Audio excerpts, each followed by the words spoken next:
The tale begins with a young man cruising along, tires squealing as he abruptly jams the brakes.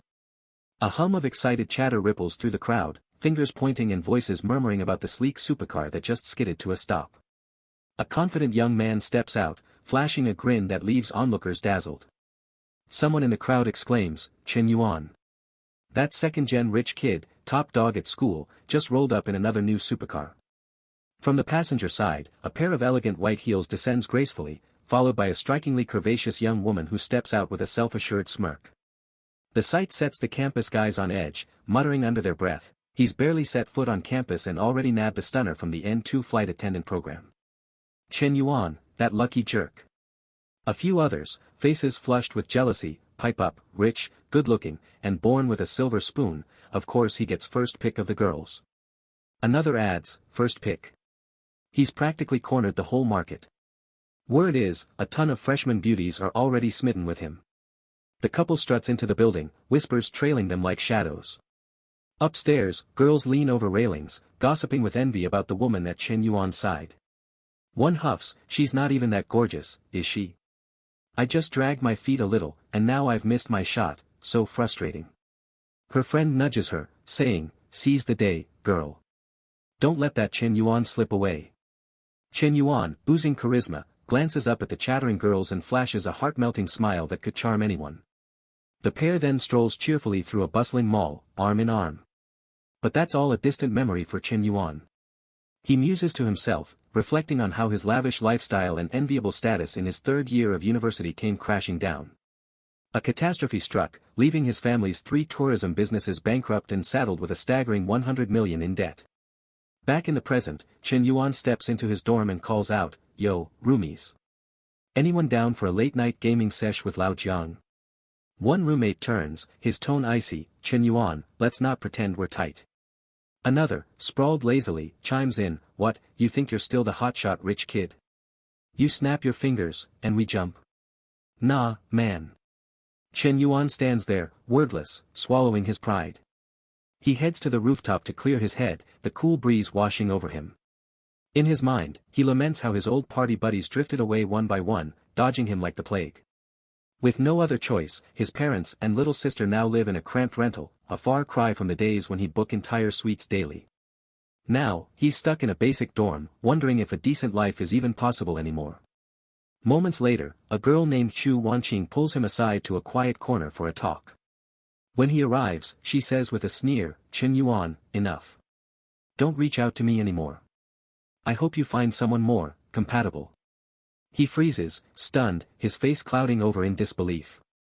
"Wanqing," he stammers, "3 years together, and you just end it like that? Are you really that cold?"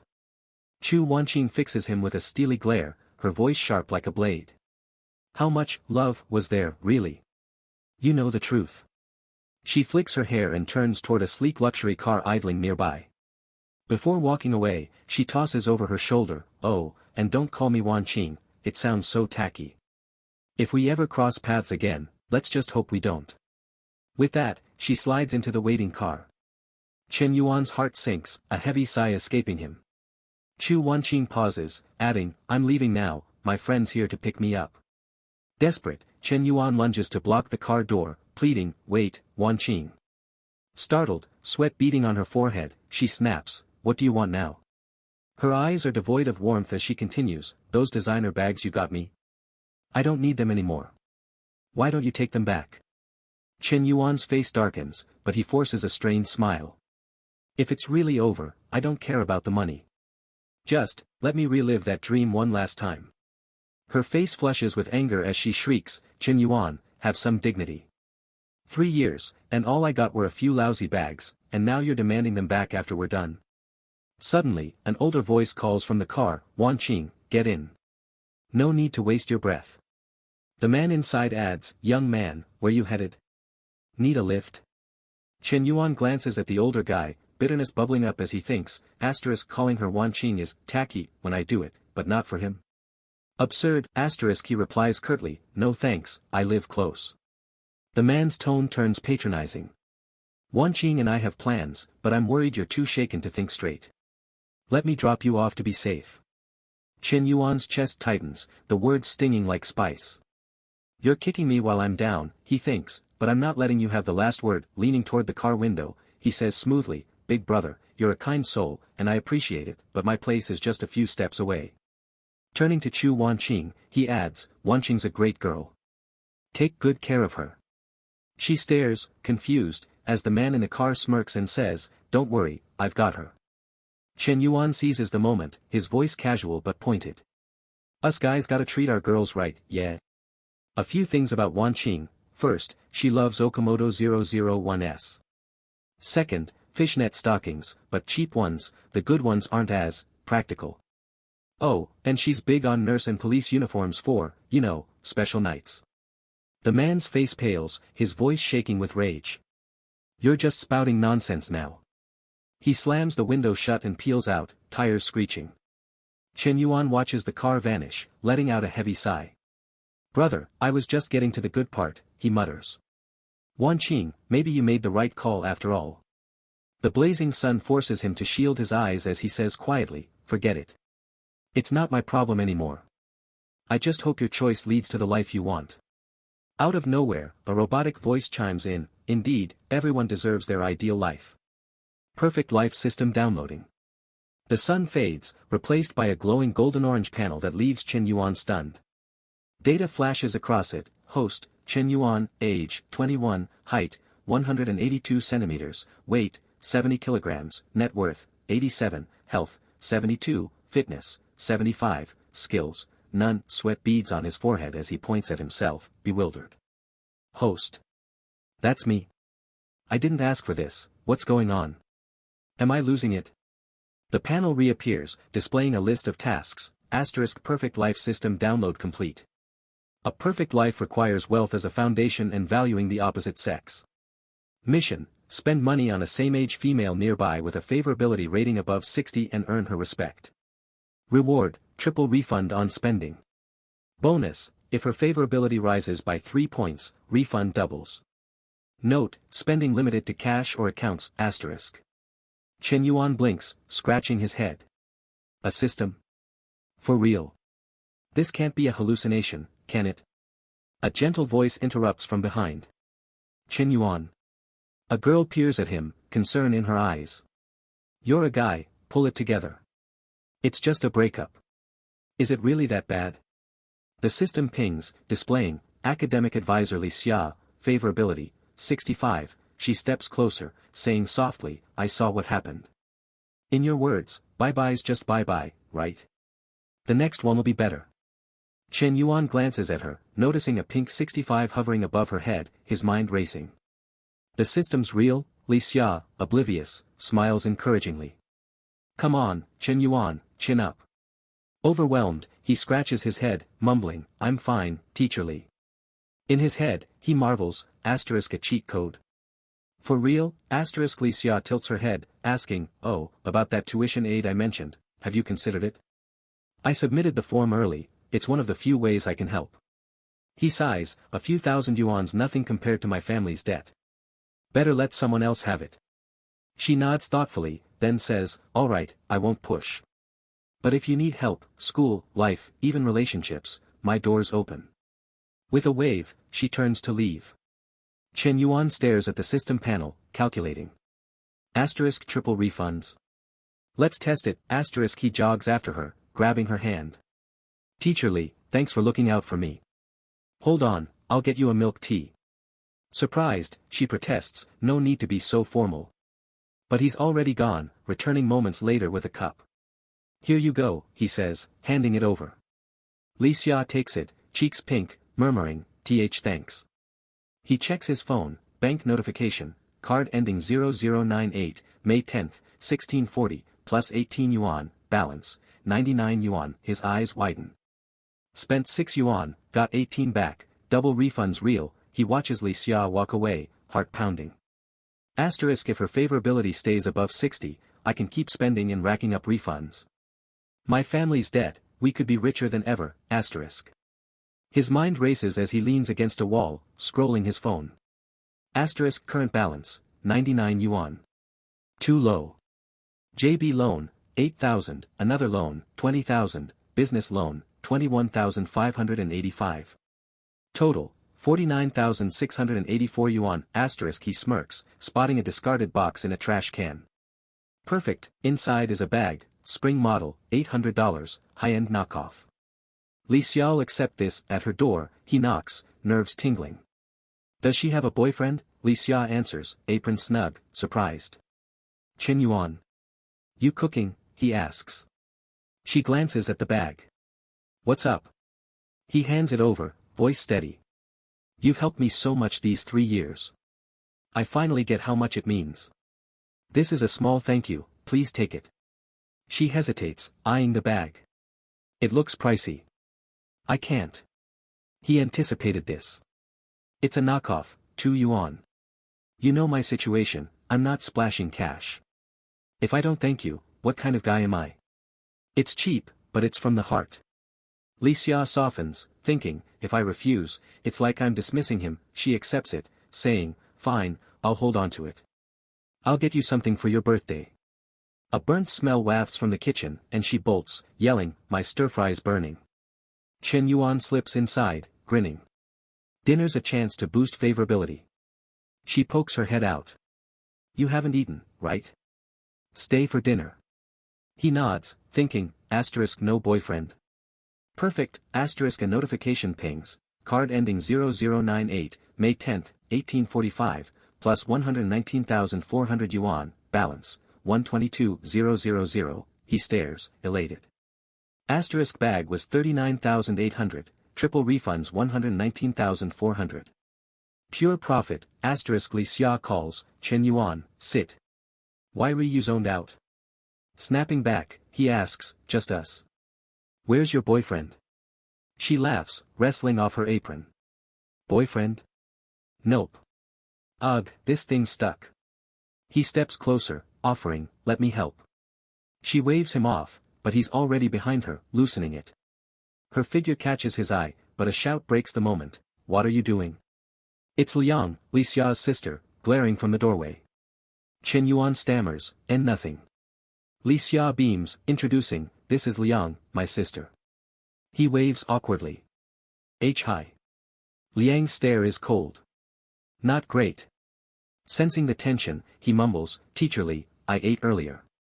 I'll head back.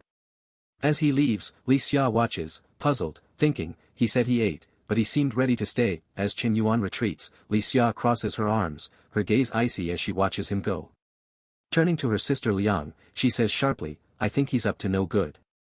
Liang, ever trusting, fires back, he's just my student. Li Xia's frustration flares, her voice rising. Just a student. How brazen, trying to get cozy with his teacher.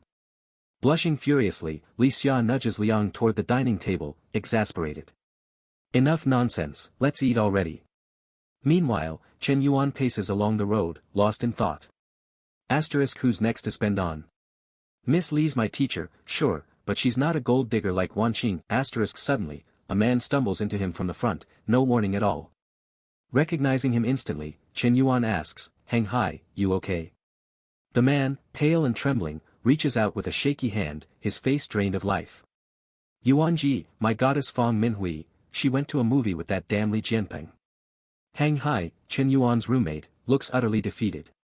The name Fang Minhui sparks a memory, class of 20, international business, the campus beauty Hang Hai worships from afar. They've never even spoken. Chen Yuan, at a loss, replies, that's it. Hang Hai catches his neutral tone and snaps, Yuan Ji, what's with that face? You mocking me? Chen Yuan glances aside, deflecting. Chill, man. Look over there.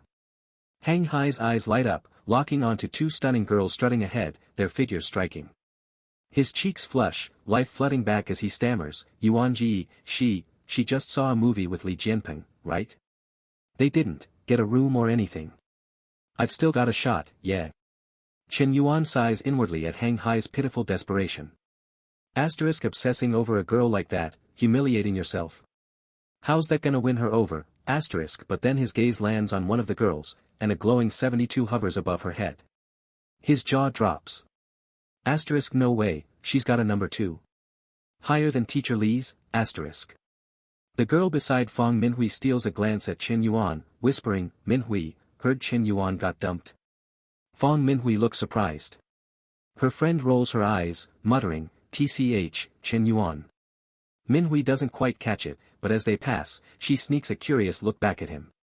Her friend continues, "Shouldn't have hyped him up during military training. You chatted him up, gave him water, that rich kid vibe. Money's one thing, but acting all high and mighty even after going broke. Anyone would dump him. Good thing you two never got serious, or you'd have wasted 3 years." Fong Minhui sighs, wordless. Chen Yuan, still fixated on her, notices the 72 dipping to 69. Her favorability's dropping fast. Why? Panicking, he considers Hang Hai's feelings and turns to him. "Lao Hang, real talk, if I went for Fong Minhui, you cool with that?" Hang Hai scratches his chin, eyeing him. "You win over the class beauty? You think you're still the BMW driving rich kid? Honestly, I don't care who she's with, as long as it's not Li Jianping. That's all Chen Yuan needs. Good bro, that's enough for me. I'm going for it," he says, bolting off. Hang Hai yells after him, stunned, "Yuanji, you serious?" Chen Yuan sprints to Fong Minhui, calling out earnestly, "Minhui." She turns, cheeks pink, startled. Her friend steps in, defensive. "Chen Yuan, what do you want with our Minhui?" He flashes a sincere smile. "Just wondering if you're free tomorrow. Got a reservation at Star Sushi Kaiseki, wanna join me?" Minhui's eyes widen, wondering if it's a date. Her friend narrows her eyes. "That place? Over $1,000 per person. You got that kind of cash?" Ignoring her, Chen Yuan scratches his head, charm dialed up. "After dinner, maybe a stroll. Need your help picking a birthday gift for my sister. Let me know by noon tomorrow." He waves goodbye, adding, "I'm off, talk tomorrow." Hang Hai watches, jaw dropped, speechless. Minhui turns to her friend, blushing. "I just saw a movie with Li Jianping, is it okay to go eat with Chen Yuan?" Her friend grins. "Why not? Fancy Japanese spot." Chen Yuan's a bit full of himself, but he's easy on the eyes. Li Jianping's got money but pinches pennies. If Chen Yuan's family bounces back, he'll outshine him. She snatches Minhui's phone, giggling. "Not going's a waste. It's just dinner and a walk, not a proposal. I'll reply for you tonight." Minhui stammers, "Oh okay." The next evening, Chen Yuan and Fong Minhui head to the restaurant. Seated, the server delivers their dishes with a smile. "Mr. Chen, here's your set menu for 2. Enjoy." Minhui sits beside him, saying softly, "Chen Yuan, I heard your family's struggling. You didn't need to splurge like this." He brushes it off. "It's fine, this place's sushi is top-notch." Mid-sentence, he freezes, caught off guard by Minhui's striking figure. Blushing, he thinks, 2 months since I quit gambling, stay cool, man. Minhui tilts her head. "Why'd you invite me? Really just for your sister's gift?" Sipping tea to steady himself, he answers honestly, "Always wanted to ask you out, just never found the right moment." Her favorability plummets to 66. She looks down, murmuring, "Oh." She's not happy, he panics. Clearing his throat, he pivots. "Back in military training, you brought me water, texted me at night. Never forgot that." Her cheeks flush, favorability ticking to 67. "You remember?" she asks. He grins, scratching his head. "How could I not?" The number climbs to 69, then 70. "Calm down, focus," he tells himself. 40 minutes later, they finish and head to the cashier. The staff beams, "Sir, totals 2,921 yuan.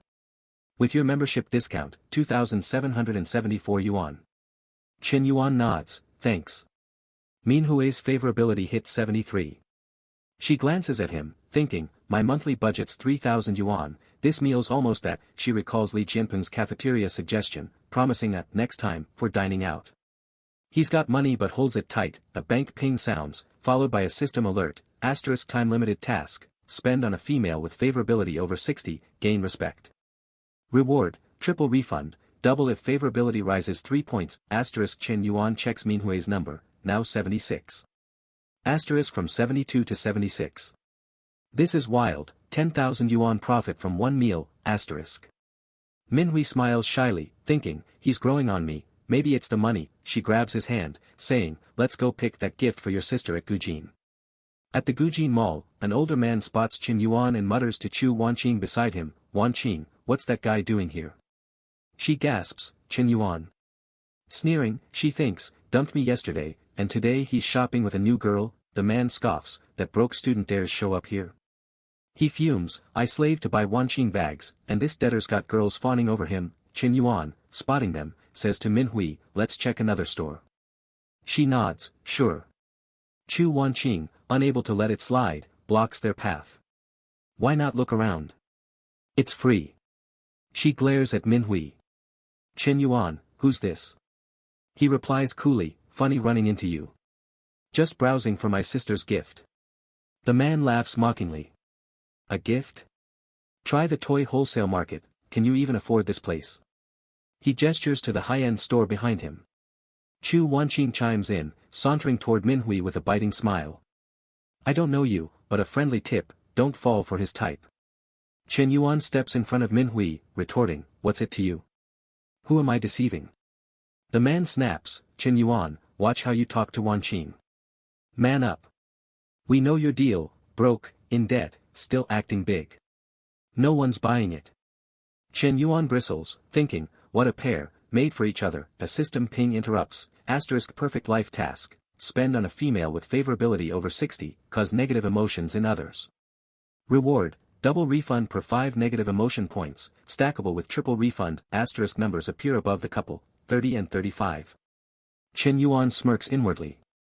Didn't want to humiliate you, but you asked for it. Taking Minhui's hand, he says smoothly, alright, let's browse inside. At the brand name store, two receptionists gossip. Qin Yuan's an old customer, you greet him. The other scoffs, me? Serve a broke rich kid. Last time I dealt with that poser, you do it. The first glares, I said go, so go. Nearby, Chu Wanqing picks a bag, waving it at the man. Honey, I like this, pay up. A receptionist chirps, right away, Miss Chu. Another watches enviously, thinking, she gets the big spenders, I get the duds. She fawns over Chu Wanqing, Miss Chu, such taste, perfect for you, unlike some classless customers. Another offers, this jewelry set matches your bag, 100,000 yuan total. Try it? Qin Yuan, ignoring them, whispers to Minhui, don't hold back for me. Minhui points at a bag. This one's nice, young, maybe good for your sister. A receptionist sneers, those two. Over 50,000. Pricey. The man glares, fuming, *100,000. I could have sweet-talked her with a 2,000 yuan bag, now she wants a set, Chu Wanqing, thrilled, coos, swipe your card, honey, Qin Yuan's watching. Show him up. He hesitates, my card's shy of that. Qin Yuan's voice cuts through, firm. I'll take both bags, and those accessories she just suggested. The couple freezes, dumbfounded. Minhui's stunned too. The receptionist who'd snubbed him flips, thinking, he's buying accessories. I thought he was broke, the other beams, Mr. Qin, 2 bags plus accessories, 131,000 yuan. Qin Yuan muses, eat, drink, spend, and it pays back, perfect. He pulls a plain card. Swipe this. The ecstatic receptionist nods, yes, sir, I'll wrap it. She's nearly teary, thought I'd work for nothing, but 130,000 yuan. He's outspending his old self, Chu Wanqing seethes, shrieking, Qin Yuan, your family's bankrupt, where's this money from? The man sneers, alone, right? Qin Yuan lifts his chin. Think what you want, I'm not strapped. Wanna grab another bag for Wanqing? 20,000 yuan's nothing to me. The man's face twists, and Qin Yuan adds, a guy's gotta be generous, suave. That Audi A8, 600, 700 grand. This is pocket change for you. Chu Wanqing, competitive, prods, how June, don't let him show you up. He panics, that A8's on installments, she can't know, grabbing his phone, he fakes a call. Hold on, I gotta take this. Chu Wanqing snaps, how June, what are you doing? He bolts, yelling outside, who approved that? Million yuan projects need my say-so. Chu Wanqing grinds her teeth, muttering, Qin Yuan, just wait. Chen Yuan, eyeing their rising negative emotion meters, thinks, easier than I expected, handing Minhui a bag, he says, Minhui, this is for you. She waves her hands, no, it's too much. He insists, passing another from the receptionist. It's just a bag. They mocked you because of me, I owe you this. Please, take it. She hesitates, then nods, okay, thanks. He grins, hold off on thanks, here's the rest, all yours. Minhui blinks, what? For your sister, right? He shrugs, dunno if she'd like, but I know you do. Inwardly, he chuckles, asterisk for my sister. That gremlin rat me out to mom and dad for wasting cash. These were always for you, secures the refund, asterisk Minhui hesitates, thinking, one bag's a lot, taking all this, won't he think I'm shallow, blushing, she stammers, I can't, he cuts her off, grabbing her hand with a smile. It's fine, we've got time. Take or I'll be bummed. Relenting, she accepts. A system alert chimes, asterisk congratulations, host. Mission complete, 15 negative emotion points, triple refund plus 6x total refund. Bank, card ending 0098, May 11th, 2100 hours, plus 786,000 yuan. Balance, 786,356 yuan, asterisk.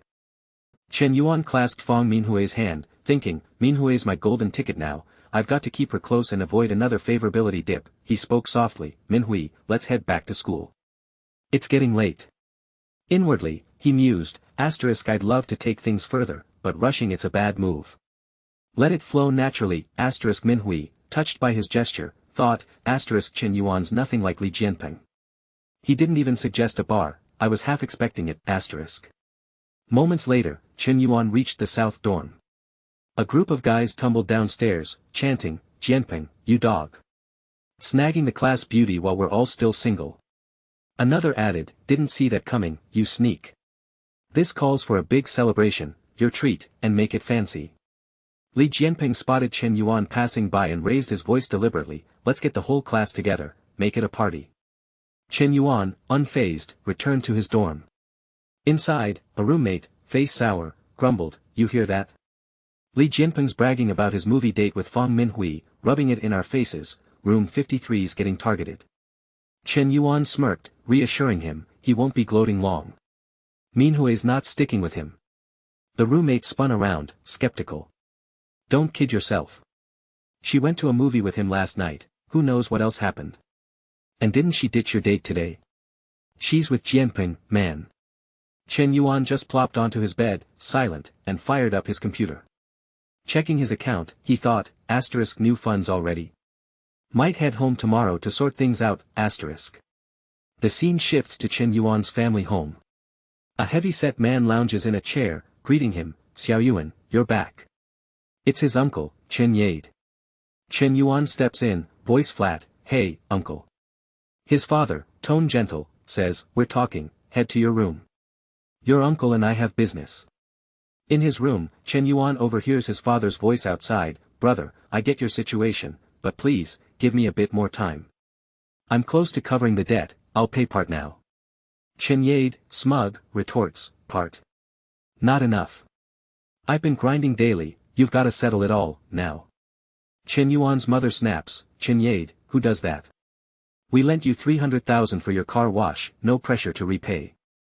Now we borrow 200,000, and you're hounding us 3-4 times. What's your game? His father cuts in, enough, don't escalate. He's got his own troubles. His mother, undeterred, fires back, troubles. I talked to his wife, he's not scraping for cash.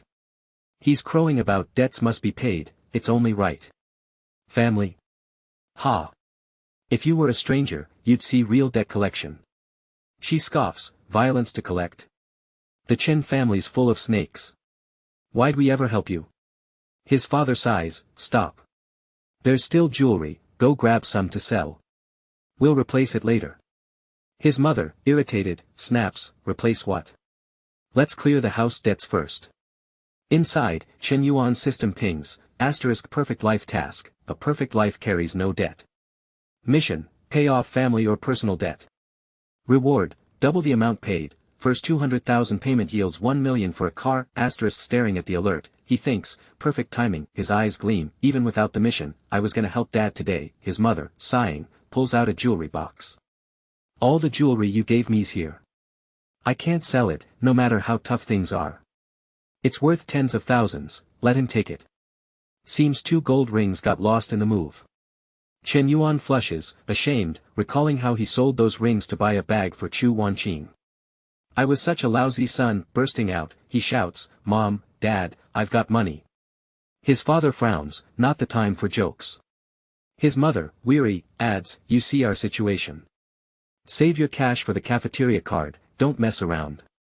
Scratching his head, Chen Yuan insists, I'm serious, Dad. Listen, hear that ping? His parents check their phones, gasping, 200,000.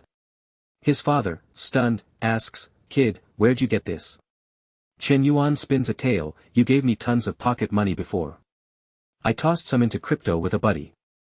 He said it'd grow big, only cashed out recently. Hope that holds, they know I had cash to burn back then, his mother beams, great job, son. You've eased a huge worry. His father nods, alright, let's pay Yade off and get rid of him. He transfers the money, then says coldly, Yade, debt's cleared. His mother snarls, you got your money, now scram. Don't come back. Chen Yade, checking the transfer, wilts. Stammering, sister-in-law, what's this? She barks, you deaf. I said get lost. They shove him out. Yade, dazed, thinks, cousin owes 100 million, I figured he'd go broke, so I pressed early. How'd they pay so fast? Is his new venture raking it in, slapping himself, he groans, why'd I do this? No way we can face each other now, The system chimes, host completed first debt repayment. Reward issued, card ending 0098, May 12, 1139, plus 400,000 yuan, balance, 1,163,356 yuan, plus 1 million yuan, balance, 2,635,356 yuan, Chen Yuan checks his phone, thinking, over a million, minus the car fund. Not bad. Coming home solved Dad's problem and scored big, but he frowns, clearing all our debts needs way more. Handing over a million now won't cut it. Best move is to grow this capital, seeing his parents' tearful joy, he calculates, can spare 210,000 for Dad, approaching them, he says, Dad, I've got another 210,000 not withdrawn yet. Need it urgent? His mother waves it off, we're okay for now, other debts aren't pressing. His father, flushed, mumbles, actually, gimme 50,000 first. Chen Yuan grins, that's the spirit, Dad. He chuckles inwardly, Dad's sheepish look. Total flashback to me hitting him up for cash. Family traits, Outside Li Xia's place, Chen Yuan spots her and calls, Teacher, you're back. She smiles, yup, no classes this afternoon. He leans in, eager, free tonight. Wanna grab dinner? You fed me last time, my turn to treat. Instantly, a piercing glare hits him. Liang, radiating menace, looms behind Li Xia, making them both sweat. Chen Yuan stammers, Liang, this sister's my kryptonite, can't cross her. Liang's eyes narrow, and he babbles, Teacher, I just remembered, got stuff at school. Might be busy. Rain check on dinner, yeah. I'm out. Bolting, he hears Liang hiss to Li Xia, told you, that kid scheming. Li Xia replies gently, maybe he just meant dinner. Even if he's got ideas, I wouldn't bite.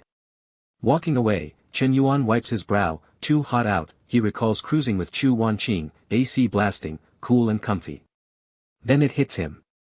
Pulling out his phone, he thinks, got car money from the system, why not use it? Gotta give the system some love, he texts Minhui, free this afternoon. Wanna go car shopping? She replies fast, sure, no classes. Minhui's friend peeks at the message, squealing, Minhui, you and your boyfriend picking cars already? Moving fast. Not coming back to the dorm tonight. Spill. Minhui blushes, protesting, stop it, we're not dating. Her friend teases, our Minhui's hooked a rich, handsome catch, Chen Yuan's a steal. She playfully pokes Minhui's chest, making her yelp, quit it. An hour later, at a high-end 4S dealership, a staffer greets them, welcome. Here for cars. What type? Another guy, face flushed, stumbles over, spotting Minhui. Minhui, what are you doing here? She murmurs, oh, Senior Qin. Qin Yang, my high school admirer, why is he here? Qin Yang eyes her, who's this? Chen Yuan steps up, her classmate. Qin asks, looking at cars. What kind? Chen Yuan points at a sleek model. Tell me about this MCH.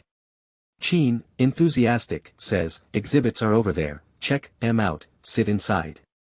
Inwardly, he sneers, base MCH is 500,000, 600,000 plus on-road. This kid's dressed cheap, bringing a girl to flex with no cash, staring at Minhui, he muses, still a goddess. I'm different now, 10,000 plus salary, top salesman, 200,000 accord. Girls want guys like me, sidling up, he says, Minhui, been a while. Free tonight? Let's catch up.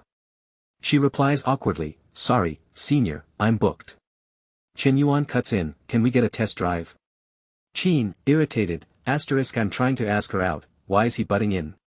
Can't afford it, so what's with the test drive, he snaps, sorry, boss took the test vehicle, no drives today. Chen Yuan, no stranger to cars, knows better. Saw the MCH inside, coolly, he says, can't arrange it. Get someone else. He shouts to the desk, yo, can another salesperson hook me up for a test drive? A girl approaches, hi, I'm Chenna, sales consultant. How can I help? Chen Yuan sizes her up, sweet, professional. The colleague whispers to Qin, wasn't that your customer? Why'd Chenna take over? Qin huffs, couldn't be bothered. Let her waste time, a student wanting an M9, test drive. Just bragging. The colleague warns, what if he buys? You'll kick yourself. Qin scoffs, buy. He's a broke poser with a hot girl, I've seen it a million times. Chenna, all business, explains, this car's got an intelligent driver's seat, 192-line laser radar, full autonomous driving. Thoughts? Chen Yuan nods, she's good, looks and vibe rival Minhui's, stray thoughts creep in, heard female car sales struggle with guys, wonder if, Chenna asks, got the configs? What's your budget? He replies casually, got one in stock. Wanna pick it up today?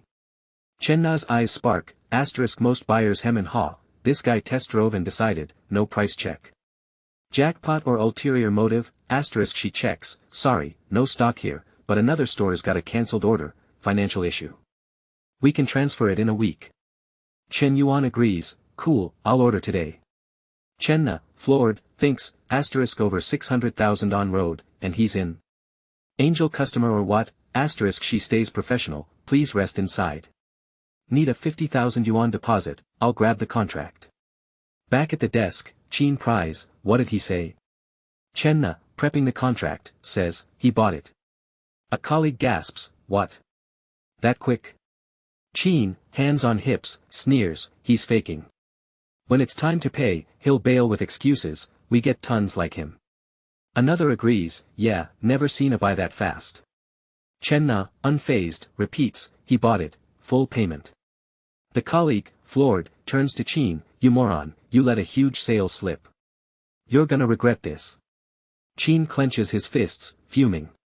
Chenna, smiling, tells Chen Yuan, any follow-up issues, just call. Heading somewhere? Need a ride? Minhui grabs his arm, no, we'll get a car. Chenna, embarrassed, thinks, overdid the customer care, upset his girlfriend.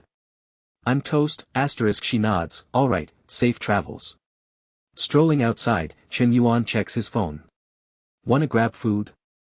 Minhui pouts, oh. Sensing trouble, he asks, Minhui, you upset? Jealous? She blushes, looking away, no, I'm not. He grins, your face says otherwise. Me and Chenna.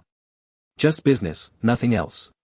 Minhui, voice sulky, mumbles, who knows? You were so chatty, scrolling her moments forever. He scratches his cheek, habit, I check everyone's moments when I add them. She huffs, don't do that again. Inwardly, she frets, I'm not even with him, why am I jealous? Big spenders like him draw girls like flies. Gotta lock him down, stealing herself, she thinks, I'm keeping Chen Yuan, he repeats, won't happen again. Let's eat, then shop, I'll get you National Day gifts. Nervous, he thinks, asterisk no slip-ups next time, I'm not that guy, asterisk Manhwa hesitates, you already got me 2 bags yesterday. I'm excited, but him spending so much, what if he thinks I'm after his money? He smiles, girls need bags, one for each day of the week. More she buys, more I earn, triple refunds, baby, at a cafe, he hands her the menu. Hot or cold drink today? She blushes, thinking, asterisk hot or cold. Is he asking about my period? Does he want, asterisk timidly, she says, cold. He blinks, then catches on, blushing, asterisk what's with her face?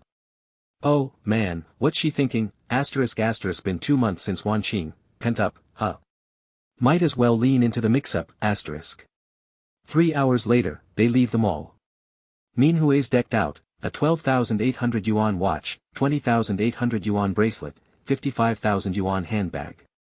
Her favorability's at 81. She thinks, asterisk he's too good to me, 880,000 yuan today, 1,400,000 in 2 days. Feels like a dream, asterisk his bank pings, card ending 0098, May 12, 11:39, plus 252,000 yuan, balance, 2,240,000 yuan, he grins, car payments back, minus 600,000, still 1,600,000 to play with, slyly, he says, Manhwa, skip the dorm tonight, yeah. She nods shyly. Half an hour later, Grand Rich Hotel, room 8008. Chen Yuan showers, washing away the day's stress. Manhwa, on the bed, stares at her phone, panicking, asterisk Chenling's asking why I'm not back.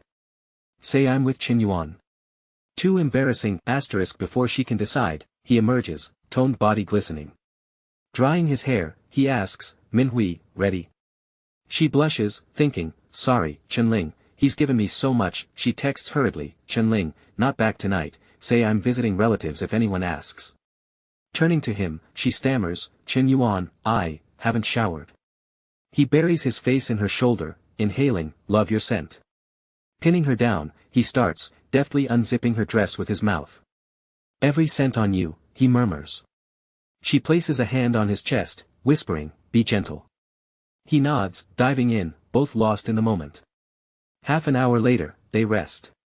Manhwa, in his arms, thinks, not as scary as Chenling said, Chen Yuan, glum, muses, asterisk didn't expect Manhwa to be, feels amazing, but exhausting.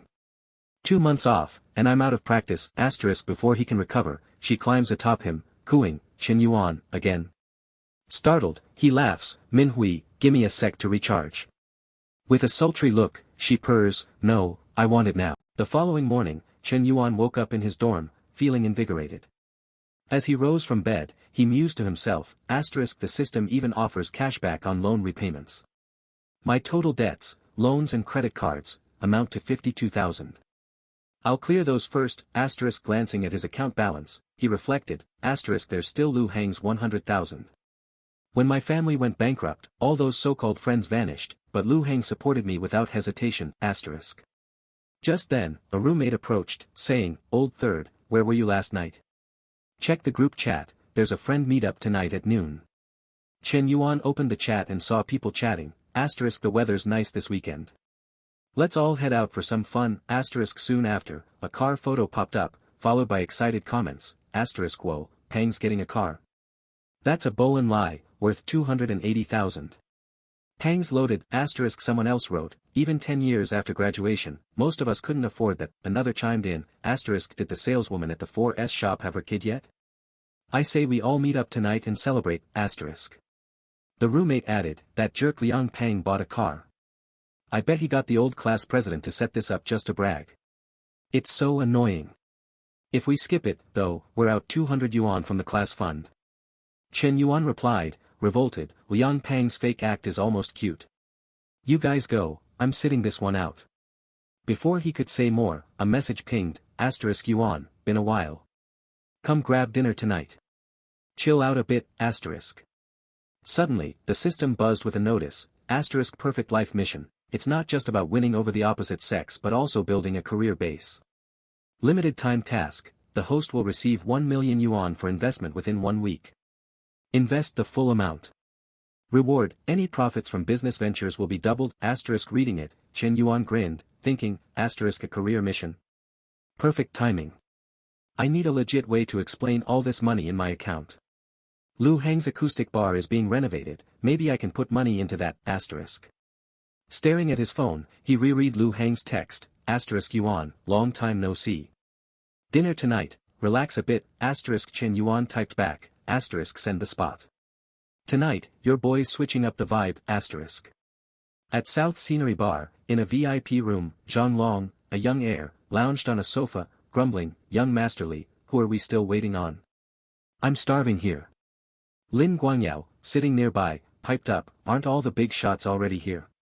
Xiao Xian Gang, sprawled lazily, added, yeah, important folks don't show up late. Lu Hang, holding a wine glass, said calmly, no rush. There's fruit and snacks on the table, munch on those. Chen Yuan's almost here. At the mention of Chen Yuan, Lin Guangyao bolted upright, scoffing, Chen Yuan. His family's broke. He's not in our league anymore. Why invite him? Lu Hang replied firmly, I'm covering tonight, not you, so why re you griping? Chen Yuan's my lifelong buddy, you can't compare him to those other guys. Lin Guangyao muttered, fine, if young Master Li says wait, we wait. The woman beside him teased, you're so annoying, brother Yao. Not my boyfriend, but always handsy. Lin Guangyao shifted topics, asking Shihai, your cousin's girlfriend's coming tonight, right? Where's she at? Shihai grinned, she's on her way, traffic's rough. Probably 10 more minutes. Lin Guangyao thought smugly, asterisk Shihai's family always leaned on mine. Without me, he wouldn't even be at these hangouts. And how'd he land such a stunning girlfriend? That tight skirt and white blouse, no guy could resist. They're not married yet, so I might still have a chance, asterisk. Finally, Chen Yuan arrived, pushing open the door with a warm grin. Sorry to keep you all waiting, he said. Lu Hang, seeing him, asked gently, what took you so long? Chen Yuan answered, traffic, man. I swear the driver picked the worst route through every jam.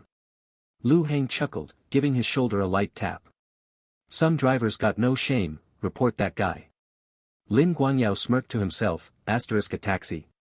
Everyone else here rolled up in their fancy rides. No wonder he got stuck, asterisk out loud, he jabbed, lucky us, we drove. Had to call a cab, huh? Just then, a strikingly familiar woman rushed in, saying, sorry, rush hour was brutal. I'm late. Shihai, blushing, stood and announced, this is Chen Na, my girlfriend. She works at a 4S dealership, if anyone needs a car, hit her up. He felt a rush of pride, thinking, I may not be as rich as these guys, but my girl's hotter than theirs. Chen Na spotted Chen Yuan and froze, thinking, asterisk that's brother Chen. He bought a car yesterday but didn't greet me. Guess I'll act like we've never met, asterisk with that, she walked to Shihai, her expression stiff but still captivating. 40 minutes later, Lu Hang rose, cheeks red from drinking, and said, now that we're all full, let me say something. My bar, I'm opening it, and I want it to be huge. You're my closest brothers. Anyone want to invest and get rich together? It's about 2.4 million total. I'm covering 30% equity, roughly 700,000. Hesitating, he added, what do you think? The woman beside Lin Guangyao watched quietly, amused. Lin Guangyao thought, asterisk Lu Hang's family pulls tens of millions yearly. He needs investors for 700,000. Probably fumbled his last deals, so his dad cut him off, asterisk Shihai swirled his wine, thinking, asterisk no way I can afford that. I'd need to save 2 years for 700,000, asterisk Xiao Xiangang mused, asterisk dinner's cool, but dragging us into investments. Not Lu's style, asterisk the room stayed silent, everyone knew the first to speak would look foolish. Lu Hang's expression darkened, thinking, asterisk these guys are always happy when I'm picking up the tab or lending cash. Now I need a little help, and they're acting dead. I get Chen Yuan's broke, but the rest, asterisk coldly, he said, what's up? You all mute now that you're fed. Speak. Lin Guangyao broke the silence. Look, Lu, I don't think you need investors yet. If you're just low on cash flow, we can each toss in a few thousand to get the bar running. Pay us back when you're profiting. Shihai nodded, yeah, exactly. Buying shares mid-project isn't fair to you. That way, you won't lose out later, right? Xiao Xiangang thought, asterisk everyone knows Lu's track record, remember that hot pot place with the tech crew. Total flop. A bar's just burning cash, others glared at Lin Guanyao, thinking, why is he roping us in? He could loan privately. Our families barely give us enough as it is, Lu Heng stayed quiet, fuming, I wanted us to make money together, but this feels like begging. I misjudged them, especially Lin Guanyao, who never gets it right. I said invest as partners, not borrow, setting down his glass, he said curtly, we'll talk loans later. If you're not in, forget it. Lin Guanyao, eager to shift gears, raised his glass. That's the spirit. It's no fun if Lu's pushing investments. Eat, drink, let's party. Chen Yuan, deep in thought, reflected, these guys ghosted me when I went broke. Why's Lu Heng still banking on them? They're just leeches living off their families, Lu Heng, disappointed, said, you guys keep partying. I'm out. Chen Yuan spoke up, what if I cover the 700,000? The room froze. Lu Heng spun around, stunned. Lin Guanyao burst out laughing, Chen Yuan, quit messing around. We've known you forever. Another guy chimed in, yeah, big talk's cheap. Someone beside Chen Yuan patted his shoulder, saying, go splash water on your face, sober up. Lu's not in the mood for nonsense. Shihai added, bro, I'm older, seen more. Know your limits. This isn't just limits, it's shameless bragging. Lin Guanyao mocked, exactly, Chen Yuan. How'd you even get here? Need me to cover your cab? Chen Na, watching the jeers, was puzzled, thinking, brother Chen's offering 30% equity. Why do they think he's bluffing? He dropped 600,000 on a car yesterday. For someone like him, 700,000's nothing, she lowered her gaze, thinking, I want to back him, but if I, an outsider, jump in, it might make things worse for him. What's the right move, Chen Yuan, unfazed, asked Lu Heng, I sent the 700,000. Check it.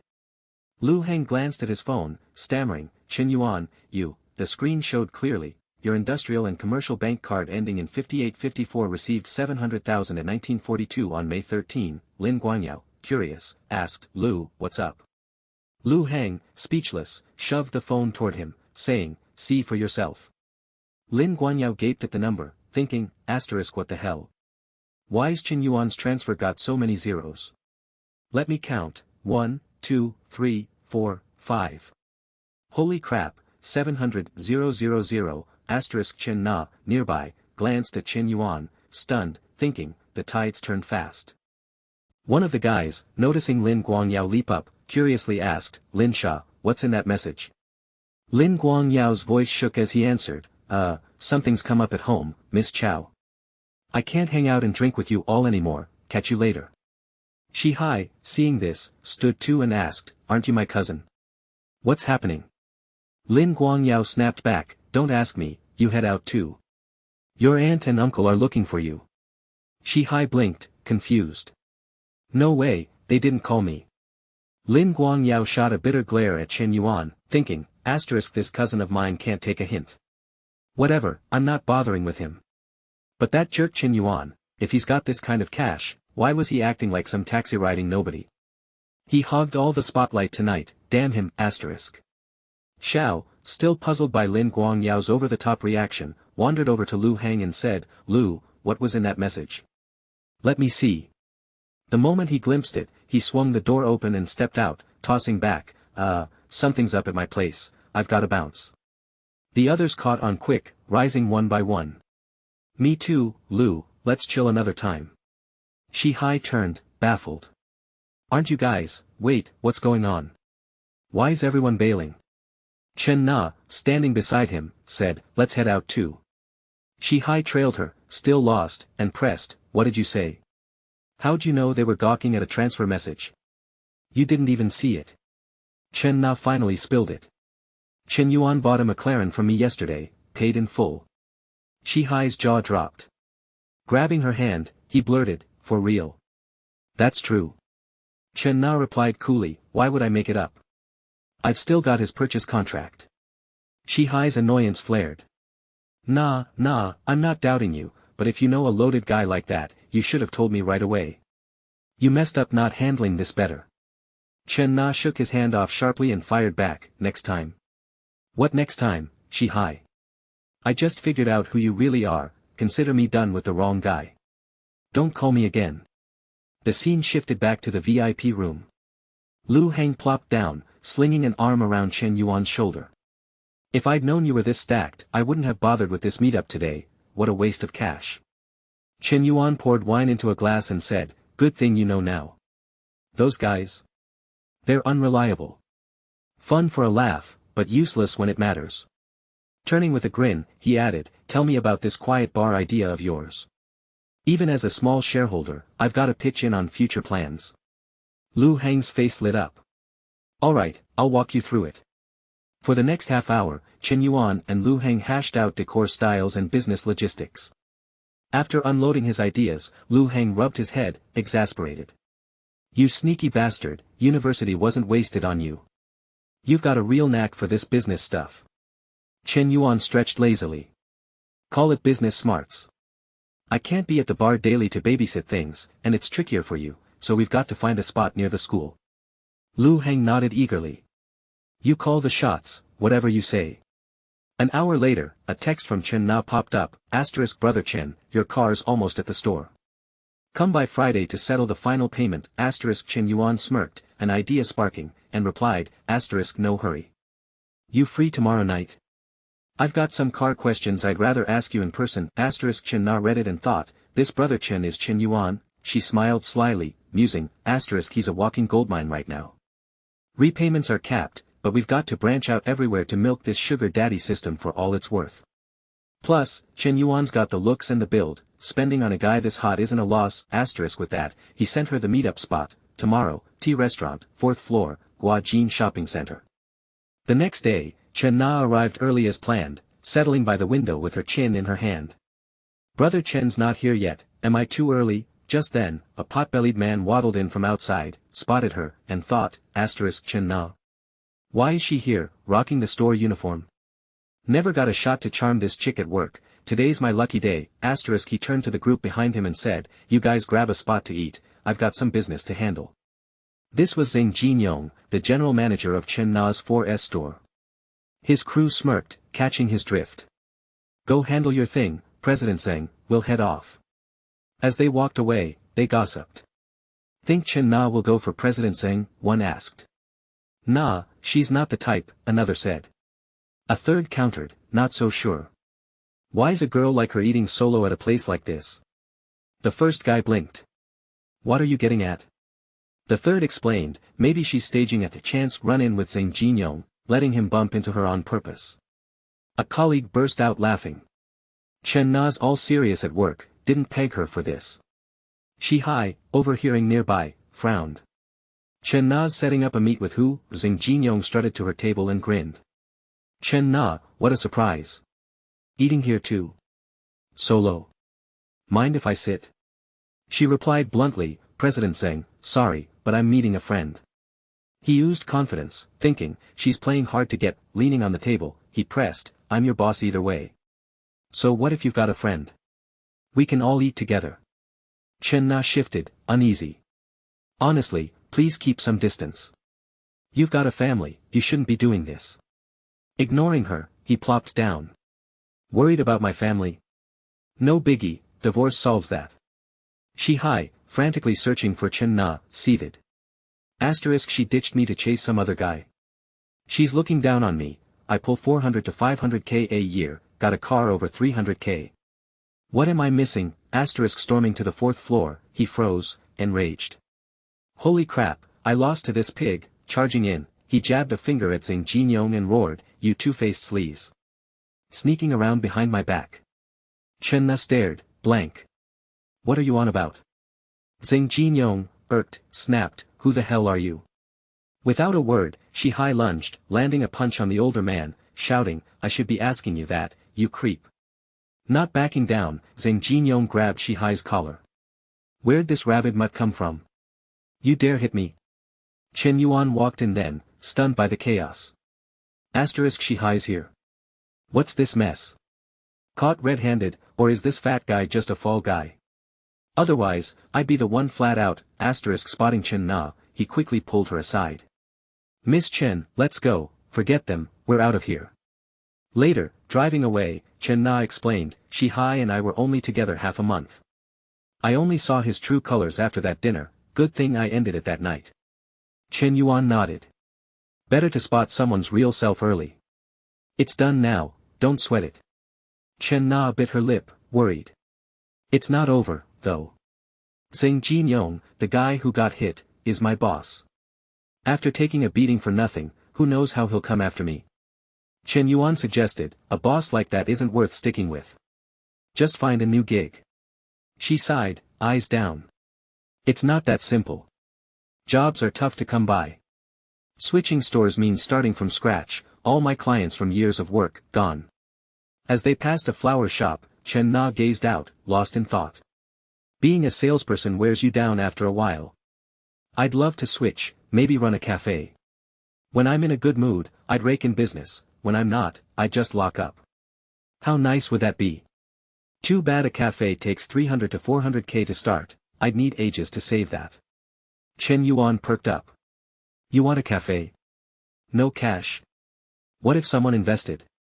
Inside, he calculated, besides the 700k for Lu Hang, I've got 300k left for investments. Chen now laughed it off.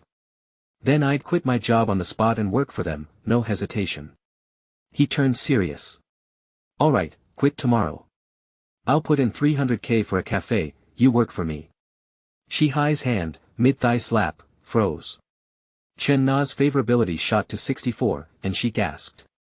Chen Yuan, thrilled, thought, I was stressing over winning her over, here's my money tree. Chen Na stammered, Chen Yuan, you joking? He smiled. Dead serious. What's wrong, don't want to work for me? After we open, I'll pay you 12,000 yuan monthly, plus commission. 3 months straight, I'll toss in a 200k car, yours is beat up anyway. Her eyes sparkled, mind racing. No sales quotas, a car in 3 months, over 300k a year, then doubt hit. Wait, is Chen Yuan trying to make me his side chick? She recalled the girl with him at the dealership and said, Chen Yuan, you don't have to do this for me. Tempting as it is, I'm not some caged bird, especially not a mistress. He crossed his arms. Don't overthink it. I'm planning a cafe chain. This first one's a test run, pure boss employee deal. Chen Na looked away, sheepish. Oh, really? Let me mull it over. A text buzzed, asterisk Chen Yuan, free tonight. Let's grab cold drinks, Fong Min asterisk he smirked, thinking, asterisk cold drinks. Min's tastes are pricey, asterisk he replied, those are fine, but let's not overdo it. Turning to Chen Na, he said, Miss Chen, I've got something to handle, I'll head out. Think it over and let me know soon.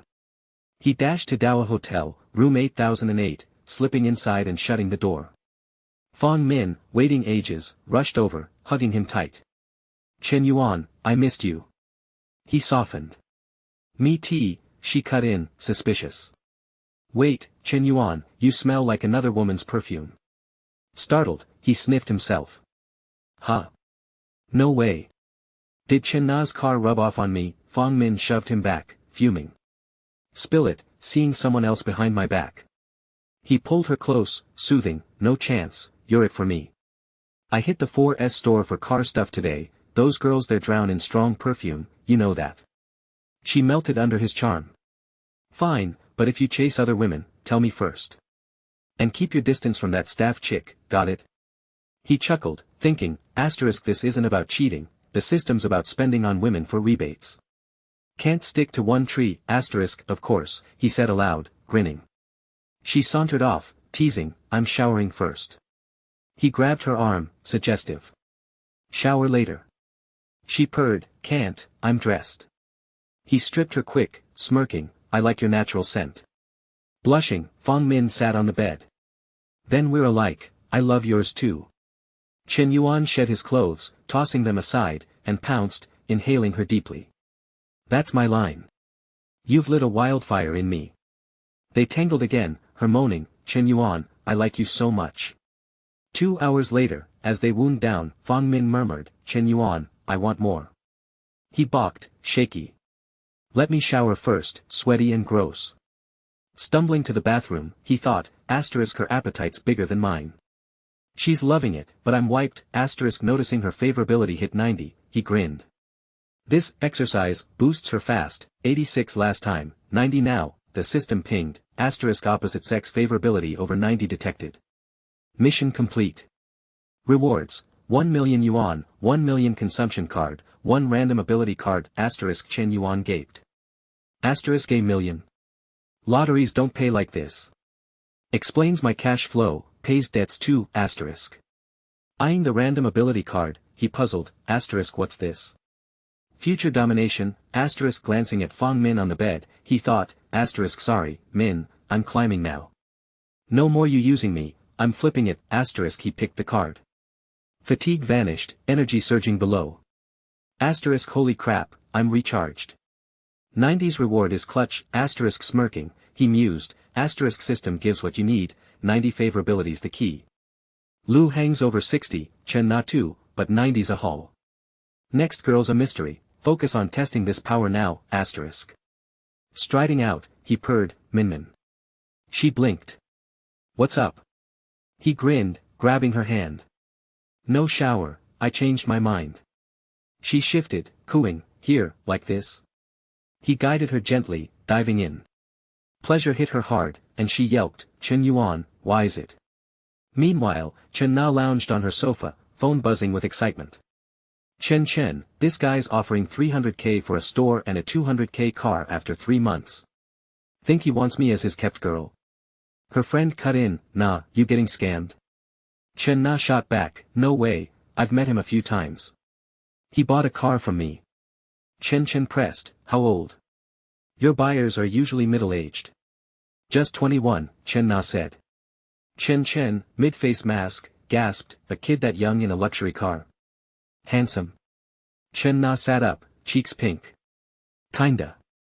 Chen broke it down. 300k for a store, 200k car, rich, young, hot. What's the problem? Chen Na stared out at the city. I'm 5 or 6 years older. Chen scoffed, so. Older women are gold, double gold in your case. Chen Na mumbled, he's got a girlfriend. Chen, clipping nails, laughed. Not a wife. Nah, you dense. Snag him, even with a wife, you could. Shocked, Chen Na yelped, what are you saying? Chen teased, freaking out. Pass this sugar daddy to me, I'll handle it. Chen Na blinked. Didn't you have a boyfriend? Chen shrugged. So? A sugar daddy like that? I'd dump mine in a heartbeat. Pausing, she added, kidding, my guy's back. Chat later. Chen Na hung up, dazed, staring out. Chen Yuan's face filled her mind, inescapable. Meanwhile, back with Chen Yuan, 40 minutes had slipped by. Fong Min lay sprawled on the bed, catching her breath, exhausted. She murmured, Chen Yuan, why was this time different from before? He propped himself up casually and teased, different how? Was it better? She mumbled shyly, pulling the blanket up to hide half her face.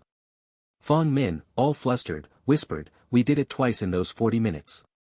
Chen Yuan leaned close, murmuring in her ear, did you enjoy it? Up for another go? She shot upright, cheeks burning, and stammered, Chen Yuan, you're still good to keep going.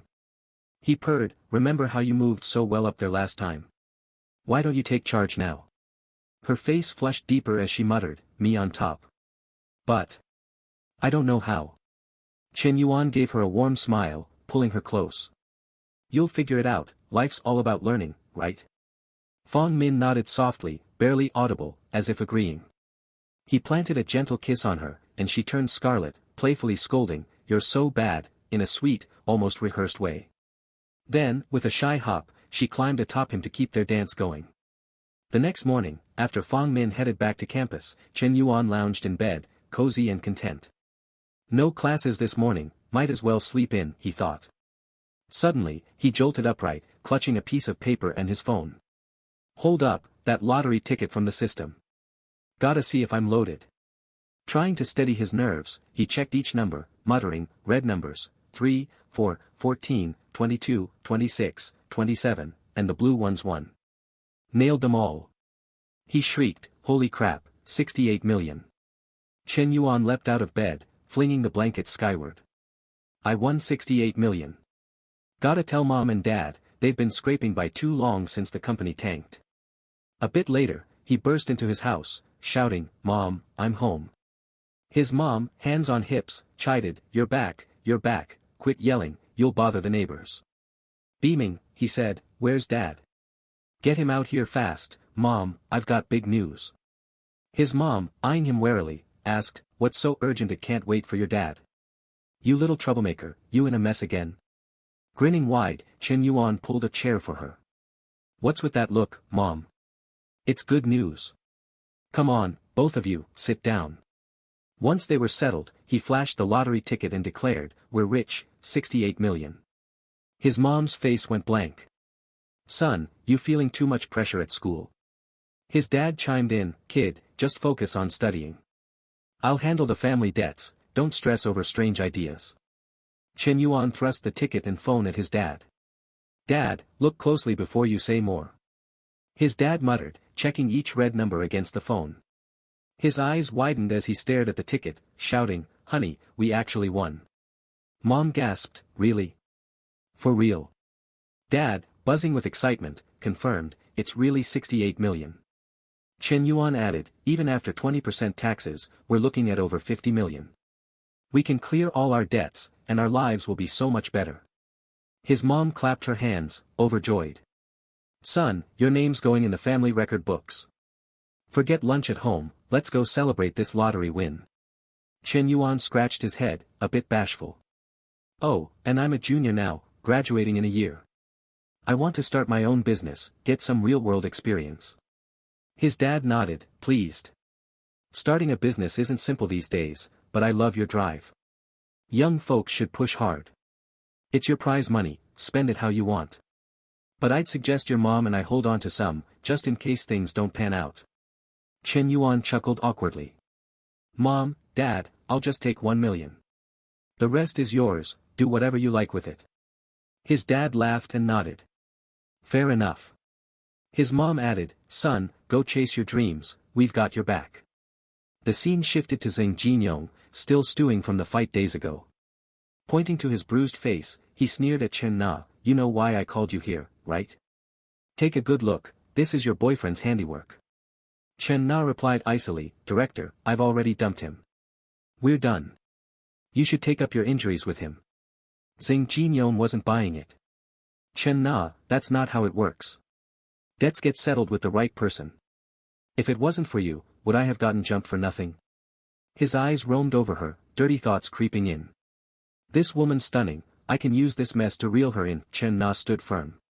"Your fight's got nothing to do with me.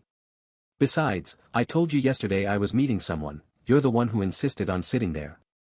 His face darkened. "Enough excuses. You left your post without permission yesterday afternoon, no one was at the lobby to greet customers. As punishment, you're off customer greetings this month. Come talk to me when you've thought it over." Feeling wronged, Chen Na argued, "On what grounds? I already requested leave yesterday." He burst out laughing. "Ha, good question. What grounds? Is this your first day in the real world?" "It's because I'm the general manager here, everything in this store answers to me." His smug logic infuriated her, but she felt powerless. Zhang Jinyong, grinning to himself, thought, banning her from greetings cuts her commissions. A month on just 1,200 yuan base pay.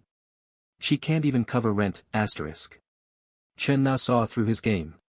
Turning sharply, she spat, "Acting all high and mighty just 'cause you're some lousy general manager. It's just a job, worst case, I quit." Panicking, he jumped up, shouting, Chen Na, don't storm off.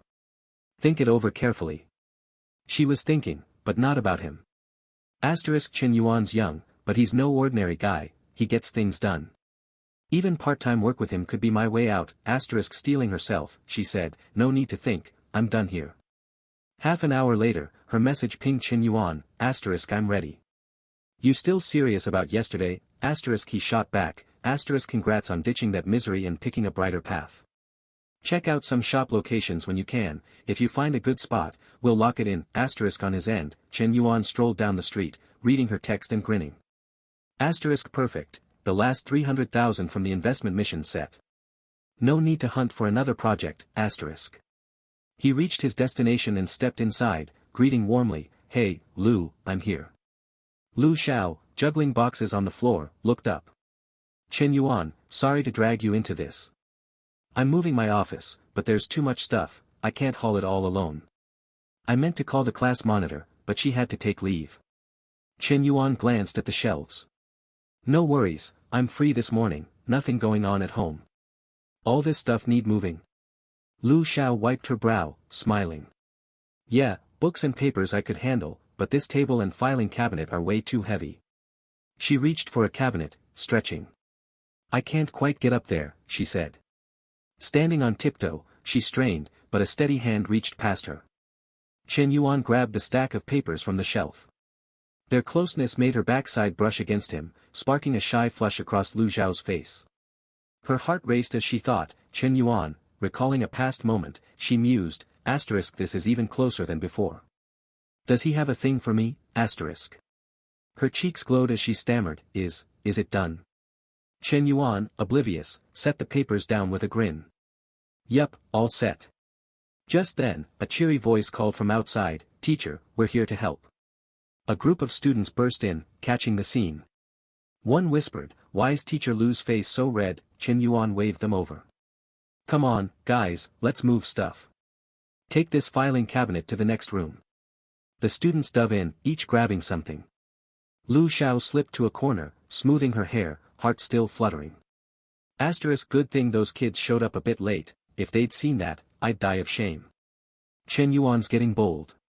It's one thing at home, but in the office, asterisk her hand rested on her chest as she thought, asterisk but, gosh, that felt, thrilling. No, Chen Yuan's my student. Can't happen, asterisk. On the flip side, Chen Yuan glanced at her, surprised. Asterisk huh. Teacher's favorability's up to 71. Did that little brush do it, asterisk smirking, he rubbed his chin, thinking, asterisk it's not like I'm too forward, it's just her figure's so full. A slimmer girl wouldn't have bumped like that. Didn't expect her favorability to jump. Maybe I should swing by her place more to build things up, asterisk. Cut to Saturday, 8 a.m., at the south gate of the school. Inside a dreamy pink cafe, a group of pretty girls chattered excitedly.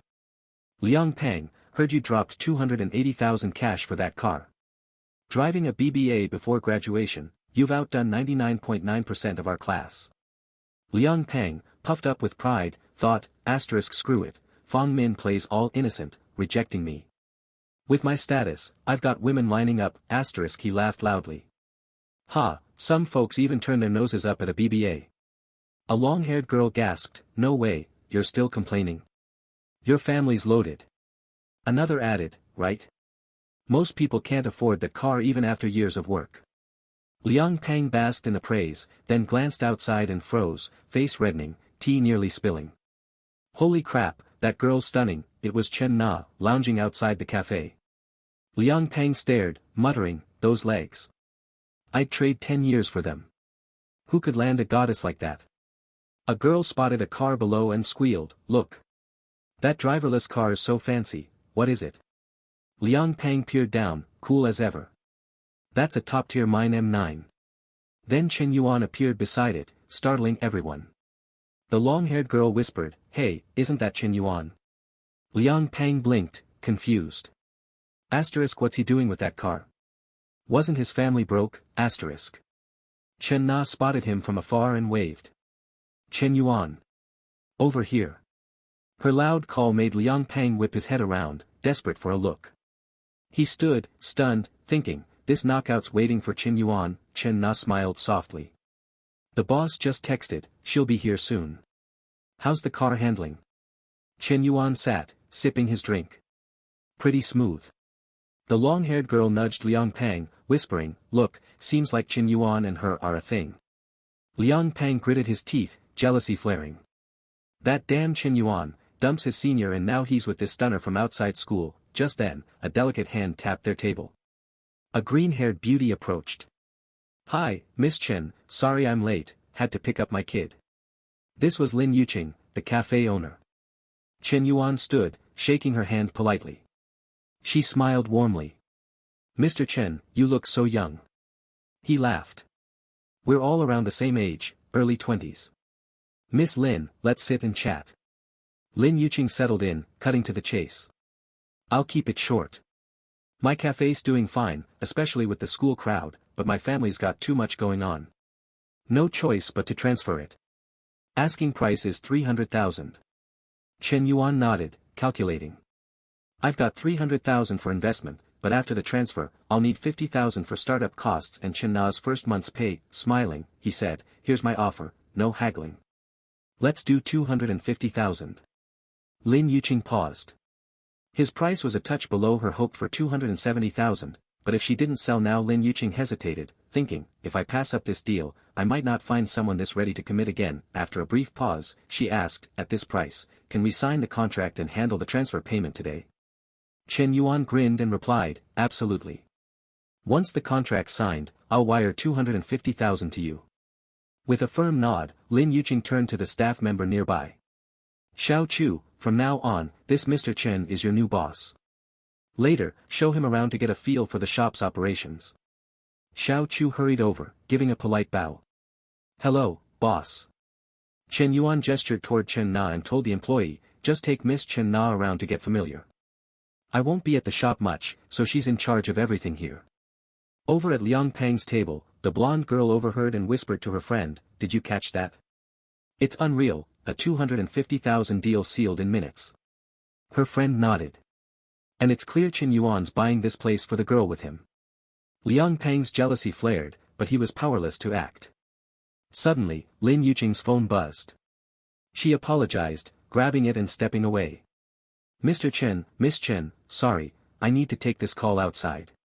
Chen Na leaned closer to Chen Yuan and murmured, seems like Miss Lin is Zheng Xiangyong's wife, you know, the guy who scrapped with Shihai at Guajin Shopping Center, the 4S store boss. Chen Yuan's eyes widened.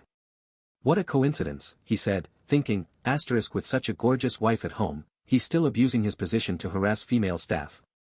What a creep. I'm not letting that slide, asterisk. Chen Na lowered her voice. I've got chat logs of Zheng Xiangyong harassing and threatening me. I want to use my salary to expose him, show the car industry his true face. Should we tell Miss Lin? She seems like a good person, I don't want to hurt her. Chen Yuan shook his head casually. I don't think that's the move. Surprised, Chen Na asked, why not? He explained smoothly, if you leak those chats, Zheng Xiangyong will know it was you. A guy in his 40s, jobless, with a wife and kids to feed? He might lash out at you. Leave it to me, I'll handle him without dragging you into it. Relieved, Chen Na smiled. Chen Yuan, thank you. He pulled out his phone and said, I've sent 250,000 to Miss Lin already, and I've transferred 50,000 to you, 24,000 for your first 2 months' salary, the rest for shop expenses.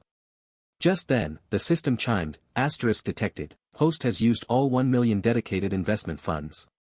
Investment task completed. Investment level upgraded from novice to primary investor. Activating serial task, a perfect life needs more assets. Host receives 10 million dedicated investment funds to expand investments. Mission 1, all investment income tripled as reward. Mission 2, complete investments to unlock a mysterious property, asterisk. Chen Yuan read the alert, stunned. Asterisk didn't see this coming, the system's upping the ante. 10 times the funds, 10 million to play with, plus a mystery property. I'm already hooked, asterisk Lin Yuqing returned, beaming. Brother Chen, I got the payment, happy partnership. I'll head out now, but let's catch up again. Chen Yuan shook her hand, his face warming as he thought, asterisk her hand so soft, delicate, yet full of allure.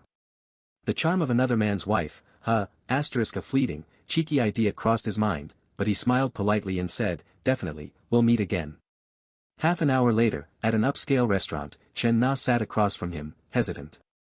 Chen Yuan, this place is pricey, do you come here a lot? He replied coolly, not really. Today's special, celebrating our new venture. The girl at the next table, cheeks flushed, thought, asterisk Chen Yuan's a tough one to resist. No upright guy could handle that charm, asterisk Chen Yuan broke the silence. Chen Na, why don't you sit beside me?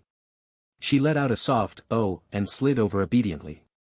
As soon as she settled, he slipped an arm around her waist, murmuring, scoot a bit closer. Inwardly, he calculated, the cafe set me back 300k, plus 12k monthly salary, time to get some return on that. Chen Na blushed, wondering, there's no such thing as free love or gifts, does he expect to profit off the cafe? Lin Yuqing said breaking even is a win, so all I've got to offer is, me, Chen Yuan's hand wandered, teasing her curves. She whispered shyly, the waiter's coming, Chen Yuan, don't. He smirked. Food here takes ages to show up. He continued exploring, drawing soft, ambiguous moans from her. 10 minutes later, a knock came. Mr. Chen, your meal's ready. Startled, Chen Na hissed, someone's here. They pulled apart, and Chen Yuan called cheerfully, come in. As the dishes arrived, he picked a piece for her. Try this, it's their specialty. Watching him serve her, Chen Na thought, he's actually pretty handsome. Only downside? He's a bit of a player, already got a stunning girl, yet he's fooling around, sighing, her face reddened. Too late now, I'm on this ride. No point overthinking, 40 minutes later, they'd finished. The cashier announced, Mr. Chen, totals 2,652 yuan. Please scan here. As Chen Yuan paid, he mused, this meal's 2,652, but the system triples refunds, that's 5,304 earned. Making money's a breeze, Chen Na, meanwhile, thought, one meal's like my commission on a car sale. Rich folks toss 2,000 yuan like I'd spend 20, Strolling outside, she spoke up. Chen Yuan, I want to swing by the cafe to check things out with Xiao Chu. I'm starting work tomorrow, I'd like to get a head start. He glanced at his watch. It's 8:30, Xiao Chu's off at 9. If you go now, you'll miss her, and she'll hold it against you. Go home, rest up, and hit it tomorrow. Blushing, she nodded shyly. Alright, sorry to trouble you, can you drop me off? He grinned brightly and agreed. At her place, Chen Na stepped out, smiling. You worked hard today. I'll update you on work tomorrow, bye. Chen Yuan climbed out too, saying, I'm a bit thirsty, mind if I pop up for some water?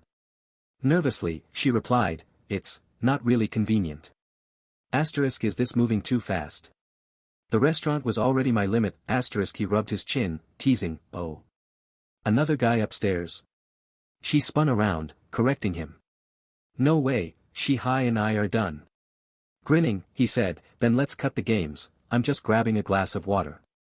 What's the issue? Still unsure, she asked, you'll really just drink and go? He flashed a wide smile. Sure, but if you want me to stay over, I'm game. Chen Na's expression screamed dream on. Moments later, as the door opened, Chen Yuan slid an arm around her waist, pinning a hand against the frame, taking control. Her face flushed as she pushed back weakly. Didn't you say just water? His playful hand lifted her skirt, chuckling, oh, I'm drinking water, just not the kind you're thinking of. They dove into heated foreplay. Downstairs, a black car idled by the entrance. Shi-Hai, inside, thought, na quit because of me. I've got to win her forgiveness, start as friends, then chase her again, standing below her building, he looked up. Her lights off, she's probably out. I'll leave these roses by her door. Roses say eternal love, she's smart, she'll know they're from me, But as he reached her door, intimate sounds stopped him cold. Shi-Hai stammered, that's Na's voice. What the hell? She swore there was nothing with Zheng Xiangyong, but she's with him now. Losing it, he banged on the door, yelling, Zheng Xiangyong, get out here. Chen Yuan, mid-moment, heard the shouts and thought, that's Shi-Hai, that moron. She dumped him, why is he still poking around? Guys unhinged, Chen Na caught the noise too. I hear something, who's knocking? Not wanting to pause, Chen Yuan brushed it off. You're imagining it, just the neighbors. Scooping her up, he said, come on, let's hit the bedroom. In his arms, she whispered, Chen Yuan, I'm not quite ready, go easy, okay? He nodded tenderly. Shi-Hai's roses hit the floor, trampled. He slumped by her door, muttering, Na's gone for good, I blew it. Sobbing, he added, hope he's using protection. An hour later, inside Chen Na's room, the heat hadn't cooled. She panted, huff, this feels amazing, but it's exhausting. Chen Yuan flipped her gently, prompting a yelp. Ah! What are you doing? He murmured, lie like this, you won't get tired. Smirking to himself, he thought, maybe I'll tap a bit of that extra energy, but Chen Na's so reserved despite her bold vibe, I like her more for it. After their passionate night, Chen Yuan woke groggy, inhaling deeply. Smells incredible, toast and fried eggs. Outside, Chen Na was casually fixing breakfast for them, morning light casting a cozy glow. Sitting in the room, he mused, Chen Na's so caring, it's nothing like hotel nights with Minmin. This warmth only comes at home, not some fancy suite. As the thought hit, the system chimed, a perfect life needs its own home to set the stage for you and your girls. Limited mission, buy a house, minimum 100 square meters, for Chen Na. Reward 1, house cost doubled as refund. Reward 2, after purchase, host receives a secret residence. Note, Reward 1's refund scales with favorability level, Chen Yuan's mind raced. Damn, I just thought it, and the system's already on it. This house won't be cheap, grand visions swirled. Maybe the secret residence is a massive villa, pool parties galore. Gotta scout some top-tier girls to max out these rewards, Chen Na glanced back, spotting him on the bed. Oh, you're up. Breakfast's ready in 2 minutes.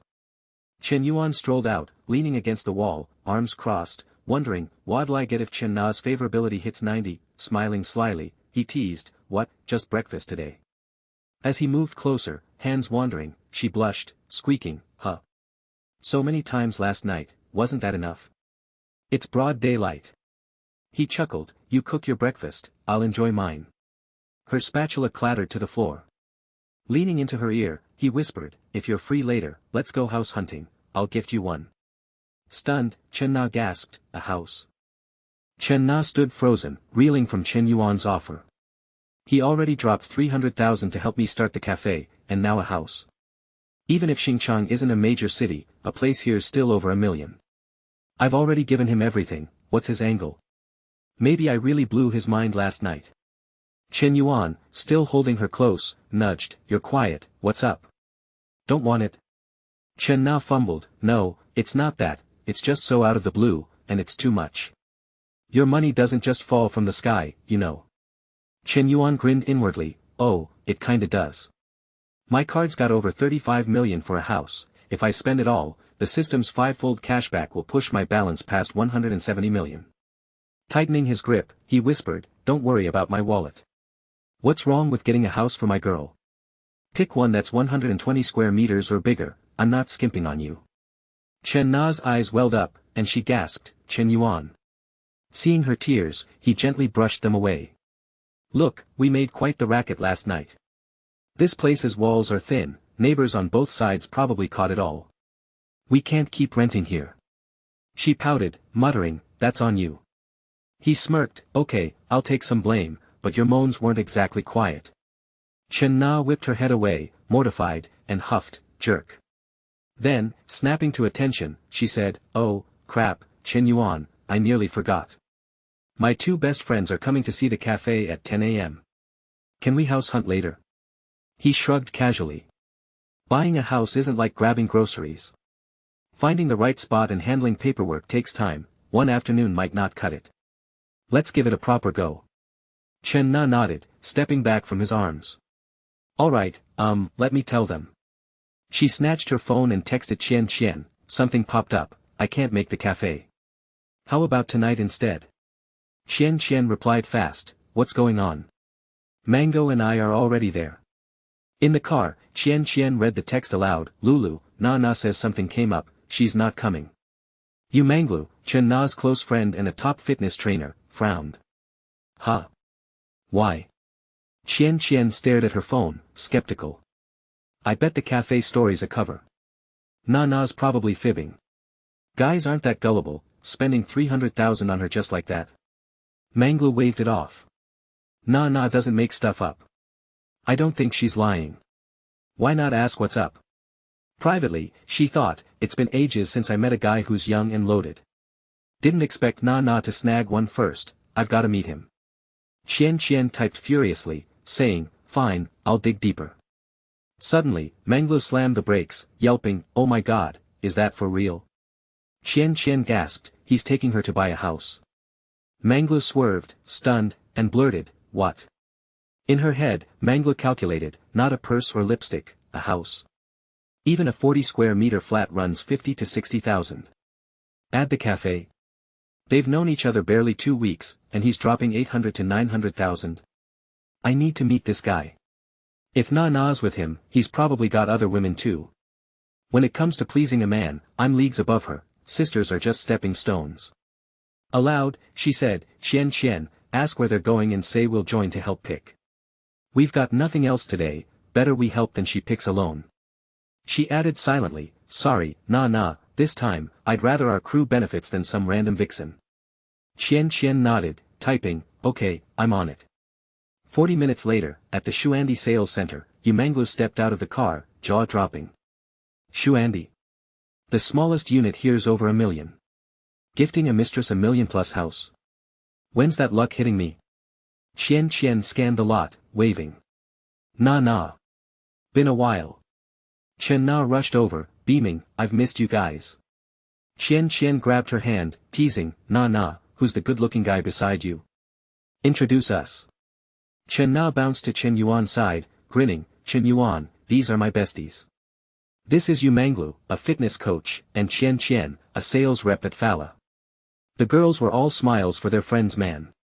Manglu, tossing aside subtlety, sauntered over, resting a hand on Chen Yuan's chest. Hey, Chen Yuan, you look a bit lean, need some muscle. Come train at my gym sometime. She thought, Na's young tycoon's under 25, rich, and hot, makes me green with envy. Chen Yuan smirked coolly, nah, I'd probably lose focus training at your gym. Mangla sized him up, thinking, he's not pushing back on my flirting right in front of Na, they're likely not exclusive. Her scraped knees scream wild night, probably thrilled his sugar mama, so she's buying him a house. Qian jumped in, chipper, hi, Chen Yuan. Thinking of a new car? Check out Fala. He nodded politely, sure thing, I'll hit you up if I'm shopping. Glancing at their favorability scores, Manglu at 68, Qian at 67, Chen Yuan chuckled inwardly. Met them 5 minutes ago, and they're already into me. Nah, you sure these are your ride or dies? Works for me, more women over 60 means more cash to rake in. A middle-aged man nearby eyed Chen Yuan with 3 stunning women, scoffing to himself, showing off to who? A saleswoman approached, all smiles. Sir, we're selling buildings 3 and 9, averaging about 105,000 per unit. Want to check the model first? Chen Yuan cut in, no need, my budget's 3 million. Just show me apartments and floors in that range. The saleswoman lit up. Oh, perfect. Step into the negotiation room, sir, I'll give you the full rundown. Mangla's jaw dropped, thinking, OMG, what kind of baller is Chen Yuan? Just tosses out 3 million like it's nothing. I've got to latch on to this sugar daddy. Trailing him, she schemed. The staff sat them down, pitching, for your budget, I'd recommend this 165 square meter south-facing unit with a north view. Discounted building price is 2.84 million. Chen Na, worried, nudged Chen Yuan's side, whispering, Yuan, that's too much. He patted her thigh, smiling, don't stress the cost, a bigger place is comfier to live in. Manglu and Qian watched, stunned, thinking, she's trying to save him money, but he's all about giving her the best. A guy like that? You'd need a spotlight to find one. Chen Yuan mused, gotta haggle a bit, or I'll look like a chump. Aloud, he said, give me your best price, beautiful, I know there's wiggle room. The saleswoman grinned, can you decide today? If so, I'll push for a bigger discount. Chen Yuan waved it off, skip the discounts, just throw in 2 parking spaces. Same difference. His flashy spending cemented Manglu's resolve. I'm getting this guy, she vowed, flicking her hair. Chen Yuan caught the gesture, puzzled. What's Manglu up to? Looking closer, he thought, she's seriously top tier. If something happened with her, it'd be pure bliss. His face reddened as her image lingered, but he muttered, not now, focus on the house deal. Half an hour later, the salesperson handed him a pen and paper. All discounts applied, Mr. Chen, totals 2.98 million. Here's the contract, please sign. He grabbed the pen and signed without hesitation. Mangla gaped, thinking, just dropped 3 million on a house for Chen Na, in her name alone. When's that wealth coming my way? As payment cleared, Chen Yuan's phone pinged, Construction Bank, card ending 98, received 14.9 million yuan at 11:40, May 22. Current balance, 153 million yuan. He smirked, over 150 million. Even at Dad's peak, we never hit that. System Daddy's the real MVP. If Nana hadn't triggered this mission, I'd never have leapt to tycoon status. Gotta expand the NPC crew. The system chimed again, preparing reward. Congratulations, host, on acquiring Green Bamboo Lake Villa in Luo City. Visit the real estate office tomorrow, 9 a.m., to claim. Chen Yuan's eyes lit up, a freakin' villa, one of Xing City's top properties. Hell yeah. The saleswoman now saw Chen Yuan as a cash cow, thinking, market's tanking, yet he buys full price, gifts it to Miss Chen, not even married, maybe not dating. I've got to hook this whale. Adjusting her glasses, she said, Mr. Chen, contract's done. I'll coordinate with Miss Chen for next steps. Shall we swap WeChat? Reach out anytime. He pulled out his phone, sure, I'll scan you. Mangla watched, fuming, where'd this vixen come from, eyeing my prize. She stood, cutting in, Chen Yuan, I'm thinking of grabbing a small flat soon. I'll need someone experienced like you to guide me. Plus, if you want gym time, hit me up. Beaming, she offered her phone. He nodded, relaxed, no problem. Chen Yuan stood, patting Chen Na's head, smiling, nah, I've got stuff this afternoon, so I'll leave you three to catch up. Perfect timing, won't crash your girl's day. Go grab lunch or hit a cafe. Chen Na grinned, alright. Mangla stood, stunned, what? Leaving without eating? I've been dropping hints. Chen Na turned to her scheming friends, Manglu, Qian, let's find a spot to eat, then I'll show you the cafe. Qian squealed, we're treating today, your net worth's 3 million now. We're jealous. Manglu echoed, totally. Half an hour later, in the school cafeteria, Chen Yuan carried a tray, scanning for a seat. Spotting Lu Xiao's figure, he thought, teacher's solo today, huh? Other girls passing by stole glances at her, whispering. Lu Xiao held her phone, speaking softly, got it, I'll prep the documents later. I can probably wrap the report tomorrow. Of course, I checked, the University of Science, Agricultural University, and Business School all have the base now. Tomorrow night. Secretary Lu, I'm really sorry, I'm booked. Yes, bye. She looked frazzled as Chen Yuan approached, plopping down across from her. What's up, teacher? He asked, curious. She steadied herself, replying, the school's setting up a startup hub for students, lots to organize. Chen Yuan caught a spark of opportunity and asked, what kind of terms can our school offer these companies? Lu Xiao explained, all we can provide is talent, each year, we'd send top graduates to the company regularly. Chen Yuan's tone grew serious. Our school's got no edge here. How can our grads stack up against those from elite universities? Lu Xiao sighed, a bit sheepish. Exactly. If the company doesn't get what they want, they won't invest. Her cheeks flushed as she recalled a past moment, thinking, a university teacher like me, dragged by Secretary Lu to drink with some corporate CEO, just the thought's humiliating. Chen Yuan studied her troubled expression, musing, asterisk she looked stressed. I've got 10 million for investments, but profit's key. For a project like this to pay off, the talent success rate needs to hit 33%. Xing Ming's probably not even at 20%. Asterisk he spoke up, I heard about it around campus. Lu Xiao perked up, assuming he was interested in starting something. You're into it? Chen Yuan smirked inwardly, it's the system's goldmine I'm chasing. Out loud, he said, a bit, but not too much. Lu Xiao smiled, it's great you're thinking about it, but the project's still up in the air, it's tricky. Just then, the system pinged with a new task, asterisk a perfect life demands wealth and influence across society. As a university student, the host must build influence starting on campus. Gain reputation by investing in school projects. Reward, every 500 reputation points earned grants a chance to draw rewards, including attribute points and special abilities. Note, reputation points reflect recognition and respect from others, counted only among university teachers and students for this task, asterisk. Chen Yuan nodded to himself, asterisk a reputation task. The system's footing the bill anyway.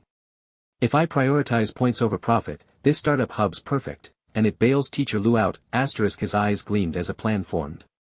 Asterisk I decide who and how much to invest in. Why not back some cute upperclassmen and underclassmen opening shops? I'd rack up reputation and boost their favorability, cash rolling until my hands ache. Asterisk grinning, he asked, if a person or company invests, do they pick the students getting funds, or does the school? Gotta lock this down, can't let the school siphon my money. Lu Xiao answered candidly, in theory, the school chooses, but we're desperate for investment, so there's wiggle room. Why the sudden interest? Chen Yuan cut straight to it, I want to invest, but I've got one condition, I pick the students who get the funds. Lu Xiao laughed, thinking he was kidding. Chen Yuan, don't mess around. Didn't your family go bust? You're on financial aid. He slid his phone toward her, smirking, check my balance, teacher. Count the zeros. No need to play modest, this is how I score points. Lu Xiao's jaw dropped as she counted, 1, 2, 3, 9 zeros. Over 15 million. She gasped, Chen Yuan, how do you have this much? He spun a quick lie, back when my family was flush, I dabbled in Bitcoin and Forex trading, made it all myself.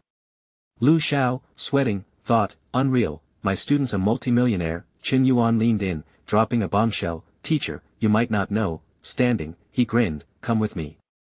We'll see the world together, I'll make sure you're wined and dined. Visions of them laughing carefree flickered in his mind.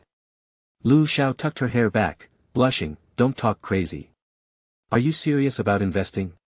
Most school startup hubs lose money, I'd think it over. It's a big sum. Chen Yuan's face hardened, I've got my own strategy, but profit's not the point, I want to give back to the school. Lu Xiao studied him, sensing his resolve. Her mind wandered to wild scenarios before she shook them off, scolding herself, asterisk he's your student, Lu Xiao, what's wrong with you? Was he serious about me joining him, asterisk? Flustered, she stood abruptly. I'll talk to Secretary Lu about this later, I'm heading out. Eat slow, we'll catch up soon. As she turned, Chen Yuan called, hey, teacher, think about that Lux Life too. Cut to 4 p.m. Chen Na sent a photo with a text, made this coffee myself, swing by to try it if you're free. Chen Yuan shot back, asterisk one look and I can tell it's off. I'll come coach you, asterisk staring at her second photo, he rubbed his chin, asterisk coffee's a mess, but that outfit? Damn, it's hot, asterisk soon, a girl, Song Shi, from his grades international business class, appeared. Another voice piped up, Shi, Chen Yuan's no rich kid anymore, he's broke. Why were you always thinking about him? He's probably scraping by with part-time gigs for tuition. That was Yi Ping, griping about Hang Hai, Chen Yuan's roommate, who was chasing her. A snooty girl chimed in, ugh, don't bring it up. I've shot Hang Hai down so many times, but he's still glued to me. Yi Ping added, you guys gotta back me up when he asks me to dinner. The snooty girl scoffed, sure, Hang Hai's invite means a free meal. But Chen Yuan. We just end up paying more. Shi, think hard before you move. Song Shi glanced back, hissing, shoo, quiet, look, Chen Yuan's coming. The snooty girl spotted him and sneered, weren't we just talking? Look, he's probably clocking in for his shift, it's past 3 o'clock, prep time for restaurants. The short-haired girl giggled, heh, let's see where he's working. Scared to ask? I'll do it. Song Shi, anxious, said, that's not cool, we're friends, no need for that. The snooty girl, all high and mighty, called out, Yuan, where have you been hiding? Busy with side jobs. Which restaurant? We'll pop by. Chen Yuan glanced at her, thinking, asterisk part-time. Me. As if. For Hang Hai's chase of Tian Yuping, I'll let it slide, but I'm not eating this, asterisk smirking, he said, yup, I'm at a coffee shop. Wanna come? Let's go, I'll whip up some drinks. They headed to Chen Na's cafe near the school. Yu Manglu was chatting animatedly with Chen Na. The snooty girl froze, thinking, asterisk whoa, that tall blonde in the short skirt, legs like a comic book. Too perfect, asterisk. Song Shi blushed, those two women are gorgeous, so elegant, the short-haired girl gaped, that other one's figure is unreal, an hourglass like that still exists. Chen Na and Manglu approached. Chen Na chirped, Chen Yuan's here. Manglu teased, didn't you say you were busy this afternoon? What's this, taking 3 girls out? Chen Yuan glanced at the trio behind him, telling Chen Na, ran into them on the way, they wanted coffee. Manglu smiled warmly, oh, really? Hi, everyone. Chen Yuan stepped inside, calling to the server, Xiao Chu, see what these three want, it's on me. Xiao Chu bounced over, yes, boss. She turned to Song Shi's group, ladies, take a seat, scan the QR code on the table and let me know your picks. The short-haired girl blinked, stunned, she called him boss, the snooty girl's mind raced, is Chen Yuan the owner, not some worker, Song Shi mumbled, maybe we'll skip drinks. The other two forced smiles, yeah, she's right, not thirsty anymore. Red-faced, the snooty girl and Song Shi bolted, thinking, he's loaded, runs a cafe with stunning women, and plays it off as a side gig? Mortifying, Mangla sidled up to Chen Yuan, puzzled, why'd your classmates ditch? He tilted his head, maybe your beauty scared them off. Mangla struck flirty poses, giggling, of course I'm gorgeous, better not get any ideas, okay? He just eyed her critically. Chen Na emerged with a coffee, it's ready. Wasn't sure how sweet you like it, so I went half sweet, cool. Chen Yuan grinned, anything you make sweet. Mangla covered her mouth, laughing, who still uses lines like that? Staring at him, she thought, cheesy pickup lines from a rich hottie hit different, not just there for fun. She leaned in, how tall are you? Wait. I'll check your BMI. He lounged back, 182 centimeters, 72 kilograms, but I think I've dropped some lately. Mangla played innocent, oh. Why's that? Glancing at Chen Na, he smirked, too much, exertion. Chen Na flushed, thinking, he's saying that in front of my best friend, Manglu, chin on hand, grinned like she was watching a show, no wonder. Pulling out her phone, she typed, you need to work out, too little fat. Bulk up, maybe 7 to 10 kilos. Chen Yuan laughed, you just want me to sign up for your gym. She leaned closer, teasing, hey, it's month end, gotta hit my KPIs. I won't let you down. Sipping his coffee, he said, I'll think it over. Suddenly, Mangla stood, telling Chen Na, oh, nah, it's past 4, I've got a 5 p.m. class. Let's hang soon. Before leaving, she tossed Chen Yuan a wink and a pose. He smirked, bold move in front of your friend, one day, you little vixen, I'll set you straight. Taking Chen Na's hand, he said, come on, Na, I'll teach you upstairs. She blinked, teach me what? He murmured, you'll see up there. Upstairs, he set her on the table, tilting her chin with a sly tone, your business game's weak, needs work. Chen Na whispered nervously, not here, Xiao Chu's downstairs. He lifted her leg, teasing, telling a guy not here just makes him move faster. Ripping her thin stockings, their romp began. Downstairs, Xiao Chu jumped at the noises above, glancing up, what's that? The suggestive sounds hit her, and she blushed, thinking, boss, I'm a cool employee. She shut the door and waited. Just then, Mangla burst in, frantic, Xiao Chu, why's the door locked? Open it, I forgot my bag. Xiao Chu stammered, Manglu, hands on hips, snapped, what, Open it. Xiao Chu sheepishly complied. As Mangla grabbed her bag, Chen Na's soft moans and pleas, Chen Yuan, gentle, please, reached her. Mangla froze, in broad daylight, going at it like that. 10 minutes later, still there, she marveled, he looks scrawny, where's that stamina coming from? Licking her lips, she muttered, that Chen Yuan. Raising her voice, she called, Xiao Chu, I'm out, see ya. Upstairs, Chen Na heard, panicking, crap, she caught us mid-act, Chen Yuan grinned, a real lesson needs a witness. That fox Mangla's been eavesdropping for 10 minutes, free show. Next time, I'm charging, Elsewhere, Secretary Lu, potbelly and all, lounged in his chair, skeptical. You're saying this student, Chen Yuan, wants to fund the startup hub? Lu Xiao nodded firmly, yes. He pressed, does he have the cash? Has it been verified? Lu Xiao replied, I doubted it too, but I saw his balance, 10 million.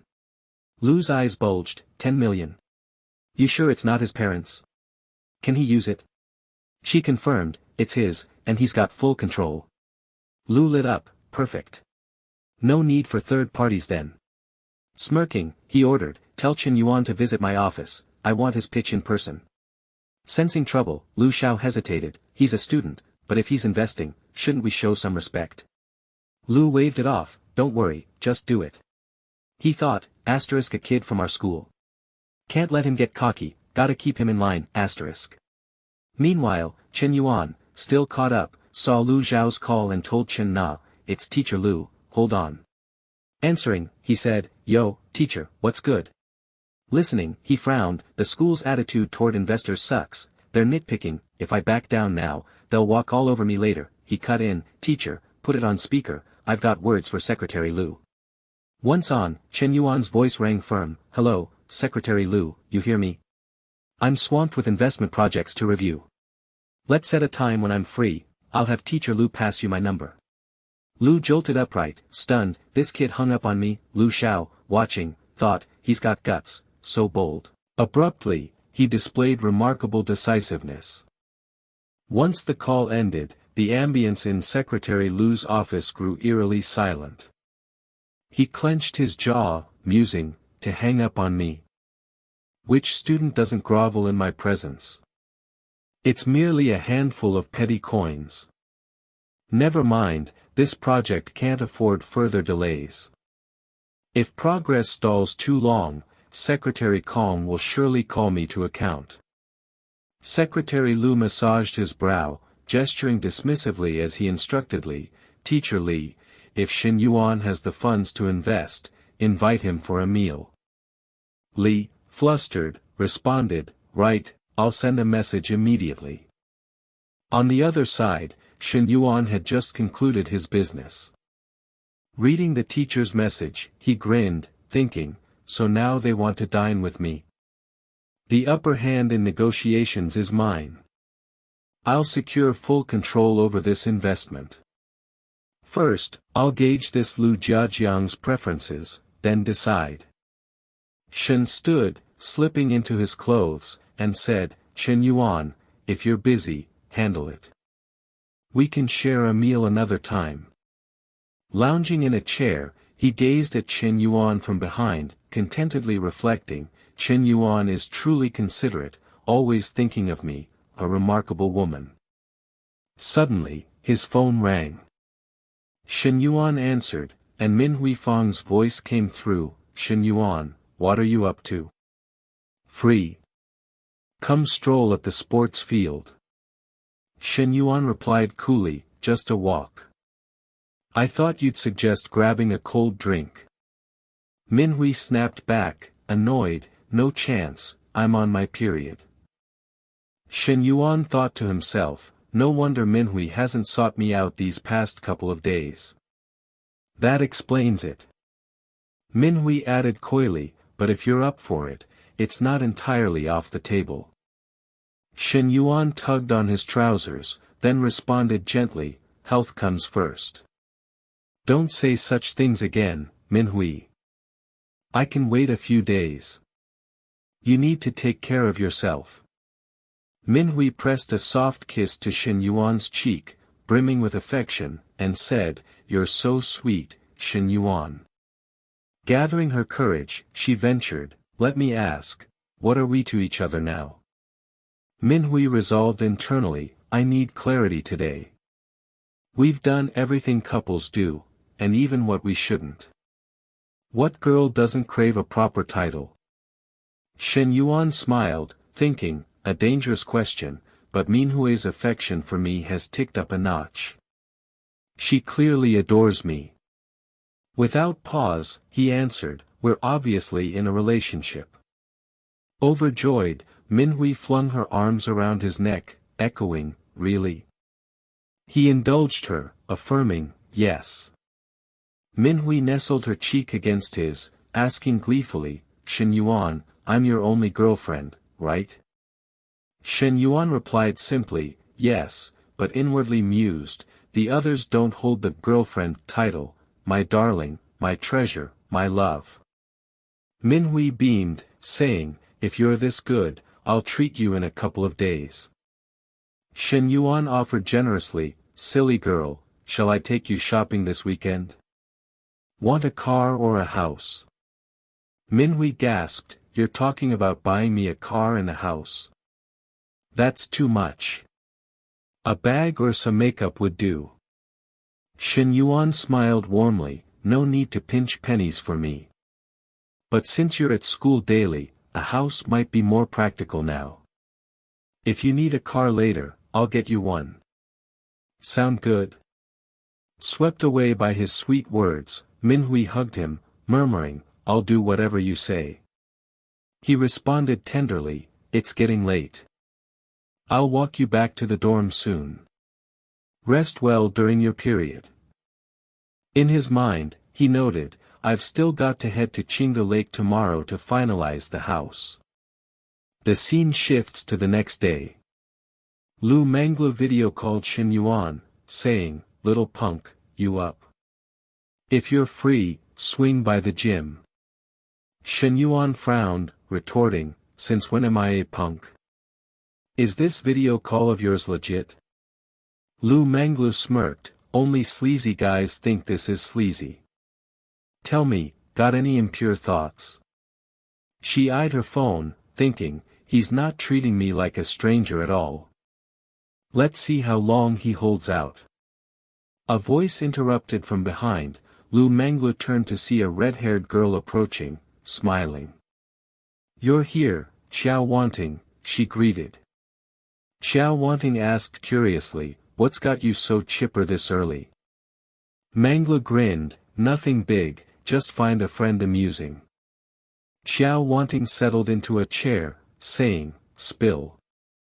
Class hasn't started yet." Lu Manglu shared, "I've got a best friend who landed a sugar daddy. He's super generous, gifted her a house worth 3 million. Xiao Wanting gasped, 3 million. Just like that? His net worth must be tens of millions. Lu Manglu propped her chin, sighing, "Exactly. I'm so jealous." Xiao Wanting mused, "With that kind of wealth, he's probably ancient, right?" She thought, "Even if he's old, it's worth it. My guy's getting stingier, wants to sleep with me but won't spend. I need a better man." Lu Manglu clarified, "Nope, he's just over 20, younger than my friend." Xiao Wanting's curiosity piqued. "What's he look like? Total uggo?" Lu Manglu gushed, "He's super handsome and tall." Xiao Wanting marveled, "Your friend must be stunning to snag a guy like that, a real knockout." Images of two striking girls flashed in Lu Manglu's mind. She pondered, then said, "We're about equal, just different strengths." Xiao Wanting nodded, "On par with you. No wonder she can charm men like that." Meanwhile, Shin Yuan texted, "I won't drag this out. I'm off to Qingju Lake to pick up the house." Lu Manglu replied instantly, "Going solo? Need a sidekick?" Shin Yuan responded bluntly, "I'm going alone, but if you're free, come along." She texted back, "Then you've gotta pick me up. I'm at the gym, sent you the location. I'll wait here." As she typed, she giggled foolishly. Xiao Wanting noticed her shift, asking, "Another happy moment? You're glowing." Lu Manglu stood, apologizing, "Sorry, Xiao Wanting, gotta cancel today. I'll double your private lesson fee. That sugar daddy's heading to Qingju Lake to get the house, and he invited me along. Really sorry." Xiao Wanting thought, shocked, Qingju Lake. That's a luxe villa zone, a hotspot for the elite. Wait, isn't he your best friend's sugar daddy? Why is he taking you to pick up the house? Watching Lu Manglu's retreating figure, Xiao Wanting realized, got it. No wonder they call her Piluan, she's ruthless, stealing her friend's man. But if I met a guy like that, I might not think twice either. Suddenly, a young man approached Lu Manglu, face alight with excitement. "Manglu, where you off to? Don't you have class later?" It was Honai, the fitness trainer. Lu Manglu rolled her eyes, pouted, and brushed past him without a word. 10 minutes later, Shen Yuan pulled up. Lu Manglu stepped out, waiting. Honai, still in the gym, looked down, muttering, "Can driving an M9 win Manglu?" He recalled, the guy with the Mercedes last time struck out. Xiao Wanting, nearby, remarked, "It's not just the car. This guy casually buys his girlfriend a 3 million house." Honai gaped, 3 million?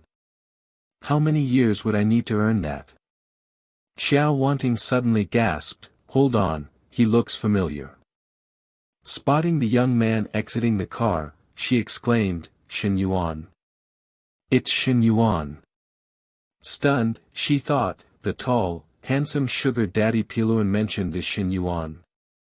Seeing them act close below, she stood frozen, reeling. "My ex-boyfriend's a millionaire now, and I dumped him 2 weeks ago." She stood there, utterly unable to process the scene unfolding before her. Xiao Wanting clutched her head, her expression grim, thinking, did I really ditch Shen Yuan for Ho Jun? Am I an idiot?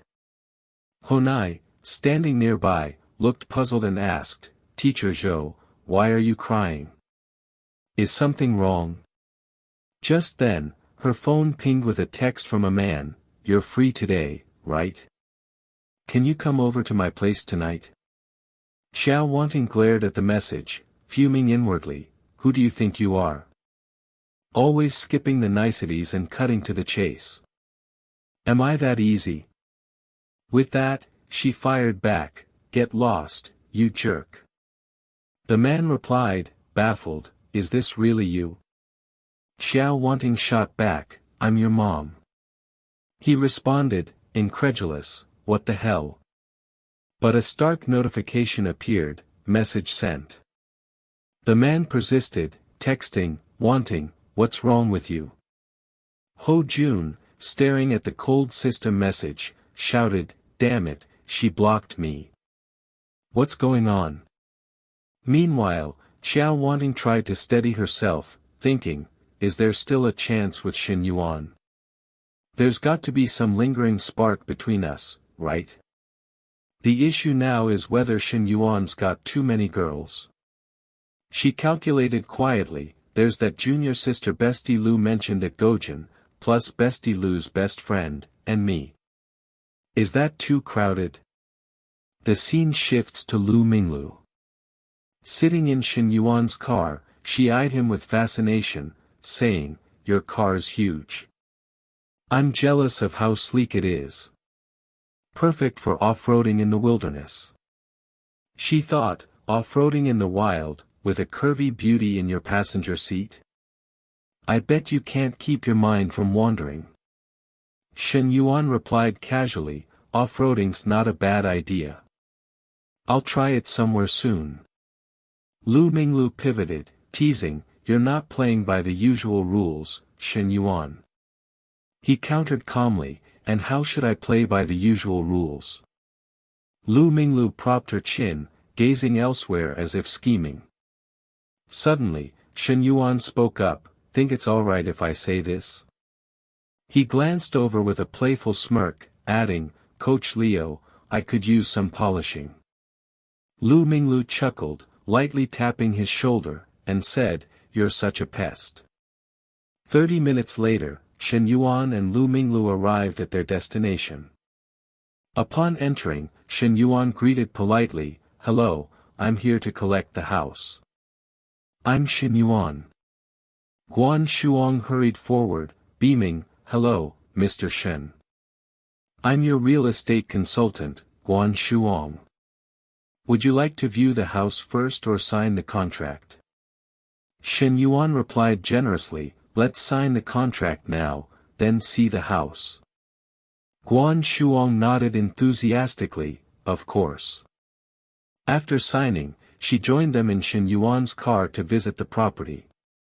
From the back seat, she quietly observed Shen Yuan and Lu Minglu in the passenger seat, thinking, they don't seem like a couple, but this girl's figure is unreal.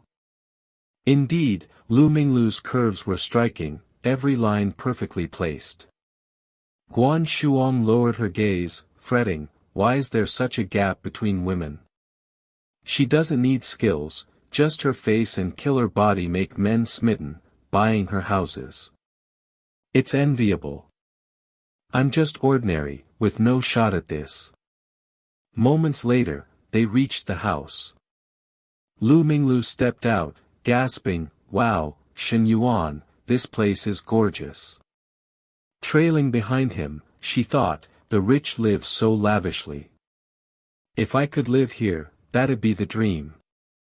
I've got to lock down Shen Yuan."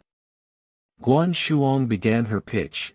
"Mr. Shen, this villa's property area is 610 square meters, but with the garden, the usable space reaches 2,000 square meters. It's a semi-finished shell, so you can design and renovate as you please." Lu Minglu, still in awe, chimed, "It's massive." Just then, a system notification rang in Shen Yuan's mind.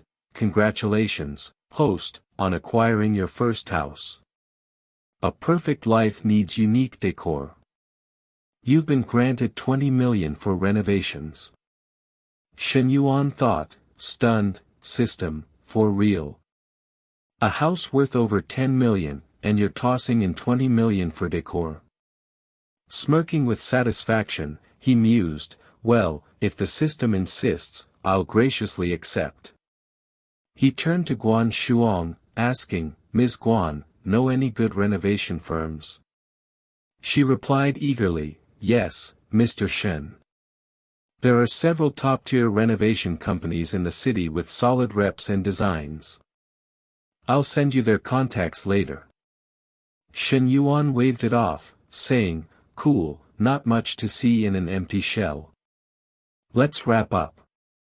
Lu Minglu, still buzzing, asked, "Shen Yuan, can I snap some pics and videos for Douyin?" He shrugged, "Sure, just keep my face out of it." She winked cheekily, "Post a guy like you online for others to swoon over?" "Never." As Shen Yuan headed to the driver's seat, he asked, "How many followers you got on Douyin?" Lu Minglu chirped, "Over 50,000. He pressed, "Many from this city?" She tilted her head, teasing, "Mostly local fans." "Why, bad boy, you sneaking peeks at my Douyin vids?" Buckling his seatbelt, Shen Yuan grinned, "Over 50,000 guys already watch you. What's one more?" Lu Minglu leaned closer, eyeing him, and said, "You're different. They get the basic version, you get the exclusive cut." Shen Yuan smirked, "Send me your Douyin account later. I've got a light bar exploration vid. Wanna try it?" Her eyes lit up, thrilled, "For real? You own a light bar? I'll send it now." Starting the car, Shen Yuan asked coolly, "Coach L, where to?" "Back to the gym." She replied, "Where else you wanna go?" He quipped sarcastically, "Thought you wanted some polishing." Lu Minglu pouted, "In your dreams. Men are all the same. You messed with my friend yesterday, and I'm still not done with you."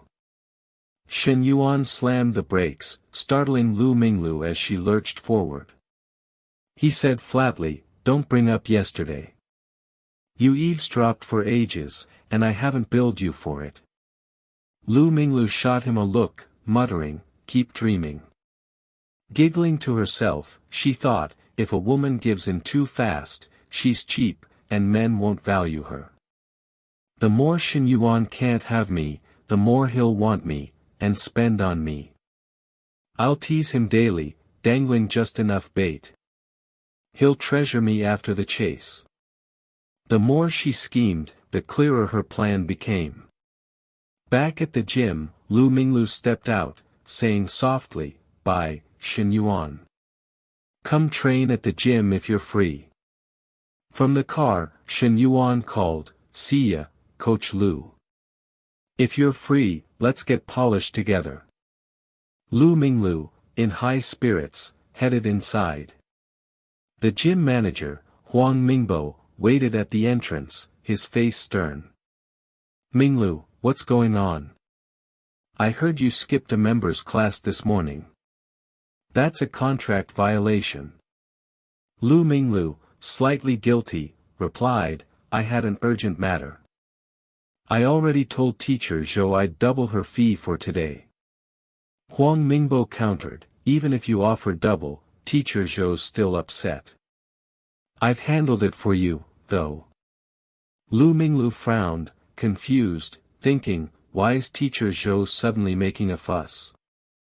Seems like Huang Mingbo's using this to corner me. Criticizing me as manager, then playing the wise mentor to win me over. Laughable. You're not the type to tame me. Brushing past him, she said, thanks, Manager Huang. If there's nothing else, I'll get to work. Huang Mingbo, flustered, called after her, it's nearly noon. What work? It's late, wanna grab lunch? Lu Minglu spun around, saying loudly, sorry, I brought my diet food. I don't eat high-calorie stuff. In her mind, fleeting suggestive images surfaced as she thought, I'm the gym's top trainer, the boss's prize employee. What can you do to me? Humming coldly, she strode off, envisioning herself destined for a lavish mansion. In the office, a voice inquired, what's that supposed to mean? The student named Shin Yuan wants to fund the entrepreneurship base. Secretary Lu nodded, confirming, exactly. The question came from Secretary Kong Xingping of the school's Communist Youth League Committee. He asked gravely, this is promising. Have you reached out to him before? Secretary Lu replied promptly, not yet. I tasked Sickly with inviting him to dinner, but he hasn't agreed. Kong Xingping frowned, advising, if we're the ones seeking investment, we must show proper respect. We can't dismiss him just because he's a student. Secretary Lu, deferential, responded, you're absolutely right, Secretary Kong. I was careless. I'll visit his dormitory this afternoon to invite him. How's that? Kong Xingping raised a hand, saying evenly, no, that still doesn't reflect the importance our school places on him. I'll join you this afternoon. Bring Teacher Li along too. Secretary Lu, surprised, asked, you're meeting him personally?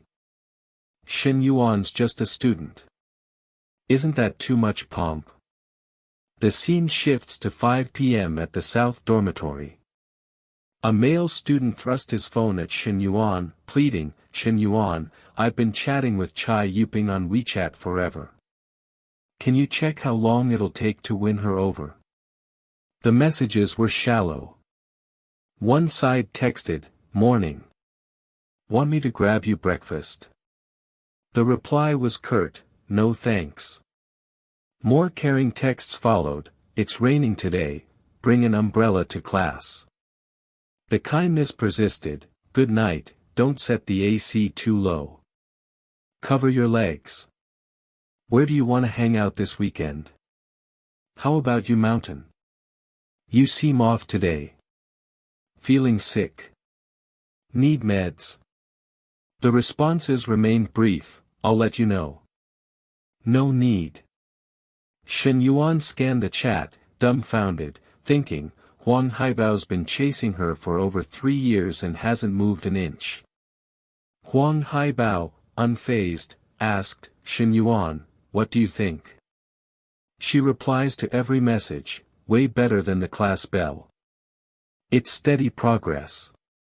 Handing the phone back, Shin Yuan inwardly scoffed, Huang Haibao, if you're that clueless, what can I say? If you're happy, fine. Smiling, he suggested, get Lao to strategize for you. Huang Haibao glanced at his dorm mate, sizing him up. Lao's a total rookie. What does he know? In this dorm, you're the expert.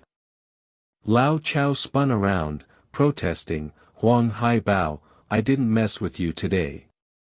Huang Haibao pressed Shin Yuan, she answers my texts and even agreed to hang out this weekend. Doesn't that show Yuping likes me? Tell me, Shin Yuan. Unsure how to explain, Shin Yuan laughed it off, yeah, sure, definitely. Huang Haibao hooped, hell yeah. If Shen Yuan agrees, it's legit. Shen Yuan thought, exasperated, God, a simp in denial is terrifying. A loud knock interrupted. Huang Haibao grumbled, who the hell's banging like that? Opening the door, he froze, seeing Secretaries Kong and Lu plus Teacher Li. Secretary Kong, Secretary Lu, Teacher Li, why are you here? Li asked kindly, is Shen Yuan in? Huang Haibao stammered, yeah, come in, panicking internally, oh no, all three are here for Shen Yuan. Did he commit a major crime? Other students buzzed, whispering, why are the big shots at the dorm? What's up? They're here for Shen Yuan. His family's bankrupt, yet he bought a car and has a girlfriend off campus. You think he did something illegal? A clear voice cut through, obviously. Where's Shen Yuan getting all that cash? Something's fishy. A student nudged, brotherly, you know something. Spill. Li Jianbang fanned the flames, Shen Yuan's money's shady. No surprise the leaders are here. They're probably detaining him until the cops arrive. Huang Haibao snapped, Li Jianbang, what crap are you spewing? Li Jianbang smirked, wait and see if I'm wrong. Li stepped in, introducing formally, Shen Yuan, these are Secretary Kong and Secretary Lu from the Communist Youth League Committee. Shen Yuan rose, greeting Kong Xingping warmly, hello, Secretary Kong. Kong replied affably, student Shen Yuan, I'm Kong Xingping from the committee. Free tonight? Let's grab dinner. Shen Yuan agreed cheerfully, tonight works. Kong, pleased, said, great, I'll reserve a spot. It's getting late, let's head out now. They discussed the entrepreneurship base cordially, overheard by the gossiping students. As Shen Yuan left, they murmured, doesn't look like they're arresting him. More like they're rolling out the red carpet for an inspection. Li Jianbang, unconvinced, scoffed, they're saving face for Shen Yuan. Don't they cover prisoners' heads during escorts? Huang Haibao, emerging from the room, overheard and taunted, keep talking nonsense. The secretaries came to invite Shen Yuan to dinner. Students gasped, what? Inviting Shen Yuan to eat? That's huge. Huang Haibao leaned into Li Jianbang's ear, goading, yeah, what did Shen Yuan do to make the leaders grovel like that? Li Jianbang was speechless. Curious students marveled, Shen Yuan's on another level. He's not one of us anymore. At Manga restaurant, Kong Xingping spoke first, Shen Yuan, what are your terms for this plan? I want to fully grasp your vision. Shen Yuan replied coolly, Secretary Kong, if I'm investing, you need to meet my conditions. It won't harm the school's interests. Kong said magnanimously, no need for formalities, just lay it out. Shen Yuan stated, I want total autonomy. Who the base invests in, how much, my call. The school can't meddle. Secretary Lu leapt up, exclaiming, what? That's unheard of. Kong Xingping intervened, calming Lu, then addressed Shen Yuan gently, the base involves many stakeholders, including the Ministry of Education. They'll have questions. If it's entirely up to the investor, it's tricky. Plus, the school must prioritize the success rate of supported students. Shen Yuan, unfazed, countered, Secretary Lu, without funds, success rate is just talk. Think of me as the base's overseer. Success means the students I back make money. I'm investing to see returns, our goals align. Sipping his wine, Shen Yuan felt invigorated, thinking, I'm being straight. The system's mission is wealth and fame, building me into a mogul. I'll need talent to manage my industries. Better to cultivate loyalists through this base than hunt for them later. Plus, the system's task involves charming NPCs. College girls here are easier to win over than women out there, and our school's women are the city's finest. Kong Xingping raised his glass, saying diplomatically, I'll need to discuss this with the Ministry of Education's leaders before responding. Shen Yuan nodded, fine by me, secretary. As drinks flowed, the meal wrapped up late. Leaving, Kong Xingping reminded Li, waiting outside, Teacher Li, Shen Yuan's been drinking and can't drive. Take him back. We'll head out. Li climbed into Shen Yuan's car, buckling up, and remarked, Shen Yuan, this new car's roomy. He replied casually, I was used to sedans, so I tried an SUV this time. His phone rang. Li answered quickly, Luing, what's up? Oh, you swapped shifts, so you can't help me move. No worries, I'll call a moving company. I'm busy now, gotta go. Shen Yuan asked, moving, teacher? Li nodded, yeah, in 2 days. My old place's lease is up, so I'm moving with my sister. Shen Yuan offered, need help? She hesitated, that's kind, but your car's brand new. It's not right for moving. I'll hire movers. He reassured her, it's fine. A car's a tool, a means. Helping a teacher is what students do. Li waved him off, no need to bother. 2 women's stuff adds up. He persisted, smiling, come on, teacher, don't say no. I'm your student, helping's no trouble. Reluctantly, Li agreed, alright, then studied Shen Yuan, blushing, thinking, his face is sharp, features defined. If I ignore his student status and see him as a man, he's quite attractive. She paused, covering her mouth, realizing, wait, he's eager to help me move, and that bag he gave me. Maybe Lu Mang's right, he likes me. He said the bag was a high-end knockoff, but with his wealth, it might be real. She turned, asking, Shen Yuan, that bag you gave me, remember it? He nodded, yeah, what's up? Hesitant, she said, you called it a high-end replica. He blurted, it's actually real. So what? I'm not broke anymore. Giving a teacher I like, respect, a gift's no big deal. His slip made him flustered, and Li blushed, thinking, I knew it. But it's not right, I'm older, and we're teacher and student.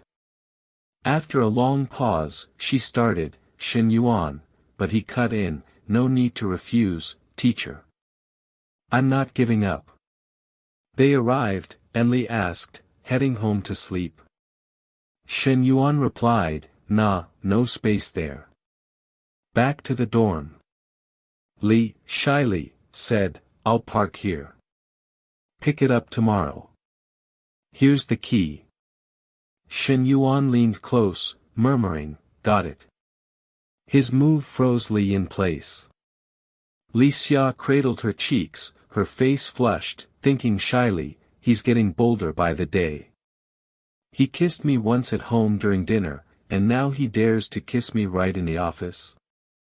You rogue. With that, she spun around and fled, face burning, shouting, Shen Yuan, you're a terrible student. As soon as Li Xia vanished, Chen Nua called, her voice urgent. Shen Yuan, are you on campus? Miss Lin left something at the cafe. Can you open the door for her? She's almost there, and Xiao and I are too far to make it. Shen Yuan replied lazily, sure. Moments later, he reached the cafe and unlocked the door. Lin Yucheng, slightly embarrassed, said, sorry, Shen Yuan. I forgot some children's toys here last time. Shen Yuan courteously held the door, saying, no problem, it's a small thing. Inside, He flicked on the lights to help her search. Lin Yuchang gathered the toys, muttering, "These are all things the kids played with and left behind, this one, that one." Shen Yuan stood back, admiring her figure, and said cheerfully, "Take your time, no rush." "How old's your kid?" She stuffed the toys into her bag, answering, 3.5, quite the handful. Noticing a wine bottle in her hand, he thought, surprised, "Wine? Does Miss Lin come here alone to drink?" After a bit, Lin Yuchang surveyed the room and said, "All packed up." Sensing her mood, he asked, "What's wrong? Feeling nostalgic?" She brushed her hand over a table, sighing, "Not exactly. Just recalling the old days. This place was with me through every day and night." Shen Yuan thought sharply, this must tie to Zheng Xianyong. She wouldn't drink alone here if she weren't hurting. Smiling, he said, "You can visit any time." Lin Yuchang shook her head, "I doubt I'll return." As she moved to leave, Shen Yuan called out, "Miss Lin, if you're up for it, how about a few drinks with me?" She turned, hesitant, "Is that okay?" He reassured her, "What's wrong with it?" Catching each other's vibe, they sat at a nearby table, pulling out the wine bottle she'd just packed. Shen Yuan poured 2 glasses, asking, "Feeling down? I bet it's family related, right?" Lin Yuchang asked quietly, "How'd you guess?" He filled his glass, saying casually, "I know your husband, Zheng Xianyong, director at the furs store. I've heard about his past antics. Chen Noa was his employee, wasn't she? She left because of him." Lin Yuchang's face flashed with shock, murmuring, "Could they have?" Shen Yuan clinked glasses with her, then recounted, "It's no big deal. Zheng Xianyong just kept harassing her. Chen Noa couldn't take it and quit." Lin Yuchang's breath caught, as if another crime had been added to her husband's tally. Sipping her wine, she began, "I'm actually planning to divorce him soon. I've gathered plenty of proof of his cheating, texts where he coerced and threatened subordinates." Her voice broke as she clutched her head, continuing, "When we married, I never imagined he'd be like this. But he's my child's father, so I hesitated, worrying about how a single-parent home might affect my kid's mental health." Shen Yuan offered firm advice, "When it's time to decide, be resolute. Your child matters, but dragging this out in front of them will hurt them more. For both your sake and your child's, make the right call." Lin Yuchang, as if awakened, said, "You're so right." She gazed at Shen Yuan, surprised, thinking, "I only saw him as young and generous before, but he's more mature than I thought, with a unique charm Zheng Xianyong lacks." Watching him sip wine, her heart warmed, and she mused, "They say don't judge a man by looks, but being with a handsome one sure feels good." Her face reddened from wine and shyness as she said softly, "Shen Yuan, thank you." He replied humbly, "No need for thanks." Finishing their glasses, Lin Yuchang stood, saying, "Let's go." Shen Yuan rose too, "All right." Suddenly, perhaps tipsy, Lin Yuchang stumbled. Shen Yuan rushed to steady her, saying, "Careful." She looked up, shyly murmuring, "Sorry." He said politely, "What are you apologizing for?" Inwardly, he sighed, "She smells amazing." Abruptly, Lin Yuchang tiptoed, kissing his cheek, leaving him stunned. She grabbed her things and hurried off. Shen Yuan stood frozen, thinking, what's with that kiss? Shouldn't there be more? Lin Yuchang, equally shy, rushed down the street, patting her face, thinking, it's the wine, I'm not sober. I've been faithful for years, never stepping out of line, only indulging myself privately.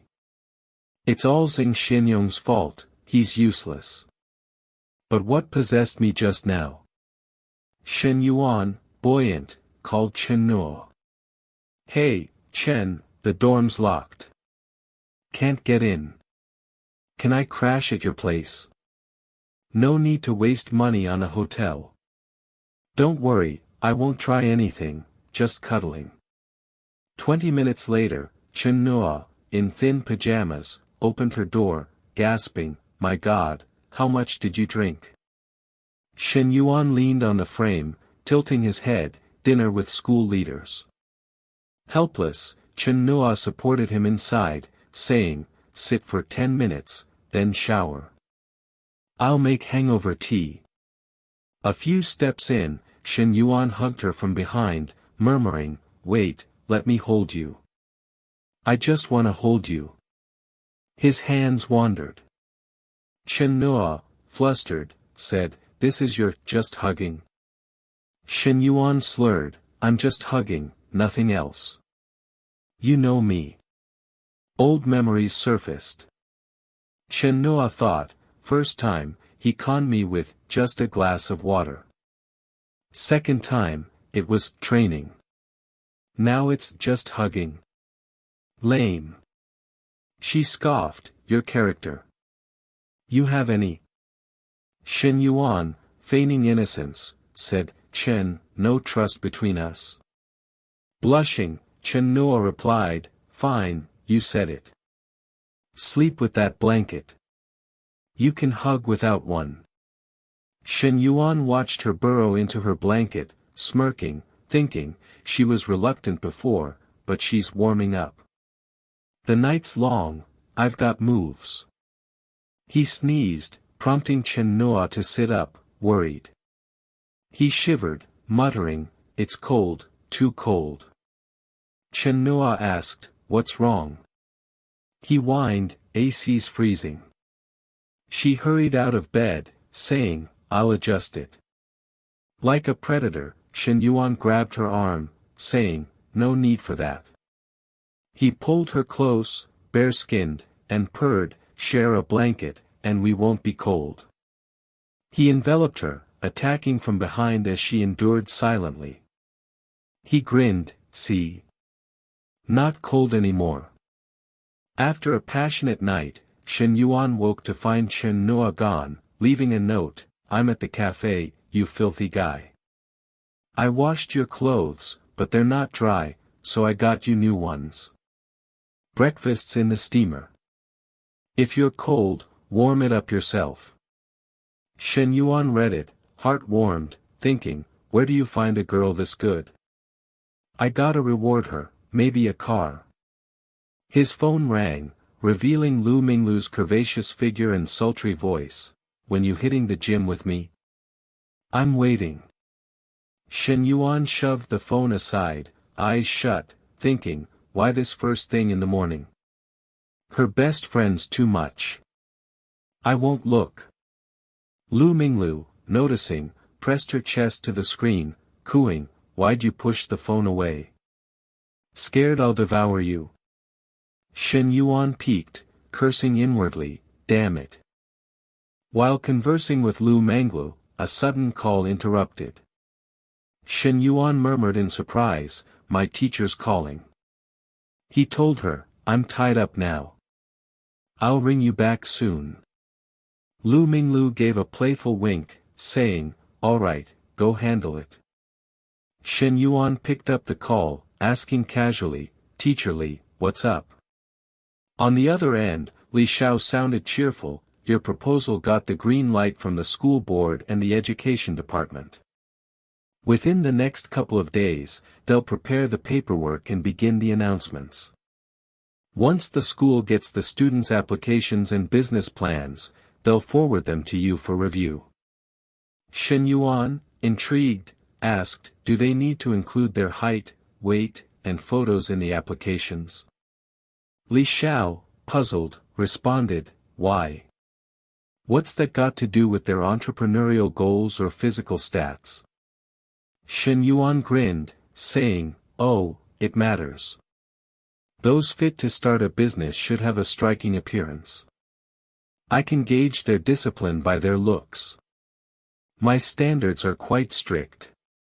Li Xiao, taken aback, thought it odd but said, really? That's a new perspective.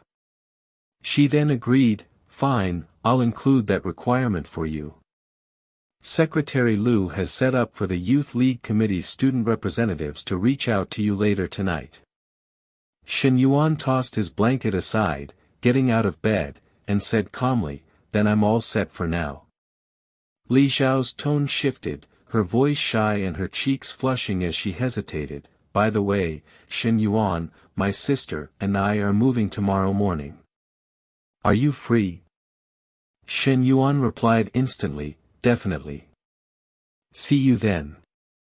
Half an hour later, after breakfast and getting ready to head out, Shen Yuan's phone buzzed again, catching his attention. He muttered, why is Lu Minglu calling now? As soon as he answered, Lu Minglu started grumbling, what's taking you so long? You said you'd come find me soon, and it's been over 30 minutes. I'm not buying it. Shen Yuan responded coolly, I'm busy, getting ready to leave. I've got meetings with 2 furniture companies to go over villa design plans. Lu Minglu, excited, asked with a gleam in her eye, need a sidekick to tag along. Shen Yuan, slipping on his jacket, said, you're calling yourself a sidekick. What's the use of bringing you? But if you're set on it, come along. In his mind, he thought, Lu Minglu's a bit of a flirt, but she's good at boosting morale. Having a beauty cheering me on during these discussions will make things go smoother. Lu Minglu, beaming, winked and said, great, then swing by and get me. I'm in the gym. Shen Yuan simply replied, fine, and ended the call. Moments later, Shen Yuan pulled up.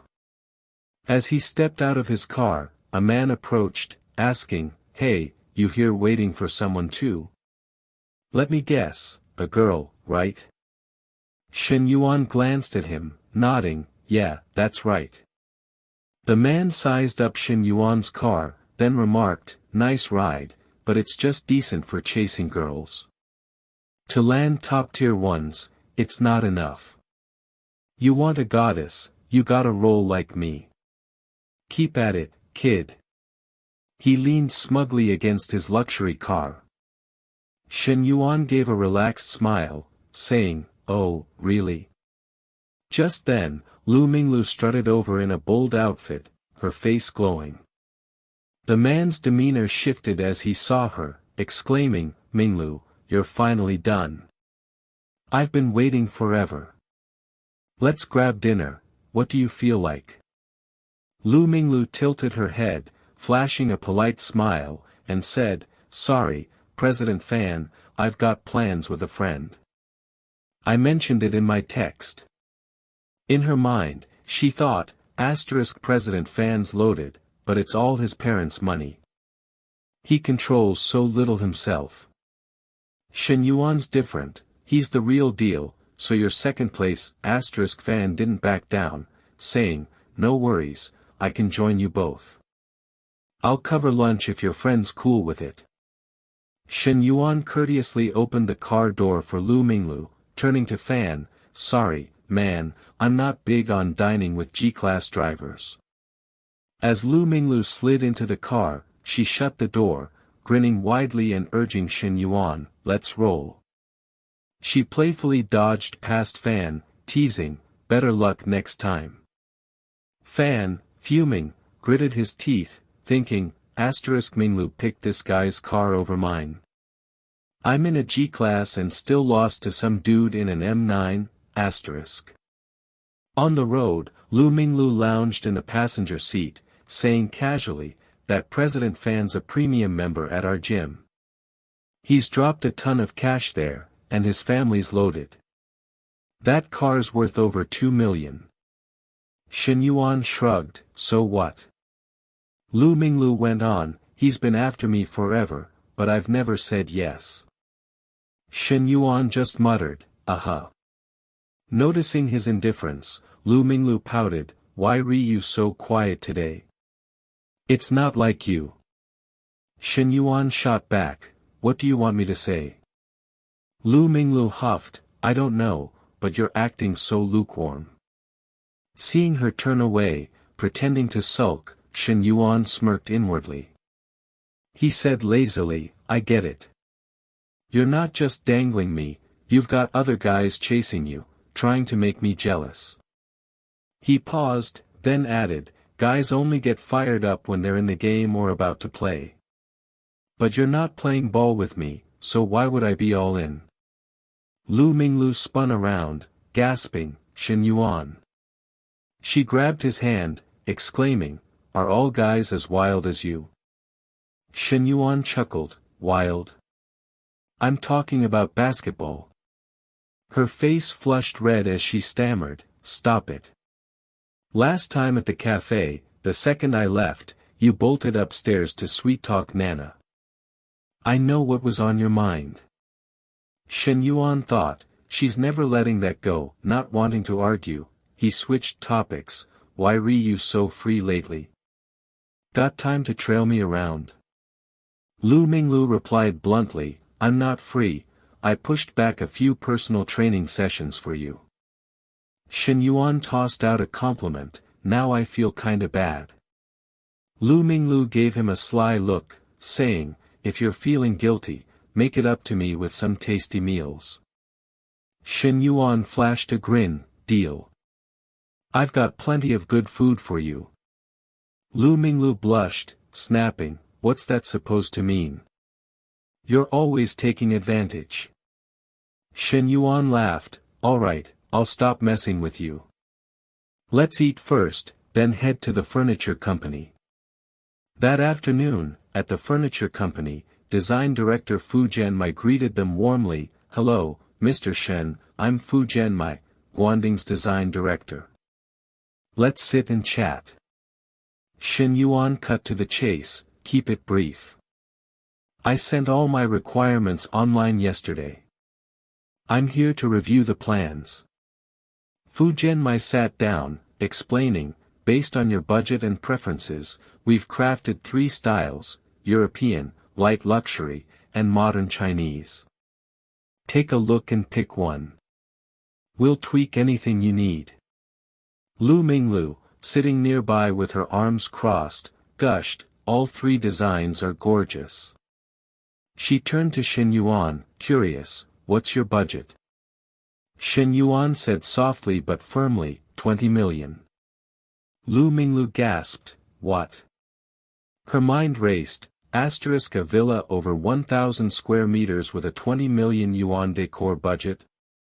His assets must be over 100 million. I've underestimated him.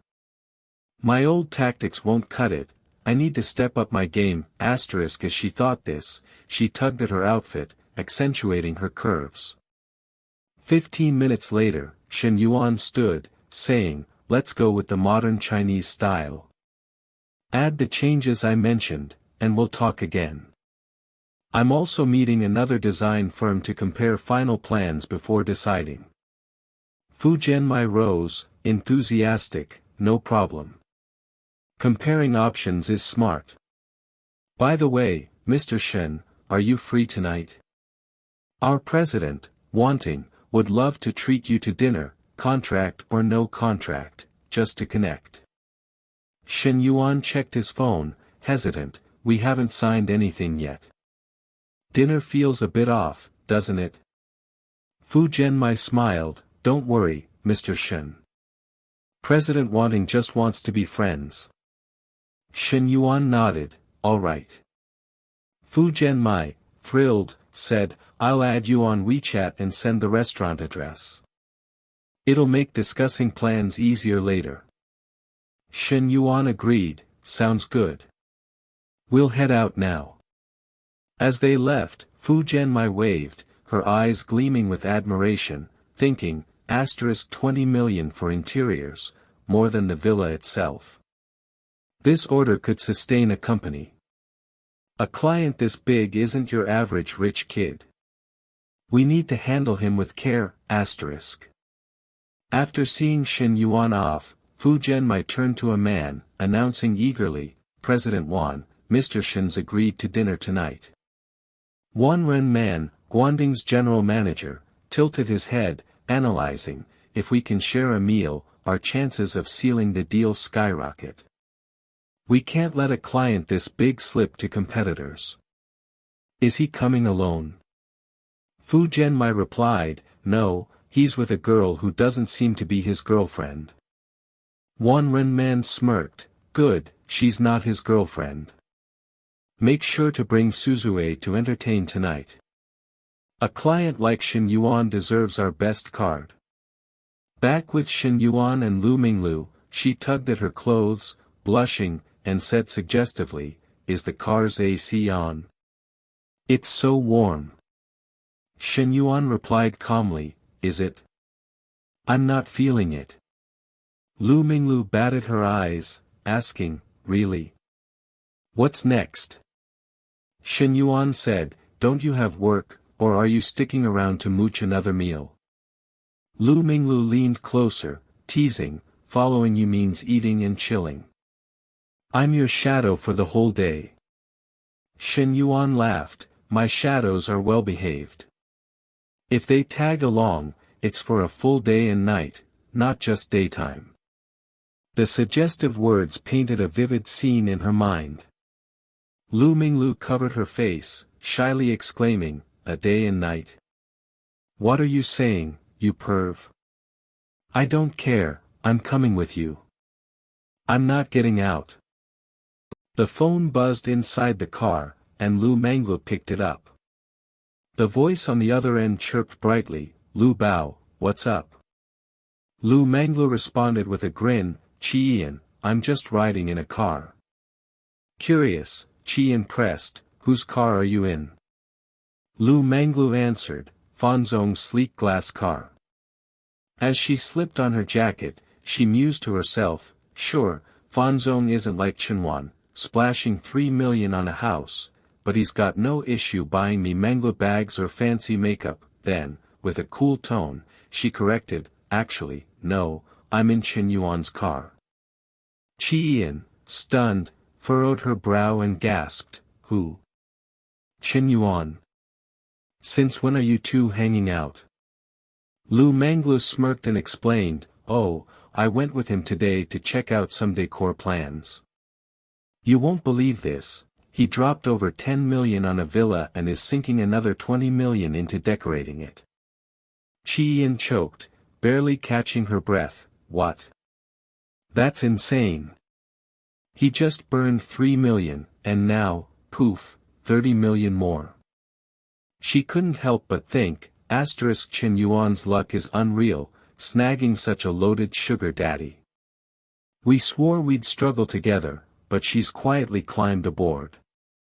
No, Manglu's hitched a ride on this luxury cruise too, gripping her phone, Chi-Ian wailed, one bestie doing great is bad enough, but now another's outshining me. Is it 'cause their chests are bigger than mine? Scene shift, afternoon at Nanaying restaurant.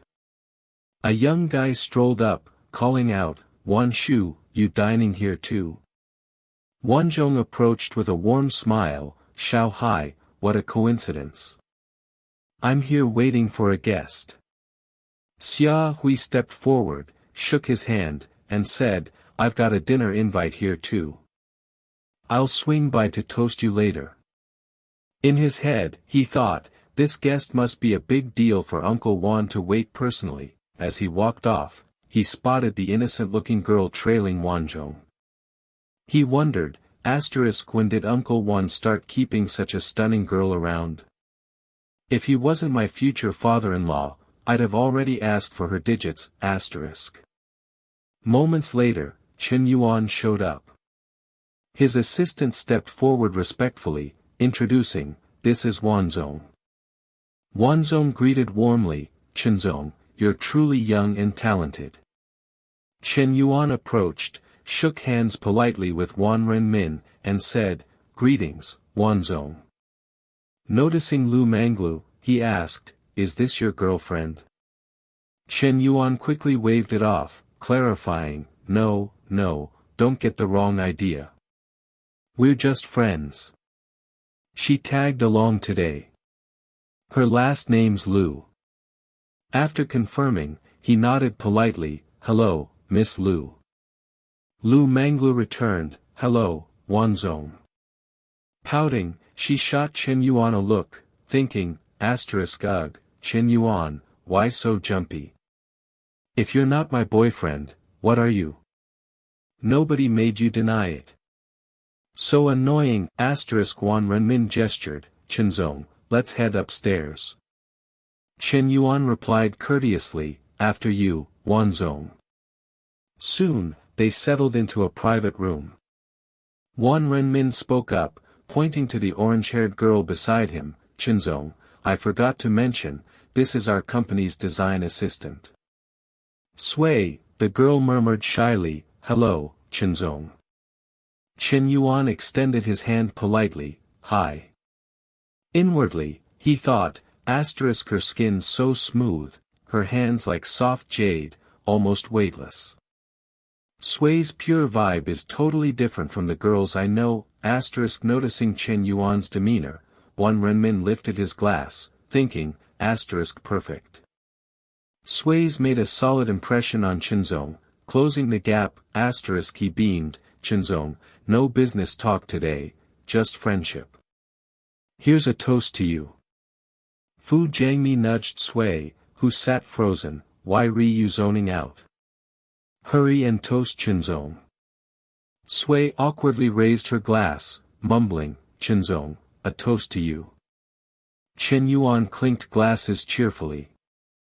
Lu Manglu, leaning close to Chen Yuan with a jealous edge, cooed, little Chenzong, let's drink together. I want a glass too. Chen Yuan held her glass, chuckling, you better not drink, who's gonna drive us back? Lu Manglu's heart fluttered as she purred, fine, I'll listen to you. Inside, she thought, wonder if Chen Yuan's gonna try something later. But this vibe between us? It's amazing, Sui stepped closer to Chen Yuan, whispering, Chenzong, another toast. Chen Yuan smiled softly, have some tea, it's fine. His words froze Sui. Wan Renmin chimed in, listen to Chenzong. He's looking out for you, keeping you off the wine. Sui's from Nanjing University, a senior, not graduated yet. You're both young, probably share some interests.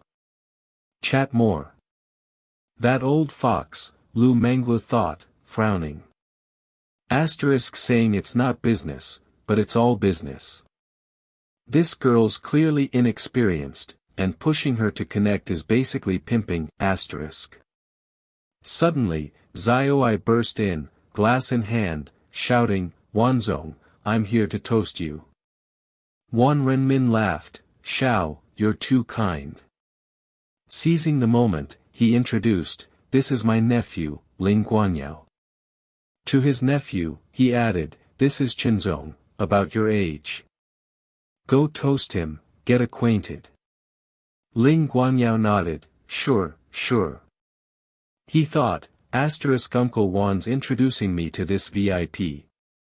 He must rate me highly. For Uncle Wan to personally host him, this guy's loaded. Worth knowing, even if he's just a party show-off, smiling, he approached, hello, Chen, he froze, seeing Chen Yuan's face. Chen Yuan. What's he doing here? Chen Yuan grinned, raised his glass, come on, let's drink. Ling Guanyao stammered, why's Chen Yuan Uncle Wan's VIP? He wants me to toast him. That's like kissing Chen Yuan's boots. No way, Wan Renmin noticed their weird looks and asked, Chenzong, Xiao Miao, you two know each other.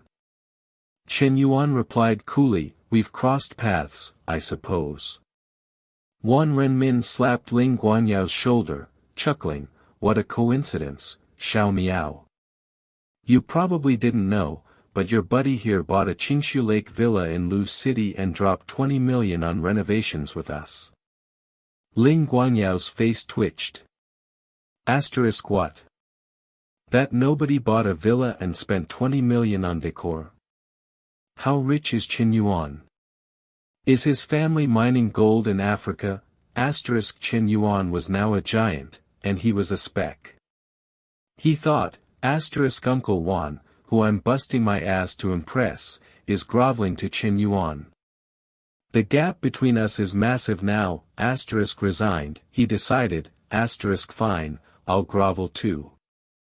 If Uncle Wan's licking boots, I will too, bowing low, he simpered, what a coincidence. Congrats. Oh, I mean, Chinzong now. 3 hours later, Wan Renmin proposed, Chinzong, how about a bar or some karaoke? Qin Yuan turned to Lu Manglu, grinning, Coach Lu, you in? Lu Manglu hesitated, thinking, I keep this figure with discipline. Late night drinking's not my thing, seeing her pause, Qin Yuan said, maybe sit this one out. Early to bed, early to rise, good for you. Lu Mangla glanced at Sui, thinking, if I bail, Qin Yuan might fall for those other foxes. More vixens mean less for me. Knowing Wanzong, he'd get Qin Yuan drunk and send Sui to his hotel. It was clear at dinner, Qin Yuan's got a thing for Sui. He wouldn't hold back, her mind raced with steamy scenarios. Eyes flashing, she thought, no way. If they go that far, I'm left with nothing, standing abruptly, she raised her hand and declared, I'm in. I'm definitely going. Following an evening at the technician's residence, Wanzong had escorted Qin Yuan for a few hours of leisure. Suvi lingered quietly to one side, timidly clutching a glass of wine, her cheeks rosy as she glanced at Qin Yuan, poised to propose a toast. Noticing her gesture, Qin Yuan gently intervened, saying, no more drinks for you. You've had enough tonight. You don't often visit spots like this, do you? If you'd rather not come again, just skip it. It's only part of the job. Suvi, hearing his words, gave a shy smile and responded, thank you, Qinzhong. Sensing her unease, Qin Yuan offered guidance. For a girl from a modest background to secure an internship at a major firm like Guaning is no small feat you can't give up too easily. Liu Manglu, seated beside him, playfully bumped Qin Yuan's shoulder and teased, Qin Yuan, why aren't you worried about whether I stay or go? Without missing a beat, Qin Yuan shot back, does Coach Lu need my concern? You've got plenty of admirers. Has Big Shot Fanzong already slid into your WeChat? Caught off guard, Liu Manglu tucked her hair behind her ear, a touch of guilt in her expression, and countered, her timing slightly off, feeling a flicker of frustration. None of my usual moves work on him. Qin Yuan doesn't care one bit. I thought I'd reel him in, but somehow he's got me hooked. Suvi, seated nearby, turned to him and asked, Qinzhong, what song do you, want to sing? Should I pick one for you? Qin Yuan grinned and said, I'm good with anything. Go ahead and sing whatever you like. Liu Mangla nudged him again, smirking, you're acting different. That girl's got quite the enchanting stare. Qin Yuan turned to her casually and replied, oh, really? I'd say your eyes are giving me the same vibe. Pretty enchanting too. Liu Manglu flushed and shot back, no way. Your gaze on me is all lust, no love. Qin Yuan tilted his head and said, isn't that your strength? No matter how women draw men in, it all leads to the same place. Curious, Liu Manglu asked, and what's that place? Without hesitation, Qin Yuan leaned close and whispered in her ear, getting into bed, obviously.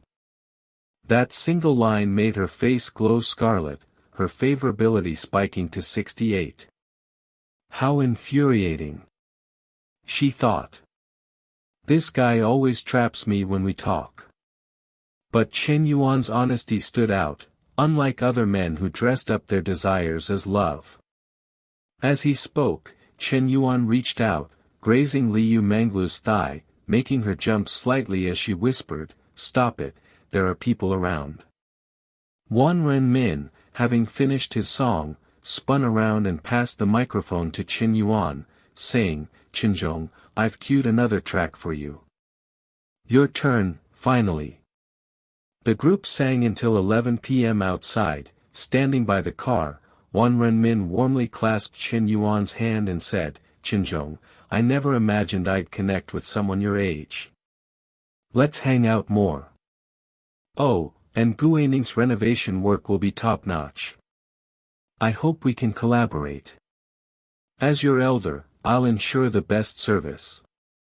Chen Yuan responded with equal warmth, "I'm only considering 2 firms. Your designs are impressive. At the same price, you're my first choice." Meanwhile, Fujianmi steadied a slightly tipsy Suvi as they approached, saying, "Qinzhong, we're heading out. Catch you later." Chen Yuan gestured toward Suvi and said, "Take care of her." Fujianmi flashed a professional smile and replied, "Suvi's my student. I'll get her home safely." As the group departed, Chen Yuan turned to Liu Manglu and asked, "Need me to call you a ride?" She countered, "What about you?"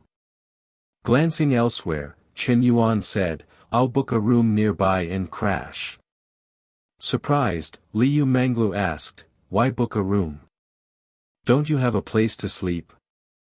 He tilted his head, eyeing her, and teased, "Are you offering to take me in?" The question made her blush. "I wasn't planning to move this fast," she thought, "but my gut says if I don't act, this Tang Sanzang of a Chen Yuan will be snatched up."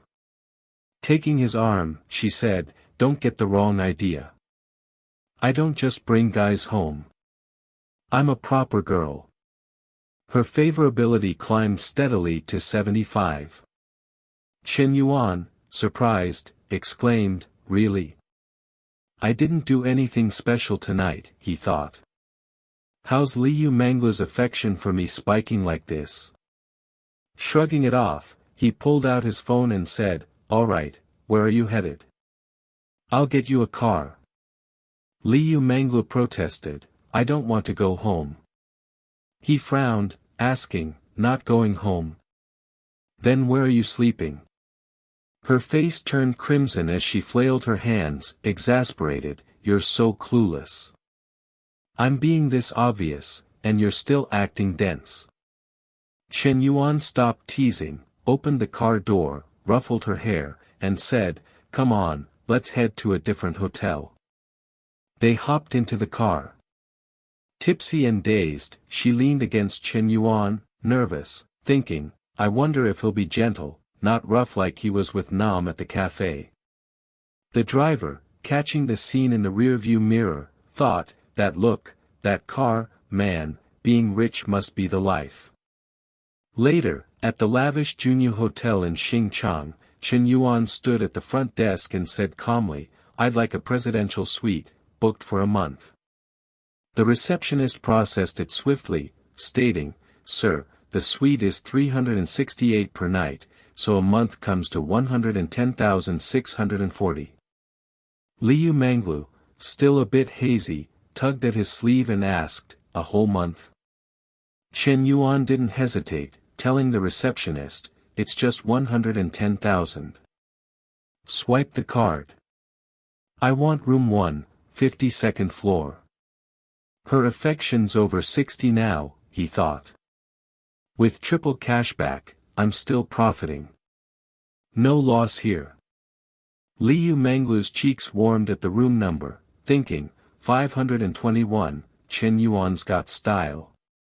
Inside the room, she strolled to the window, gazed out, and said, "The night view's gorgeous, Chen Yuan, look." Nervous inside, she thought, "This feels a bit unfair to Nam, but I really want a good start with him." Chen Yuan got straight to it, nibbling her neck gently and saying, all I can see is you right now. Can we play some badminton? Seeing his eagerness, Liu Manglu said, Chenwan, I haven't showered yet. Let's wait till after. Before she could finish, he'd already tugged down her underwear, saying, if we wait, we'll just need another shower later. Her face flushed as she fretted, Chenwan, the curtains aren't closed. He got to work, analyzing, it's one-way glass, 52nd floor. No taller buildings nearby. If anyone sees, let them. Who cares? Pressed against the glass in a gecko-like stance, Liu Mangla trembled, whispering, you're awful. They explored every position that night. The next morning, Chen Yuan woke, checked his phone, and thought, damn, it's noon. Slept late. Sitting up, he glanced at the girl beside him, thinking, didn't expect her body to be so responsive. I was worried she'd dehydrate last night. As his hand wandered, Liu Manglu stirred, whining, Chenwan, again. We didn't sleep till after 4 a.m. Don't you care about me? Maybe I need to train harder, she thought. How's a fitness coach getting outdone by this guy? Chen Yuan pulled her close and said, Lulu, how could I not care? I can go all night, but I held back for you. Blushing, she replied, you're too much. Let me sleep more. I'll give you more when I'm up. And don't call me Lulu, I'm not like Nam. He stroked her cheek gently, saying, all right, all right. She was amazing last night, he thought. I'll let her rest, then take her car shopping, 3 million budget, her pick. Shocked, Liu Manglu bolted upright, exclaiming, what did you say? Lianglu couldn't hold back her enthusiasm, wrapping her arms around Chen Yuan in a tight embrace, planting a quick kiss on his cheek, and exclaiming, a car worth 3 million, and I get to choose it myself? Chen Yuan, I absolutely adore you. Chen Yuan just laughed softly, glancing at the fish he'd reeled in, thinking to himself, even though the more I spend, the more I earn back, getting Nana a house only costs 3 million. If I get Liu Minglu a car for over 3 million, I wonder what Na will say. Asterisk. Liu Minglu stopped for a moment, gazing at Chen Yuan with starry eyes, and asked, that's amazing. I've been obsessed with Porsches forever, and I think they're around 2 million. Is that all right, babe? At that, he responded generously, of course, go for it. Liu Minglu, delighted, recalled, I even mentioned it to Nana once, but she's more into Maseratis. I've checked those out too, they're stunning. Chen Yuan caught that detail and promptly asked, oh, so Nana's into Maseratis? Curious, she replied, are you thinking of getting Nana a car too? Chen Yuan answered coolly, I'm a direct guy, no games. Yeah, I'm considering it. His words sent Liu Minglu into a spiral of thoughts. Asterisk Na's so lucky a house and a car? That's got to be at least 5 million total. No, Liu Minglu, stop comparing. You're just starting with Chen Yuan. Be content with what you have. Asterisk. Just then, a text from Ho Chi pinged her phone. Minglu, my friend said she spotted you at Junyu last night. Did you crash at Junyu's place? Liu Minglu didn't hold back, texting back, yup, I got swept away last night. Ho Chi, shocked, replied, what? With who? Liu Minglu gleefully answered, who else but Chen Yuan? I'm such a sap I melted and went along with him. Her message made Ho Chi raise an eyebrow. Asterisk Lulu's being so dramatic, acting like she didn't want it too. Ha, knowing her, she totally made the first move on Chen Yuan. Asterisk. Suddenly, Ho Chi froze, realizing, wait a minute. Does this mean another one of my besties is living it up on a luxury yacht? Why am I the only one in our trio still scraping by? This is ridiculous. Asterisk. On Chen Yuan's side, he stood up, slipping on his shirt, and said, "Coach Lo, go pick out the car yourself, and send me the account details when you're done. I'll wire the money." This small gesture boosted Lu Minglu's affection toward him to 86. She responded softly, "All right." Chen Yuan glanced at the number hovering above her head, thinking happily, last night during the sports session, it peaked at 82, and now it's already 86. I'm getting close to that 90 affection bonus. Asterisk. Chen Yuan hopped into his car and drove off. Just then, Chenna called saying, "Chen Yuan, I've mastered everything about coffee. When are you stopping by?" He replied calmly, "Not today. I'm tied up. I'm planning to get you a car. Go look at some options." Chenna, taken aback, said, "We just got a house not long ago." "Why a car now, Chen Yuan?" "I already have one, it's fine for getting around." "It's not needed." Chen Yuan said warmly, "Just trust me. I love buying cars for my girl, and we're not short on funds." "What kind do you want?" Chenna, unable to sway him, sighed, "Fine, just a regular B-class car. Nothing too pricey." Chen Yuan, unimpressed, said, "No chance. My woman's car has to be at least 2 million. She quickly protested, 2 million? That's way too much. We got a house last time, and now a supercar? Chen Yuan replied casually, "Your birthday's coming up. This is your gift. Don't be so frugal, your man's got plenty of cash." Then, out of nowhere, he asked, "Nah, if something happened between me and Lu Minglu, would you care?" In his mind, he thought, asterisk, can't hide this. Better to come clean now than let Chenna hear it from someone else. Asterisk. Chenna's eyes lowered, and she answered quietly, "I'd care, but I know I can't change you. You telling me shows you value me. But next time, if it happens again, don't tell me. I'm scared it'll hurt too much." Chen Yuan said gently, "Nah, don't worry. You hold a special place in my heart. No one can take that from you." His words made Chenna beam, exclaiming, "Really? You only say that to me, right?" Chen Yuan replied smoothly, "Of course, just you. Never said it to anyone else." Touched, Chenna wiped a tear and said, "I trust you, Chen Yuan. I don't ask for much, just one day a week where you swing by my cafe for a coffee I made, or if you're free, come to my place for a meal I cooked. That's enough for me." He toyed with the steering wheel, thinking, asterisk, Na's truly one of a kind, so good to me, always saving me money, asterisk. Finally, he said, "Wanna hang out tonight?" "Let me make it up to you, Na."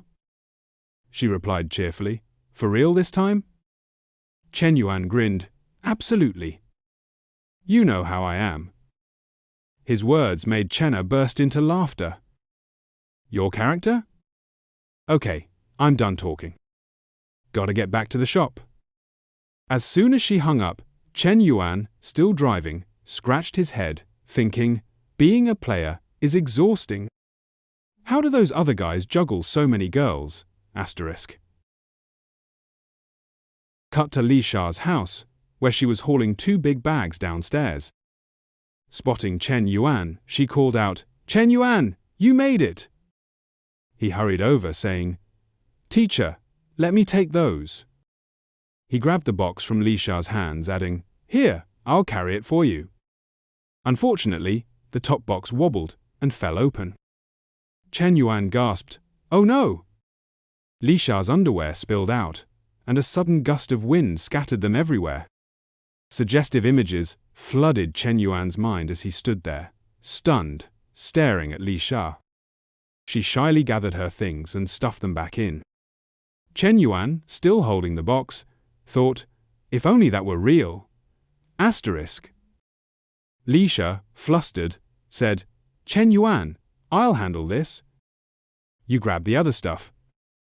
Later, with everything loaded into his car, Li Sha's younger sister closed the trunk and said, One trip won't cut it. We'll need 2. You guys go ahead. She leaned in, eyeing Chen Yuan suspiciously. Lisha buckled her seatbelt and said, Chen Yuan, set the GPS for Dongshang Apartments. He nodded. Got it, teacher. Let's roll. After driving for a bit, Lisha said apologetically, Don't mind my sister. She's always like that, not trying to be rude. Chen Yuan shrugged. No big deal. She seemed nicer than the last couple times. Lisha rested her head against the window, gazing outside, and softly shared, she wasn't always this way. In college, she had a boyfriend. I saw his photo-good-looking guy, wore glasses, seemed refined. They were super close, but it was long distance.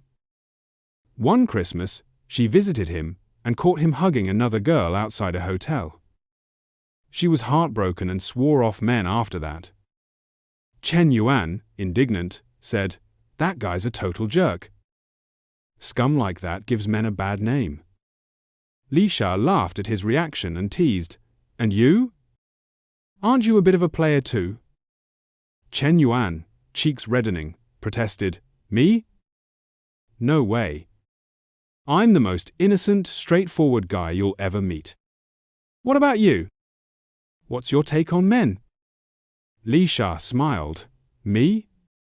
Pretty normal, I guess. I haven't gone through what my sister did, so I don't have any hang-ups. Sensing an opening, Chen Yuan asked, So, what do you think of me? Li Shao was taken aback by his words, and quickly turned to ask, Chen Yuan, what was that you just said? With a relaxed grin, Chen Yuan replied playfully, Oh, nothing, just messing around. Why so serious? Hearing this, Li Shao felt a twinge of disappointment. She rested her head against the car window, thinking, so it was just a tease. If Chen Yuan was serious, I wouldn't even know how to respond. Asterisk. A short while later, they reached Li Shao's new apartment. She handed Chen Yuan a water bottle and said, Finally settled in. Thanks so much for today. How about I treat you to dinner? Chen Yuan stretched, wiping sweat from his brow, and said, You know, there are other ways to show gratitude besides a meal. Li Shao blushed shyly and quickly asked, Like what? Without hesitation, Chen Yuan wrapped his arms around Li Shao's waist and swiftly kissed her lips. Not stopping there, his playful hand began roaming over her, making her catch her breath. Just then, Li Mang was at the apartment door, knocking and calling, Sis, open up! I forgot my keys. Startled, Li Shao replied hesitantly, Be right there. She gently pushed Chen Yuan away and said, Chen Yuan, I don't think I can move right now. Chen Yuan, with a mischievous grin, hugged her and said, No worries, I'll help you out. When Li Mang stepped inside and saw Li Shao's flushed face, she asked with concern, Sis, why's your face so red? Heat stroke? Li Shao brushed her hair lightly, stammering, I'm okay, just need a quick rest. In her mind, she thought, Chen Yuan's so bold. Thank goodness Li didn't suspect anything, or I'd never live it down. Asterisk. She added, stuttering, Chen Yuan, the Youth League assigned Deputy Sister Z to assist with my investment project, and the school's even giving me an office. I'll send you her WeChat ID. Make sure to reach out when you're back at school. Chen Yuan nodded at the door and said, Got it, I'll contact her. I won't keep you, then I'll head out. In his mind, he thought, I wanted to stay with Teacher Li longer, but she's probably worried Li Mang will figure it out and embarrass her. Asterisk. After Chen Yuan left, Li Mang sorted through items and asked curiously, Sis, what do you really think of Chen Yuan? Li Shao shyly covered her flushed face and countered, What's that supposed to mean? Li Mang put on a stern look and said, Don't act clueless. It's obvious what he's thinking. You two are way too close for just a teacher-student thing. Caught off guard, Li Shao faltered, Well, I'm not sure, really. Li Mang, with a knowing frown, said, Oh, come on, you're totally into him. She added, If you ignore that he's a student, he's got a lot going for him. but something tells me he's not reliable. Surprised, Li Xiao asked, "You're not against it?"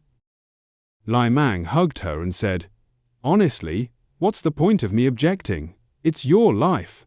As your sister, I can only tell you to stay sharp. Watch him closely and see if he's worth your heart." Li Xiao, deep in thought, murmured his name softly. An hour later, in the school cafeteria, a girl with a cute bow in her hair sat waiting. It was Fu Yingzi, head of the school's broadcasting station. Spotting Chen Yuan, she stood and waved. "Chen Yuan, over here." He walked over and politely asked, "Been waiting long?" Fu Yingzi smiled. "Nope, just got here." He sat down and remarked, "Your voice is different from your radio broadcasts." Fu Yingzi eagerly explained, "On air, you get into character, so it varies by context. Let's get to business." She continued, "Secretary Liu said someone will help set up your office in the next 2 days." Chen Yuan replied happily, "Awesome. Going forward, besides Youth League tasks, I'll need your help with other stuff too." "Sure thing," Fu Yingzi said enthusiastically. Chen Yuan added, "Great, then assist me over the next couple days." Before he could finish, a boy with a paper bag approached, interrupting, "Yingzi, there you are. I got you that Chongqing oolong tea you love." He glanced at Chen Yuan and asked, "Hey Yingzi, who's this guy?" Sensing the boy's hostile stare, Chen Yuan thought, Look, he definitely sees me as a rival asterisk." Fu Yingzi replied bluntly, "I'm off sugar these days, so no bubble tea thanks." The boy persisted, "Ying, I ran 5K and queued for 20 minutes for this. Just take it." Growing annoyed, Fu Yingzi repeated, "Fengzi, I've said it enough, I don't want it." Stung by her rejection, he pointed at Chen Yuan and demanded, "Who's this guy?" Fu Yingzi shot back, "What's it to you?" Defeated, Fengzi slunk away. Nearby students whispered excitedly, "Did you see that? Drama alert! Are Fu Yingzi and Chen Yuan a thing? Is Fengzi fighting Chen Yuan over her?" Feng Hui, overhearing with a friend, frowned and said, "Chen Yuan and Fu Yingzi? No way." Her friend crossed her arms. "You've only gone out with Chen Yuan twice. They probably know his family's business isn't bust anymore." Irritated, Feng Hui stormed over, flashing a bright smile, and greeted, "Chen Yuan." He looked up. "Oh, Hui." Feng Hui cozied up to him, asking softly, "Heading to class?" Chen Yuan replied casually, "Nah, just talking Youth League stuff with Fu Yingzi." Feng Hui pressed closer, whining, "You haven't been to class in forever. Planning to flunk everything?" Across the table, Fu Yingzi stood thinking, Feng Hui's acting like Chen Yuan's girlfriend. Since when are they that close? Whatever, not my business. Asterisk. She brushed her hair, coughed lightly, and said, "Chen Yuan, I've got radio station work. I'm off." He didn't stop her, just said politely, "See ya." Male students nearby buzzed with excitement. "Whoa, ultimate drama. 2 beauties fighting over one guy? Feng Hui looks like the main wife catching a side chick. Some guys get it all." Feng Hui smiled sweetly and asked, "So, what were you and Fu Yingzi talking about?" In her head, she thought, "Fu Yingzi's pretty and has a great voice. I can't let her get close to Chen Yuan. Asterisk." He played along, "Just Youth League entrepreneurship stuff. They asked her to go over it with me." Inwardly, he thought, Asterisk Hui's possessiveness is intense. How am I going to manage my other commitments? Asterisk. Satisfied, Feng Hui put her hands on her hips and said, "Oh, okay. I was hoping to hang out with you. It's been 2 days, but I've got class now." Leaning down, she whispered suggestively, "Tonight, I want a big cold drink." With that, she spun around cheerfully and left. Chen Yuan hummed, thinking, Asterisk, Hui's, such a cute, clingy girl. Asterisk. Just then, his phone rang. "Yo, Coach Liu, what's up?" he answered. Liu Manglu replied excitedly, "Babe, I found the car. It's in stock, and the final price after discount is 2.52 million. Chen Yuan, unfazed, said, "Send me the shop's account. I'll transfer the money now." Liu Manglu gushed, "Okay, babe, love you tons. Sending hearts. Wanna come to Junyu tonight? I got 2 outfits you'll love, and I wanna wear them for you." Curious, Chen Yuan asked, "Which ones? How don't I know about these?" Liu Manglu teased, "You'll see tonight." After hanging up, Chen Yuan felt a bit frazzled, thinking, "I already promised Na I'd hang out, and Hui wants cold drinks tonight. So, Na, Hui, or Coach Liu? Asterisk?" Blushing, he propped his chin in his hand, lost in thought. These 3 are tough to choose. Asterisk. The scene transitions back to Liao's apartment, where Li Meng's voice echoes from outside. "Sis, how about we make dinner at home tonight, all right?" Liao responds, "Sure, I'll head out to grab some groceries." Li Meng then suggests, "Should we invite Chen Yuan over for dinner?" Hearing her sister's question, Liao is completely taken aback, her cheeks turning pink as she lets out a small gasp. Noticing her reaction, Li Meng presses on. "Send him a message and ask him to come over. It's a way to thank him for helping us out today." Liao, a bit flustered, stammers, "Huh? What's your plan here?"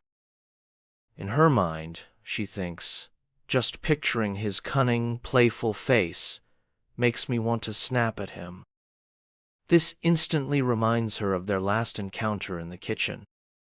In response to her question, Li Meng stands up and says, "Sis, I'm obviously just helping you size him up. What else would I be up to?"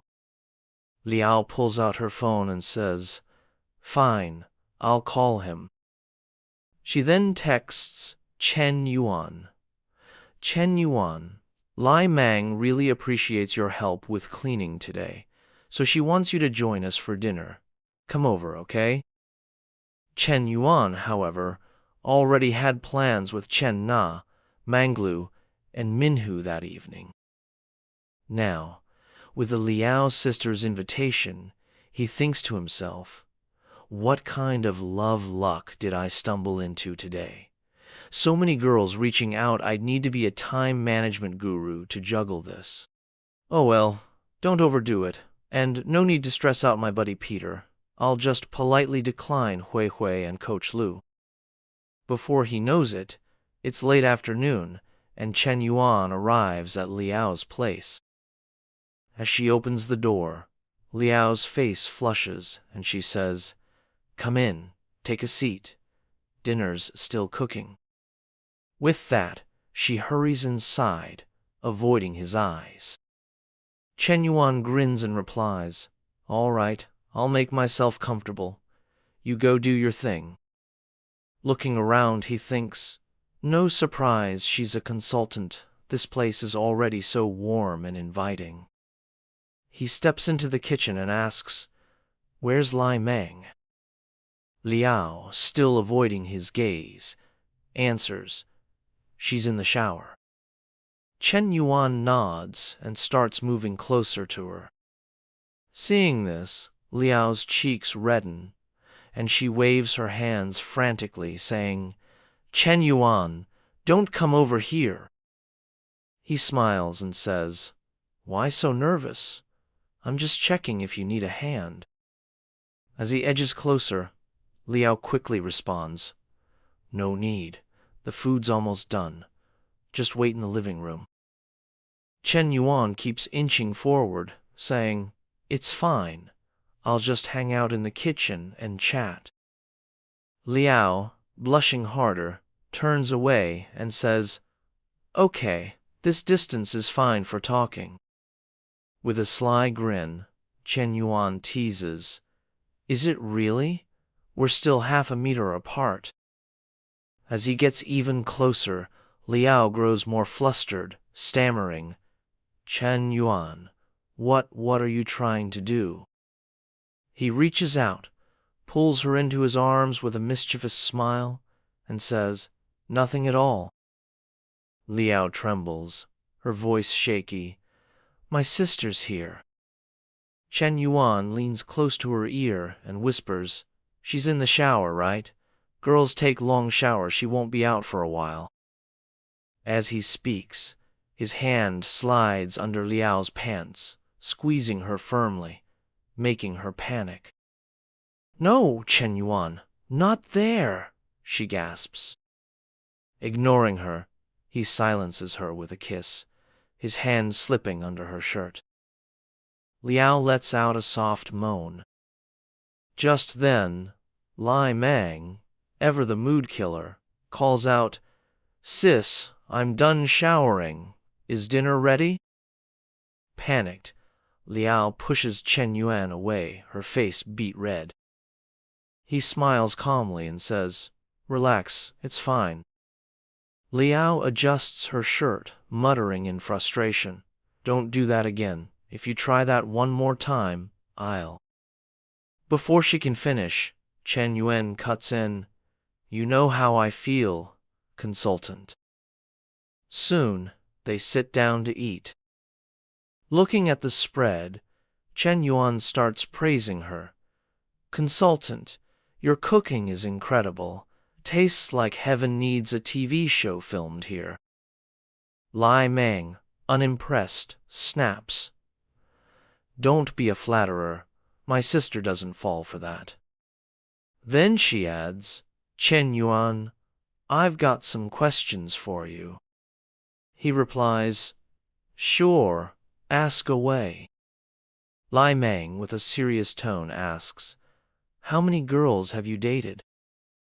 Chen Yuan responds, "Why do you want to know?" He thinks to himself, this feels like a full-on investigation. Publicly, just two, a high school girlfriend and Chuan Ting.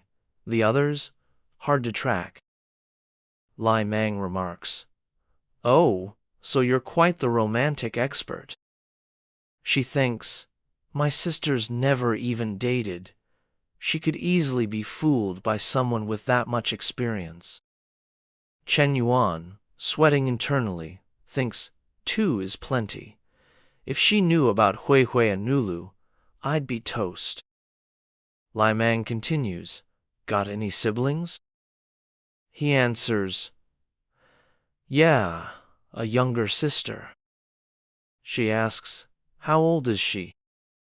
Chen Yuan replies, "She's in her final year of high school, 18 this year."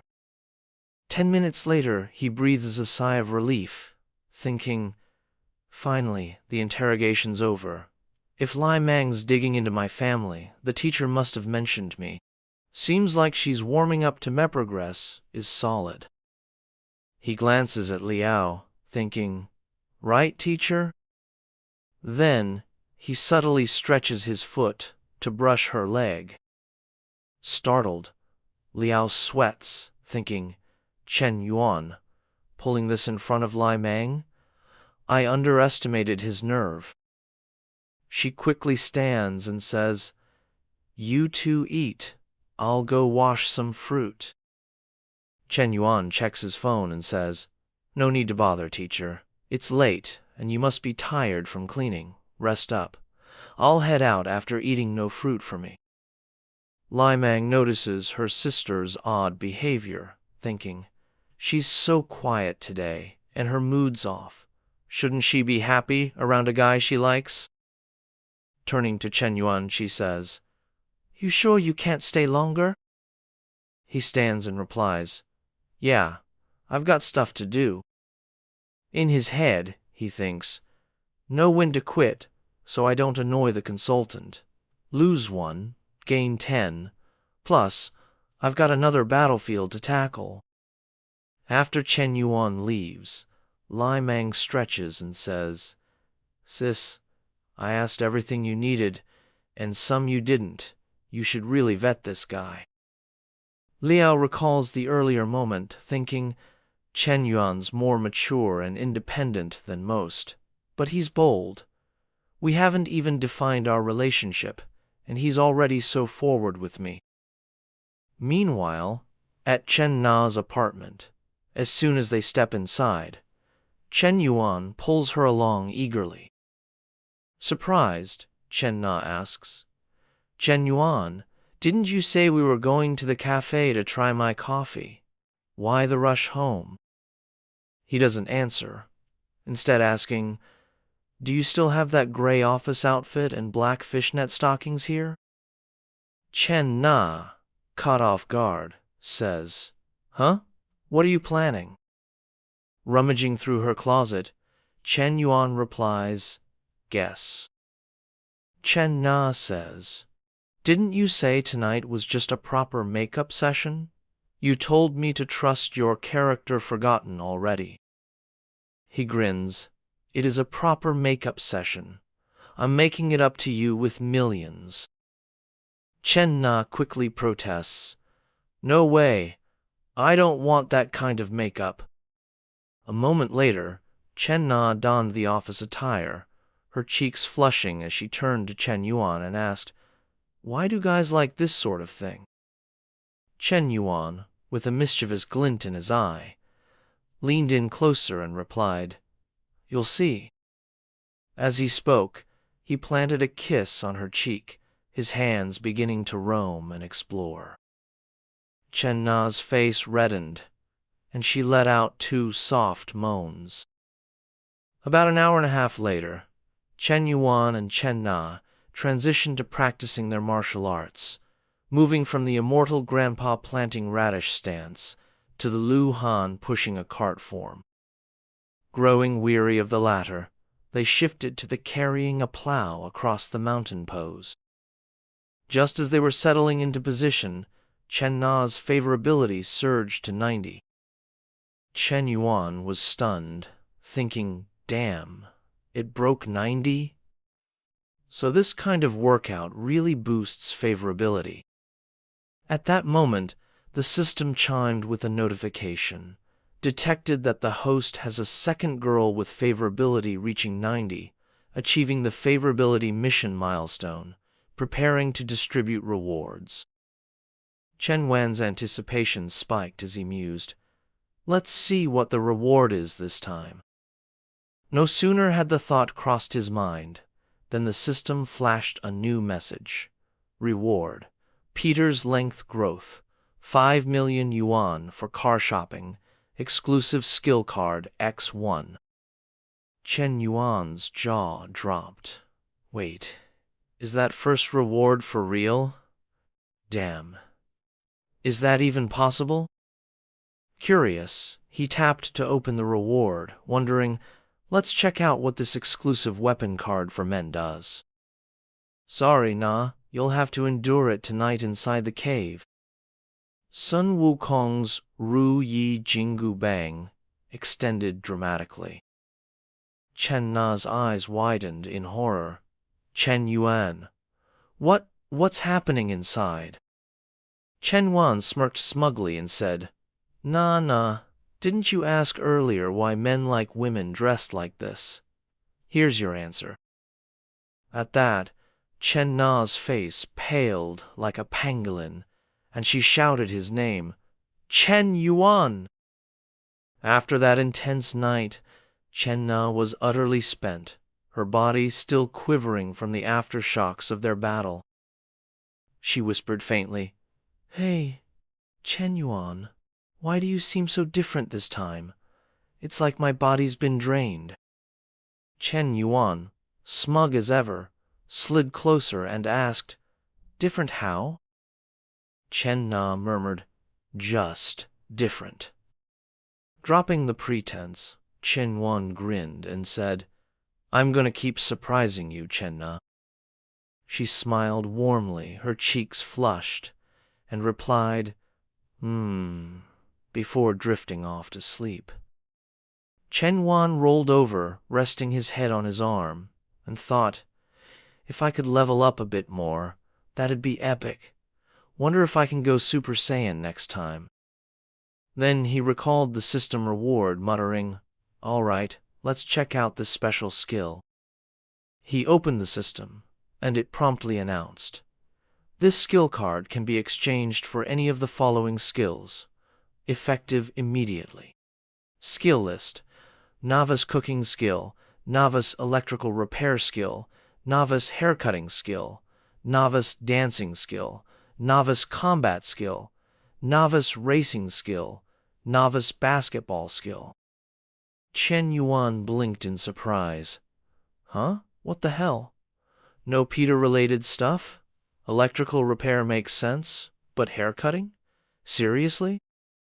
Scanning the list, he thought, if I had to pick, the combat skill wouldn't be bad. Even in a law-abiding society, with money and women, if I run into triads, combat skills could come in handy. Suddenly, a new idea struck him, and his eyes lit up. But what if one day Miss Lee's got some broken appliances? With electrical repair skills, I'd have an excuse to visit her place and get closer. In his mind, he pictured himself and Li Xiao starring in a scene straight out of a Japanese film, like The Lucky Plumber and the Damsel with the Broken Oven. Miss Lee, it's fixed. Call me first if anything breaks, he'd say. Li Xiao would approach, a towel in her mouth, her eyes suggestive as she slowly unbuttoned his pants, saying, "Wipe everything down." Imagining this, Chen Yuan's excitement surged, and he muttered, "Looks like the home appliance repair skill's the way to go." He leaned back, thinking dreamily, "Seems I've cracked the system's pattern. This reward's better than the last. So the third NPC will probably be even more generous. Who's next to hit 90 favorability? I'm kinda pumped." Suddenly, Chen Na's phone rang. She jolted upright, answered, and said, "Hello, Mom?" Whatever her mother said on the other end caused Chen Na's eyes to fill with worry. In a panic, she said, "What? It's that serious? Is there enough money? Do you need me to send some? I'll do it now." After listening for a moment, she said quietly, "Okay, let me know immediately if anything happens." Hanging up, Chen Yuan finally spoke, Nah, what's wrong? Can you tell me?" Chen Na's voice trembled with sadness. "My dad, he's in the hospital. He had a stroke from drinking. He already had high blood pressure." She covered her face and sobbed. "It's my fault. They kept telling me to come home for blind dates and I kept delaying. If I'd just visited, he wouldn't have gotten so mad and drunk so much." Chen Yuan hugged her, comforting her. "Do you want to go back now? I can drive you." Chen Na gently wiped her tears and said, "It's not safe to drive at night.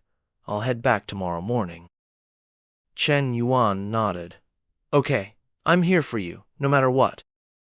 Hearing this, Chen Na thought of Fang Minhe at the 4S store. Even though Chen Yuan cares about me, things between us aren't clear, and I'm not careful with my words. With Dad in the hospital, it's not a good time to bring him home. She replied, "It's okay, I can go back alone." Chen Yuan didn't press. He said softly, "All right, if you need money, a hospital transfer, or anything, let me know, and I'll handle it." Chen Na murmured, "Thank you, Chen Yuan." The next morning, when Chen Yuan woke, Chen Na was gone. She'd left a note with a few scribbled words.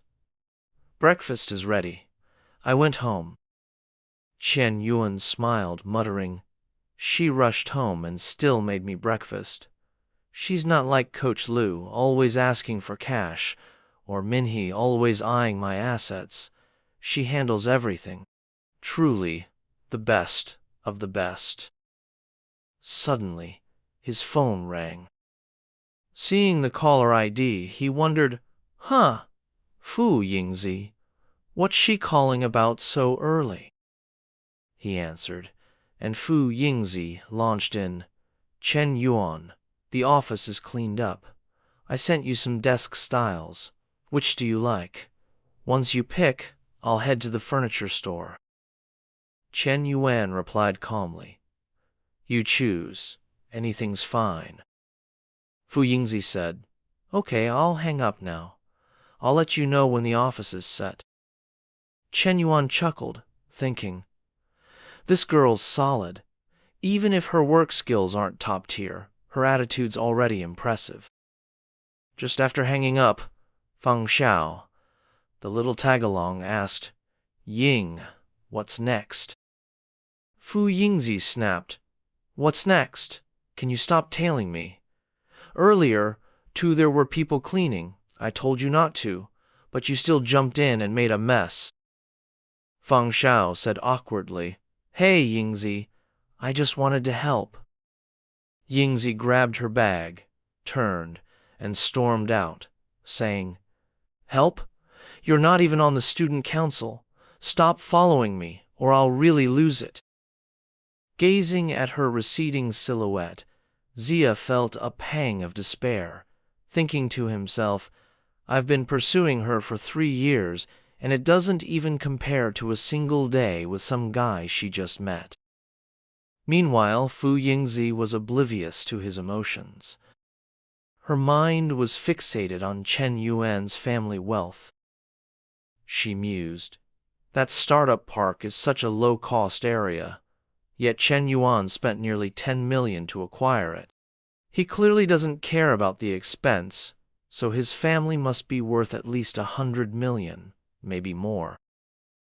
Behind her, Feng Xiaoyi hurried to catch up, calling out, Yingzi, hold up! Ignoring him, Yingzi continued her thoughts. The key is, he's my age, just 21. How is that even possible? In her imagination, Chen Yuan morphed into a commanding CEO, tenderly handling the assets of his secretary the assistant secretary. Lost in her daydream, she told herself, Even if I can't be his girlfriend, I could be his subordinate, maybe a secretary. With his background, he surely has multiple businesses. I need to showcase my skills and unique qualities to stay close to Chen Yuan. Meanwhile, at Chen Na's family home, the moment she stepped inside, she grabbed her mother's arm and urged, Mom, let's hurry to the hospital. Didn't you say Dad had a stroke? Her mother grinned warmly and replied, No, come in first. Let's talk inside. She guided Chen Na into the house, adding, I didn't mean to deceive you. It's just that you're almost 27 and still single. Your friends Xiao Li and Ting Ting, who are your age, already have 2 kids. I'm so worried. Inside, an older woman and an unfamiliar man were laughing and chatting with Chen Na's father. The woman's face lit up when she saw Chen Na. Nana's back. Let me introduce you. This is Dong Kao, drinking with your dad. He's from the Zhu family, a good friend of your cousin. Dong Kao stood, offering a friendly nod. The woman leaned closer to Chen Na, whispering conspiratorially, Let me tell you, Kao runs his own company, manages dozens of employees, and earns tens of millions annually. He bought a car and a house ages ago. Turning to Kao, she asked, Kao, what kind of car do you drive? He replied modestly, Oh, it's nothing fancy, just a BMW 5 Series. Chen Na gave a small smile and said, Not bad. In her mind, she thought, Nice car or not, I should at least give him some face. Meeting his blind date, Dong Kao wasted no time. He pulled out a small box and said, Auntie, besides getting cigarettes and alcohol for Uncle, I brought you a little gift. I hope you like it. Chen Na's mother looked surprised. Oh, you got me something too? Kao opened the box, revealing a sparkling gold ring, and said, I picked it out specially for you at a reputable jewelry store. It's real gold, not too pricey. Just over 3,000 yuan. Chen Na's mom exclaimed, Over 3,000? And you call that inexpensive? The auntie chimed in, stoking the excitement. See that? Cao's so considerate. He'll definitely be a devoted son-in-law, right? Chen Na's mom laughed heartily, agreeing, Ha, absolutely. Chen Na's father called out, Cao, don't just stand there, come sit. On the other side, Chen Na pulled her mother aside, saying, Mom, let's go to the bedroom. I need to talk. Once inside, her mother frowned and said, This girl, Xiaodong, is still out there, saying things like that. Aren't you being rude to our guest? Chen Na replied, exasperated. Rude? You tricked me into coming home. Did you even consider how I feel? Her mother sighed with concern. Your dad and I are just worried about you. Look at Xiao Li upstairs. She's a year younger and already has 2 kids. Chen Na, visibly frustrated, said, Why must I compare myself to them? Forget it, Mom. I'm done talking. She pulled out her phone and texted Chen Yuan. Chen Yuan, I'm so mad at my mom. Turns out Dad's fine. They tricked me into coming for a blind date. Don't worry, I'll be back this afternoon. Chen Yuan replied instantly. I'm almost off the highway. Send me your address. Chen Na's eyes widened. Chen Yuan's coming to my house? She thought, wondering. What's he up to? Could he be? Overjoyed, she turned to her mom and said, Mom, I have a friend coming over soon. Her mother, surprised, asked, A friend? Boy or girl? Chen Na smiled cryptically. You'll see soon enough, Mom. Outside, the auntie was still playing matchmaker, saying, Brother, Cao and Nana are perfect together. They've got the look of a married couple. Chen Na's father raised his glass, chuckling. Drink, drink, it's all in the wine. Cao lifted his glass, saying, Here's to you, uncle. 15 minutes later, Chen Yuan arrived at Chen Na's house, arms full of gifts. Chen Na asked, Chen Yuan, why'd you bring so much? He smiled and said, It's my first visit to your parents. I can't show up empty-handed. Chen Na's mom asked, Na, who's this? Chen Yuan approached, carrying the gifts, and said, Hello, Auntie. I'm Chen Na's boyfriend, Chen Yuan. You can call me Xiao Chen. Just a small token. I hope you'll accept it. The room fell silent. Dong Cao was stunned, and the auntie, incredulous, asked, Wait, what did you say? Chen Na's father stammered, Boyfriend? Why haven't I heard of him? Her mother's eyes widened. What? Chen Yuan placed the gift boxes on the table and opened them, revealing piles of shimmering gold jewelry and gemstones. Chen Na's mom said politely, Xiao Chen, your visit is gift enough. This is too much. You're too kind. Chen Yuan smiled. I wouldn't dare be too formal. Nana's my girlfriend. We're practically family. Chen Na's parents gaped at the contents of the boxes, stammering, This? How much did this cost?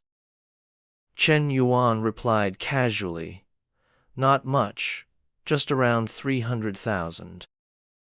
All four exclaimed in unison, 300,000? After a moment of shock, Dong Cao spoke up. What? Nana has a boyfriend? Didn't you say she was single? The auntie, seeing his confusion, said, Cao, don't panic. I just found out too. Why didn't Nana bring this rich boyfriend home sooner? Cao thought bitterly. A gift worth over 300,000 yuan for a first visit? I feel like a fool. He asked, Auntie, is this boyfriend even real? He mused. Spending that much for a first meeting? If it's an act, it's too expensive. The auntie whispered, I'll check his background. She approached Chen Yuan and said, Hello, Xiao Chen. I'm Nana's aunt. You look younger than Nana. How old are you? Chen Yuan smiled. Hello, auntie. I'm 21. She leaned toward Chen Na's mother and whispered, Only 21? That's 6 years younger than our Na. She thought, this feels more and more like a setup. A 27-year-old with a super-rich boyfriend 6 years younger? Who'd believe that? Chen Na's mother grew worried, exchanging a glance with her husband, who was deep in thought, his eyes twitching. Seeing their skepticism, Chen Yuan continued, I'm still in university, but I have a side business, investing in finance and real companies. The auntie, secretly pleased, thought, What nonsense! Anyone can claim to be in finance. I don't buy it. She laughed loudly and said, I heard you're planning to marry Nana, right? To marry, you need a house. Have you bought one? Chen Yuan replied calmly, Of course. We have two in my name, one in hers, both in Star City. Dong Cao gritted his teeth, glaring at the auntie, thinking, I'm tired of this bragging. He's just talking nonsense. The auntie, sensing his frustration, said, Cao, stay calm. I'll expose his lies. She smirked and said, Xiao Chen, confidence is great, but pretending to be something you're not is unnecessary. In relationships, sincerity matters most. She thought smugly, a house in a big city costs over 1 million yuan. Even if he's rich, he wouldn't buy one for Chen Na before marriage.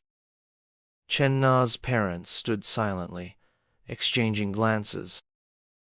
Chen Na, unfazed, showed a photo of the property deed and said, Auntie, Chen Wen already bought me a house. I signed the contract online yesterday and took photos of the deed and receipts. Take a look. The auntie and Chen Na's parents crowded around the phone. The auntie sneered. What a performance. Even prepared a fake contract? If you're rich, act rich. Chen Yuan didn't bother explaining. He pulled out his phone and said, Nana, the house should be yours soon, right? I'll transfer 1 million yuan for renovations. Let me know if it's not enough. He thought, they probably think I'm a fraud, but they're family, so I'll ease their minds. Chen Na, surprised, asked, 1 million? Do we need that much for furnishings? Just then, her phone pinged. ICBC account ending in 5854 received 1 million RMB at 12:18 on May 19th. Seeing the transfer, Chen Na's parents were stunned. Her mother mumbled, counting 1, 10, 100,000, million. 6 zeros. Her father gasped, It's really 1 million! The auntie, pale-faced, exclaimed, No way! Let me see! Seeing the number, she froze. My God, it's really 1 million! Transferred right in front of us! How could I have questioned his ability to casually transfer 1 million yuan to your girlfriend for home decor? What kind of influence must you wield to do that so boldly? Observing their reactions, Chen Yuan grinned at Chen Na. It's just a small sum of pocket change. If you don't spend it all, just treat it as extra spending money. Hearing this, Dong Cao froze, thinking to himself, "Thank heavens $1,000,000 is barely pocket money to him. If Auntie hadn't stepped in first, that slap would have landed on me." Reflecting on this, he quietly gathered his belongings and muttered under his breath, "Looks like I'm out of the game. Better cut my losses now." He continued to muse, "I wonder if I can get back those 2 bottles of Wuliang Ye and Diao Yutai I gifted earlier. What bad luck this time I got played before I could even make my move." But then he reconsidered, "Even though this blind date flopped, I can't let this trip go to waste. Who knows, a rich guy like this might be a valuable connection down the line." With that in mind, he approached Chen Yuan with a sheepish smile. "Brother Chen, if you've already dropped $1,000,000 on just interior decor, those 2 properties must have cost a fortune, right?" Hearing the question, Chen Yuan thought, "This guy's slick, setting me up to flex. Might as well go all in." He flashed a wide smile and said, "Not too pricey. Nana's apartment was around 3,000,000, and my villa's about 10,000,000. Scratching his head, Dong Kao responded, "Over 10,000,000 isn't pricey? Compared to you, my place is nothing." Seeing him cozy up to Chen Yuan, the aunt's face twisted in disdain. This kid's got no shame, switching sides so fast, she thought. But then she smirked to herself. Chen's basically family now, so I'd better grab what I can while the opportunity's here. She let out a hearty laugh and said, "Xiao Cheno, I mean President Chenmi, apologies for being so rude earlier." "I'm sorry, haha." Chen Yuan gave a gentle smile. "No need to be so formal, Auntie. We're family now, it's no big deal." Chen Na's dad, feeling a weight lift off his shoulders, beamed and said, "Xiao Chen, don't be so polite. Come back any time, all right?" Her mom joined in with a smile. "Exactly. Xiao Chen, you're too kind." Just then, a girl who looked strikingly like Chen Na burst through the door, dragging a massive speaker and shouting, "Mom! Dad!" It was Chen Na's younger sister, Chen Xinwu. Spotting Chen Na, she exclaimed joyfully, "Sis, you're back." She rushed over to hug her sister. Chen Na pointed to Chen Yuan and introduced him. "This is my brother-in-law, Chen Yuan." Xinwu turned to him with a cheerful, "Hello, brother-in-law." Chen Yuan responded with a warm smile, "Hello."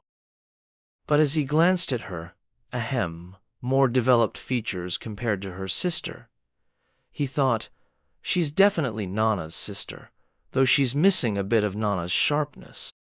But that innocent vibe, she's from the same mom, so why's she been raised to outshine her sister? Are these aunt and uncle playing favorites? Just then, Chen Na's dad's voice boomed. "All right, everyone's here, let's eat." Moments later, everyone was seated at the table. Chen Yuan picked up a wine bottle, poured a glass, and said, "Uncle, Auntie, I'd like to toast you both. Raising Nana wasn't easy, and I'm so grateful to have such an amazing girlfriend. After dinner, how about we go look at cars and houses together?" Chen's aunt broke into a cold sweat, thinking, no way. Buying for Nana is one thing, but now he's getting stuff for his future in-laws too. Is this guy some kind of god? Chen Na's parents weren't faring much better, their faces blank, heads buzzing with question marks. After what felt like an eternity, the meal ended, and Chen Yuan, along with Chen Na's family, purchased both a car and a house. Chen Na's dad said with a hint of complaint, "Xiao Chen, we're old. We don't drive much. Why buy such a pricey car?" Xinwu chimed in, "Dad, brother-in-law's just being thoughtful. Why complain?" Her mom added, The new house is 280 square meters. Your sister and I are rarely home. A big house feels so empty. Her voice trembled as she spoke. Seeing this, Chen-na took her mom's hand and said, "Mom, I'll visit you often, I promise." Watching their sweet moment, Chen-na's dad laughed. "My daughter used to grumble about not having a boyfriend, and now she's tearing up because she's got one. Oh, don't cry. Go upstairs and make dinner for Xiao Chen." After dinner, Chen-na led Chen Yuan to a room, setting up a place for him to sleep. She leaned her head on his shoulder, smiling contentedly, and said, "Chen Yuan, thank you." Chen Yuan replied, "Thank you for what? You're mine. Why would you need to thank me? I've got just one question." Chen Na looked up, a bit anxious. "What's that?" Chen Yuan grinned. "Tonight, your parents aren't gonna let us sleep in the same room, are they?" Chen Na blushed and said, "You'll sleep in the guest room. After my parents go to bed, I'll sneak over." With the plan in place, at 11 p.m., as soon as her parents were asleep, Chen Na crept into his room. She gently nudged him, whispering, "Chen Yuan, you asleep?" Chen Yuan spun around, grabbed her hand, and whispered, "Haha, we haven't had a proper talk yet though. Could I be asleep?" He pushed her onto the bed, sliding his hand beneath her, saying, "Nana, you're not wearing anything. You really know what's up." With that, Chen Yuan's hand ventured into the cave to explore, sending a rush through Chen Na. She trembled, quickly covering her mouth to muffle her soft moans. Meanwhile, Xinwu woke up, groggy, and stumbled toward the bathroom. Hearing faint moans, she grew curious. Leaning closer to the door, she caught the soft sounds of Chen Yuan. Peeking inside, her eyes widened in shock. She saw Chen Yuan and Chen Na practicing the Jade Maiden Heart Sutra with all 72 moves. Blushing, she thought, "I've watched stuff like this with friends, but hearing those heavy collisions up close, brother-in-law's got some serious strength." Clutching her skirt, feeling the heat and moisture below, Xinwu covered her ample assets with her other hand, swallowing hard. After a moment of inner conflict, she spun around and fled, muttering, "Can't look anymore. Nope." An hour and a half later, after feeding the birds, Chen Na returned to her sister's room. She tiptoed onto the bed, but Xinwu stirred, wrapping her arms around her. Startled, Chen Na asked, "Xinwu, you're still awake?" Her younger sister whispered, "Sis, I want to cuddle to sleep." Chen Na lay down beside her, holding her close and stroking her hair. "All right, come here. Sleep well." Xinwu nestled into her sister's embrace, their twin peaks pressing together. Chen Na blushed, thinking, "This kid's getting bigger, huh?" The next day at noon, Chen Yuan was back at school.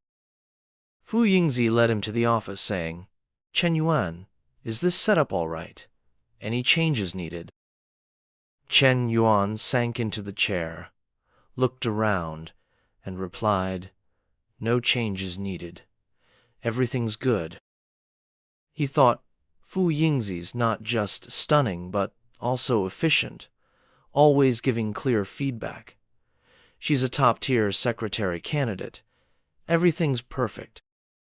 Fu Yingzi handed him a stack of documents. "These are the startup applications and business plans from the first batch of students collected by the Youth League this morning. About a dozen or so. Want to review them first?" Chen Yuan took them, saying, "All right, let's see."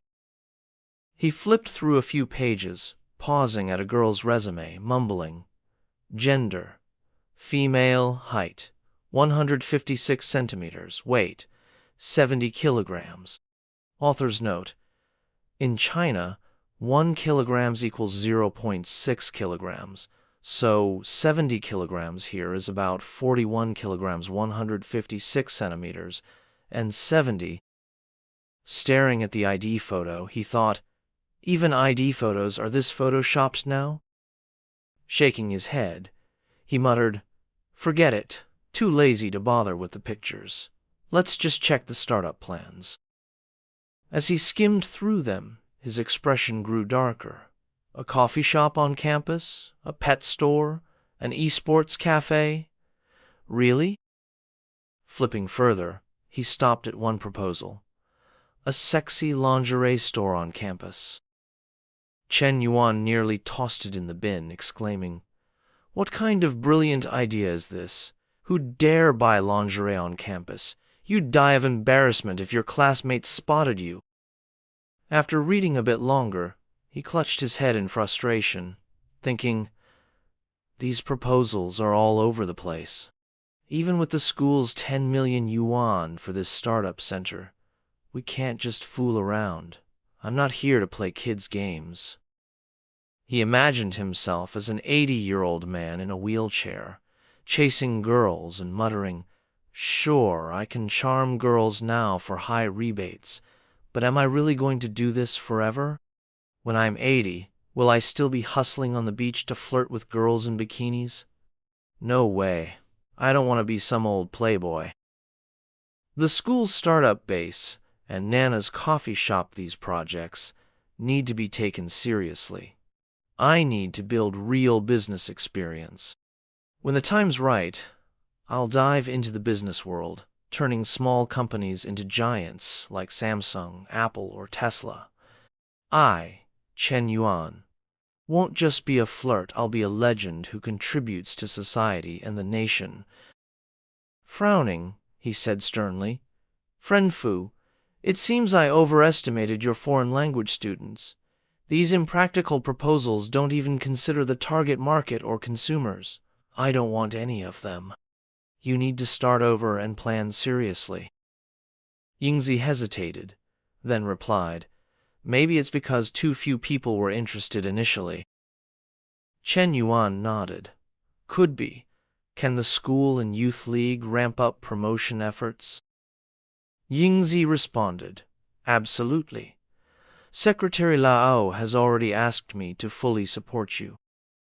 She suggested, "I manage the school radio station.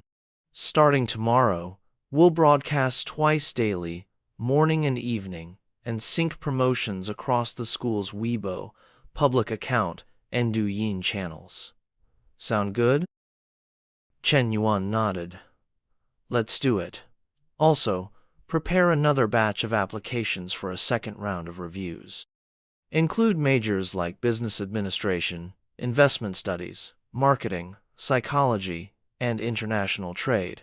Those who pass the first round will ascend to the second round for further testing." Yingzi jotted it down in her notebook and said, "Got it. I'll get it done as soon as possible." Chen Yuan smiled, pleased. "You've worked hard." In his mind, he thought, "Since getting the system, I've only felt the thrill of spending and earning money. This is the first time I've felt the rush of directing others to follow my vision.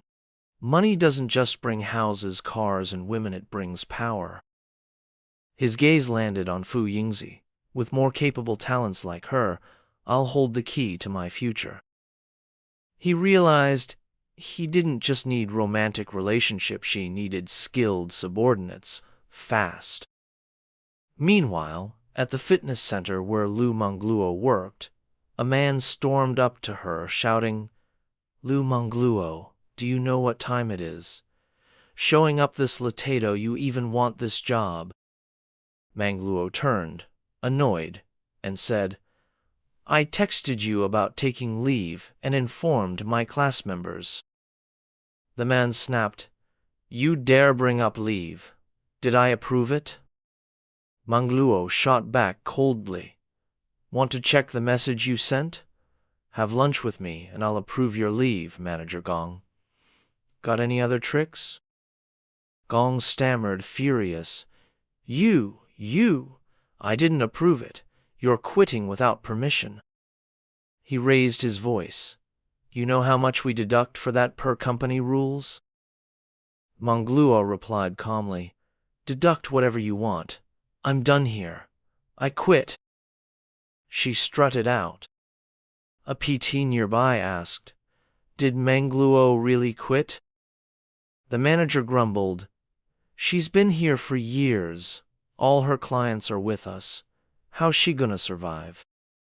The PT pointed to a supercar outside. Manager, check out the car Mangluo drove up in. Gong glanced out, nearly collapsing. A 911? Holy, did she win the lottery? Meanwhile, Mangluo sat in her car, dialed Chen Yuan, and whined, Chen Yuan, I got fired. Won't you come cheer me up? Chen Yuan replied coolly, Perfect timing, Coach Lu. How about becoming my personal trainer? Blushing, Mangluo asked, Any rewards for being your full-time trainer? Chen Yuan teased, Rewards? I'll swing by later for a workout, and maybe I'll treat you to a few dozen small goals for dinner. Mangluo made a heart shape with her hands, winked, and said, All right, I'll be waiting in the VIP room. Love you. Time flew like a dog sprinting across a field. By 8 p.m., Chen Yuan arrived. Hearing his knock, Mangluo cracked open the door, pouting, It's this late, and you think you can just waltz in? Chen Yuan thought, This girl's feisty and playful. He teased, Want to learn what real flirting is? Fine, I'm leaving. Panicked, Mangluo flung the door open and chased after him. Honey, don't go. Chen Yuan faked anger. Didn't you say I couldn't come in? Mangluo grabbed his arm, cooing, Oh, Chen Yuan, I was just acting mad. Don't leave, okay? Noticing his gaze on her thin silk dress and its prominent features, she pressed her melons against his arm, blushing. Is my sincerity clear enough now? Chen Yuan's little brother stirred. He swallowed hard and said, All right, I suppose I feel some sincerity. For your sake, I'll stay. Like a beast unleashed, he dove into her ticket area, sniffing eagerly. After pressing her face against Mangluo's ticket booth, Chen Yuan kept his hands on her hips, massaging and gripping as he guided her toward the bed, then took a seat. Mangluo, showcasing her two prominent curves, looked irresistibly alluring and teased, Daddy, I wasn't behaving earlier. Are you going to discipline me? Those words instantly stirred Chen Yuan's senses. He leaned closer and murmured, What was that? Repeat it for me. Mangluo's cheeks turned pink. She brought her soft lips near his ear, her warm breath brushing against him as she whispered, Papa. The moment she spoke, Chen Yuan pinned her down, breathing deeply at her neck and saying, I love that name. Today, Daddy's going to turn up the heat for you. Mangluo shivered, letting out a soft moan. Daddy. With that, Chen Yuan drew his weapon and charged at Mangluo. She wasn't about to surrender easily, and countered with her own surge, her wave enveloping Chen Yuan's advance.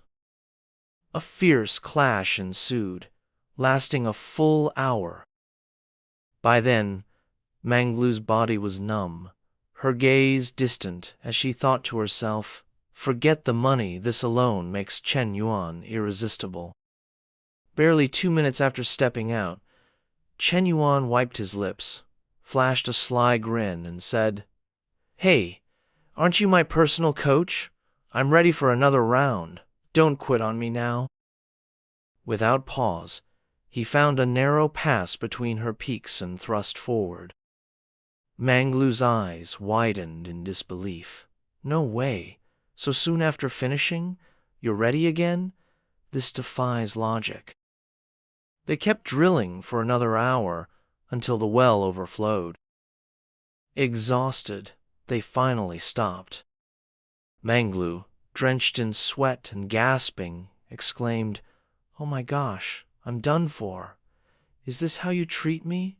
Where's the gentleness you promised?" Chen Yuan smirked.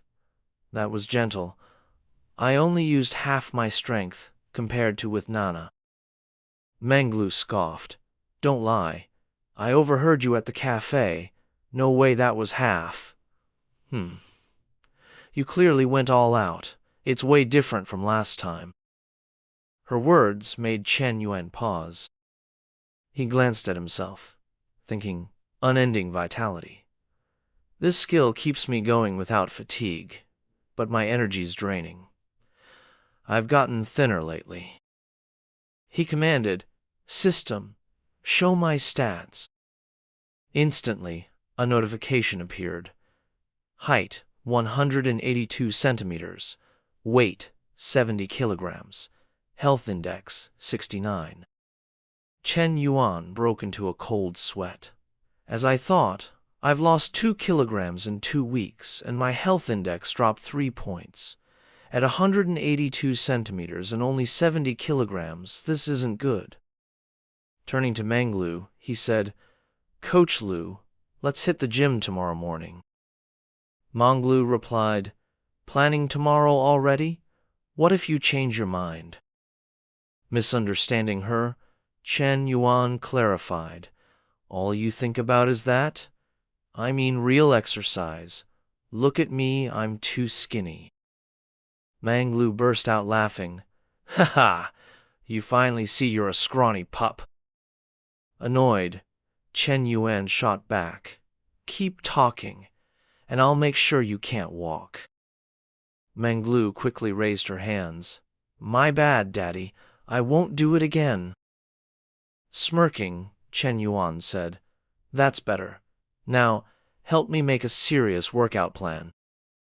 Manglu stood, wrapping a towel around her curves, and said, "I'm showering first, then I'll draft your diet and exercise plan. You need rest, plus a mix of cardio and strength training." Chen Yuan nodded. "Fine, we start tomorrow once it's ready." Suddenly, Manglu added, "Oh, Junyu's got a gym. Let's use it. I'll grab my clothes tomorrow and get you 2 sets too." As she left, the system pinged. Ding. Host has initiated a gym plan. A perfect life requires wealth, career, and a strong personal image. The host's commitment to self-improvement is noted, and the system will support the training.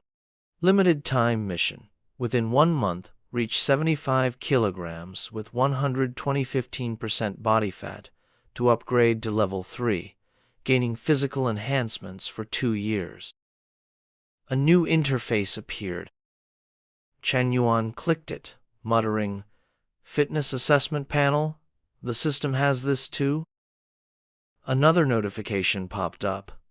Height, 182 centimeters. Weight, 70 kilograms. Health index, 69. BMI, 20.1. Body fat, 21%. He thought, the mission's just weight gain and fat loss. His eyes landed on an Enter button. Clicking it revealed options: business management, investment strategy, negotiation skills, human resource insight. Thrilled, he thought, fitness is just one part. If I complete the system's tasks, I'll master these skills in a month, stuff others take years to learn. Incredible. The next morning, Manglu returned with workout clothes and a lunchbox, saying, "Hotel breakfast is too heavy, so I made you a fitness-friendly breakfast and lunch." Chen Yuan opened it, revealing protein-packed dishes. "Impressive, Coach Lu," he praised. Manglu put her hands on her hips. "You better appreciate my effort. No treating me like last night." He teased, "Just bad? Nothing else?" Manglu gave a thumbs up. "You're great, okay? Now eat, we're hitting the gym." Chen Yuan grinned. "All right." At the gym, Manglu's figure drew every man's gaze. A weightlifter stared at her chest, thinking, "When did we get a coach this stunning?" A treadmill runner ogled her curves, her body's unreal. As Manglu adjusted a machine's weight, a nearby guy's body reacted. He covered himself, muttering, "Can't look anymore, or I'm done for." Another gym-goer flexed, eyeing Chen Yuan. "How's a weakling like him with her? She's perfection. She should be with me." Manglu guided Chen Yuan. "Widen your movements, no cheating with momentum." Nearby, Jun, who stole Chen Yuan's ex, spotted them. Shocked, he thought. Chen Yuan? Who's that goddess with him? He was with a beauty at Gwyn last time, and now her. What a player. After training, Manglu handed Chen Yuan water, saying, "You're lazy, so you're tired after a few reps. Not bad for day one, though. Drink, and take it slow. You can't rush hot tofu." Chen Yuan joked, "When can I eat that hot tofu?" Manglu playfully snapped, "You're the worst." Seeing their closeness, Junha's jealousy flared. "This jerk's living it up with a new woman, while I can't even get Chu on the phone. She blocked me on WeChat, and I don't know her address or why we broke up." Infuriating. Suddenly, an idea struck him.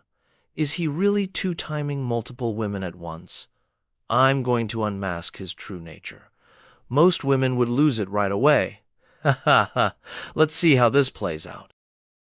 Acting on his scheme, he approached Chen Yuan and said warmly, "Chen Yuan, what a surprise seeing you here." Spotting him, Chen Yuan responded with surprise, "Oh, it's you. What's going on? Need something?" Hojin waved dismissively and said, "Nah, just noticed a familiar face and thought I'd say hi." At this, Chen Yuan replied coolly, "If there's nothing else, I'll get back to my workout." Manglu turned with an irritated expression, thinking, "Get lost already. Can you stop pestering us?" "Ah," June thought, "you want me out that badly? Hold on, I'm not done yet." With this in mind, he asked with an innocent tone, "That girl you brought to Guojin last time, why isn't she here today? You two seemed really tight. I saw you splurging on her." After saying this, he flashed a sly grin, thinking, if they're in a typical relationship, won't she confront Chen Yuan and ditch him right here? Come on, let's see it. But as luck would have it, no one paid him any mind. Manglu kept guiding Chen Yuan's movements, wiping his sweat attentively. 20 seconds passed, and Hajun's face fell. No reaction? Really? Aren't they a couple? Pondering this, he called out, "Hey, did you hear me? That girl?" Before he could finish, Chen Yuan cut in coldly, "Ha-Jun, can you quit meddling? Are we that close?" Seeing Chen Yuan's tone, Ha-Jun didn't back off. He turned to Manglu and blurted, "Listen, girl, you can know someone's face but not their heart. This guy's playing the field. Don't let him trick you." Manglu looked annoyed and snapped back, "Even if he's juggling 3 women, I'm fine with it. It's not your concern." Ha-jun pressed on, still nosy. I'm telling you, he bought that other girl 2 bags, like 10,000 yuan's worth, just looking out for you. But Manglu glanced at Chen Yuan flirtatiously and said, So what? It's his cash. He can spend it however he likes. If he's happy, I'm happy. She thought, he got her 2 bags? Chen Yuan bought me a car worth over 2 million yuan. Hearing this, Ha-jun's face twisted like a sour lemon, thinking, what's happening here? She knows she's being played and she's still cool with it? What's their deal? Not letting him keep blabbing, Manglu wiped sweat from Chen Yuan's face and shot Ha-jun a glare. Please step back. Your presence is seriously disrupting our training.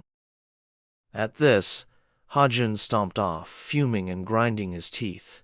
What kind of people are these? Completely irrational. Seeing his furious look, Chen Yuan thought, Coach Lu is my personal trainer and caretaker. Her role is crystal clear. Why's he so nosy? Next time I want to mess around, I'll do my research first to avoid a third wheel. Manglu turned to Chen Yuan and said, Chen Yuan, let's keep going. They trained for 2 solid hours before wrapping up. Manglu praised him. You did great today. Your form was spot on, but tomorrow we'll need to up the intensity. Chen Yuan teased, I'll up the intensity for you tonight, and you do it for me during the day. Is this payback? Manglu blushed and said, Not like that. Today was about getting comfortable with the movements and equipment. Once we're settled, we'll definitely lift heavier. Seeing her seriousness, Chen Yuan stopped teasing. All right, my muscles are stretched enough. Let's hit the showers. Moments later, they were back in the room. As they entered the bathroom, Chen Yuan pulled Manglu close and said, Coach Lu, there's one more area that needs work. Caught off guard, she gasped, huh? Before she could say more, Chen Yuan unleashed his charm, pinned her against the wall, and started caressing her, saying, This spot right here. Manglu could only sigh, You naughty boy. After who knows how long, after expending all his energy, they finished showering. While drying her hair, Manglu called out, Hubby-o, I mean Daddy, are we heading back to school tonight, or... Before she finished, Chen Yuan cut in. I've got plans tonight. Just stay here. Manglu replied, This room's too big. I don't feel comfy staying alone. I'll head back to my little apartment. Chen Yuan smiled and said, Fine, you handle it. Oh, and call me that again. At this, Manglu leaned on the table, washed her hands, and struck a playful pose, saying, What? Then she purred, Ah, Papa. Her favorability rating ticked up to 88. Seeing this, Chen Yuan thought, My favorability's up 2 points since last night. The 90-point mark isn't far off. I can't wait for the system's special reward. Soon after, showered and dressed, Chen Yuan left the junior hotel and headed back to school. As he walked in, he spotted Fangzi clinging to Yingzi. He couldn't help but think, this simp, so persistent. With that, he opened the door and strode into the room without a word. Yingzi hurried over and said, Chen Yuan, I'm sorry.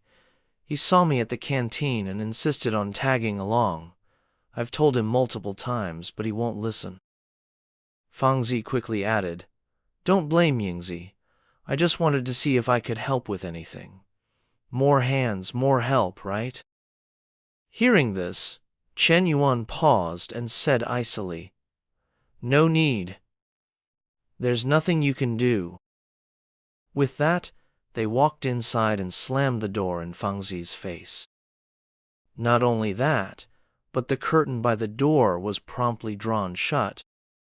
Fangzi was stunned, thinking, just Chen Yuan and Yingzi in there? They shut the door and closed the curtains. What are they up to? It's just a dorm. Why even have curtains? Intimate scenarios flashed in his mind, and he instinctively covered his face, panicking, My Yingzi, don't tell me. Inside, as they sat down, Chen Yuan asked, How's the promotion going? Yingzi glanced at her report and said, The posters and content are up. The public account, Weibo, Quisu, and even the school's confession wall have it. Views and engagement are solid, but the new business plan needs more time.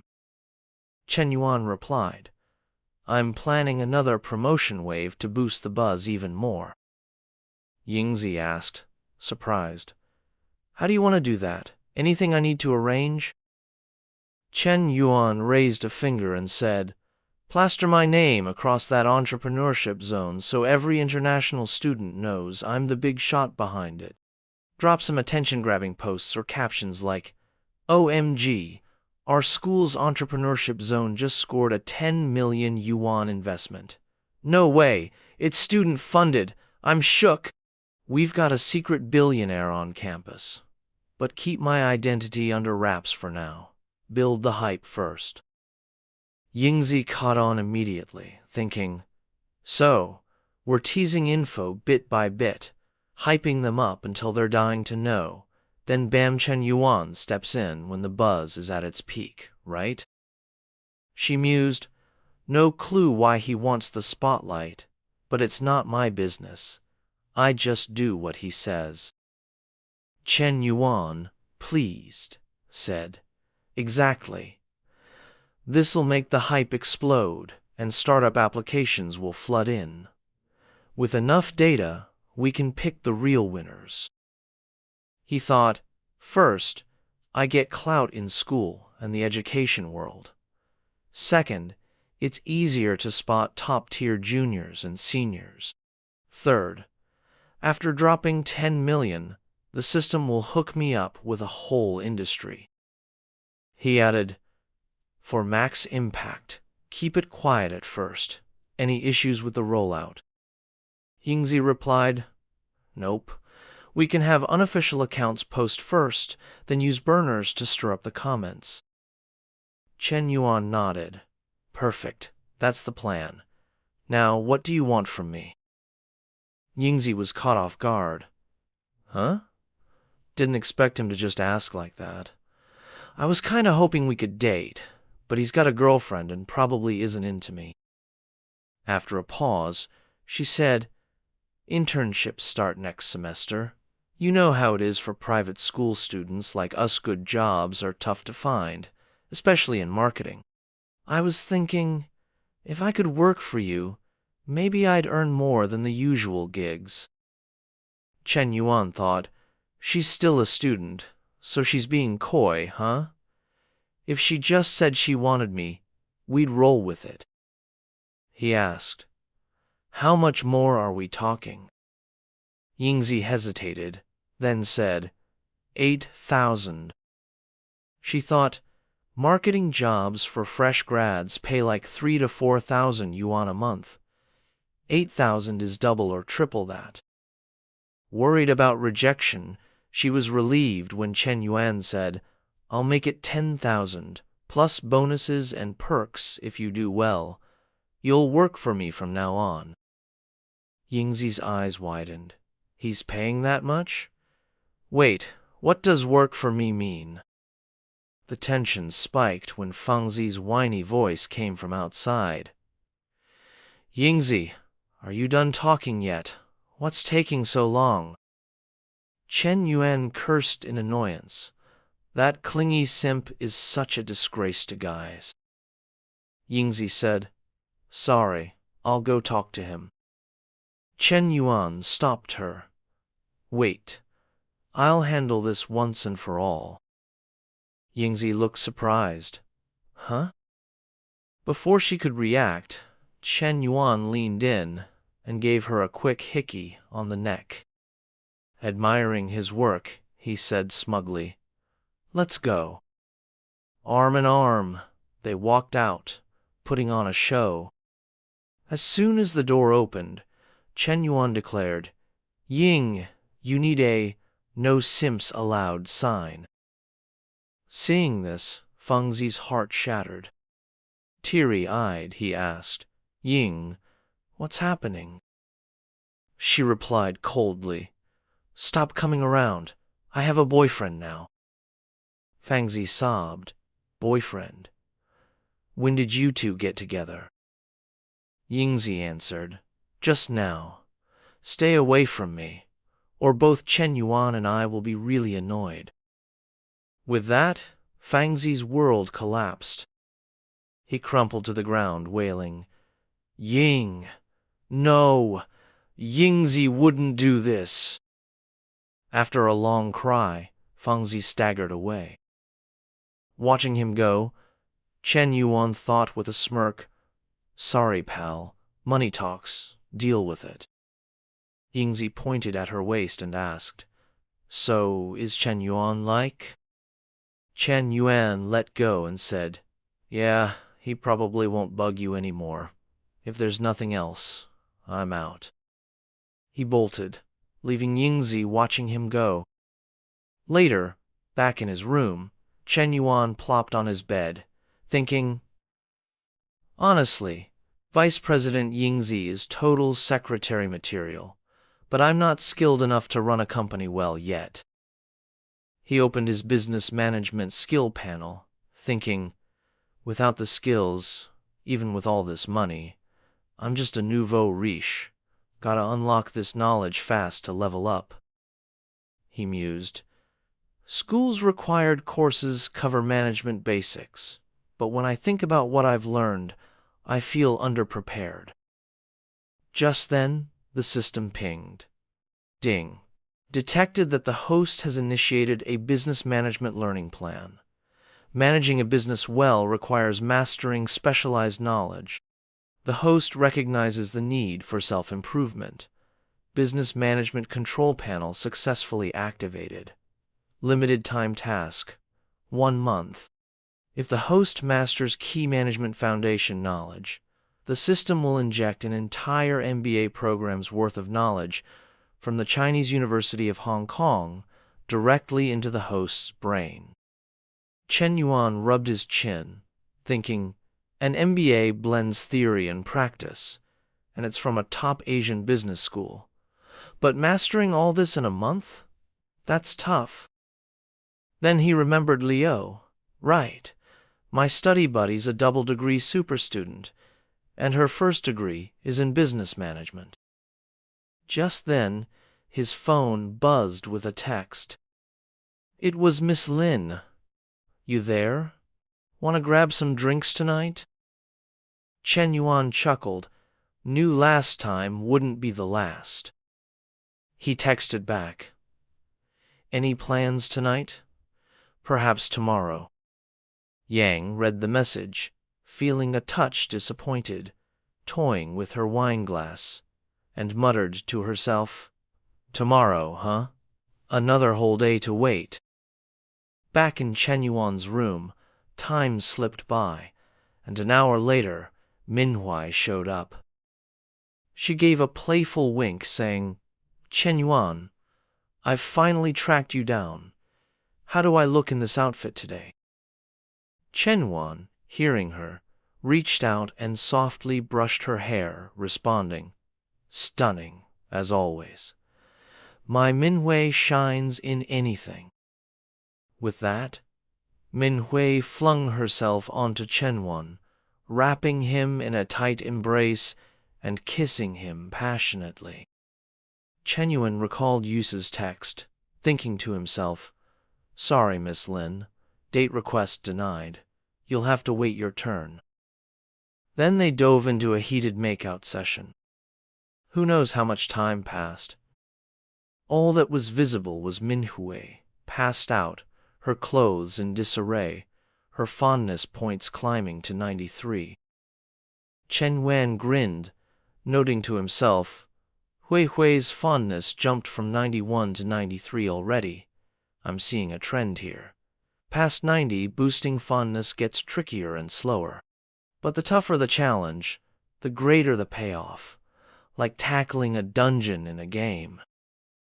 With that thought, he leaned down, gently kneading her curves, while planting a kiss on Minhui's cheek, saying, "Didn't I promise to help you scout some houses? If you're free this weekend, I'll take you." Minhui sprang up, hugging him tightly, exclaiming, "Yes, yes, I love you." The scene shifted to the next morning at school. As Minhui opened the door and stepped inside, she overheard the buzz and spotted posters and promotional posts about the entrepreneurship zone shared by the school's account. A girl in a red shirt, catching the news, scoffed, "Are you serious? The rich kids here just blow their parents' cash on parties, investing in an entrepreneurship zone. No way." The girl in a blue shirt nodded in agreement. "I don't buy it either. No student in our school is that impressive. A billionaire heir actually applying? That's wild." Knowing the truth, but sworn to secrecy, Chenling felt uneasy, her whole body itching with the urge to spill. She whispered, "I'm dying to tell them. What do I do?" Minhui pressed a finger to her lips, signaling quiet, and replied, "You've got to keep it under wraps. Chenuan doesn't want us saying anything yet." Chenling spun around, flashing a cheeky wink, saying, "Oh, I have no idea what Chenyuan's scheming. Isn't that like wearing fine silk in the dark? You're speaking facts." She added, "You've landed a prize like Chen Yuan.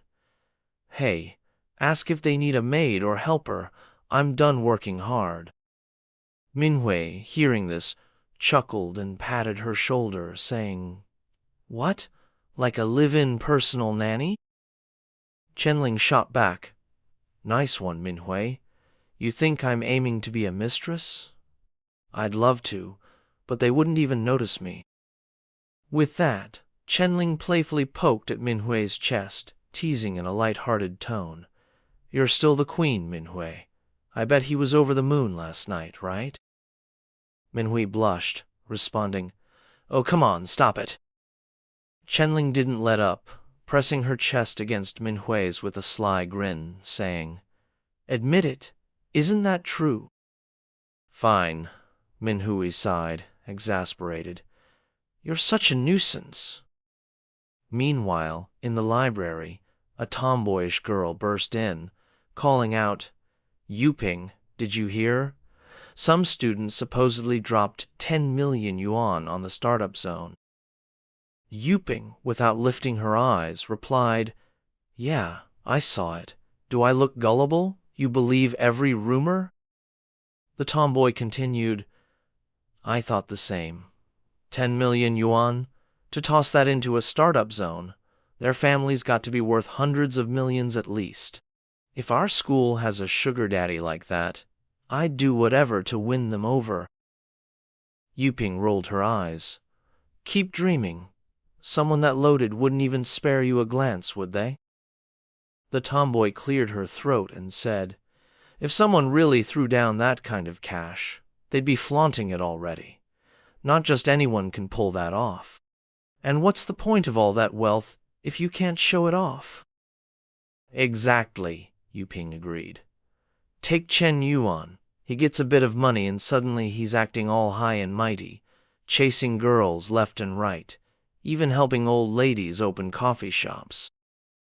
The tomboy nodded enthusiastically. "Totally. Last time I gave him some advice, he humiliated me so bad. Ugh, don't even bring up that jerk." At the same time, whispers and rumors spread like wildfire across campus. Everyone was talking about the mysterious, super-rich, second-generation student. Some bought into it, Others didn't. Opinions were everywhere. Meanwhile, Chen Yuan was quietly pushing forward with his plan. He swung open his car door, still talking on the phone with Liao. "Counselor Liao, I need your assistance with something. I'm interested in studying business management, and I'd like your guidance on the key concepts." Liao Xiao was instantly wary. "Chen Yuan, what's your game this time?" Chen Yuan slid into the driver's seat, fastening his seatbelt, and responded with an innocent tone. Liao, unconvinced, replied, "Oh, really? All right, fine." Chen Yuan then said, "I'm nearly at your place." Liao sounded surprised. "My place? You're not planning to stir up trouble again, are you?" Chen Yuan adopted a serious expression. "You know me, I'd never do anything out of line." Noticing her hesitation, he added, "Relax, counselor." A short while later, Chen Yuan arrived at Liao's doorstep. She opened the door, her voice tinged with concern. "Chen Yuan, before you step inside, promise me you won't repeat last time's antics." Without missing a beat, Chen Yuan replied, "I promise." Liao pressed, "Are you certain?" Chen Yuan met her gaze with earnest eyes. "Absolutely certain." Reassured, Liao swung the door wider. "Okay, come in then." Once inside, Chen Yuan headed straight for the table and sat down. Liao pulled out a stack of papers, saying, "This is the business administration textbook I used in college. I've highlighted the main points in the first 3 chapters. She handed the materials to Chen Yuan. "This knowledge is mostly about memorization. Try connecting it to real-world scenarios. As you study, it'll help you retain it better." Chen Yuan accepted the documents and said, "Got it. I'll commit it to memory." And so, Chen Yuan spent the entire afternoon studying diligently. Liao sat nearby, quietly watching. After some time, Chen Yuan paused, turning to fix his gaze on Liao Xiao intently. She frowned. "Why'd you stop? Why are you staring at me? Focus on the book and memorize it." Chen Yuan propped his chin on his hand, his voice dreamy. "Counselor Liao, how can a book compare to your beauty?" Liao's cheeks flushed as she scolded him. "There you go again. Didn't you promise to study seriously?"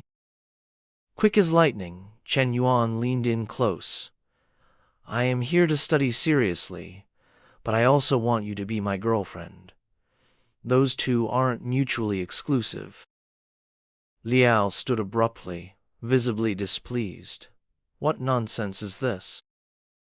Chen Yuan darted behind her, wrapping her in a tight embrace. "It's not nonsense, I'm dead serious, Counselor Liao." Panicked, Liao exclaimed, "Stop it, Chen Yuan. My younger sister is asleep in the other room." Chen Yuan grinned mischievously. "Even better that she's here, we can announce our relationship." Liao struggled faintly. "Let go, Chen Yuan. I haven't even agreed to be your girlfriend." Before she could finish, Chen Yuan spun her around, kissed her lips, and declared, "You'll agree eventually." Liao, stunned, thought to herself, "He promised so solemnly before coming in, and it's barely been 1 session. As expected, men are liars." At that moment, Chen Yuan's hands began wandering again. Liao pushed him away firmly. "No. Chen Yuan, stop." Suddenly, the door flew open, and Liao Mang stumbled in, rubbing her eyes, only to freeze in shock.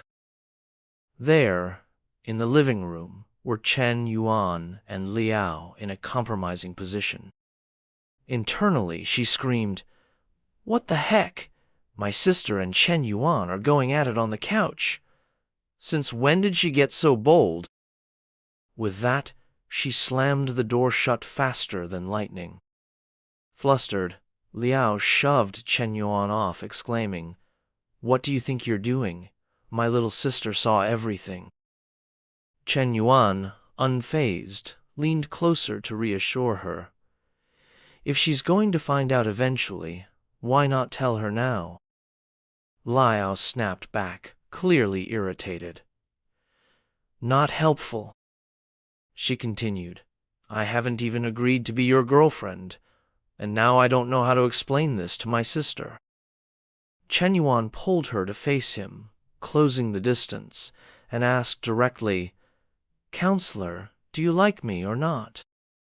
Caught off guard, Liao stammered, her thoughts racing. "If I say I like him, I sort of do, but we're teacher and student." Meanwhile, her affection level rose to 71 points. Seeing this, Chen Yuan quietly rejoiced. "Her feelings for me are growing 2 points isn't bad. No need for gifts or cash, just sincerity and persistence. She'll understand my heart eventually." Without pushing further, he said, "It's fine. I won't give up." Liao, surprised, blushed, and struggled to respond.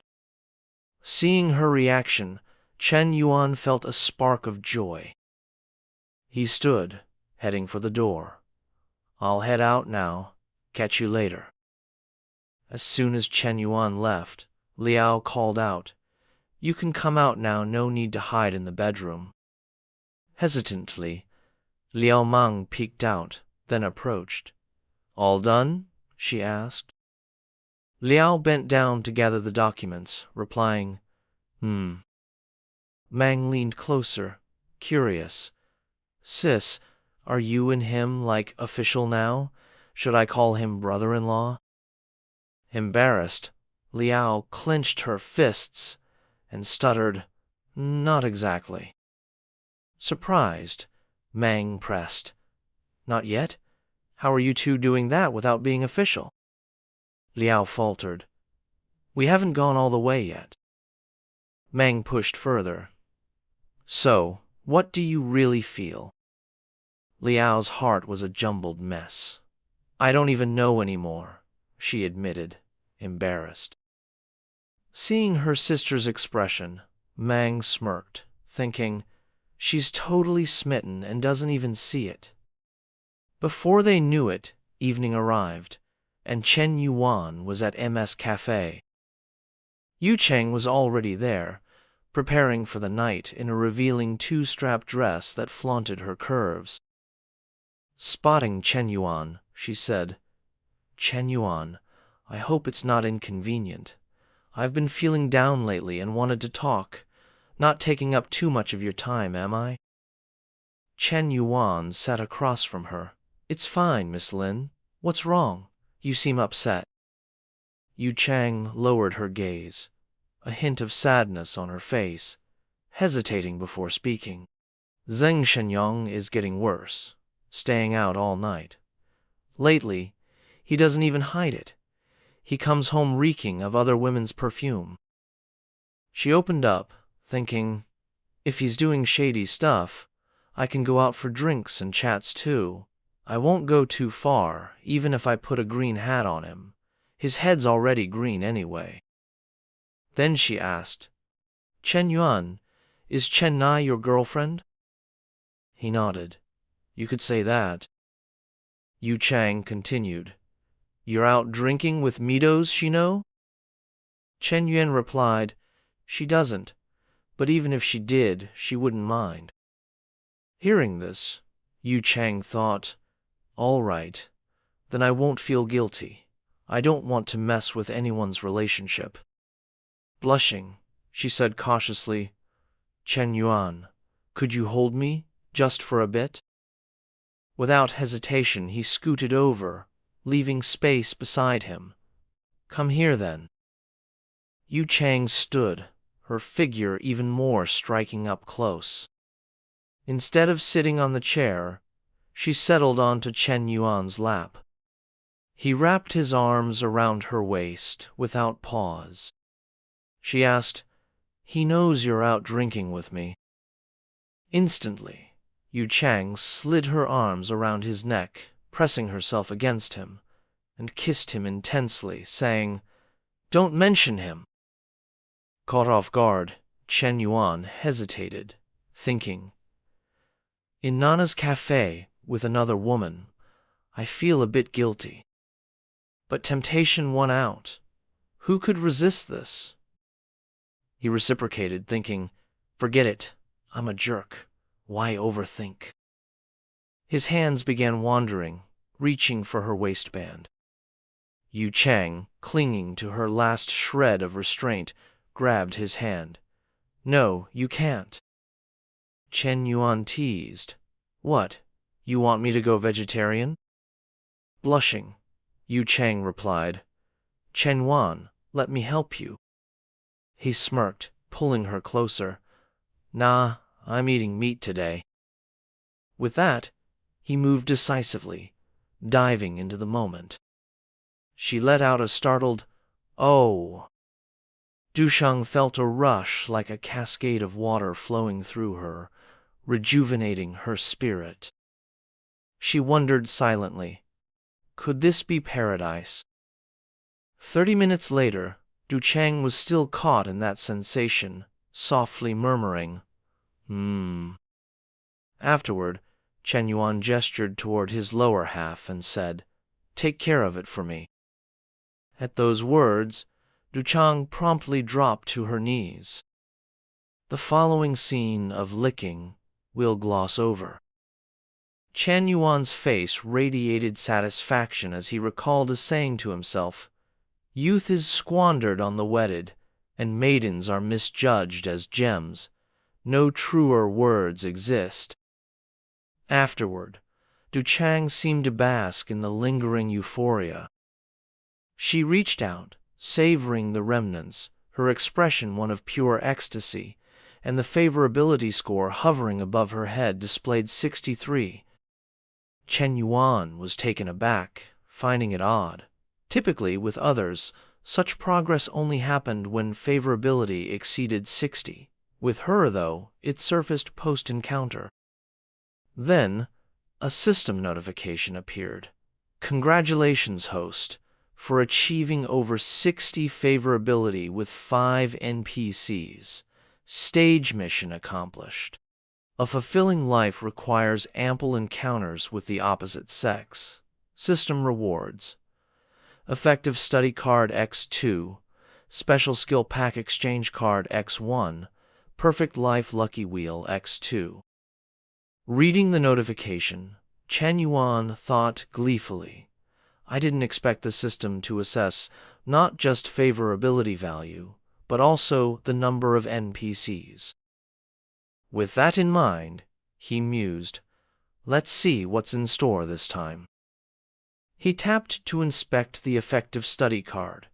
When reading, you can instantly commit the content to memory, etched deeply in your mind. Each card lasts for 1 hour. He rejoiced inwardly, thinking, "This is fantastic. Textbooks take too long to study. With these cards, I can complete the business administration major's tasks in just hours." With that, he moved on to the next item. Perfect Life Lucky Draw. A chance to win various premium cards, attribute point boosts, tangible items, or industry cash. His eyes sparkled. Incredible. The thrill of drawing prizes is unreal. It'd be amazing to win a companion. At that moment, Dusheng snapped out of her reverie. She stood, brushing her hair behind her ear, and said, "You seem thrilled. Emotions really are infectious. These past 30 minutes, I felt an unparalleled joy." Chen Yuan paused, stunned by her words. Ducheng turned to leave, adding, "Come on, Chen Yuan, let's head back. Oh, let's meet again soon." Confused, Chen Yuan thought. Huh? Again? Is she thinking long-term? After that intense encounter with Linu Cheng, Chen Yuan finally returned home. As he shed his clothes, a message pinged. Checking it, he saw a flood of screenshots. No one at our international business school drives a G-class. If you're gonna lie, at least do your homework. Not just our school or the business department, even the foreign languages school has no students with G-wagons. This guy's just spewing nonsense. Let's treat it as a joke. Lying's free, after all. Reading the comments, Chen Wen muttered. These are the online remarks Feng Hui sent with those screenshots. Being criticized was oddly beneficial. Doubts sparked debates and buzz. He replied, leak some details slowly, like my department, major, and year. Just keep my name out of it. Fang Men responded, got it, will do. Setting his phone down, Chen Yuan thought, project stuff can wait. Let's see what else the cheat system has up its sleeve. He opened the system panel, and a notification popped up. You have 2 lottery draws available. Would you like to proceed? Yes or no? Chen Yuan said, yes. The system chimed, congratulations, host. You've won a 500-meter shop in Yawan urban area. Reward collection instructions. Visit the Yankee Yan Business Center within 1 week to claim.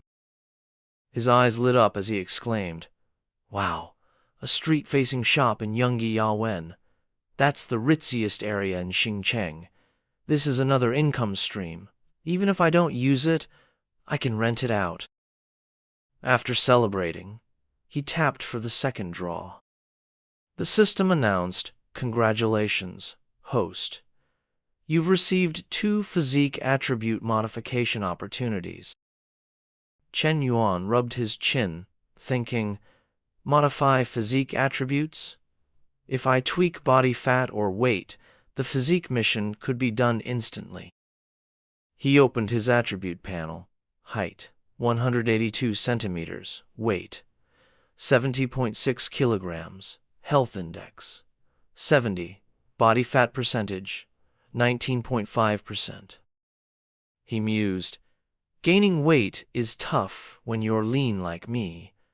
Let's adjust weight. The system notified, adjusting stats for host. 1 attribute point adds 2 kilograms. Progress, 1%. 2%. 3%. 99%. His reflection in the mirror began to shift. Moments later, the system confirmed, attribute modification complete. Grinning, he thought, done. Let's check.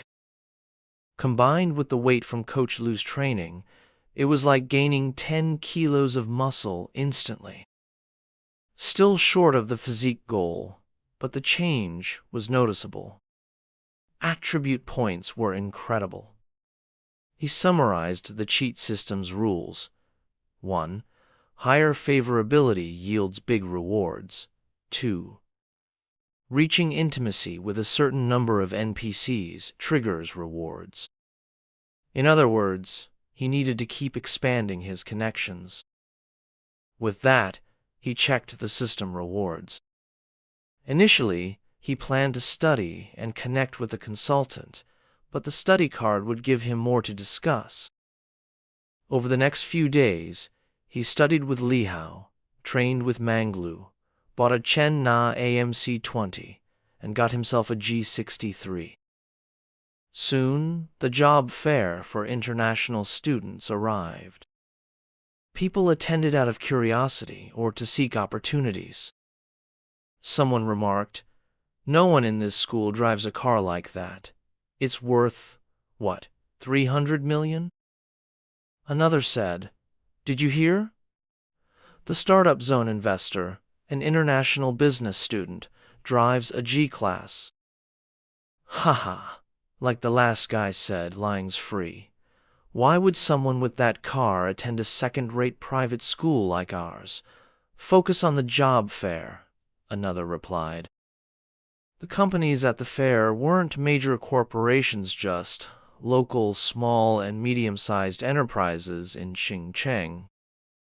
In the school's small auditorium, Yuping and the short-haired girl from before appeared. The girl asked a guy, "Brother, doesn't your family own a company? Why are you at the job fair?" A blonde-haired youth in a suit, with a face flat as pavement, replied, "To study other companies' strategies. Managing a business means staying current, not isolating yourself." The tomboyish girl nearby chimed in, "Senior, if I can't find an internship, can I join your company?" He smiled confidently. "Submit an application. With my support, it's a done deal." Both girls' eyes sparkled, saying in unison, "Really? Thank you, senior." The blonde guy gestured to other girls, adding, "If you haven't found internships, apply to my company. We're schoolmates, I'll look out for you." His arrogance irritated Li Yunping and others nearby. One gritted his teeth, saying, "What's that beau doing here? He's just flirting." Others agreed, "Yeah, this guy's posing as a senior. So annoying, and he's trying to drag us down. If Lao-san were here, he'd knock him out." The tomboyish girl whispered to Yuping, "Our senior's skilled and humble, unlike Chen Yuan, who only knows how to run a coffee shop and flirt. A coffee shop versus a company? Worlds apart. Chen Yuan's so narrow-minded and crude." Mentioning Chen Yuan, Yuping recalled her prior embarrassment and said irritably, "Don't bring him up. His pettiness last time ruined my opinion of him." Meanwhile, the gold-digging grandpa-grandson duo kept boasting. "Student Tian, free this afternoon? Let's grab food after the presentation." The girl replied eagerly, "Sure, sure." Just then, a sleek G63 rolled in. Everyone gasped. Aren't outside cars banned on campus? What's this? Their eyes widened. "Wait, that's a G-class!" Yuping and her sidekick, Zongboy, turned instantly. G-class? Everyone's been talking about it. The student who invested 10 million in the startup zone drives that. Zongboy whispered, "If that sugar daddy's really from our school, he's worth more than the senior." Yuping thought, "If I could meet him, I'd ditch the senior in a second." Just then, Chen Yuan lowered the window, leaned out, and said, "La Huang, Lao Cao, what are you doing? Hop in, I'll drive you back to the dorm." Their jaws dropped. Yuping thought, Chen Yuan? How's he driving that?" Both exclaimed, "The luxury car driver's Chen Yuan." Huang Hai, who'd endured the old guy's bragging, was overjoyed. "He's here, driving the G-class, right on time." Yuping stormed over, pressing her face to the back seat window, thinking, "No way it's Chen Yuan. Someone else must be inside. He's probably just the driver." Lao leaned in, asking, "What you whispering about? So shady." Huang Haibao, now cocky, opened the door and said dismissively, "Step aside. My brothers and I are getting in." As the car drove off, Zongboy regretted, "A top-tier sugar daddy was right there, and I missed it." She asked, disappointed, "If we apologized to Chen Yuan, would he accept?" Yuping, still shocked, stammered, I don't know." Soon, news that Chen Yuan drove the G-class spread across campus, especially in the girls' dorms. One girl declared, "That's it. My goal's Chen Yuan from now on. Another replied, obviously. If it was some 50 or 60-year-old, girls might hesitate. But Chen Yuan's young, handsome, and successful at 21. What's to think about? Go for it. In another room, a girl bragged, I got his WeChat. Watch me charm him. Her roommate asked, don't you have a boyfriend? She shrugged. So? If I can be with Chen Yuan, my current guy's history, I'll tell him to get lost. In Fu Ying's room, a girl called out, Sister Yingzi. It was Jing Han, Yingzi's junior. Yingzi asked, Jing Han, what's up? Blushing, Jing Han said, you're working with Chen Yuan on the startup zone, right? Can you introduce us? Yingzi raised an eyebrow. You're a sophomore. Shouldn't you focus on the radio station and becoming station manager? Why are you thinking business? Jing Han replied, the job market's rough. I need to plan ahead. Yingzi saw through it, thinking, sure, I almost bought that. Then she considered, Jing Han's the little dragon girl 168 centimeters, curvy, slender, delicate features, great aura. She'd be perfect for Chen Yuan. In her mind, she pictured Chen Yuan as an emperor on a throne, Jing Han as his graceful empress, and herself as a eunuch serving them. She laughed at herself. Wait, why am I the eunuch picking concubines for Chen Yuan? After word got out, Chen Yuan's phone wouldn't stop buzzing. A flood of messages poured in. Senior, I'm Yao Zhen, a second-year Spanish major at the Foreign Language Institute. Can we connect? Hi, I'm Zhang Changling, a senior in sports and exercise science. Want to go for a jog or play badminton sometime? Chen Yuan, I'm Zhu Xiaofang from the Human Resource Management Program, Business School, Class of 20. Can I get to know you? Are you single? President, do you have a girlfriend? I'm a 36C. Want to explore something? Chen Yuan, I'm a ballet student. Please accept my friend request. I'll send you a video soon. Stats, 168 centimeters tall, bust 85 centimeters, waist 63 centimeters, hips 80 centimeters. Please add me. Round-faced, stubbled guy. Ruby Lin from Chengdu, up for chilling? Amid the constant ping of notifications, Lao turned and asked, Lao-san, your phone's blowing up. You gonna check it?